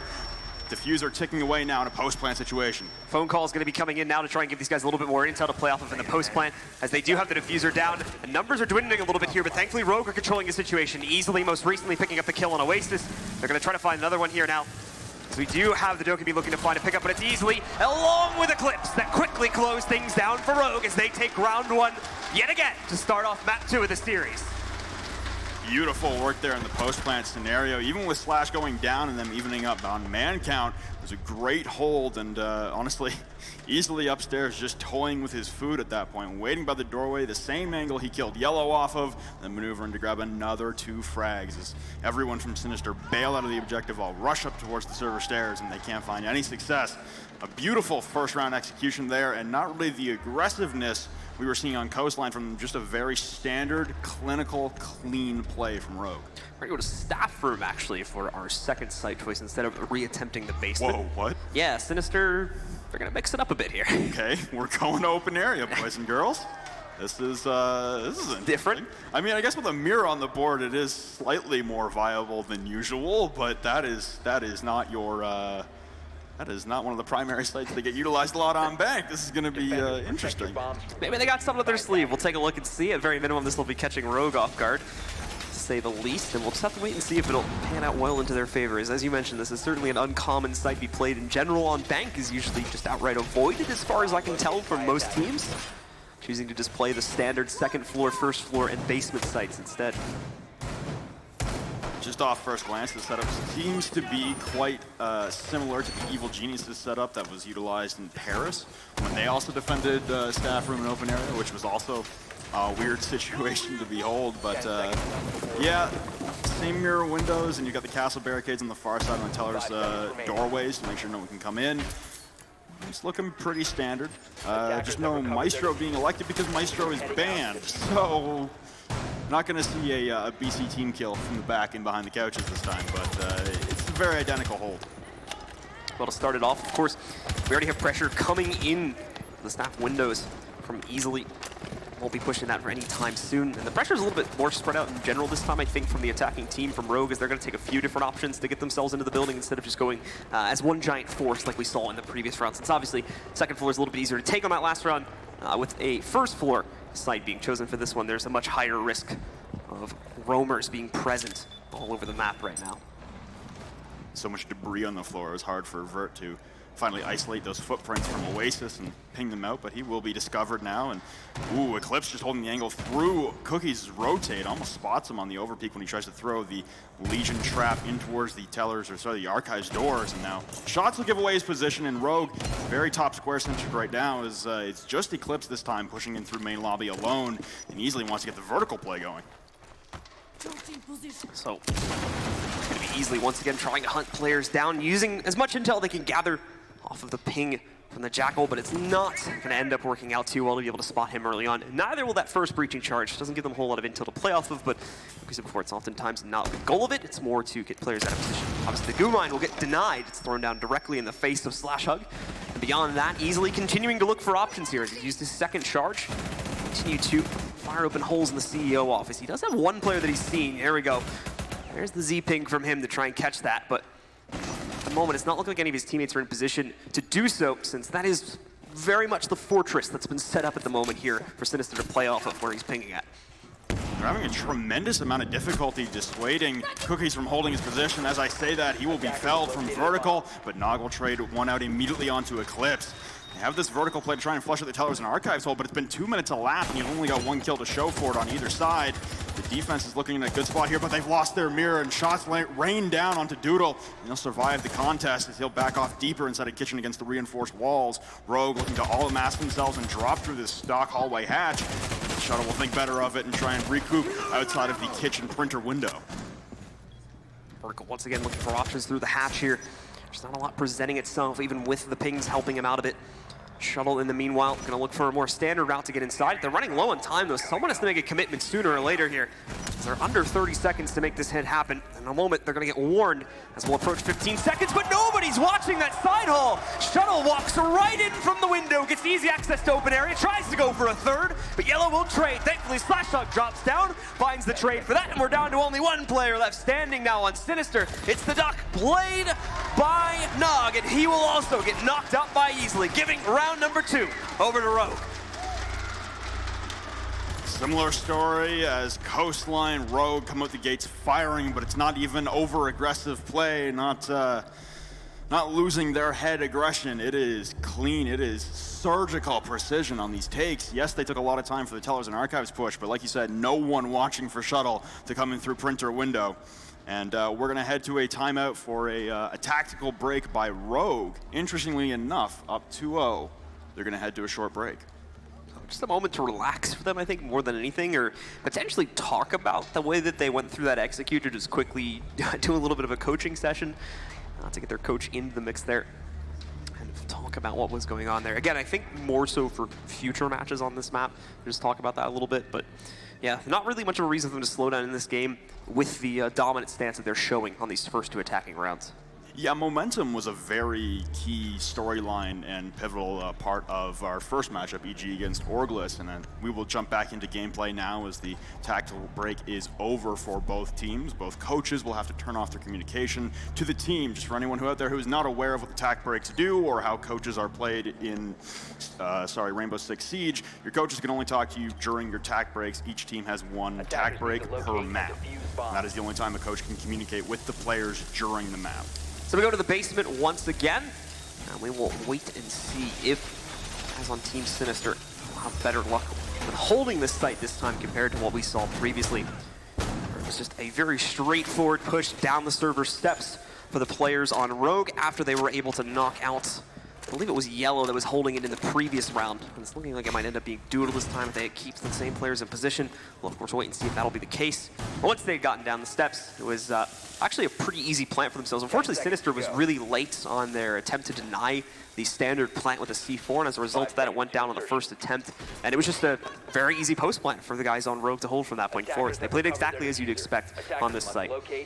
Well, this time around, I guess Doodle can telepathically hear my comments as he's now taking the Ella shotgun, strategy that was first implemented by SlashUg on those stairs. So some homage being paid to at least the first man we saw play it. Strategy that's worked out pretty well in the past, as well as the alibi with the AA-12, the ACS-12 on the server stairs, the deployable. It's any kind of fast rate-of-fire shotgun on those stairs is pretty monstrous. Vertical's got a decent amount of footsteps to play with there inside of the skylight, so he's going to move in, start to lurk towards it, see if they can play off of intel once again to potentially catch someone early on that might be lurking on the first or second floors, but I don't think they're going to find anyone here. It's a pretty site-focused defense once again that has been put up by the players on Sinister as they look to still find their first round. They know they've got the presence obviously against them in the staircase here at server, so they're going to be careful of that just to make sure there's no real aggressive push like we saw attempted in the last round, but unfortunately did not go their way. They'll knock out the reinforcement, and of course we'll see the Thermite place down his first exo charge onto the server drop. Oh, and Nitrous goes flying skyward to the server hatch and won't connect with anyone as SlashUg evacuated back up those blue stairs. Square stairs, and now you've got two members holding on the server stairs themselves and a third man in server. Even with the hatch being blown open now, Sinister refusing to concede server control whatsoever. The cardiac sensor is giving away the location as Oasis constantly relaying intel to his team. He's still got an ADS in behind the rack as Eclipse slowly pushes his way up. A peek from Oasis, and it doesn't cost him his life in the process. The concussion mines go off, and it'll be enough to take down easily, but Slash with two on the server stairs, pushing in through a third now for Eclipse. Dispatching of Oasis with ease, and that's the server hold ripped apart from Sinister. Rogue at a 4v2, looking to site execute now. The Echo Drone trying to get into the way, but I don't know if it's going to be able to accomplish much besides delaying the plant potentially. It's in the usual position to do that, but they should immediately take it down afterwards, and that's going to be the end of that. You also have Cookies ready to throw in the gas grenade, but you'll note there's no immediate follow-up after the Thermite charge goes off to attempt the plant. It seems like Rogue is aware that they're going to try to mess with them on the push. Now we've seen it go off. The first of the gas grenades is going to move in, and they still have plenty of them as well. It's only, I believe, the first of them to be used. So they have to try and find a way to get past that. Yellow catches Shuttle on the flank because they were looking to shut it down from here. But as you can see, Eclipse does find a safe pocket inside of the corner of CCTV to be able to put the diffuser onto the ground. Unfortunately, the Echo Drone can't seem to spot it, but the diffuser doesn't end up going down. The smoke will finally finish off Eclipse. And now we're down to only two for the attacking side, but conversely, it's also only on Yellow, and they've just found the Echo Drone, so they should be good to go for the plant. It's all about just shutting down Yellow now, and they've got the round under their control. 5 seconds left. Be able to make the diffuser get on the ground in time. Yes, they will be able to complete that, so everything falls to Yellow in the 1v2 clutch now. And of course, they know exactly where he is, so this should be an easy shutdown of the 2v1 for Rogue. But we've seen plenty of surprising clutches already in this matchup. Would not surprise us if we got one more. But he's given these guys so much time in post-plant. They've already backed up into pretty much perfect positions to counteract any attempt to disable the diffuser. You can see as well right up there, the Thermite having pretty much perfect vision onto it. It's going to be SlashUg playing it. If he tries to approach it, he's a dead man, and there it is. SlashUg quickly shutting it down. Rogue control, yet another round. Still undefeated here on map 2 of the series. Clean round up there once again from Rogue, and they're playing Bank to a T right now. Sinister closer, I would say, in the onset for at least these first 3 rounds than they were on Coastline. It's still coming up short. I mean, yes, you're getting trades back and forth, and it was a great spot there from, I believe, no, it couldn't have been a Valk camera. It must have been an Echo Drone still placed inside of Garage that pinged out Shuttle as he tried to make his great escape on his flank down through the Garage entrance tunnel. So it was a good pick there, but other than that, there's not a lot of success had for Sinister. That server hold got wiped real quick. And just a simple rotate to move Eclipse down into the tunnel position as well is really what changes it up for them. And even Eclipse's position, to be honest, the only advantage is to find 1 kill. It's just knocking out the pulse that was in the back of the server. The Stairs players just could completely run over. We didn't even catch it on stream. I believe it was either Shuttle or SlashUg that managed to pick up the double kill. We're up on top to really open that up for them. Like you said, even with the drop hole having been opened, did not seem to matter too much. as the players from Sinister chose to stay inside of server anyway, and they met a similar fate as a result. Well, a return to staff and kitchen. This is an open area, sorry. This is a bad spot, honestly, and no castle this time around either from Sinister. That was kind of their mainstay, really. It was directing the traffic and causing a lot of havoc and stalling for Rogue to be able to push in and dismantle that Teller's Archives hold that Sinister were utilizing. Without the castle, I mean, it's a more pliable version of that defense, so I guess you're really going to rely on Oasis and Yellow to have great effect on that roam game to be the stall-out factor, because this site is not great on its own. It's about how you manipulate the map and utilize possible rotations on late flanks that really can win you this particular objective. Okay, goodbye, Yellow. Defender is approaching a kill zone. Defender exposed. Tries to go for a pretty aggressive pre-fire, but unfortunately is not going to end up working into his favor. He will be able to back up though, since there is no pressure towards that tunnel whatsoever. He'll thankfully safely be able to retreat to the server room. When you talk about aggression, you've also got Nog in main lobby, waiting to run out on Eclipse. Coming close to blows, but drones maybe spotted Nog. That's why he's evacuating. Slash's drone was the closest, and he'll make it all the way back inside of the right Teller's door, and he's waiting. Ooh, checking a drone there real quick. I believe that's Shuttle. Just waiting to make sure that there's no push coming through. Back and forth at ATMs, and it's Holiday Nog getting very aggressive on this dock, and oh my cookies. You don't have Commando Pro on, but Vertical dismantle. Cookies. Now Ping's going into the elevator hallway. Shuttle will also take down Oasis. It's a quick wipe, but Yellow will at least trade one back and coming up the main stairs. Coming to blows with a second outside of Janitor Closet doorway. There goes Holiday Nog. Aggressive towards Eclipse in the main lobby. Still have pressure above from Shuttle and easily, but it's Yellow who's stationed himself in a stock right now that could be the thorn in their side. So an even trade so far to start off this round. Certainly one that should have gone into the favor of the defenders, into the favor of Sinister. And we'll actually do that now with a good hold inside of the Janitor Closet. Yellow's going to be able to pick up another kill against Shuttle. The attempt at the trade coming in now, but it won't work out. Yellow gets the second for himself inside of Janitor, knocking out easily and bringing it all down to Slashug in a 1v3 with 1 minute and 20 seconds remaining to clutch it. It's the power of the roam game from both Yellow and Nog. Slashug alone, 1v3, has Diffuser in hand, but has that Thermite, a reliable yet not overly powerful weapon in comparison to some of the other higher rate of fire weapons you might want in a clutch scenario when you possibly have two targets bearing down on you at the same time. Inside a lone office, you're making a punch roll, see if you can catch anyone getting too aggressive coming out of open area, and he'll now head skyward towards the top floor, most likely to try and dispatch of that possible flank of Yellow, who's still holed up outside of the Janitor Closet door now, waiting for a call to go for a peek at the end of the hallway.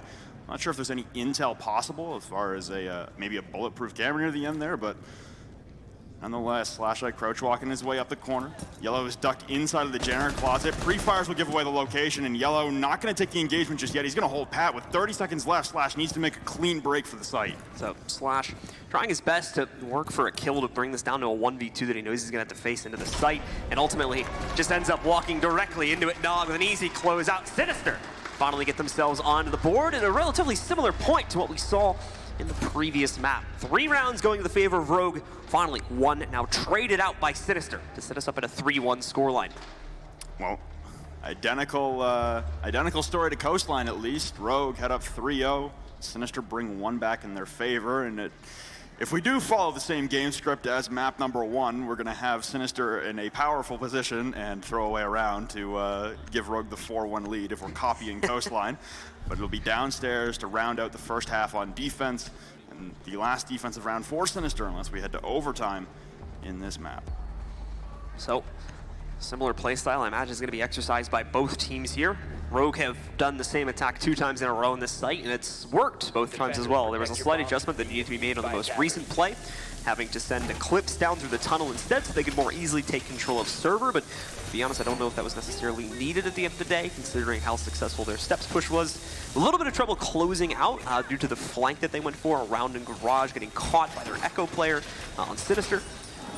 But ultimately, we're still able to take control of it due to the strong post-plant positions that the Echo was forced into in a 2v1. And that was Yellow that had to play that out in the last round. This time, of course, on a roamer, shouldn't be expecting the same thing from it. No, it seems like Sinister, and especially Yellow himself, have they've come to an agreement that maybe playing the anchor role that Yellow was playing previously, it's not the play. You want to rely on Yellow's aggressiveness on the roam game, on the Vigil. It clearly just won them around previously on their open area defense.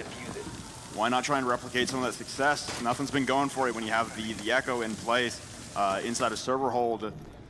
Might as well try and change things up. You've also got Oasis out on a roam game as well. Looks like Sinister are going to try and occupy as much map control as possible. The only thing is they're a little spread out. Oasis and Nog will regroup, and Yellow actually joins them. So they start out very spread to start things out, and Vertical will most likely find the footprints of one of those trio roamers, but that only leaves Cookies and Doodle left on site to hold the objective, and the last time we saw Rogue given a free objective, they rushed straight through for it. Vertical still being a little bit cautious of some potential lurking going on here at the top floor, just due to what happened in Janitor Closet on the last round. So being extra careful about it, and there's reason to do so. In fact, the ping gonna come out here in a second onto the pulse, but he missed. No! What? Wins the fight anyway against Yellow, but Nog quickly moves out from the meeting room to be able to find a quick trade, taking down Vertical and putting us into a 4v4. A little bit of damage on the shuttle from that fight as well, as he also looked for the trade back. Smart play from Nog to bail out immediately, pushing the left teller's door right up against the door frame now. This is the Dokkaebi of Eclipse. Diffuser in hand as well, but he'll win it out with the SMG-12. A great turn, great pre-aimed shot there from Eclipse. And he'll hack the cameras as well of the defenders. No intel gathering operator selected for Sinister, so they'll just have default cams. Possibly a bulletproof if Yellow had it. I didn't spot it, but I imagine he had the impacts rocking. So, unfortunately, once again, we will see the players from Sinister fall behind in the final round. It's looking like it may continue to devolve here if they don't find a heroic play from one of their 3 remaining players here. However, at the same time, we've burned a lot of time off the clock, and as of yet, we have not seen the players from Rogue make a whole lot of progress towards actually getting into one of these 2 sites. With the numbers going down, that part of this round should not prove anywhere near as difficult as what we saw in the previous 2 attempts. Once again, Shuttle using the blowtorch on Maverick to pop open the CCTV hatch to provide that overwatch, that reign of terror from above. Slashhug is also going to pop open the server hatch for thermite charge. Eclipse wary of anyone applying aggro inside a server still, but they'll drone it out and confirm that the closest man to the objective will be Cookies and Oasis in Red Hall. Oasis is actually going to back off, taking the cardiac sensor away. I guess he's just going to be double checking no one's going to be coming vault hatch on them for the back push, but no, all of Rogue will be amassing to go for a server push in just a moment. Site hatch breached open as well inside of A here, CCTV. But unfortunately, they still have a lot of the gas grenades sitting in their way, so they're not going to be able to make a definitive push just yet. They're running low on time. 2 of those gas grenades are used. 1 more should still be available unless it was used earlier on in the round. The C4 moves in, but it's a complete miss because of Easily making the wraparound towards Red Hall. Gets 2 pickups. Oasis is there for the trade, but he's stuck in the gold vault now. No room for him to push back out. And of course, with the smoke going down, we don't see that stopping them either. Shuttle finishes off the round. Rogue bring it back and once again control a 4-1 lead at halftime. Well, it wasn't a throw on Sinister's behalf. It was once again a great round from Rogue, but we see a mirrored scoreline between both maps. Coastline and Bank had 4-1 in the favor of Rogue at the half. Now swapping sides, Rogue will head to the defense, and their operator lineup, at least starting things out, you'll see in a moment. Yeah, I was going to say standard until Vert kind of threw a wrench in that plan. Oh, you didn't even get to see it. He was on Cav for a second, but he's now swapped to the mute. I imagine to 6-pick to the Cav if we're really going to have some fun here. Well, we'll see in a second. Start things off with a mute, a little bit more normal for what we'd expect on a basement play. Oh, and there it is. He's done it again. That's 2 times today we see a 6-pick over to a Cav. And this time, I'm going to be honest, it might actually work. I mean, the last successful interrogation, at least the most prolific one that I've seen, was on Bank. Vertical. Might bring the next one out and top those highlight reels that we see all the time. Certainly giving the Cav. Certainly giving the people what they want. Oh, absolutely. You hear the crowd here. They love it. We love it, too. We want to see the anarchy. Rogue has not won a game on Bank since DreamHack Valencia in July. That is exactly what you touched on in the pregame. But thank you, CGG and Spleck, everyone who is working back home on CGG, and Spencer, who's been here on site with us. Had a great time having him here. A 4-1 lead for Rogue as they head to the downstairs defense initially. Oasis on the Jackal could cause some problems, but you see Vertical utilizing the silent step across the most of the map, and now he's realized he's given away some footsteps, so he'll back off. I believe 2 drones spotted him as well. The gig might be up very early for Vertical here. We'll see how he continues to try and play this out, despite the fact that, as you mentioned, he's more than likely been spotted at this point by the drones. And if not, the footsteps are going to make it all a little more obvious. Meanwhile, we've got the blitz coming in now for Nog as well, which is going to continue to make this round a little bit more interesting. We'll see where he chooses to deploy it. As it is going to be a basement defense put up once again here. As we've started to switch the sides, it'll be Rogue's first time on defense for this map. Waiting to see where Vert ultimately decides to use as his spot, unless he's just going to continuously move from section to section of the map, trying to catch someone out off guard. And Sinister, if they play their attacking rounds like they did on Coastline, there's going to be an interrogation. There were way too many solo pushes on Coastline, but if Sinister have learned from their mistakes and they're going to play tighter to the chest and a lot closer together, then they should be able to avoid Vertical's Louison Impossible Interrogation. He's currently inside a server with Eclipse backing him up on support, and yeah, that was a pretty distinct pose there from Vert in the silent step. I'm pretty sure everyone Sinister is well aware of what's happening. So we are going to see the Blitz. Blitz his way downstairs to be able to take server control. But thankfully, he's being droned as well, so he's going to have the support from that to make it a little bit more of a safer push. He's managed to work his way all the way over towards CCTV as well, but in the meanwhile, he's still the ever-looming threat of Vertical. Right now, just playing into the steps. Right about to move up to the first floor. He's going to continue to rush up to the second house, see if he can maybe go over towards Skylight and lurk against these players. The pulse, or the smoke, excuse me, is going to get spotted out now as the Jackal goes for his second scan. And in the meanwhile, Sinister are here. They've got the position on the site. They just don't feel comfortable enough to be able to actually go for the plant attempt yet, but that should be changing over the next few seconds with the secondary wall being breached open there. My question is, where's the overwatch for Sinister, as no one was alone, and Vertical has made his way to the top floor. Toxic Babe will delay the plant from Doodle once more as he'll back out. Aware that it's not going to hit him in the current position, and it's still not hitting him, so he's going to try and stick a plant, and then backed off immediately once again, hearing the third one rip. Vertical could be a monster coming down those server stairs, and here he goes on the push. Shuttle will take 1, Flashlight with 2, Shuttle with 3, coming in behind, and there's nothing left for Vert to do. They've cleaned them all out, but now, an interrogation! Vertical takes down Cookies. It's Yellow alone, detected. Wall hacks on him. He's outside the wall. He bails out the printer window. There's nothing left to do but right at home and cry about it. Flashlight will wrap it up. Pro match point, series point. Vertical gets it done. We were waiting for it. We got that interrogation. The effectiveness of it, of course, is up in the air, considering the round was pretty much over by the time he finally managed to line himself an opportunity to go for it. But we do get to see it, and it's always fun, as now Rogue once again dominates this second map, and are already pushing up on series point. Oh, that was amazing. That was amazing. That was a fun round. That was a very fun round. Rogue up 5-1 on Bank. They wrapped up Coastline 6-2, and production has already given Rogue the map, unfortunately. Hasn't happened just yet. We're 1 round away on Rogue's side from having the complete six round winner. There we go. They ain't done yet. Possible for Sinister, just highly unlikely at this point. Well, we are going to see Rogue follow the more normal trend of sites here, as they're going to head up to the second floor now and play into the CEO office to try and close down this map. 1 more round is needed, and they are already on a great path to doing so. A morally crushing round, unfortunately, having to deal with the Caviar as well in the previous one. So the guys on Sinister probably are not feeling too good about themselves right now, but they have to come together. They have to try and find some way to forge 4 rounds consecutively together if they still want to survive and push this to a map 3. That's even a possibility at this point for them. Well, those 4 rounds straight won't even get you to map 3. That'll get you to overtime, at which point you have to win another best 2 out of 3 rounds in overtime.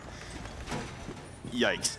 Sinister, a long road ahead of them. Not only that, those 2 scenarios will then only get you to a map 3, at which point you have to win map 3. So a very long road here for Sinister to battle back out of. It's looking all but done for Sinister, as Rogue looking to be the first team in the Western Conference Finals tomorrow.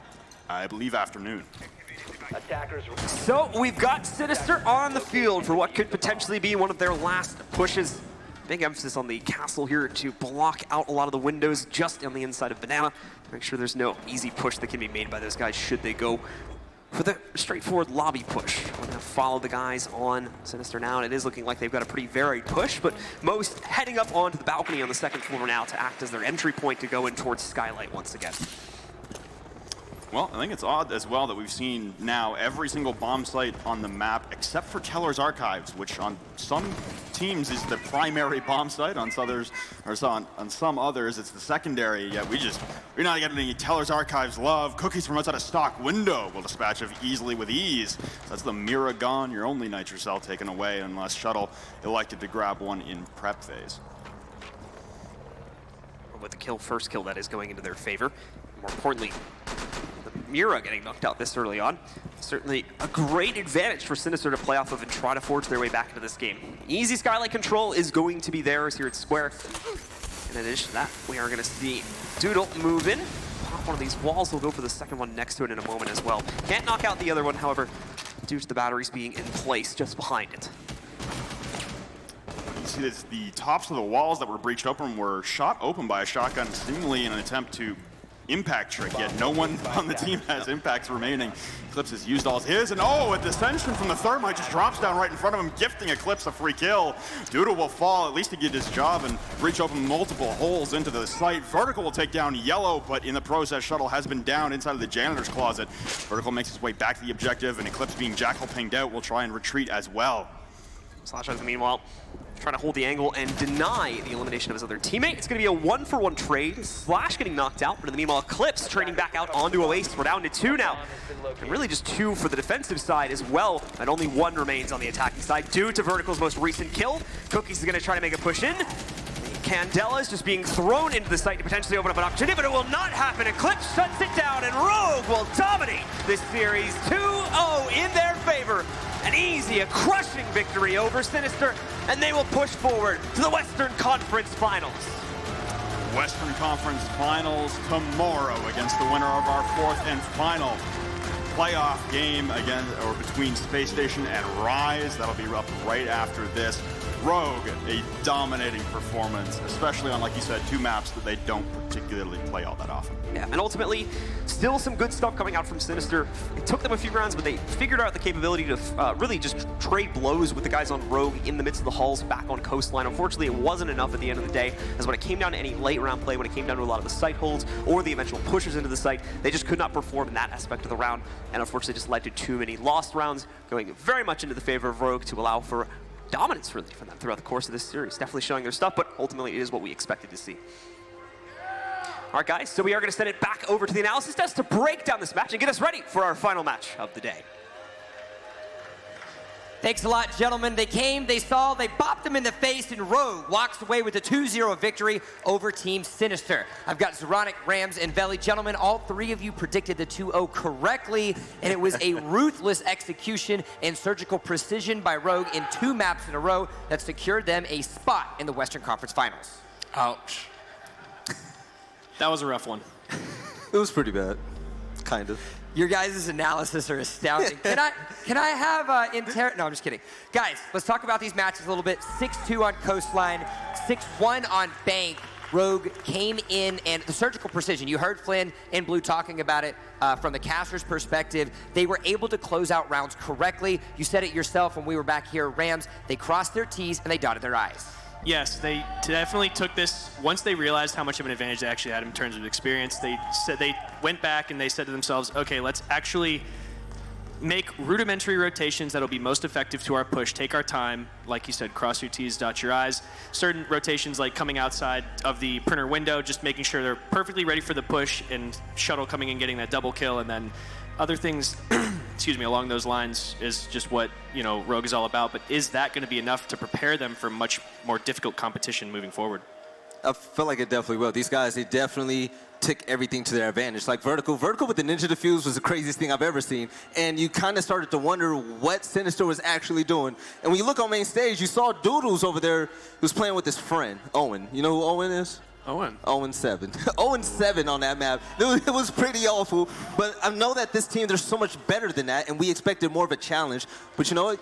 Learn from this, move on, get better. We'll see you next time. We do have to give credit where credit is due to the members of Rogue. We showed you guys a little bit of an inside look of the mind of the players with Toby's eye tracking. We have an opportunity to do about that now. Not only is it the map awareness that we talked about the last time, but now, as you can see on this replay, following the Toby eye tracking, and you can go into this a little bit more, Zeronic, it's the precision that you have when you're aiming down your sights, you're locked and loaded at that reticle.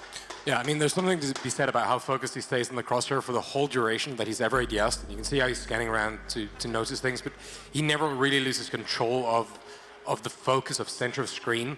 We're going to see someone peek out of the kitchen door soon, where he stays spot on for the whole time, where normally a lesser skilled player, you're going to see the focus jump around and be very confused about what to look at, right? Having precision, but more importantly, being able to narrow your mindset when you need and then pop back out and have awareness immediately, able to help them. You can see throughout the course of the replay, they're capable of doing so. Now, this is something that we have to consider coming into tomorrow. Rogue clearly showed they were the better team coming out 2-0 over Team Sinister. But something that we have to consider, something that we have to question more importantly, is what are they going to be able to do when they go up against a better team? There were many opportunities, there were many moments in that game where, yes, Rogue was clearly dominating, but they did not respect what Team Sinister was bringing to the table.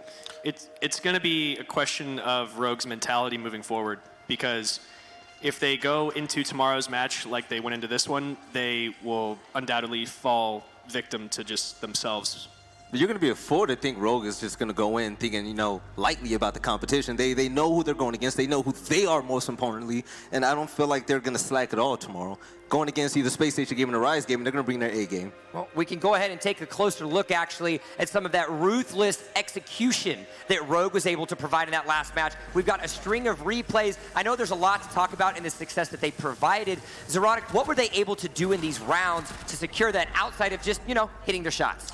Well, Bank especially, they got way too much space. Rogue was allowed to just walk around. Like, we saw so many hip fires. We saw just asymmetrical pushes that Sinister didn't have anything to put up against. Open offers was a good example, or open area, sorry, where they get to just jump in through the alley window and walk directly in sight with no contest whatsoever. And then I feel like in Siege, getting an interrogation is almost the same as winning a map.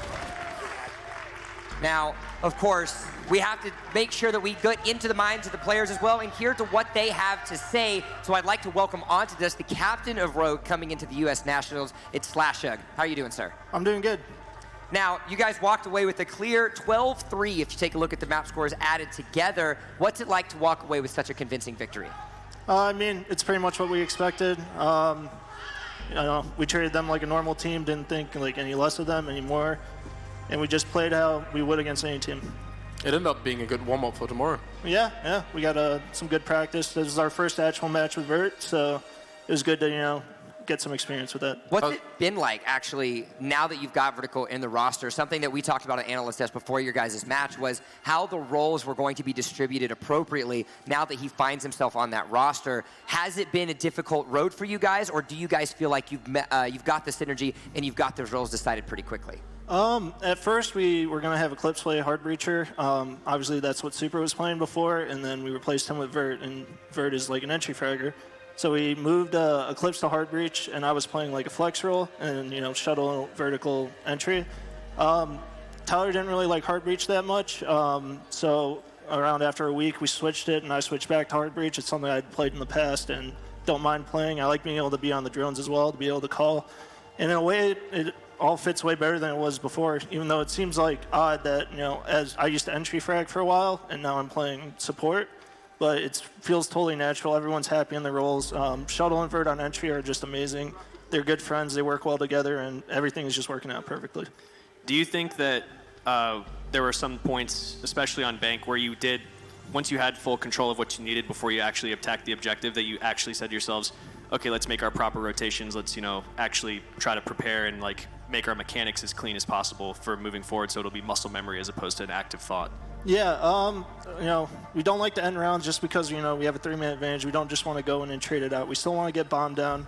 Still want to make sure we hold everything, because when you start, you know, getting overconfident, thinking, oh, it's 5v2, we can just go win, that's when you that's how people clutch. Like, when you stick to your execute and hold all your angles, you're never going to get clutched on, and we didn't today. Exactly. Yeah, there was a few times where it seemed like you almost got ahead too quickly, like you won gunfights way too early on and then tried to reset and start actually using this as almost a scrim for tomorrow. Yeah, after the first 2 rounds of Bank, when we called a timeout, Ranger basically said, you know, you guys got this in the bag. I don't think they have an answer for what you're doing, so just try to, you know, hide some stuff for tomorrow. Don't show everything we have, and that's where we picked Kev. Just said if we're up 4, we're glad you did. Yeah. Final question for you. Tomorrow, Western Conference Finals, you play the winner of Spacestation Gaming versus Rise Nation, which will be on stage very shortly. Both of those teams are formidable opponents for you. What is your team going to do to prepare mentally for that match? I mean, mentally, no one really has any issues. I don't feel like anyone gets affected by nerves. We're just going to prepare for the match how we always do, watch VODs, find where we can, you know, expose a weakness, and then, yeah, just execute the game plan on game day. That's all we really do.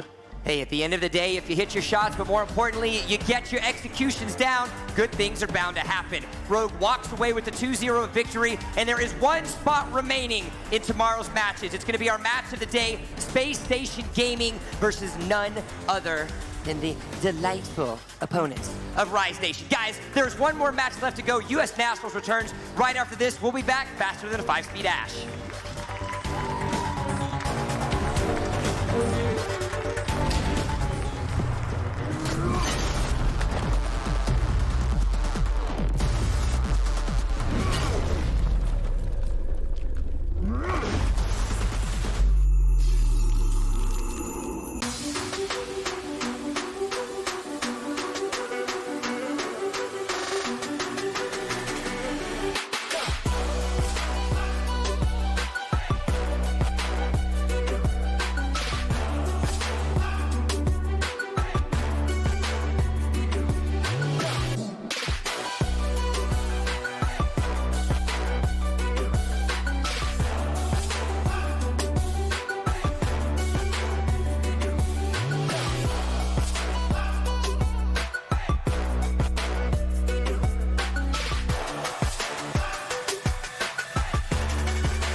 Caesar, politician, ruler, man. His is a world of opulence, indulgence, and excess. So for anyone seeking a place where the sun never sets on a good time, all this awaits. I am Caesar, and I approve this palace.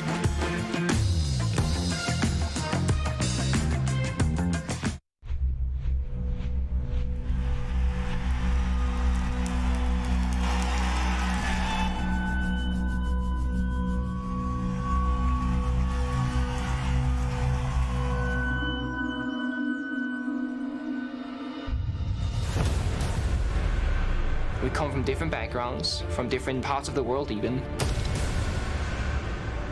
But we bleed the same color, right? We bleed Siege. Anyone who, even for a moment, is questioned to be better than us, I want to beat them.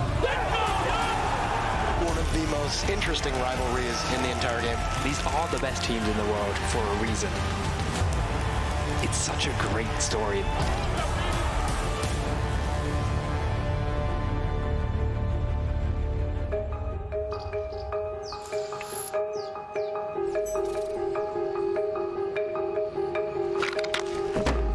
You just love sports. You're a great team player.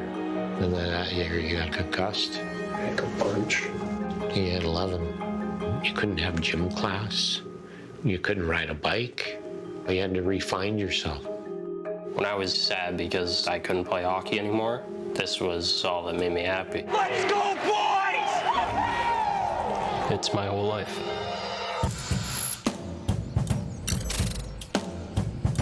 I started playing Rainbow Six at 27, and now I'm 30. Sometimes I have to work harder than younger players, but it's the price.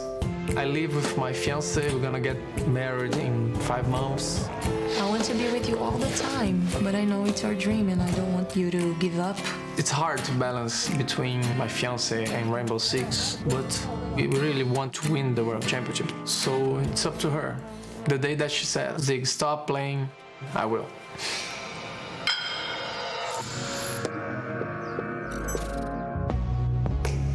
I was raised with a single mother of 2 children, working 2 or 3 different jobs. It was tough growing up, we didn't come from much money. Time goes by so fast, yet the changes are not subtle. 2.5 years later, I got my mom a car for her birthday, and together we managed to pay off her debt from the house, which was my way to thank her for all the things that she's done for me. People ask me, oh Pinker, what do you want to do after Pro League? I would rather think about how long can I continue than think, oh, what's my backup plan in case I fail? What's the prize pool for Paris? It's huge, isn't it? 375,000. We have all come down to this. I want to win. I hate fucking losing. Do you want to lose? No matter what, you have to think we're going to beat this team. This is the big upset. That's the worst way to go out. It's Pengu, the Danish superstar, will give G2 the win. We're the kings. We can say that without sounding too arrogant. 1, 2, 3, 4.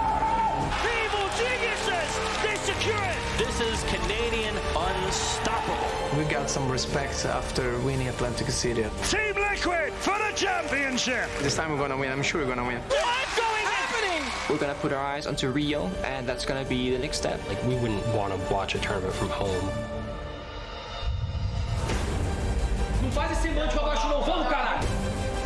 We are our worst enemy. We definitely want revenge.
It's just after 5 p.m. on the West Coast. You're taking a look at beautiful Las Vegas. We're live from the Real All Suites Resort here for the United States Nationals. And boy, oh boy, have we had some action today already. And now it is time for the best match of the day. It is the Analyst Desk decided match between Space Station Gaming and Rise Nation. Hello and welcome. My name is Jump. I'm joined here, of course, as I've always been throughout the entirety of the day. I've got Zoronic, Rams, and Veli. Gentlemen, this is the match we've been waiting for.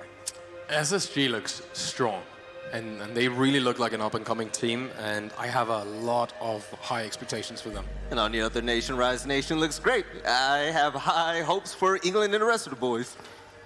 Definitely, SSG looks like the most. They look like the team with the most work ethic. When we took a look back at these teams, when we were trying to come up with buzzwords, as you always try to do, that can define a team, when we sat down and we talked about Space Station, we talked about what they did well, we talked about some of their mistakes, we talked about them, they are the most team-oriented team out of the entirety set. They have work ethic. They're synergistic as a team. They push for the boundaries, but they also know what boundaries exist and how far they can go without breaking them. And they've just, I mean, DreamHack last, we saw them, they've improved a lot and quickly. So if they've been putting in the same amount of work in between every session that we're going to see them, I don't see them not being a top NA team very soon. Yeah, they're tenacious. That's the best way I can describe it. Their team is practically a unit, and I think that they're one of the teams right now that actually play for each other as teammates and really work hard for their teammates. Well, let's see what that unit has to say. We caught up with them before the U.S. Nationals and their Rise Nation match today. We are Space Station, and we're going on a trip on our favorite rocket ship. We're a really methodical team, really strategic. We're really known for our teamwork. When people stop being methodical, they start taking risks and extra chances that they don't need, and we punch them for it. We are ready to get aggressive if we need to. Our new player is amazing. He instantly connected with us. He's filling in gaps and holes that we had, and it's just amazing. He's dropping 20 kills a map. We're not losing. I've just recently joined the team, and we put in a lot of hours, and it's starting to show more and more every week.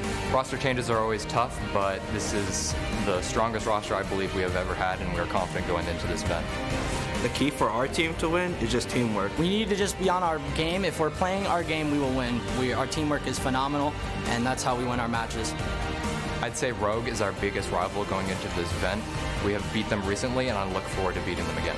My favorite operator is Buck. He has grenades, those are free kills, and I could just move anywhere around the map. My favorite operator is Valkyrie. I love making plays on my own using the cams and the C4. I prefer attack overall. I know I can go into the room and slap anybody I see. If you can be the best attacking team, you're the best team in the world. We are Space Station, and we're the best.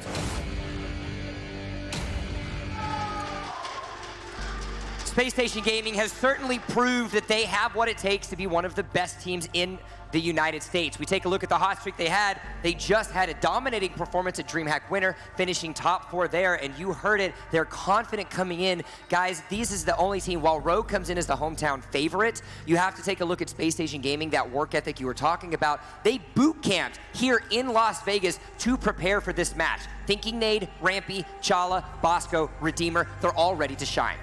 Absolutely, and I think that one of the most telling things about a team is how they play and operate while they're down. They didn't win at their last event, but they almost came back and took it to overtime, and even though they didn't quite make it there, it showed that they have what it takes to improve and to stay composed in frustrating scenarios. And they really took that loss in a very professional way, instantly looking at what they could improve. There wasn't any excuses for why they lost that. They didn't go to jet lag as an excuse or anything for that matter. They just instantly jumped in, gets ready for boot camp for this event. And then, I mean, some of the players they have, Bosco, his cost. So for anyone that doesn't know with cost, it's kill objective and trades and survive, or survive and trade. He's at 82%, and normally we say that 65 is like average. 82 is ridiculously high. You also have to think about Redeemer as well. The calculated aggression that he has as a player has certainly been beneficial to them in their success. And when you think about what he has and the decision-making that he provides, this plays into the theme that we've been creating for them in that their work ethic and their ability to work as a unit. You have stars all across the board, but it's when players know how to play their role and are willing to do so to get the victory, good things are bound to happen. Exactly. As long as they stick together and stick to their game plan, I think we're in for quite a show. I mean, we're talking about the Dream Redeem right now. The guy, he's one of the smartest players in the game. And the one thing that makes his team so special is that they know how to adapt mid-game and really adjust to what the opposing team does. So Spacestation Gaming, they have a great roster. Well, if you're thinking about the consistency of Spacestation Gaming, if you're thinking about what they bring to the table as a team, you have to take a look over at their opponents. We caught up with Rise Gaming, a team that is coming in looking to be aggressive and show that they have what it takes across the board. We're a team that plays together at all times. We play for trades. You know, we play explosive when we need to. We had to make a roster change, and ever since Ghost joined our team, I mean, our communication is just way better.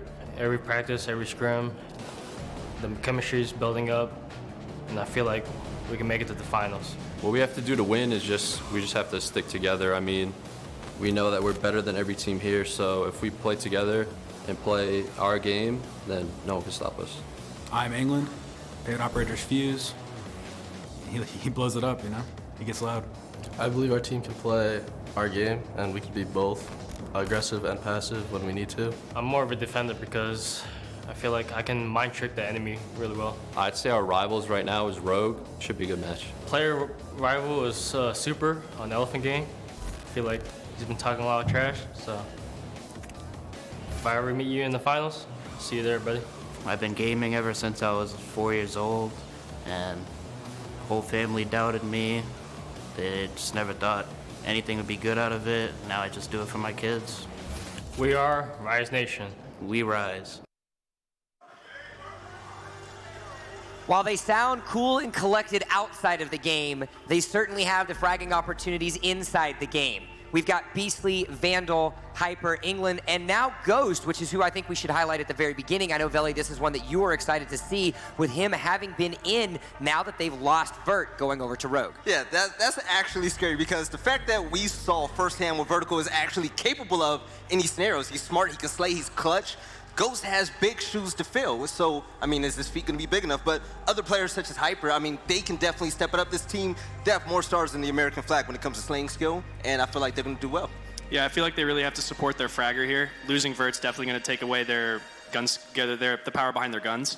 But if they can spearhead Hyper forward and support him appropriately, as long as Hyper can do his job effectively, they will succeed. And I think it's important to highlight how Hyper is going to be able to stand up. His partner in crime, as we also dubbed with Vertical, he's not there anymore. There's big shoes for Hyper to fill because he not only has to carry the weight in fragging potential that Vert provided for his team, but he also needs to be a leader for Rise Nation and making sure that they are hitting those objectives when they need. We also have to mention that the team said Ghost had a big impact for communications on the team. Yeah. So sometimes losing a great fragger is not the worst thing if everyone else starts to work together better, right? Because the players, they even themselves out. The fact that you have England, he's a support player who's also ridiculously clutch. If you told me a million times so far, you have players that you can actually lean on if you fall earlier on in the game. Yeah, it seems like the U.S. Nationals is the next stop on the England Revenge Tour, and it's going to be really interesting to see Bosco and England alternating on smoke when we see one team play defense versus the other and how well they're actually going to do. And I want to see what Rise Nation is capable of doing when they face adversity. It's clear that Spacestation Gaming will come in with a strategy. They are going to win rounds. This isn't going to be a 6-0 by any mark for Rise Nation. How are they going to be able to win if they get down? Because while they have aggressive players, while they have the ability to win by securing themselves those kills, the difficulty that they face is the tilt factor. Well, going in against both Redeemer and Bosco possibly being the best smoke NA, and Redeemer's Echo and Maestro plays are not fun to be up against. Yeah. So when you get something like that, like you already know that anchoring is going to be a big issue, right? Absolutely. And you already got to get through the normal defense first. Again, 82% on that cost rating for Bosco. Hyper on the other player comparison, 71. It's not a stat to overlook by any means. Still very efficient, but that 82% by cost shows what he's able to do for his team every step of the way and fully across the board. The last thing I want to mention about Rise Nation is they have the largest map pool, so they have a lot of versatility, and it's going to take a lot of planning on SSG's part to find a map to give themselves an edge. And but the other thing in this best of 3 scenario is that in the past, Rise Nation has not done very well after a rocky first map, whether it's a win or a loss. So we're going to have to see if they can rally behind a first map defeat if that's the case. So you're saying that they're definitely going to have to play together. Because one thing personally that I think that they need to work on, you actually spoke to me about it, they need to support their entry factors. You can't just run in and just expect to get kills. Yes, you can be plus 40 on your stat line, but that's not going to mean much in the long run. You know, make sure you use your drones, all of your utility, and play as a complete team against Space Station. Impact kills. Yes, we have to take a look now. Space Station Gaming, Rise Nation, it's a best of 3. The winner plays Rogue next, or tomorrow, not next week, it's tomorrow, in the Western Conference Finals. Of that best of 3, who is going to come out on top and why? I'm going with SSG 2-0. They played 2 games so far in USN. They won both of them 2-0, so I think they can take a third, and Rise have played a lot of games in USN. Yeah, I think that Space Station will win 2-1. I think we'll go to a map 3. These are 2 phenomenal teams. This is going to go to tie-breaker map, and I'm going to give it to Space Station Gaming. I would always choose a team over the individual stars. All right, well, you guys heard what they have to say. It's now time to get into what we have from the vetoes. It's going to be Villa in Oregon banned away by Space Station Gaming. Rise Nation will take away Coast and Consulate, which means we're going to Clubhouse, Bank, and Border. I mean, nothing stands out here. Space Station got a 12-12 on both Oregon and Consulate, so we wouldn't expect to see those in play at least. Bank, Border, Clubhouse, all of them open up for, you know, both echo plays and a good smoke player. I want to take a moment and talk about this bank. Because of the size, because of the openness that it has, does this create an opportunity for Rise Nation to come hot out of the gate? In a way, yes, but I think that what we're going to see, what's going to impact the game the most is the actual operator ban phase. We haven't really highlighted much of that during this event so far, but this will actually affect Space Station significantly depending on what's banned. All right, guys. Well, you've seen the maps. You've seen the players. We have done all of the analysis that we can do, and now it's time to get ourselves into game. For those of you that are here in the Penn Teller Theater, make some noise. Space Station Gaming versus Rise Nation, the final map of the day in the Western Conference Playoffs. Let's kick it over to our casters to call the match. All right, thank you so much, Jump. The highly anticipated, and I think probably the most awaited matchup of the day between the 2 teams whose names happen to rhyme, Rise Nation versus Space Station. I mean, the rhyming factor is really going to be big here. I mean, we possibly might go the full length here. Both of these teams extremely aggressive in their playstyles. SSG have been looking fantastic with Bosco.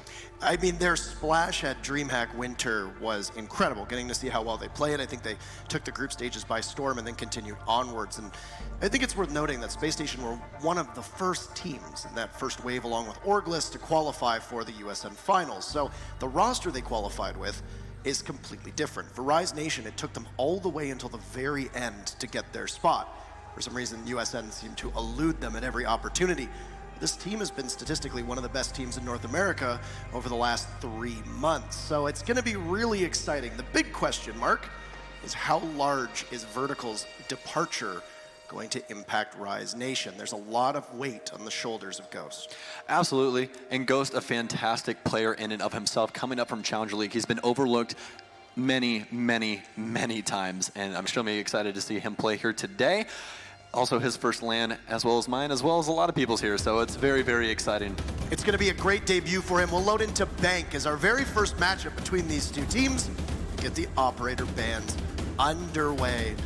As was noted on the analyst desk, Space Station do tend to be disproportionately affected by some smart operator bans from their opponents. In particular, Redeemer ends up being the victim of pretty smart counter banning.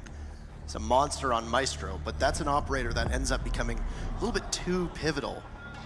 The first 2 bans are both going to be hard breachers. You see Maverick get removed and then Hibana not soon after. I wouldn't be too surprised if this ends up being Maestro. Almost a no-brainer for Rise Nation, and there you go. It's almost like you do this for a living. That was very good. Very good prediction there. I'm just saying. I've done it once or twice. Once or twice? Okay, okay. But Space Station are going to be coming in here with this last ban, and that ban is exactly going to be the Valkyrie. Not too big of a surprise here on Bank, has those very, very high ceilings, and since Valkyrie suddenly has found the arm of a baseball player, she can toss those things extremely far. Yeah, I didn't know that Tom Brady got put into the game, but she's been doing quite well. Announced that she would be getting the length at which she can throw those cams reduced, but for the time being, very, very strong. And also on a map like Bank, because it is so large, Valkyrie sees quite a high pick rate on this map, so it's not even necessarily done because she's in a good place, but she suits the map quite well. It wasn't too long ago that Redeemer was considered to be one of the better Echo players in probably all of competitive Rainbow Six, but his Echo play hasn't really been the star of the show. It's been his Maestro play, and a large part of that, I think, is because Maestro is so strong. When teams tend to ban out Maestro, Spacestation, and Redeemer in particular, struggles. Yeah, he definitely is the denial player. Redeemer has been known for his Echo for quite a while. But it really could just be the difference in the weapons. I mean, that MP5K does not have nearly the damage margin that the Alda has in the hands of Maestro. And also, Maestro has a little bit more damage on his utility as well. He's able to damage the planter as well as, disrupt a lot more things. It's also that yokais are much easier to spot too. It just takes one bullet to take them out, whereas you actually need to expend, depending on your operator selection for the attackers, considerable utility to get to an Evil Eye and then take care of it as well. So those are things to keep in mind. I wonder if we'll ever see a return to form here for Redeemer on this Echo play. I'm actually very surprised that we don't have a smoke here. We are upstairs in Teller's / Archives, Archives area, but the one thing is we do not have that smoke like I just said, traditionally used for those denials. We are going to have quite a few nitro cells though, and they are running that alibi in the hands of Rampy. It's usually Thinking Nade who plays that smoke, so it is a little odd to see them be substituted for Mute. Now there are a couple teams who will run Mute on Bank, usually positioned over on the server stairs, but that's when you're defending the bottom floor. As you noted, we're in the middle of the first floor in Teller's Archives, and because Mute was gifted the SMG-11 very graciously from the developers just a couple weeks back, teams that have been running him quite a bit more, and because he has the SMG as the secondary sidearm, might have a shotgun out as well. Bosco doing his job as Pulse. He'll likely be roaming for Space Station. Rampy upstairs just trying to hold on to map control, and well, Vandal spots one on the drone and is ready to swing into CEO, but he just holds tight for the time being. Yeah, and one thing to note about is Rampy here with that alibi. Alibi's entire playstyle has really switched up recently. She used to be used a lot as a roamer, but she's found more usefulness inside of sight, setting up those holograms in order to get people to try and pre-fire into those. So we're going to have Ghost with our first kill onto Rampy. I think there's going to be, like I said, a lot of pressure on Ghost's shoulders, and take a sigh of relief as both he and Hyper will pick up a pair and basically execute two important members of Space Station, as map control is going quite well for Rise at the moment. Thinking Nade below. See, holding that shotgun SMG, very similar to what you'd see from Smoke. Basically getting intel provided by Bosco. And Thinking Nade cannot connect and will have to reload. And he'll play quite dangerously by that soft wall over in the Teller side of things. A lot of teams will shoot out the bottom of it. It's going to give Ghost a window in as Hyper picks up his second kill. It's the Mute that was playing over there by the aforementioned Teller's wall. And very narrowly, we see Redeemer almost able to grab a kill. Bosco inside of sight will have to do some heavy lifting here as we get towards the time for the execute. Yeah, Bosco able to finally pick up one. It is going to be Hyper. Hyper already having 2 kills this round, but Ghost going to find another one. Definitely trying to fill those shoes as much as possible as Vandal will finally make a connection with Bosco, and that will be the first round going to the attackers. Space Station lost map control actually very fast upstairs. I'm not exactly certain what Rampy was trying to accomplish with those alibis, but I don't think it did anything close to what he wanted, and then having the ACOG of Chala go down, not really so much as a scratch onto anybody from Rise Nation. It's not unusual to see an ACOG get played on those stairs or somewhere towards the lobby side of Bank. Usually we'll have a Rook or a Doc do that because your Maestro and your Echo, a little bit too much utility to risk losing on an early engagement. SSG, despite losing Teller's Archives and not really looking that good on it, are going to go right back. So they're not going to opt for going down to CCTV. I think that's pretty interesting that they would avoid it. And a couple teams actually will run with CEO and Teller's Archives as if they just didn't want to play that basement site, which tends to be the #1 picked site here on Bank. Yeah, definitely one of the most comfortable sites for a lot of teams here on Bank. But the most notable thing about that last round for me was the refrag potential was not there at all for the defense. And that's something that you're really going to want. A lot of those solo kills coming out from Hyper, him easily able to pick off 2 upstairs, really changed the round for them overall. We could have a little bit more team play with SSG. I think that would help them out in dividends. Yeah, that disconnected solo roam, as you said. I'm glad that you mentioned that because a lot of people don't really grasp exactly the idea behind roaming. It's not necessarily to get kills, it's primarily to establish map control and then just kill as much time as possible. There you go, stats by CG. In their last meeting, Rise Nation defeated SSG. That was a while ago. That was when Vertical was still on the team. It was before Bosco joined SSG. I think it's going to be interesting to see how these two teams collide. Like I said, it is probably the most anticipated matchup of the day. It's going to be hard to follow with the interrogation in the Rogue Sinister matchup that brought the crowd to life more than I think anything else so far at this event. Apparently Caviera is just a fan favorite operator. I've seen a lot of cosplays here and they've all been fantastic. Met a very nice young lady in the lobby as well. It's been a great experience so far here, but as we are going to be focusing on round number 2, it seems like Rise is trying to go towards site immediately. They're not even droning at the moment. You just see England and Hyper very, very close. And Bosco almost gets his foot shot off as Hyper does take care of that mute jammer. There's appears to possibly be one drone, and Hyper and England are both right now absolutely pondering, sprinting into sight, but there's Bosco jump up and take out Hyper. Goes for England as well, but the Thermite managing to narrowly avoid it. Takes a little bit of damage, and there's Rampy on the roam. This is the refrag potential that you mentioned. They are playing much tighter together. A great pre-fire from Rampy will put Rise Nation on the ropes in a 2v5. Definitely will. Right there, hesitation is really what punished them there. I mean, you saw Hyper move up to the door. He wanted to make the aggressive play, but he was not sure if the rest of his team was ready for it. Tried to deny a little bit, well, excuse me, delay a little bit longer. Just did not work out. SSG able to rotate around and Rampy. What a beautiful shot right there. Bosco able to clean up Beastly. And that will be Space Station's first round. 1-1 so far. See, I don't know exactly what they were trying to do in Space Station's game plan on that very first round. It seemed like they were all completely spread out. And I mean, you can have map control by being all over the map, but at the same time, that's not how you hold it, because then you're susceptible to getting pinched, you're getting traded off, crossfire's held, getting droned out, etc. There's a lot of options for attackers to be able to clear you out quickly, and that's what happened in Space Station's defense in round 1. But then they played smarter this time around. You saw that they commanded control of open area rather than go upstairs. They invested in the sites that were near the actual site itself, or the rooms close to the site, and that was their focal point. And I don't know if Rise Nation just went in and got maybe a little bit cocky, because there didn't appear to be any drones guiding Hyper and England in as they got as close as they did. And they kind of went in blind, and they got slapped right back down by Bosco, who read Hyper's push perfectly. Yeah, straight horizontal play coming out from them right there.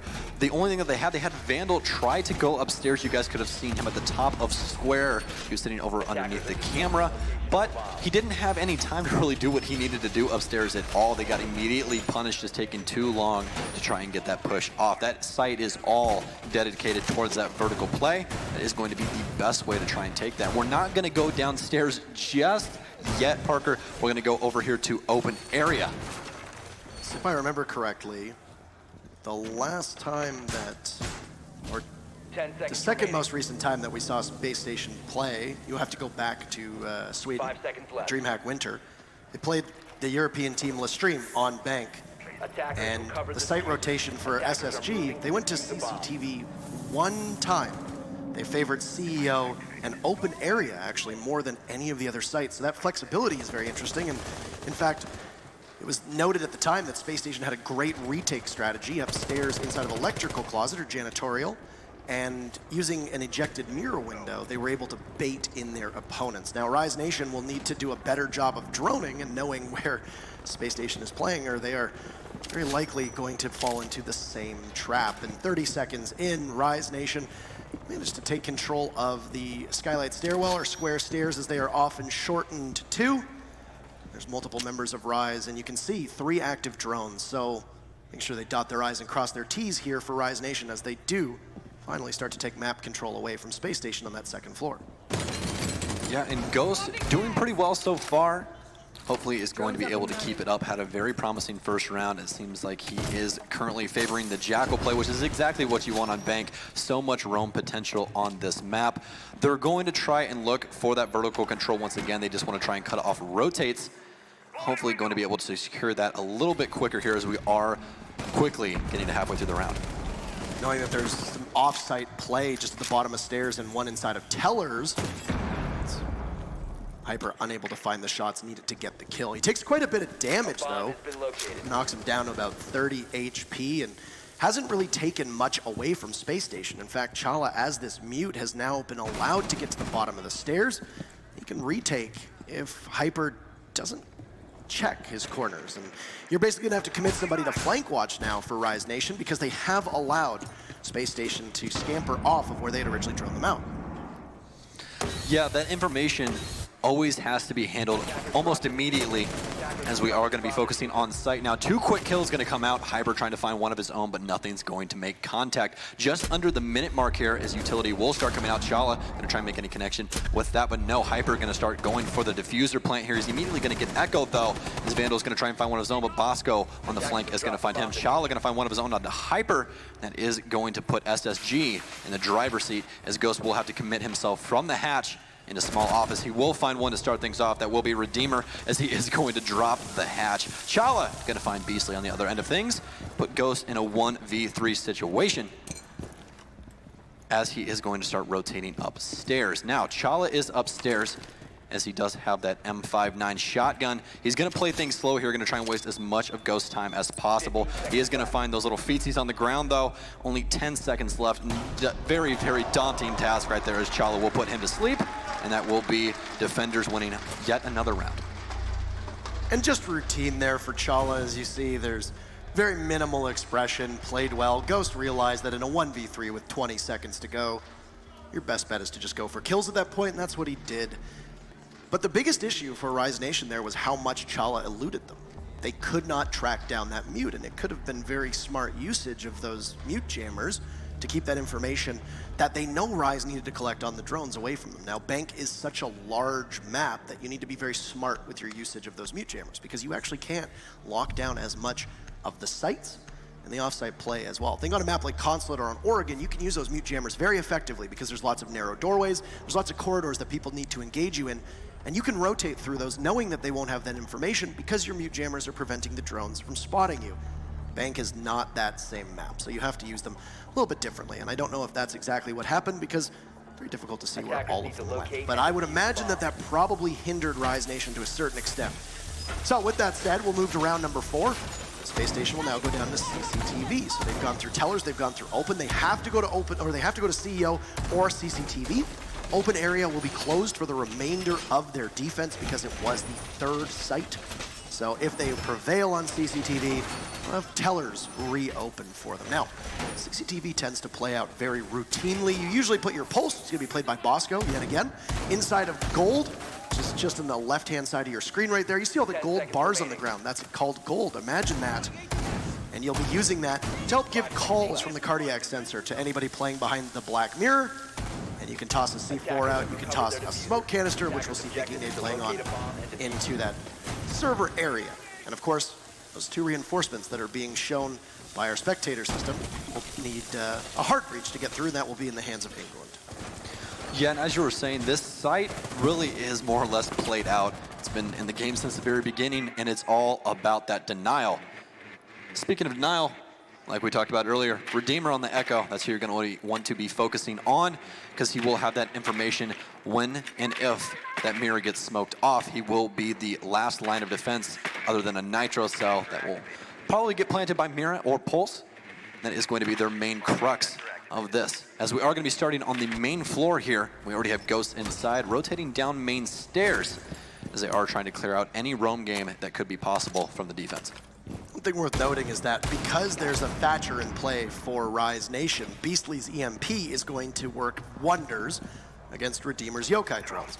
There isn't a lot of utility over on Space Station side of things that you would use that EMP on. You don't have to worry about any mute jammers. You don't have to worry about any bandit batteries. You don't have to worry about Valkyrie cameras. So those EMPs will likely be saved specifically to either take out ADSs, which I would imagine they'll probably try to burn with throwables. So you save those EMPs to try to get maximum value against Redeemer. That's going to hurt because, as you said, it's going to be the most important part of SSG's denial. As we are going to see the offense start to work themselves downstairs, already halfway through the round, but that's still plenty of time to try and bait out all the utility of the defense. As you guys can see, Bosco doing his job right here, relaying back to the team with that cardiac sensor. That is the beauty of Pulse, that immediate information, and able to keep a head count on where the offensive players are. Makes it a lot easier if they do want to try and go for a late rotate in order to get that flank off. Now, we do have Ghost on the vertical play from the admin office hatch. As you see, Chala already has that nitro cell prepped for when that plant is going to try and get set. No garage control opted for the offense here. They are going to leave that to Rampy there, as we are going to see the first toxic canister go off. It's an interesting position from Rise Nation. They basically have a free kill available if they rotate Vandal up top to drop a grenade down on top of Mira of Chala. He's very vulnerable to that. All you need to do is bank it off of the cart that you see next to Chala. And there you go. But Vandal's going to take out Redeemer, and Chala has been down. So Space Station finding themselves in a very early hole, essentially a 3v5, but Chala will crawl to safety and get reset by Bosco. Vandal, oh, what are you doing? How do you take out Hyper? In that circumstance, Hyper being felled, and Vandal very low on HP. England gets the plant off, and Redeemer is dead, so there's no yokai to deny it. But Chala taking out England, they'll have to work against the post plant now as Rise Nation will rotate. They do have hatch control, and double claymores will greet Rampy at the top of those marble stairs. It could be difficult to get around. He'll take one out, but he managed to get around and doesn't see Ghost just waiting inside of open area. He punishes Rampy. Knowing that the hatch is in favor of Rise Nation, this is going to be very difficult. Chala sees Vandal, can't take him out. Beastly is there. Thinking Nate goes down. A C4 from Bosco will sail helplessly through the open hatch. Chala does get it down, but he's going to need to get his kill because the timer's about to strike midnight, and he knows that he's not going to get it. Ghost finishes it off, and it's a good start for Rise Nation's newest member. Just make it look easy. It's now all tied up again, 2-2, and maybe that's why we don't see SSG go down to CCTV. That definitely could be the reason right there, but what I can tell you is the play coming out from Rise right now, very controlled. Really did not expect that coming out the gate. This is more or less a very aggressive team, especially with Hyper. I mean, his name even says it all right there. That's exactly what he does on that Ash, but he's very good at what he does. Ghost backing that up, and so far so good. Really seems like he is filling those big shoes. You saw Vertical's impact in the Rogue match that we just watched, how good he fits onto that team. And I think it's written into my contract that every single season that Rogue makes a roster move, I have to say, I think this is the best roster Rogue has ever had. Well, I think it's the best roster that Space Station has ever had. And I don't know if we can say that about Rise yet. You saw in their intro video that they're very confident with their communications. We spent a large amount of time talking about how important England was to that team, coming and giving them leadership, being able to help them and guide that team. Ghost top fragging means he's doing his job. And if Ghost goes quiet, then I think with it, so go the chances of Rise Nation. It's the final round for Space Station on defense. One of these teams will walk away with a victory on the first half. We'll go back to Teller's archives. It took 2 attempts for Space Station to be able to get this site. They did so quite well the second time around. As you noted, there was refrag potential. They played off of each other very effectively. Attackers have located a bomb. 5 seconds remaining. This time around, really like to see if Rampy's able to pull off what he did the last time. Previously, he was playing Alibi on site and just trying to really play off of his holograms. This time he is going to keep 2 more on his person, try and get a little bit more aggressive. They were able to shut down kind of the horizontal take Rise was trying to do last time. No real vertical play coming out from that at all with the sledge. So hopefully they can find a similar success if they do want to come out on their defensive rounds. I'd have to imagine that we're going to see Space Station play closer together again, but I am a little bit worried that Rampy being upstairs might be cut off and have no opportunity to get out, because this looks eerily similar to that very first round, and it fell apart in a hurry for Space Station. Rampy does get a bit more aggressive this time, though, playing on the windows inside a CEO office, but both of them will get blown to smithereens by the sledgehammer of Vandal, who's got a nice frag grenade ready, and Rampy heads for the hills, at least for the time being. Unlucky that his melee will find a stud, and Vandal taking out Chala means, yikes. Space Station finds themselves down 1 early on, and Rampy, realizing that he's going to be under fire very soon, he's going to try to fend off another push as he heads over towards Skylight Stairwell. Still plenty of time left on the clock for this offense, and that's really what you want out of your roamers. Waste as much time as possible. That is your job. I know everyone loves to highlight them for their frags, but Rampy's not going to find anything. Vandal going to be able to find him as he hops out the window, and that is just setting up this round for defeat. Hopefully, they're able to find a little bit of success with Bosco on this cardiac sensor. I think that's a move you have to make at that point. You know somebody's playing on the windows. As long as there's not a second body over by the front door, that's a good trade-off. But you saw there was somebody watching. Also doesn't help that Rampy missed most of the bullets on the rappel. As you see Vandal losing only about a half HP to that MX Storm of Rampy's alibi. Ghost back inside of open areas. He's going to be on the hunt for Redeemer, playing on the stairs. And yeah, the MP5 suppressed that's in the hands of the Echo is not as formidable a weapon as what you find in Maestro's hands. But Redeemer's in a good position to be able to engage anybody from Rise Nation who try to enter through the lobby, because that soft wall with the floor shot out will aid him. But he's going to be taken out quite swiftly from Ghost, as we knew the Jackal was not too far off, setting up a 5v2, and Bosco managing to grab one, but might be a little too late. As we're going to have Thinking Nade start his gunfights inside of sight. Bosco is going to find another one, but Thinking Nade, apparently no bullets in the mag as he is going to get taken out. Ghost going to find Bosco as he hops off the top rope from the balcony. And that is going to be Rise coming out on top for at least this set of rounds. There's been some sloppiness on both sides that I've really seen, but Rise Nation have looked clean in a number of rounds that they've ended up winning. And that one in particular mirrors the very first round too, in the sense that Rise Nation walked away without really breaking much of a sweat there. And the same thing with that round that we saw in round number one. Very disconnected, very minimal map control, no real ability to fight for trades. And you end up in a position where it takes 3 minutes, and all Rise Nation needs to do is find one member of the enemy team, get a drone on him, and then have somebody push him at the same time. And you're aided by the fact that Spacestation taking some chances that maybe could have worked better in theory than in practice. So we'll switch sides, and Spacestation will go to attack. Rise Nation will waste no time to head downstairs, which, like we said, is the most typical place here on Bank. It's going to be a very usual lineup. Pulse is going to quarterback this entire defense. And they got the plant denial as well from Vandal. And you're going to have both your smoke and your mute, probably equipped with dual SMG 11s, as that's now a thing on defense. The mute jammers, possibly quite a large headache if they're used upstairs inside of open area. Try and control that for as long as possible and make it so that Spacestation can't get hatch control, which is so vital for a successful push onto the site. I will say the one thing I do like about the SMG 11 being added to mute, it makes the shotgun so much more viable for him. And you can make rotates and everything else that you want to make, vertical angles, everything so much faster, because that shotgun's destructibility onto soft walls is so incredible. Having two of those in your lineup is absolutely fantastic. We might be seeing something a little bit crazier. I guess Ghost is trying to waste a little bit of time as he is going to punch a random hole inside of a wall. But another thing we do want to touch on here, IQ getting picked up for that Echo. Could have possibly been that Bosco was, or not Bosco, Ghost rather, was looking for a drone that was out there. Not uncommon to stash one in that back alleyway, but right now it is the Bosco and Chalice show, as noted by our SiNisterGG stats, in the bottom 11 kills with the rest of the team at 4. We've seen some really strong individual performances from Rampy, Redeemer, as well as Thinking Nade. And I mean, the good thing for Spacestation is that you don't see slightly less effective Redeemer now, because he doesn't have the operator that he is so strong on. You're going to have to rely on him to do a bit more heavy lifting on attack.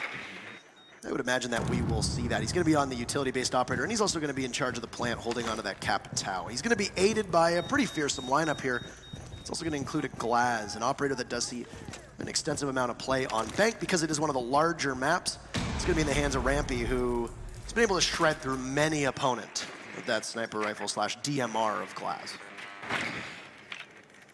Traditional play coming out here from the defense, having mute play on blue stairs with a shotgun. You guys have seen this quite a few times. Ghost going to make the smart rotation, rotate out immediately when that hatch is going to be open. That's more or less just a time waste strategy.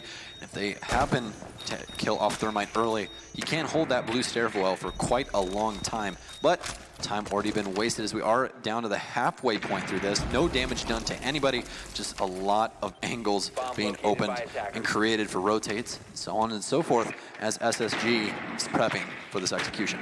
They're going to rely very heavily on the smokes coming out from both the Capitao and the Glaz. As much as the Pulse is going to quarterback Rise Nation's defense, you're likely going to see Rampy take up that position on Space Station's side of things. So he's going to be able to hold most of that site completely still, especially if you're able to string those 4 smokes together. This is just going to rain over top of them, and you're not going to try to peek a Glaz. One of your best tools to do that is Maestro, and well, he's banned here, so it's going to be a little bit tough going, possibly for Rise. But a very well-timed Toxic Canister will keep Rampy from being able to get towards the doorway. Gonna have to pick off a Mute Jammer in order to open up this wall, because right now, Chala has not been able to open up either. Looking into the site, could have possibly just used them instead on the hatches above. That prioritization, because there's no Hibana, could hurt SSG. But SSG is just going to run right in. This is the Kanto strategy as they look to vault inside of Vault. You can use that pun as much as possible. They haven't been able to take out the Pulse just yet, but no, here comes SSG, firing on all cylinders. Vandal and Hyper will respond and set us back to a 2v3. But Hyper very low on HP, and the 2 members of Rise Nation have to deal with the annoyance of a diffuser being planted. So the clock will start running, and it's running for quite a while. Almost ready to hit the halfway mark. SSG still patrolling the hatches from above. As we mentioned, a very strong place for them to be. That's a freebie for Hyper as he's going to drop, but traded off immediately by Redeemer. We'll leave Vandal to have to try to go for the plant, but there's Rampy as well as Redeemer doubling up. And if we thought these teams were going to go all the way, well, they're neck and neck so far through 6, or tied at 3-3. I really like the control there by SSG and really molding the map into their favor. Hyper had no idea that those rotates were down there inside a cafeteria, and that really fed into the beast that was SSG that last round, getting very creative on trying to really centralize the entire area that they were working with. Being able to mold the areas around where your push is going to come from, especially those hatches, as you noted. Just able to keep that angle in mind, and then if you know that the hatch above you was opened up, which is what Hyper did, he dropped from it on the 2nd floor, well, you just need to keep one other person there. The numbers advantage favored SSG, and they basically had one extra body that they could use just to cover the hatches, and it was a smart play overall. Rise Nation will try a 2nd time down on CCTV in the basement of Bank, and if you look at SSG's lineup, it's going to be the same thing here. Attackers need to locate and defuse as many bombs. Yes, it will. Rampy, most notably on that Glaz. As you were saying before, such a dangerous man on this operator. As well as we do have Bosco back on the IQ, again, just trying to deal with that Echo. As well as possibly Ghost with those mutes. You never really know, he can find those things through any wall possible. But it does seem like they are going to focus mainly on trying to keep this vertical control this time around. We're going to reinforce all of the hatches and try and play out the long game. They need to try and waste as much time as possible. Last time they only got about halfway through the round before having to rotate all the way back, and then things fell apart for them. They're going to try and perfect that this time around. One thing that I really noticed in particular was the moment that that first smoke went off from the Glaz and got responded by the Toxic Canister was when Redeemer got tagged in and he sent out his 2 smoke bolts. What happened was all of Rise Nation fell back. They basically abandoned the site and moved over towards the locker side of things. You kept one body playing by the deployable shield who was very promptly gunned down, and that was because the fact that Glaz can have paralyzing a defense. You're not going to try to peek when you don't have a bulletproof camera or an evil eye, because oftentimes it leads to you losing your head, quite literally. So, this time around, I'd imagine that there will probably be a better effort from Rise Nation in terms of denial. I am a little surprised that they're not going to be opting to run a Mira here, especially with that C4 in hand. They'll likely just have the Mute playing that, as there's only 2 C4s on the board for Rise Nation on both Beastly and Ghost's Pulse and Mute. And a big surprise for me here is no Jackal play. This is one of the biggest maps in the entire game. And even on that note right there hasn't been much of a roam game on this defense so far. I feel like Hyper and Beastly might need to get together on that one, get a little bit of that information base out there, get that head count on the staircase and around this hatch, and let Hyper do what Hyper does best. And the one thing with Bank, especially on the CCTV site, is that the roam game is effectively just really strong sight play here, because you can comfortably fit them all down there, holding enough angles for the defense that you need to be really strong with the way that you attack that site. And the way that Rise Nation is playing this is that they don't really need map control, because by reinforcing all the hatches and knowing that both Maverick and Hibana are banned, you only have 2 opportunities to blow up any reinforcements. And that's, as we see from Space Station, being used on the hatches above. And it worked out last time really, really well, because basically SSG just sprinted into the site, and it looks like they're setting themselves up for the exact same thing here in their second round on attack. I really like this from Vanda right here. If you guys can see, that Echo drone is actually underneath the desk to defend from IQ. It's actually bulletproof, except for that moment right there where it did get shot through a hail of bullets. But anyways, trying to hide that away from Bosco. He does have one more, though. You guys can see it over there inside of the garage. Oh my goodness, almost a headshot right there from Rampy, just scathing past the head of the defense right there. Here's your Capitao Bulls that will once again keep the defenders at bay, and we'll see if there's any type of counter initiative that'll come out for Rise Nation, as it's a bit more hesitancy from Space Station's side of things. They'll bait out a C4, though, quite successfully. That's 1 of 2 down on Rise Nation's side of things.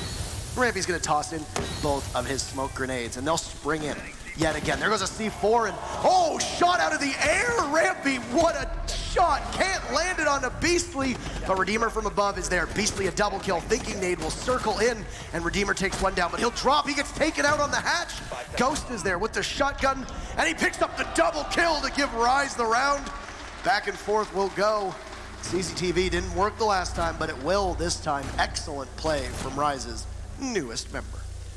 This match is like a carousel right now. We're just going round and round and round, I tell you what. And Ghost right there, that nice little 360 with the shotgun, able to pick up Thatcher as he does drop. Now, a lot cleaner round by them. I like their utility base, especially with the smoke play right there, able to keep a lot of those toxic canisters up and waiting for that beautiful 30-second mark, which is your favorite thing when you are on that smoke.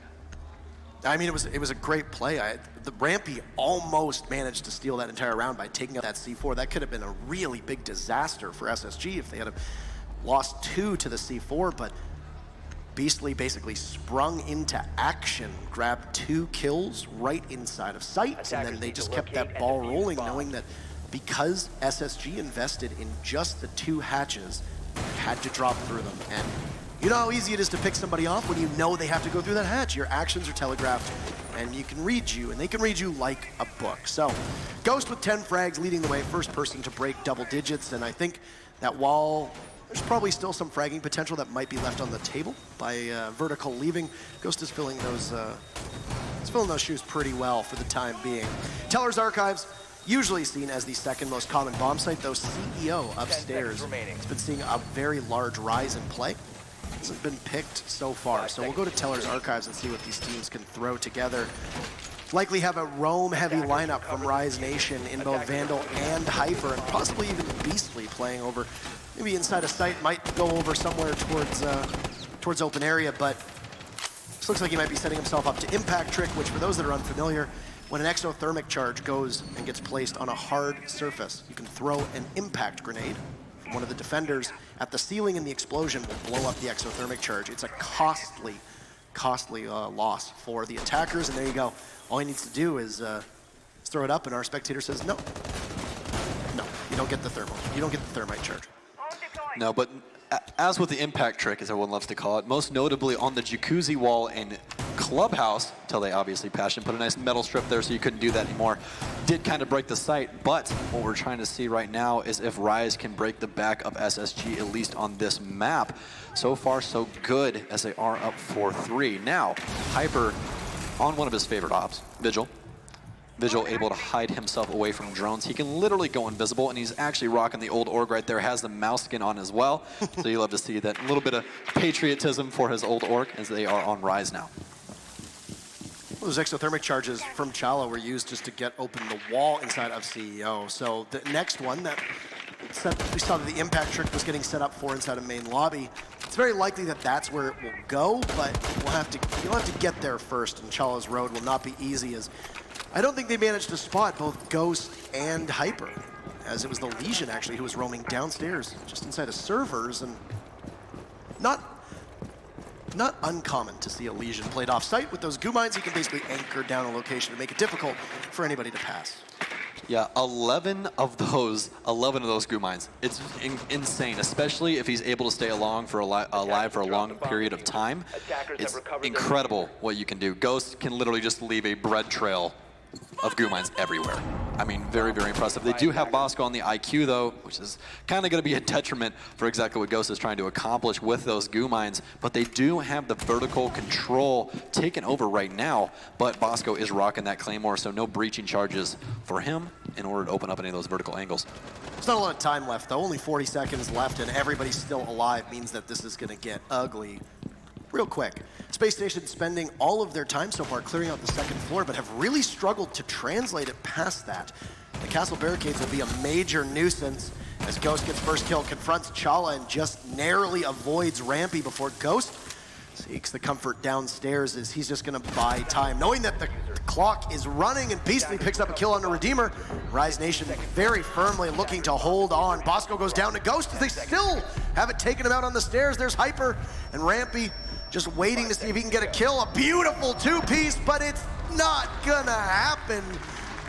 It's Rise Nation gonna move to match point. Ghost gonna find a 3K, and if you guys don't know who this man is, you definitely know now. Definitely showing up here for Rise Nation. Some beautiful play coming out from him. I mean, really, able to rotate back downstairs, did not play aggressive at all. 5-3 currently is the scoreline, but we are going to be going to a timeout for Space Station, so I don't want to get this away from them just yet. Bank has traditionally been one of the better maps for Space Station gaming, so obviously these are troubling signs here for them. The fact that they are staring down match point. Now, it's 1st to 6, keep in mind, so you need at least 2 more, which means that there is no room for error for Space Station. They need to take their next 2 attacks. And well, the one thing that works against them is that for the very final round, let's say Space Station wins the next one, CCTV will be available for round number 10, which of course went in favor of Rise last time. This does mean, though, that they, Rise, on defense, have to go somewhere else. Right now they have CEO locked in, which will be our first time seeing that site. And the way CEO plays out can vary wildly depending on the way that the defense tend to structure their setup. You can either force the attackers to try to push in through the CEO windows, you can have them commit through the skylight stairwell, you can try to push from the top of main stairs, or you can go through the main lobby. There's a lot of opportunities here. The one thing that really helps is a glass. That's going to be in the hands of Rampy, but it also looks like we're going to see a Ying who, unbanned, that can be a major nuisance depending on the way it gets used. I wouldn't be too surprised to see Hyper, especially on that dock, try to go for a possible spawn peek and gamble and take out the Ying. England with the 7,000 IQ play, 6 picking off of the Pulse onto a Pulse. Need to locate and defuse bombs. Absolutely beautiful choice. Oh, fantastic, fantastic. And that is the one thing that they are going to be concerned about here is that vertical control. If England is able to roam downstairs and to stay relatively safe inside of that archives area, he's going to be an absolute detriment to this offense, especially because of that aggressive play that's going to be coming out. I mean, they have the Ying, they have the Glaz. This right here is just a sign of what they're trying to accomplish with this round, especially on those north windows, as you guys can see on the back right of your screen right there.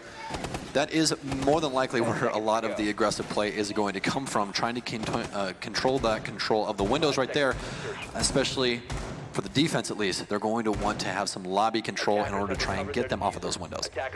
So the double reinforcements going up right where Hyper is standing, and he's going to sit on cams to see if maybe he can try and catch somebody from the attacking side of things over on parking garage.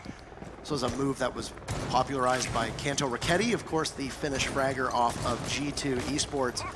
He's done it with an Echo, he can do it with a Dock. Usually what they'll do is they'll reinforce one panel or both. They'll likely put a bulletproof camera up somewhere. There you go, there are the walls right there.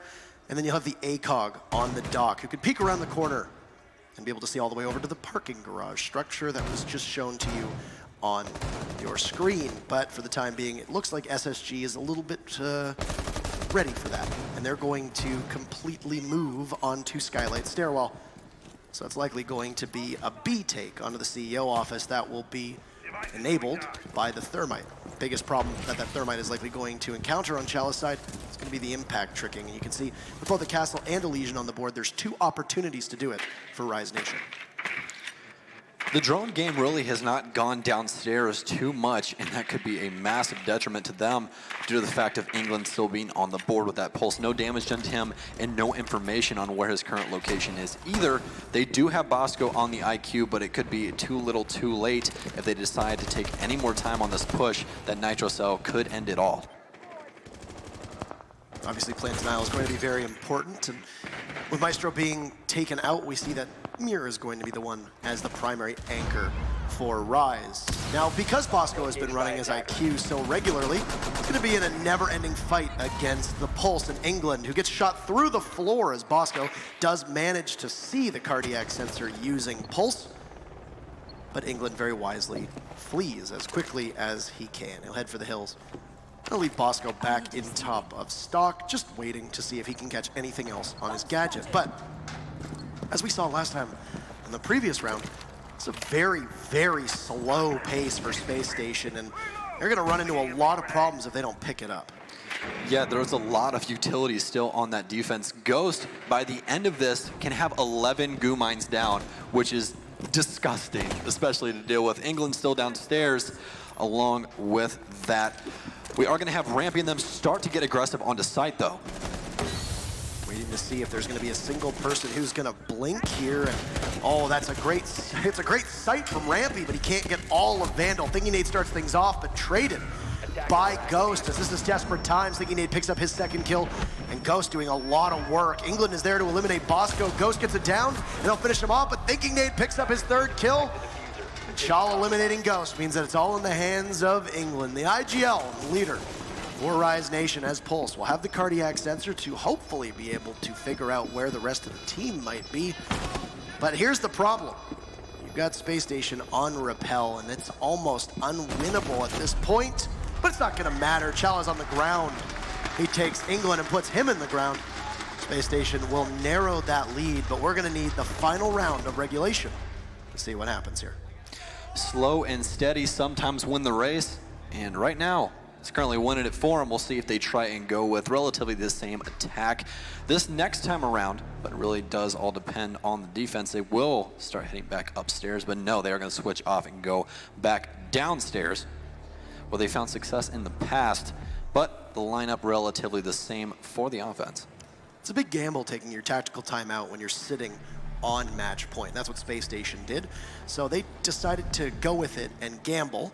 And I mean, it worked for this time around, but you don't really get an opportunity to have more than one shot, right? It's interesting to see the way that teams use it. Now, it worked here, but the big question is that because of the site? Maybe Rise Nation just aren't very good at holding CEO, and they're more well-suited for the two-site rotation that we used to have on Bank. And there you have it. Every single round so far has been won by the team that has won the opening duel. So that first frag really, really matters. That's been very interesting so far as we now shape up for our final round of regulation. Very similar to what we saw from E-Gang and Cloud9 is that we either go to overtime or we go to a second map. And that'll be Clubhouse that's awaiting us. Very defender-sided contest. It's a different change of pace from Bank, which is statistically the most balanced map in regards to attack and defense. Yeah, no lesion this time around, and he actually has 8 of those goo mines, not 11. I'm wrong about a lot of things usually, and that, yeah. It used to be 7. It used to be 7, right? And then they moved it up to 8, if I recall correctly. And they upped his timer as well. Yeah, they generate faster now. They did nerf his damage, so there you go. But most notably, right now, we do have Redeemer on Ying. Once again, no Capitao choice this time at least. Last time they did have the Capitao, which played into what they were trying to do quite nicely, where Rampy did not have to dedicate those smokes to the back of sight. They were just able to smoke off the mirror windows, but no mirror choice this time around either, as they are going to focus on trying to draw out as much as possible. That roam game has been so dangerous for Rise so far. I mean, I don't think the Capitao was necessarily the issue, though. I get why they want to bring a Ying here. As long as they can burn through the ADSs of Hyper, then they can really lock that site down in conjunction with Rampy. The bigger problem is that you're only now having 2 smokes available. Maybe they thought that the smoke, having 4 smokes wasn't really the issue. They just needed maybe something a little bit more, some razzle-dazzle that will come from the Ying. Well, this downstairs site is really all about timing. You have to be able to get aggressive immediately Otherwise, that is where that utility play really comes into the spotlight. I mean, if you're not down there in time, you don't have enough time to waste utility. If it gets down under 30 seconds, England can literally just smoke you off the door, and the round's over. They win this map. So, as you can see, we already have Rampy downstairs inside of server as he is trying to see if anybody wants to peek his banana scope. Interesting that we just saw Ghost set down a mute jammer just outside of gold, so that's likely being done just to keep any later drones from coming in. With 90 seconds left, you can keep pocket utility, but there you go. The mute jammer's not going to be that effective as it gets blown from an EMP toss from Thinking Nade from the hatch above. And Rampy's just going to decide to renovate downstairs and expand the size of the vault. So smoke will cut off a possible rotate. No mirror here means that you need to play CCTV a little differently. And, well, once again, Rise Nation very deep inside of lockers, foregoing this control of A, but having the pulse inside of gold means that you're going to have presence there no matter what. The defensive fortitude right now lays all in the back of Beastly. He's going to have to try and feed that information. Rampy moving up aggressively on the red hallway. Not going to be able to find anybody yet, but Redeemer is going to start putting that diffuser down. And it will go through, as we are going to have a Nitro Cell sail through the air, but it's not going to find anybody. But Rampy's going to get extremely aggressive with the pistol, not find anyone, though. Vandal is going to find a second. As the diffuser starts to tick away, Ghost going to find the third right there. This is looking so good for Rise on this retake. It's all left up to Thinking Nade and Chala. Chala playing on that hatch. Thinking Nade going to find one. So you guys are going to see Chala flick right to that smoke. Not going to find anything on that one. Chala going to find another as Beastly goes down. This is starting to shape up to be one hell of a round. It's Hyper trying to get aggressive upstairs, but none of those bullets are going to make any contact. This diffuser is getting dangerously close to clutch time. Vandal's gonna find one 1v1 situation, and Thinking Nade gonna find it for Space Station. We're going to overtime. What did we expect? Anything less? Absolutely remarkable, and I think that actually breaks the rule of the first team to get the kill wins the round, because it was, if I remember correctly, Rampy was the very first death. Rise Nation got that first kill, but lost the round. So thank you for telling us, SiNisterGG, but that fun stat is no more. Now, with Bank, it doesn't really matter which team gets to go to defense twice and gets to go to attack twice, but it's going to be, by virtue of the coin toss, Rise defending to start things off. They're going to go to Teller's Archives, and I think that's a smart choice for them. Obviously, the CCTV try did not work as well as they wanted. They lost it twice, they won it once. Let's try for something different. They were perfect on Teller's Archives. They only defended it one time, mind you.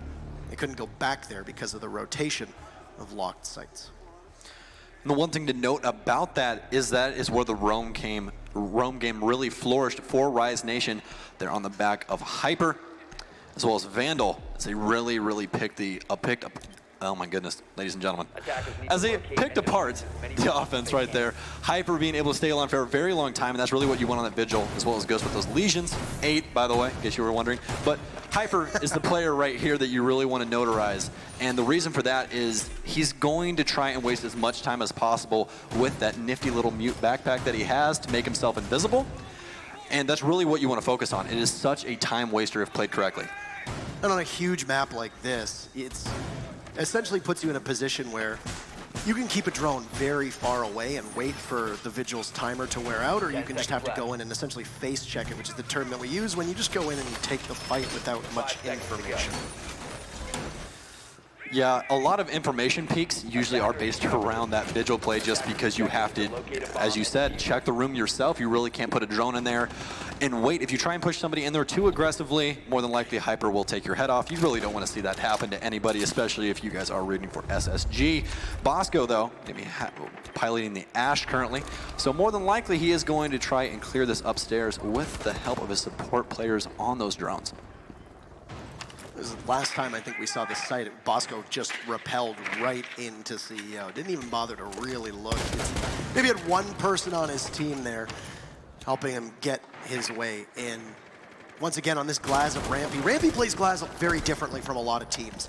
A lot of times that you see on Bank, Glaz will sit outside and just watch the windows for minutes on end. In this situation, well, Bosco gets the very first kill onto Ghost. He's going to start things off quite well, and we're going to see last time around, Rise got the first kill and lost the round. Is it going to happen this time? But getting back to my explanation of Glaz, nope. Explanation time over. Thinking Nade's going to open this up for SSG. Then down goes Vandal, and you were very critical, and I think rightly so, of how loose and disjointed the roam was for SSG when they defended this site. The exact same thing is currently happening to Rise. Yeah, no refrag potential there at all, and that's not what you want from your roam duos, or anyone roaming at all. You really want to have them close enough to have an effect. And actually, everyone's favorite player, Pengu, actually talked about that in a video.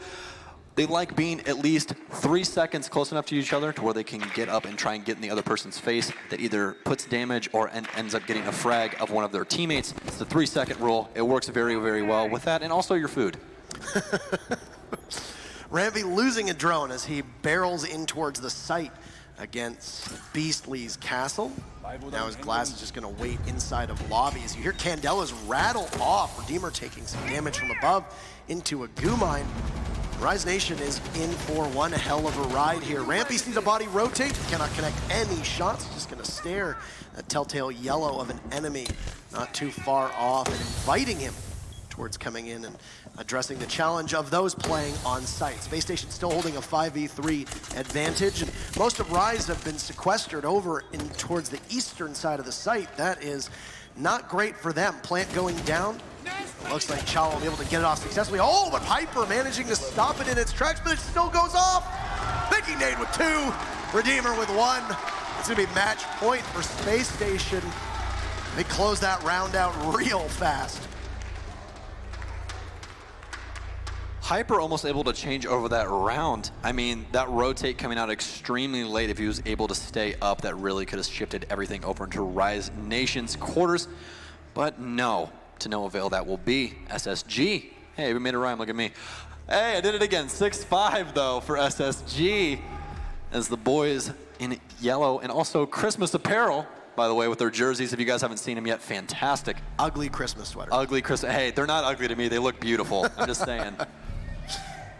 They are very unique. I will say that much. They've been rocking them. I don't remember if they wore them in Sweden. It would be very appropriate to have worn them there, but no. It was a very strong round from SSG, and it was basically tossed away by Rise Nation early on. Those 2 roamers that they had that got picked off, there's no refrag potential, as you said. You cannot play that disjointed on bank. If you are going to play that disjointed on bank, you got to keep rotating. You have to keep cycling through all the different rooms and make the attackers have to waste as much time as humanly possible.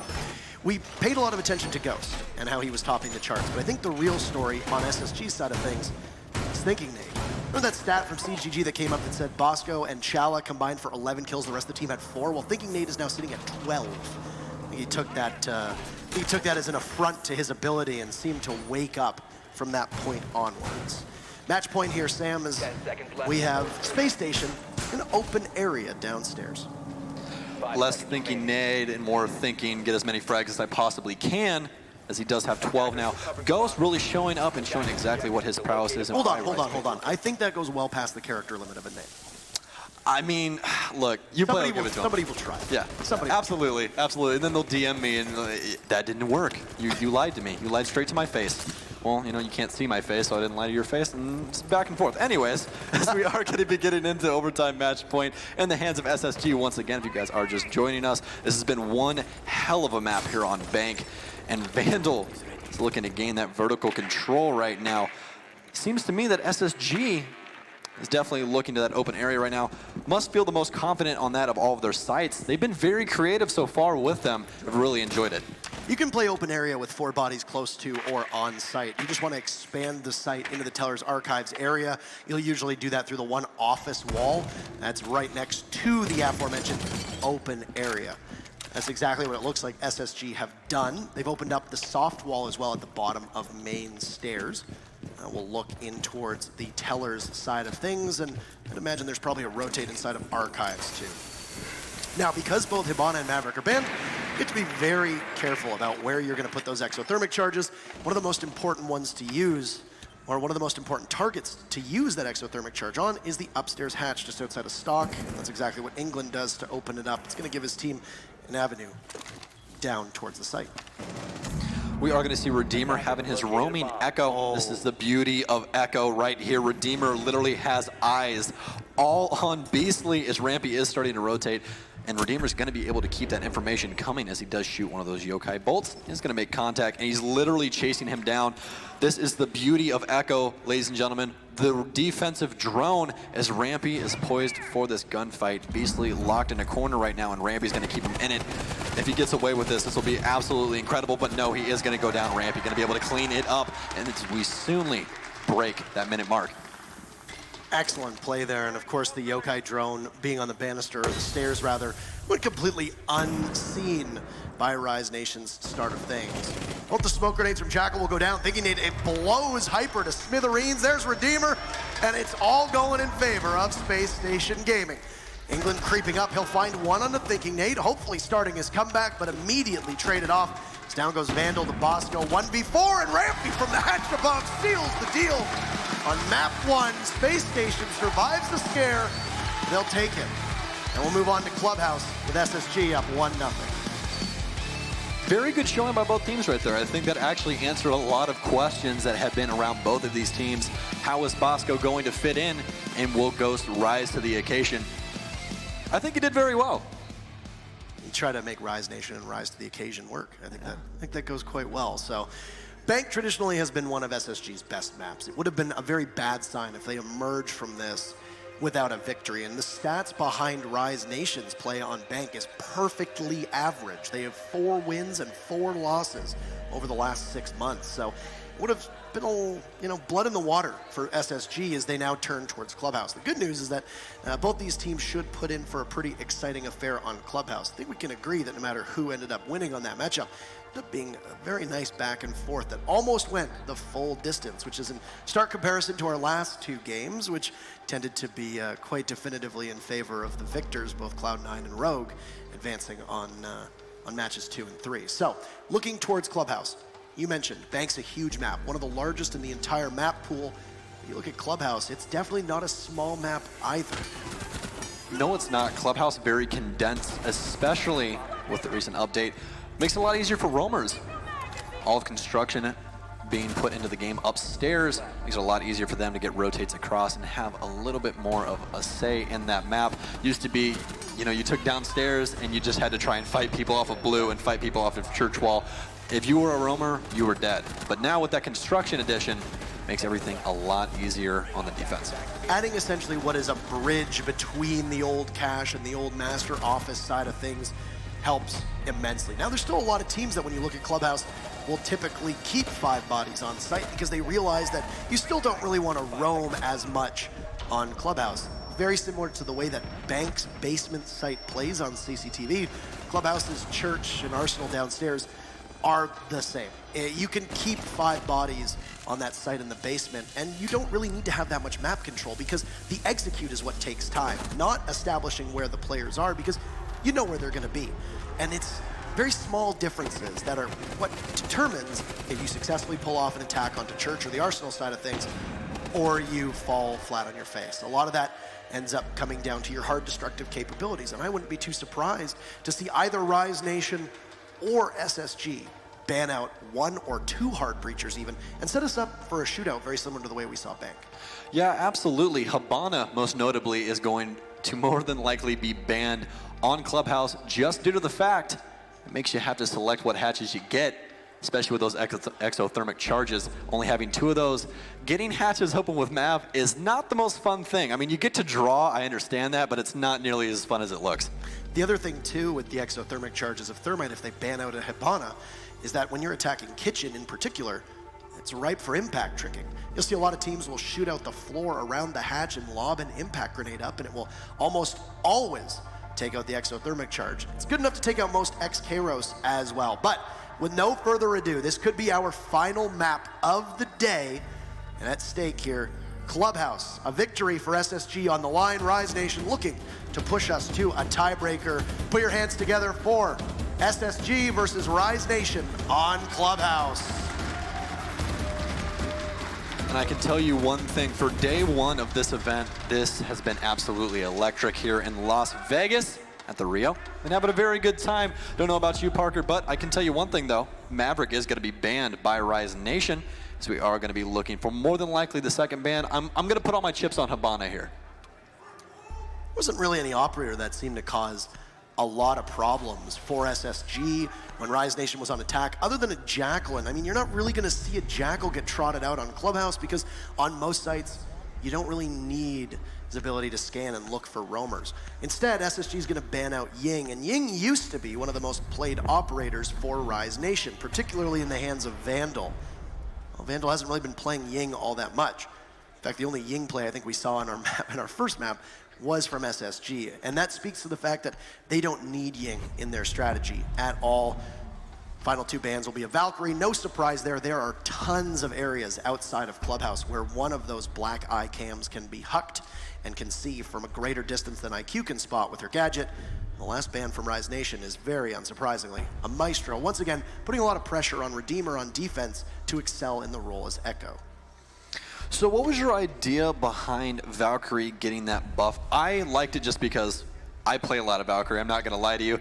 I feel like her old cams were really played out on placement where you really didn't even need that IQ. You could more or less walk and go, okay, there's probably gonna be a cam here, and a cam here. You shoot those real quick. That's really it. I feel like her buff has helped her out a lot with creativity. I mean, her buff has helped her be almost 100% ban rate over the last week or so. I think the bigger issue with it is just that I still think there's opportunities for you to use Valk cams in places that you don't expect. There's a great Valk cam location that Evil Genius has actually used a number of matches ago on Clubhouse where you toss it between the speaker racks inside of the main floor of bar and stock, and it gives you a perfect view of any rotates that might go down the stairs from bar and all the way towards the bar hatch. That's something that you don't really see all that common. I mean, not a lot of teams run IQ with the frequency that they used to, so that's why Valkyrie right now is inhabiting that insta-ban role. Rise Nation is going to start on defense here, and they're going to opt to go downstairs to Church, Arsenal, and that's going to basically put the ball in Space Station's court as to where they want to go. Now, I said you didn't really see a lot of Jackal play here on this map, but Rampy's going to bring the Jackal immediately, and I'm wondering if they think that could be due to Rise rotating endlessly as roamers and probably trying to establish control outside of basement. It's not that strange, I guess, for teams to maybe put one roamer upstairs in CCTV cache, gym, or master, and have them come down later. And if you don't have a flank watch, it can be your undoing. That might be what Space Station has in mind here. Now we are going to have Thinking Nade here on the Buck. As his name implies, he does have grenades.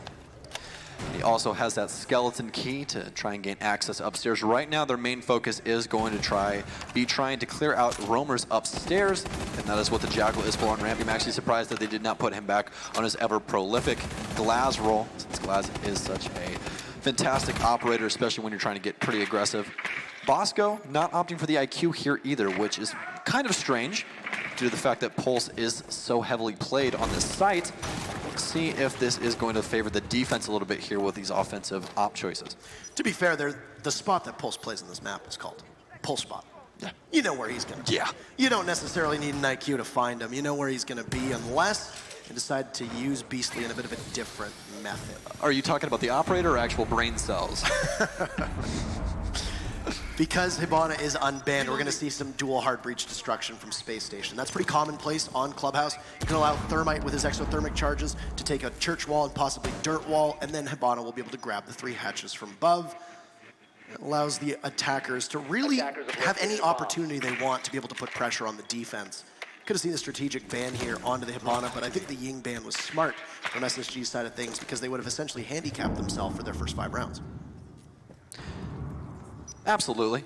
We are going to be on board with Redeemer as he was looking down the Moto hatch. Now, they really need to start setting up for this execute right here. If this goes on any longer, I do not see this going in their favor. England still has a lot of those toxic babes on deck. We still have a Beastly alive with those nitro cells as well. And like we talked about last time, Ghost with those 8, I counted 8 of those goo mines that he will be able to disperse across the map. As you guys can see those all across his screen. We'll see if Nade is as good as his namesake says about throwing those, but no, none of those are going to make any contact. Only a little bit of damage done to Bosco and Hyper. The Jackal track from Rampy is just going to put some pressure on where one of those defenders inside a church will sit. There's an opportunity for a bandit trick from Vandal, but toxic canisters going off to try and match the smoke grenades. Chala swiftly eliminates Vandal. Redeemer planting inside a site. He's going to have Rampy covering, but everybody from Rise They're nowhere to be found. Rampy takes down Beastly. England is there to grab one. Hyper a double kill. Chala eliminates England. That's a 2v2 with Diffuser down. Now they just need to wait. Oh no, Chala not running a sight on the bearing 9. He doesn't have an avenue to look down, and he's gonna get picked apart by Ghost, and Thinking Nate is gonna be all on his lonesome. Sees the Jaeger, that's a big misread by Hyper. Ghost drops, he knows where Thinking Nate is, and he's gonna have to start defusing. Thinking Nate rushing in, there's a good drone on the way. Ghost will get off of the plant. But we are almost all out of time. He peeks, and it doesn't matter. Ghost is gonna have to battle the clock, but he might not have enough time. It takes 7 seconds. Ghost waiting. Hold your breath. But Space Station takes it down to the absolute wire by 1 second. Everybody waiting. Not enough time. A valiant effort from Ghost. You could hear the moans sweep through the theater. And SSG takes round number 1. I've never heard so many people hold their breath at the exact same time. So very good job, guys. It's almost like we coordinated that. But, I mean, first round, that was definitely a sight to see. I mean, last second execution there by SSG. It almost seems like they were scared to try to get aggressive on the site. A lot of utility out the door, both frag grenades of Thinking Nade, not able to make any contact with anything, and it almost came back to Rise Nation. But they are going to be going to CCTV and Cash Room this time. Don't want to play the same site twice. CCTV Cash and Church downstairs and Gym Master, all sort of interchangeable depending on the way that teams play this. A Maestro being banned will likely weaken the defensive hold on CCTV and Cash because so much of that defense tends to be having an ACOG, usually in Maestro's hands, lying prone on top of the metal stanchions up top, or the metal walkway, the catwalk if you may. Usually accompanied by an Evil Eye, maybe a couple ADSs, maybe a Mute Jammer, and then you have to exert quite a bit of your hard destruction to dislodge the player that's on that catwalk. Now, it's still possible to play with another operator up there. I would imagine that if you don't have Ghost roaming, you might put him there, but you need somebody who can engage at long range. Because typically, the garage is the place for attackers to push from. We have seen a couple teams decide to go simply for CCTV pushes, or they can turn their focus towards construction and then try to go for cash. And the only big problem with attacking through construction, Sam, is that, well, you can get impact trick yet again on the wall inside of cash. Yeah, it was actually very nice that we were going to Clubhouse next when I made that assumption in the last map. But the one thing I do want to talk about right here is that Mav ban coming to fruition. This site and also the site on the other side of the map on the same level, Masters, typically where you're going to see a Mav played just to take over Jacuzzi wall, or in this instance, the server wall, to where you can burn those nice little kill holes in there. But since he is banned away, you will not be seeing that.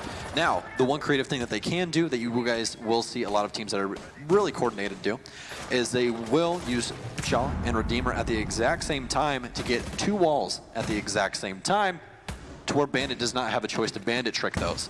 It's always very, very useful, and you are almost guaranteed a wall every single time. That's exactly what this offense wants. But Hyper's playing inside a garage, so there's going to be no active impact tricking there unless England decided to take impacts, which is very possible because they likely have a shotgun in the hands of Vandal's Mute, which allows them more destructive capabilities. Vandal, of course, holding onto the Nitro Cell with his SMG-11 as well. And yes, bringing the shotgun for Mute. So it's possible that Smoke might be the one sitting inside of sight here with those impact grenades.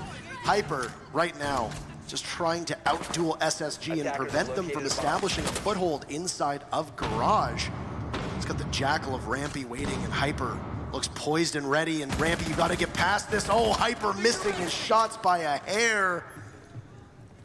You just have to wait patiently, and it's gonna be Bosco coming over to the aid of his teammate as they might be able to double up. It's 2 goo mines thrown at the door that will give Space Station some pause if they opt to go after it. Great grenade gets tossed in, and it's gonna miss Beastly. He takes a bit of damage, puts the Bandit charge down, but he fails to get the exothermic charge. That's a big win for Space Station Gaming, Sam. Yes, it will, as Redeemer is going to take out Hyper. No more goo mines as they are going to be able to take over Garage. Ghost still upstairs, though, and he does have ADSs that are still going to need some burn, but 50 seconds left on the clock as they are going to be able to drone out Ghost upstairs. Now, Ghost coming off of a very good map the last time around, Bosco not seeming to want to peek him, but oh my goodness, what an angle by Bosco right there. I mean, what else do you expect? Absolute perfection, and he's gonna have to wait just for a second and pull the goo out of his foot before he can bother to advance any farther. You've got two shotguns, both pointed at the narrow doorways in towards the site. It could spell disaster for Space Station if they don't know it's coming. Jackal Tracks will try to put some pressure on the defense as 15 seconds means it's go time for SSG. Amidst the smoke, Redeemer's gonna try to stick it. He's not taking any damage from it. Oh no, that's a miss, and they're gifted the diffuser going down. Vandal, middle of the site, tries to rotate. He's gonna get felled, leaving England in a 1v4 post-plant. He'll get nowhere. Bosco shreds through him. That's a great play from SSG, and your heart has to break. The toxic canister not eliminating Redeemer at all. That would have surely gotten him had it been a little bit more accurate, and now SSG finds themselves up 2-0, and doing so on attack on a map that is dramatically defender favored. Yeah, I don't know those percentages off the top of my head. I know you will, you Pro League caster. It's almost 60-40. Oh my goodness gracious. 58 and then some to 41 and then some. Well, I mean, if anything, that speaks volumes about what SSG is currently doing on this map. And once again, ladies and gents, Rise is the people that picked this map, and they're not doing well on the side that is favored. I mean, as of right now, it looks like SSG might be winning this Western Conference match. If you look at the stats right now for the way that Space Station plays on Clubhouse, this is actually the map with the most wins over the last half Defenders, year. protect your bombs from being defused by attackers. 8-0-4. So obviously quite comfortable on this map, and it's showing quite a lot. Unfortunate for Rise as they find themselves trailing on a site that they should be able to put big numbers up on, similar to Villa, where usually you want to win your defenses. There are a couple maps that are kind of flexible, depending on what operators get banned, depending on the way the teams play. Those numbers can be a bit misleading, but Clubhouse, you can almost always rely on the defense to win. So back to CCTV Cash. Rise will go. One thing that Rise can be happy about with that previous round was their ability to hold off a push into Garage. It was unfortunate for Ghost that he got caught literally the last second. Right as he was trying to escape Garage. He knew his time was up. He knew he had to try to get back to help the rest of his team, and then Beastly just missing the exothermic charge on the Bandit trick as well. Those were two huge issues for Rise Nation. If even one of those changes, maybe Ghost doesn't get picked off, or Bandit trick works from Beastly, it's a round that for Rise is much more winnable. So, SSG turning towards this round. Once again, they're gonna look over towards the Garage sort of thing. And that really is where you want to start off with this offensive take. You want to open up the garage panels on the opposite side of where Rampy is currently standing. You want to open those ones that are actually basically directly along where he is. Bosco actually has the top of them open right now. And the reason you want to open that is you can cut off rotations from the staircase. That's usually what they're worried about when it goes to that retake time for the defense. So that does stop them from trying to use that staircase to gain easy access to upstairs. Now you are going to be hearing that thermite charge go off as they are going to open up the server wall. That is going to be another key factor right there, as Hyper has taken quite a bit of damage. He's also getting Jackal tracked. Redeemer has his sights set on him, and he is going to see him go down. Bosco is going to end up cleaning that one up as this garage control is slowly starting to teeter away. This is why you need an ACOG playing inside a garage to be able to contend with the fact that the attackers are going to be bringing them on most of their weapons. You have to be able to strike back. And right now for Rise, yeah, you've still got the goo mines from Hyper that will likely persist until they get taken out, but 90 seconds, you have forfeited control of most of the garage. It's gonna leave just Ghost in a position where he might be waiting to die and just trying to kill as much time as possible. The good news is that he's got some pings below to locate Thinking Nade, and oh, Ghost drops and shreds, but he's not gonna grab the second. Bosco is there. That's a beautiful play from Ghost. Very risky and a worthwhile trade to take out the buck. Yeah, definitely gonna make SSG think twice about taking this site, as we are just gonna break the minute mark here. We do still have England up on the smoke. 3 of those toxic babes in his possession, as garage control has been completely gifted to SSG at this point, but they are going to have to try and use as much utility to try and break the back of the defense right here. Otherwise, this could go horribly wrong. We do still have a Nitro Cell possibly on Beastly. We don't exactly know his full kit, but I definitely can tell you we do have Vandal up with those Yokais. So you've got 2 Yokais left, one of which is downstairs inside of Lounge that can be called back at any point. It sees the Zofia, and they're starting to mark away. Now toxic canisters that will rain down to try and stop the site. Rampy eliminates England. Vandal will miss, but great toss from Beastly. Shuts Chala down, and Vandal closes that gap. 2-2. Redeemer still going for the plant, but there's that pesky Yokai drone there giving information. Rampy sees it, but can't take it out. Waiting for the push, running out of time. Vandal's gonna have to take matters into his own hands. Same with Beastly. Beastly cannot go for the save, rotate. He'll take out Rampy though, and it's a big clutch from Rise in the final seconds to take the round. That's a great pushback from Rise Nation in order to finally win a defense. It's gonna come on CCTV. 3 sites still open for round number 4 up next.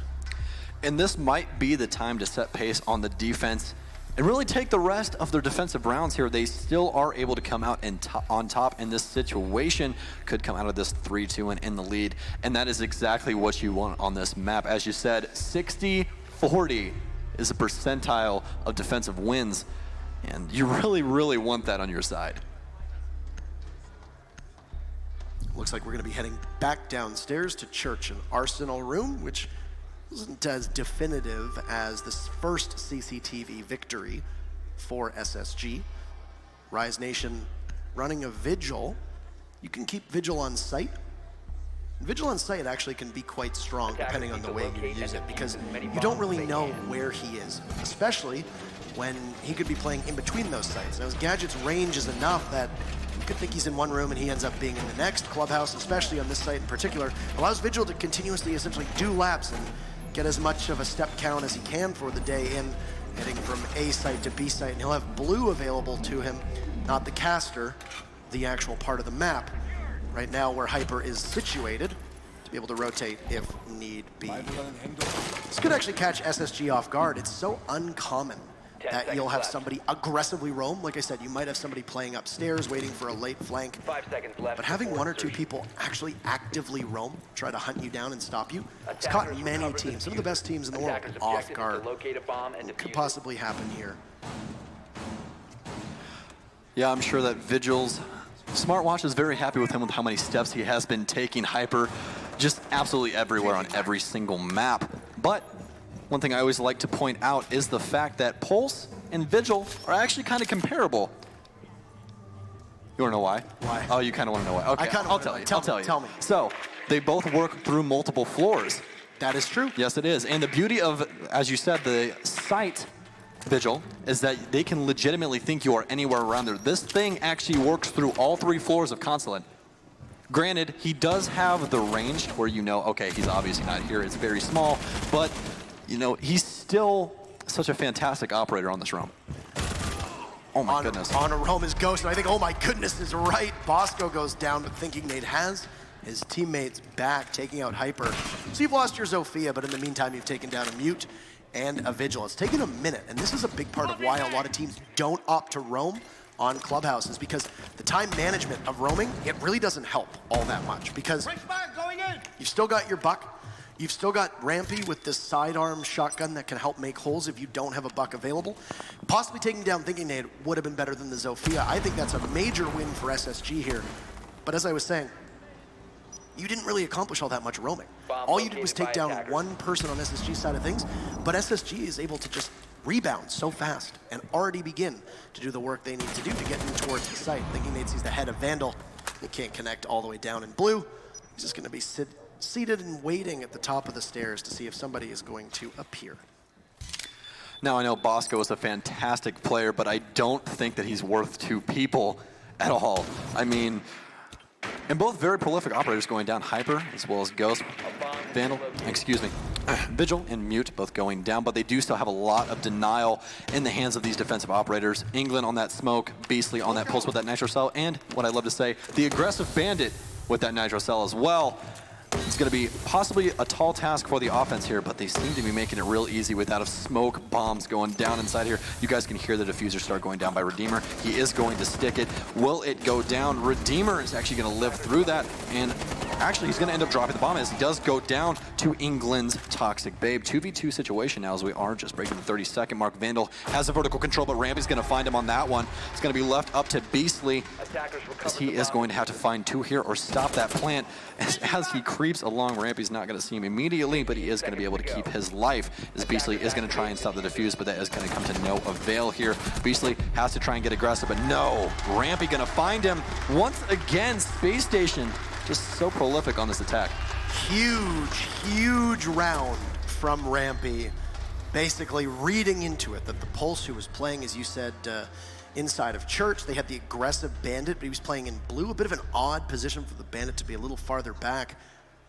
The information that Space Station got allowed them to just walk right into the Arsenal side of things and head back towards the boxes, and Rampy, all he needed to do was try and protect the plant. And yeah, England was able to get the kill, but Rampy refrags and then watches it yet again. That was a monstrous round from him. He needs a lot of credit for the way they played that.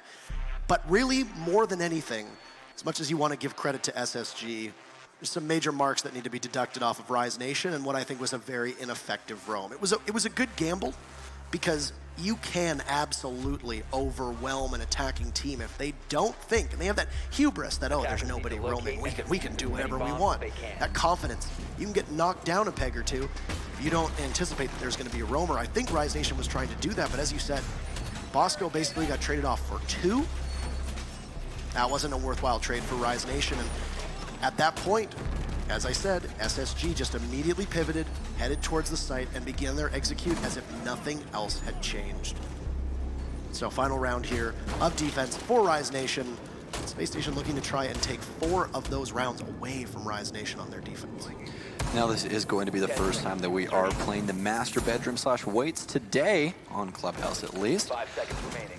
And there's only 2 ways that you can handle this site. You can either play construction very heavily, or what a lot of teams like to do, they like to rotate all the way over to cash and hold that for as long as possible. That is their bread and butter for time wasting. And that's what they're going to try and do here. We'll see if that works out for them. But as we were talking about before, with that Thermite and Habana, you're able to really do whatever you want because Bandit obviously cannot put 2 batteries down at the same time. He's not ambidextrous. He needs both hands. So, really, their main focus right here is going to be that Jacuzzi wall and trying to get that open and really get immediately aggressive on the site. A great drone there from Rampy as it gets tossed up on top of the ventilation tubing inside a garage so that you can see anybody possibly trying to flank in through the garage, and also being shown to us the double Mira strategy inside of Bathroom. Now, when you're attacking Gym Master, you have 2 major ways to attack that most teams will use. Number 1, you go through construction and head towards the Master side and likely have somebody focus on the Jacuzzi wall, usually your Thermite, or you can try to drop in through Office, command control through construction, and then force the rest of the team into Bathroom and the Gym side of things. The 2 mirror windows inside of Bathroom will mean that there's going to be an opportunity for the defenders to have that information well ahead of time. But I think the 2 mirror windows is a mistake. I could be wrong. Depends on the way this round plays out. But for the time being, I think it could have been used elsewhere. SSG's biggest focus right now is on cash. It's where Ghost and Hyper are playing. This is going to be an absolute brawl. Oh, Hyper starts things off by shredding through Thinking Nade. Rampy didn't peek at the same time. Going to come to the assistance of his now fallen teammate. This is a great round from Rise Nation in terms of managing the time and keeping SSG at bay. Fantastic, as you were just saying. Rampy, though, going to find Hyper finally. Is he going to be able to find another one? Yes, Ghost's going to go down in the process, but that was very well played by them. Once again, guys, their job is time wasting, and they did their job perfectly. Granted, they died in the process, but that is 2 minutes off the board, and that is one thing that is invaluable to absolutely everyone, is time. So 53 seconds left on the clock. A lot of utility wasted on getting rid of Hyper and Ghost. You see that Bosco is dry on utility. You saw some impact tricking also happening from the Legion of Ghost. That was huge as well. So not only did they waste time, they did manage to take out Thinking Nade, the sledgehammer that could have been so helpful against the remaining castle barricades of Beastly. It was a big win for Rise Nation here. If Space Station can pull this out with 30 seconds to go, it will be an absolutely extraordinary round. Bosco sees the mirror, or at least has his teammate inform them of Vandal's position. He'll just creep around the corner and wait to see if the mirror will push. Jackal Marks coming out, Chala taking down Vandal, Spacestation recovering gracefully from this time management that was so much in favor of Rise Nation with Bosco eliminating Beastly. It's gonna be all up to England. Amidst the smoke, he tossed out a C4, but he's gonna get pushed! Spacestation takes the first half, 4-1. An incredible round, and what a recovery after all that utility, all that time bled out by Rise Nation. They have nothing to show for it on that round. We'll head to Rise Nation on attack and SSG on defense. Now, as we were saying before, and how I always love to talk about, tall tasks for teams, tall tasks. Right now, Rise Nation is going to have probably one of the hardest things to do today, which is bring this all the way back on offense, especially after SSG just had that run. Parker, I actually haven't had a conversation with you about this just yet, but might as well do it on the broadcast. It's always a fun thing to talk about. What do you think of when teams really get set in a rhythm and they really have that really on their side for, Momentum? Momentum, yes. I couldn't think of the word, thank you. No, that's okay. I think it's interesting because when you look at Rainbow Six, it's not a game that is defined by momentum. There are a lot of other esports out there where momentum is based on numbers. Whether you have set amounts of money, whether you have kills, etc., whether you have levels that you have to go through. In Rainbow Six, momentum is almost entirely mental. And that mental fortitude, that stamina, really separates the best teams from the teams beneath them. You see it, the best team in the world is not competing at this event, it's G2. One of the best teams in the world is EG. And I think a lot of people look at EG and say that a lot of their problems might be emotional, it might be mental. They've been broken by a string of defeats that they probably should have won. And I mean, I don't think you need to look that much farther than them to see that attitude makes a huge difference. Now, I don't believe there's been a tactical timeout that's been called on behalf of Rise Nation, as we haven't had a long break between rounds and haven't been notified of that, and I think that's a mistake. Rise Nation had an opportunity to take one on Bank. I don't believe they did. This would have been a perfect time to do it between rounds. Try to find your mojo and get in that groove, knowing that you now have an opportunity to go on to attack. The problem is that there might only be 2 rounds left here if Space Station continues firing on all cylinders. But in terms of that mental game, I think right now, I think it's going to be tough for Rise Nation to be able to find that and come back from it. And truthfully here, you really want these entry fraggers to try and get those initial picks. That'll really set the tone for the rest of the round if they are able to come through with that. But as you said, SSG really firing on all cylinders right now. It kind of seems like Rise are just thinking about it maybe a little bit too much. They need to focus more on the fun factor in this instance, because right now it just seems like the strats are not working out for them. Might just want to focus more on fluidity and trying to get that information to their teammates. Drone's ready. Those entry fraggers, I think you make a very good point here, but bigger issue is 2 drones are thrown at Chala's way, and not great drone economies. They both decide to drone together. There was a deployable shield there, so both just trying to see if somebody's going to be playing behind it. Of course, that's Chala. Yes, indeed. Chala, with those Grismont mines, going to be playing blue stairs, and he's going to be able to lock down this entire staircase. I'm actually surprised they didn't have everybody rotate over to windows, such as Vandal with a grenade, but it is going to be a little too late. Now, one thing you were talking about earlier was those tactical pauses, especially the last map with SSG taking it so late. I honestly feel like we might see one after this, but I really do hope it's not too late for Rise Nation, especially after that last game being so close. Well, tactical timeout happened from the moment that SSG were on match point, and they won every single round after the tactical timeout. So that just goes to show you how it can help, able to get teams back on even footing. Great impact tricking shown there from Rampy, pretty routine, nothing really extraordinary about that, but it will at least eliminate the XKaros and take some utility away from Rise. That'll make Ghost have to move over and now go after the stock hatch. He's only going to be able to get 2 of those. You see from Rise, they also bring the secondary Heart Breacher of England on Thermite. Makes sense with how well Ghost is fragging to put him on Hibana, because there's lots of fragging potential. Hyper's push down blue stairs will be halted ever so slightly, but oh, they'll double team Bosco and toss a grenade down and say goodbye to the Jaeger inside of blue. It's a big advantage for Rise Nation, as they now have a free entry down over towards the church side by Blue Wall. Hyper going to be standing in Barb currently is he is going to breach open the wall of blue, but SSG appears ready for it. All eyes on the blue doors right now, as thinking he's going to try and rotate, but Hyper will end up taking his life away from him. Rampy going to find one of his own, and Shala going to follow that one up as well. Rampy being very aggressive in the main hallway. He is not going to end up down anyone, but England going to stick the defuse, and actually, what just happened right there? It was the Echo drone. The Echo drone. Last second, making no noise. Redeemer ends up saving the round with the Echo drone scooting across the floor, doing its best Roomba impression. Hits the ceiling and blasts him out of it with there being no sound, and Redeemer not even a thought from Rise Nation to try and figure out where Redeemer is. Honestly, I think my parents have the wrong model. Ours doesn't fly. It might need a different Roomba. But I couldn't even hear that shot from the Yokai. I was so confused there for a second. I didn't hear it as well. That's a telltale sign. And we were even riding along with the Legion of Rampy, who was right next to where the plant was going down. And it looked like Rise Nation was going to be able to walk away with not just a successful plant, but the round as well. I was really getting ready to be like, England, you know you can't take your finger off the F key, right? That's not a toggle. You got to hold it. So, I mean, but if anything, this speaks volumes right now. SSG up 5-1 on Clubhouse, and Rampy absolutely murdering out right now. 10, 2, and 1 assist.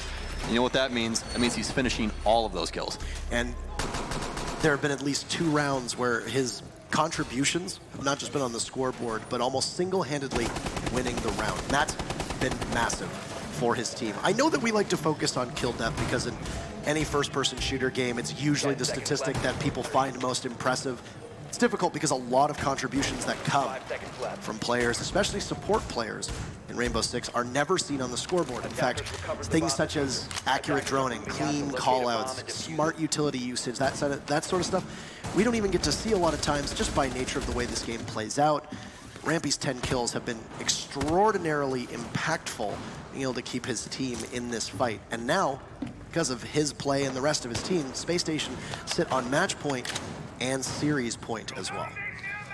Yeah, and the one thing is, obviously I come from the community, I am new here, and the one thing that everyone, I feel, does not understand is a good fragger is only as good as the information that he gets, and that's where the support role comes in. There is so many fantastic support players in Pro League now. Initially, it was a lot of just, trying to throw things to the wind. Speaking of throwing things to the wind, Hyper's going to throw his life as Bosco, that MP7, is going to rip his head off for him. And things are starting to heat up as they are going to start gaining control of construction, these rises. There's a Yokai drone position inside a construction that's going to hit England and then immediately drop to the floor, and that was part of the information that was being given over to Bosco to allow him to be able to get the successful kill. Now, if he does opt to bandit trick the construction wall, Bosco will have the Yokai drone there able to tell him where the exothermic charge is going to be placed with greater accuracy. But as you can see, Bosco's repositioned over towards the CCTV wall, and essentially construction has been given over.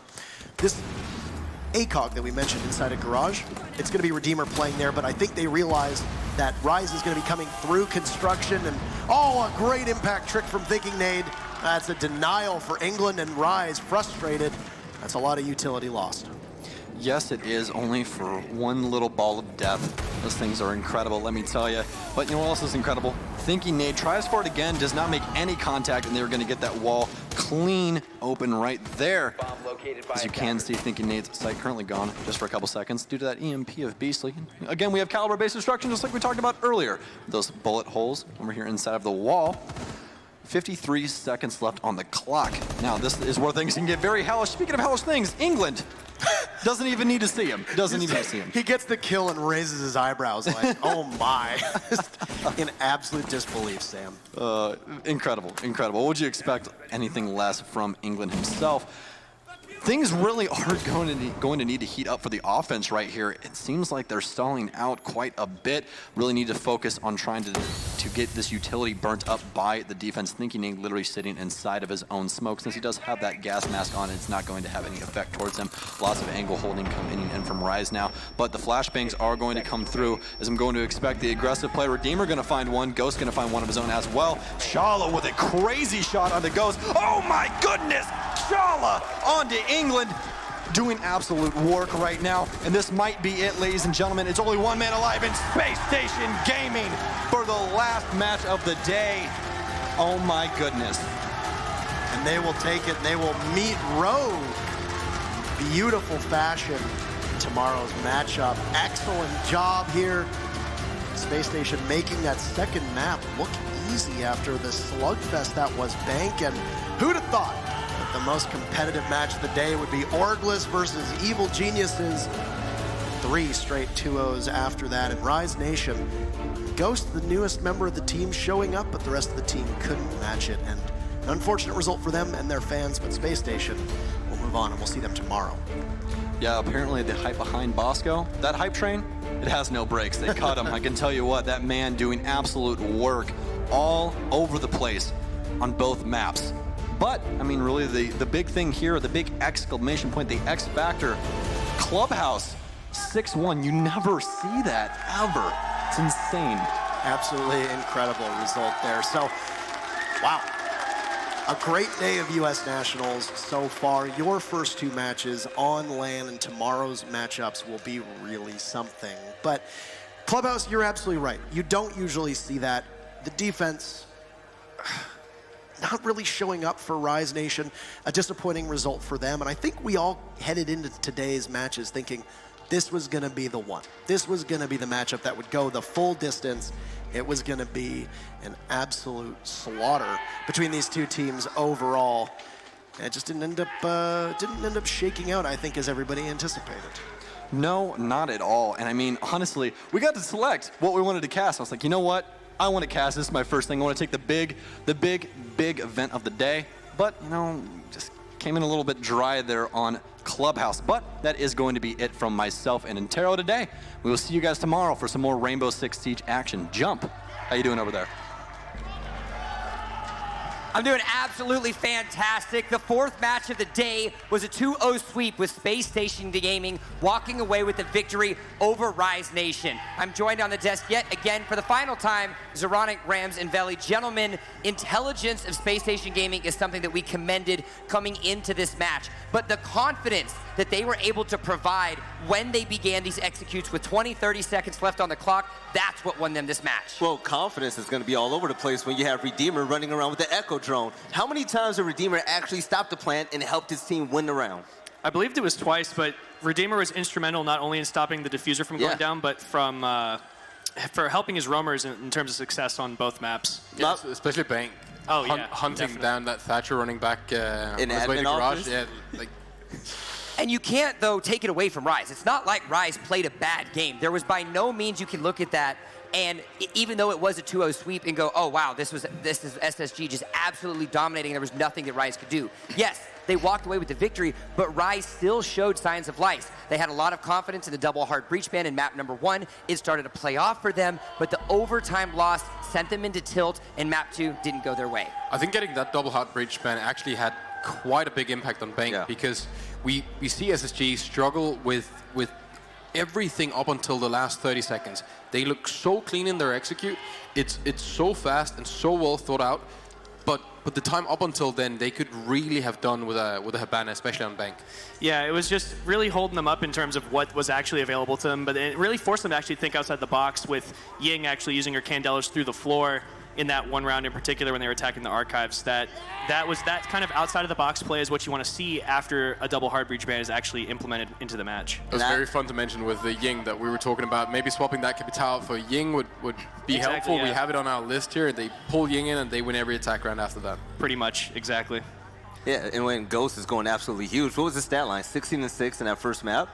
And then when you actually lose that type of map, when a player has a hot hand, you're not going to expect that type of production leading into map number 2, so that took away from Rise Nation.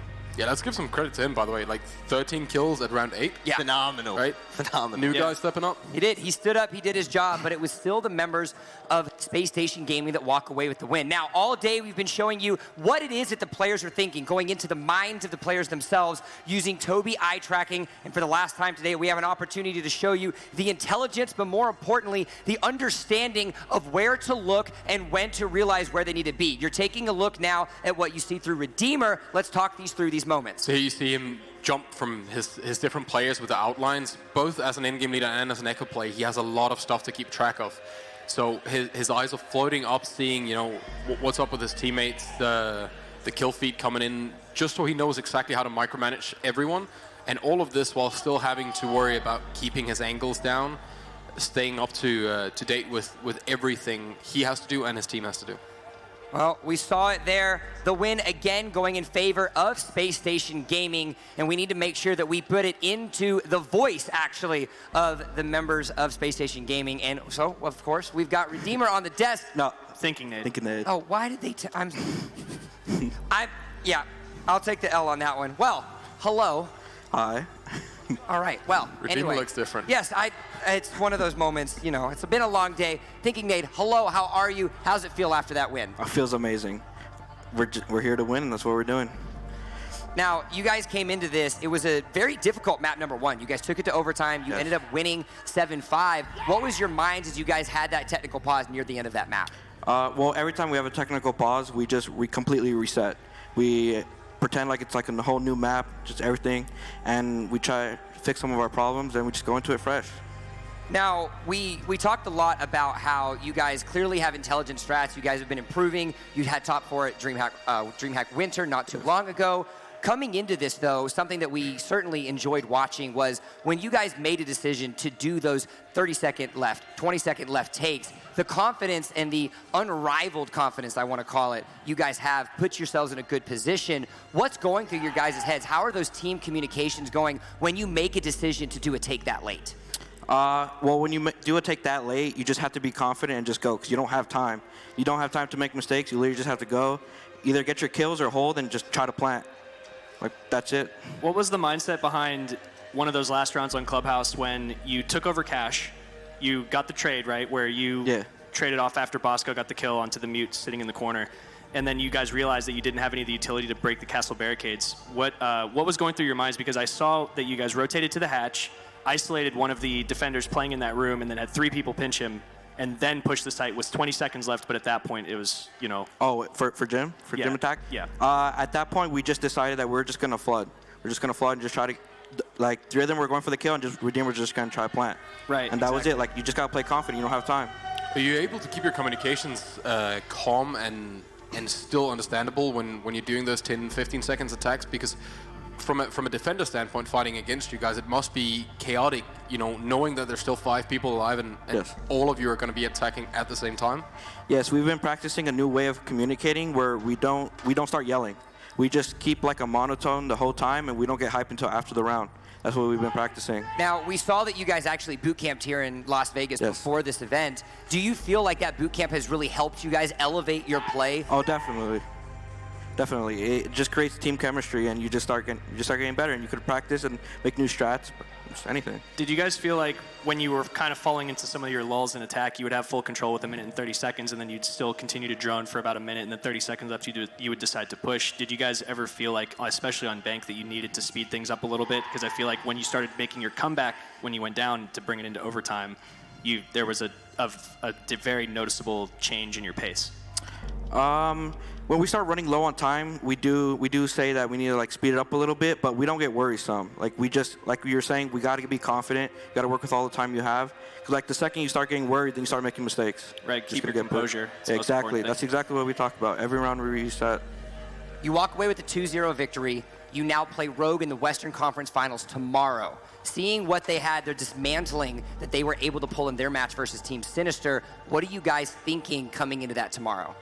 Well, nothing. We're just going to prepare for it. We're going to play, and we're going to win. That's it. All right. Well, you heard what they have to say. It is a congratulations again to Spacestation Gaming. We actually have an opportunity to go through some of the replays of that entire match now. Now, gentlemen, we need to talk a little bit more about what we saw in this match. We're going to see clearly some nice little kill highlights and that, but let's talk a little bit more about the overall strategy that Spacestation was able to employ. I love seeing how good they are at gaining control of the room to start with, or the map, sorry, clearing out the roamers, and then spending all this time where they still have this 4-man setup ready to attack.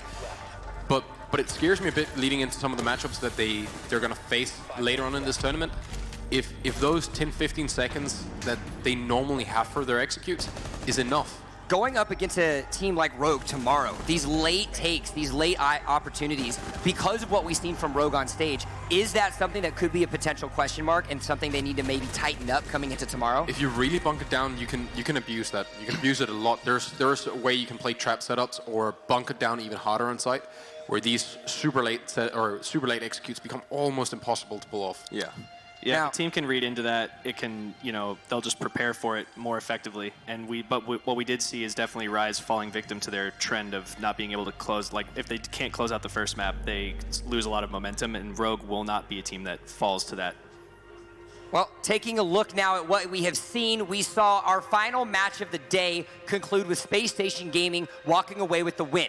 That means the Western and Eastern Conference Finals have been decided. Tomorrow, for the Eastern Conference Finals, we have Evil Geniuses versus Cloud9, and then following that, we have Rogue versus Space Station for the Western Conference Finals. I want to spend a couple seconds. Veli, I'm going to start with you. Evil Geniuses versus Cloud9. What are you thinking for that tomorrow? Okay, so before I came to this event, I thought Evil Geniuses was going to run away with it. But the fact that Gio's not here, I feel like Cloud9 actually has a chance to go ahead and run away with it to get into the finals. I can see that as well. I can see Cloud9 really taking advantage of the fact that the full squad for Evil Geniuses isn't actually available, and they have just stuck together so much after their... and Laxing exists, so you always have that. Right. You've got a big beard, but that doesn't mean that's I can't see that smirk on your face. I'm with you guys on that one. I think we're going to see an upset on You're going for C9, Cloud9? What is your... Taking a look at that matchup though and seeing what we have today, what is that weak link for Cloud9? Is there something that EG can potentially capitalize on to maybe get themselves a victory despite having Gotcha in the lineup? Well, again, if they can disrupt Laxing and Foxa, that's going to change everything for Cloud9. Yeah, easier said than done. Take what worked. So Evil Geniuses needs to take what worked for them today and try to just improve off of that. All right, what about on the other side of the board? We've got Rogue and Space Station. What a lot of people are arguably saying the finals in the sense of how close they are as a matchup. Rogue did not respect their opponent. You are under the opinion, though, Veli, that they will be respecting Space Station tomorrow. How are they going to tighten up their play to ensure that the patience of Space Station doesn't overtake them? It's going to be interesting because you're looking at an individual style of, players that slay heavy against Space Station who moves as a unit. They move as a team, and that's a flip of a coin to me. But Space Station Gaming, I feel like they're going to have the upper hand because they're clutch. I think it's going to come down to team comms, and I'd have to give Space Station a little bit of an edge in that regard. Yeah, but they're going to have to shave a little bit off their attacks. Definitely. Time-wise, they need to find 20, 30 seconds somewhere. It has been a wild ride thus far. Has been Las Vegas. Everyone has been making sure that they have the excitement in the room has been overwhelming. Don't forget, we also want to make sure we give a shout out to Alienware for their support of the Rainbow Six US Nationals. Game like a champion with their Alienware Aurora gaming desktop and 240 hertz G-Sync monitor, trusted by esports teams and leagues across the world. We saw 8 teams enter the Rio All Suites Resort. 4 teams now remain. Tomorrow will decide the first ever Team USA champion. From myself, the casters, the analysts, and everybody here, thank you so much for tuning in today. Tomorrow, a champion becomes one. Team USA will be decided.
Caesar.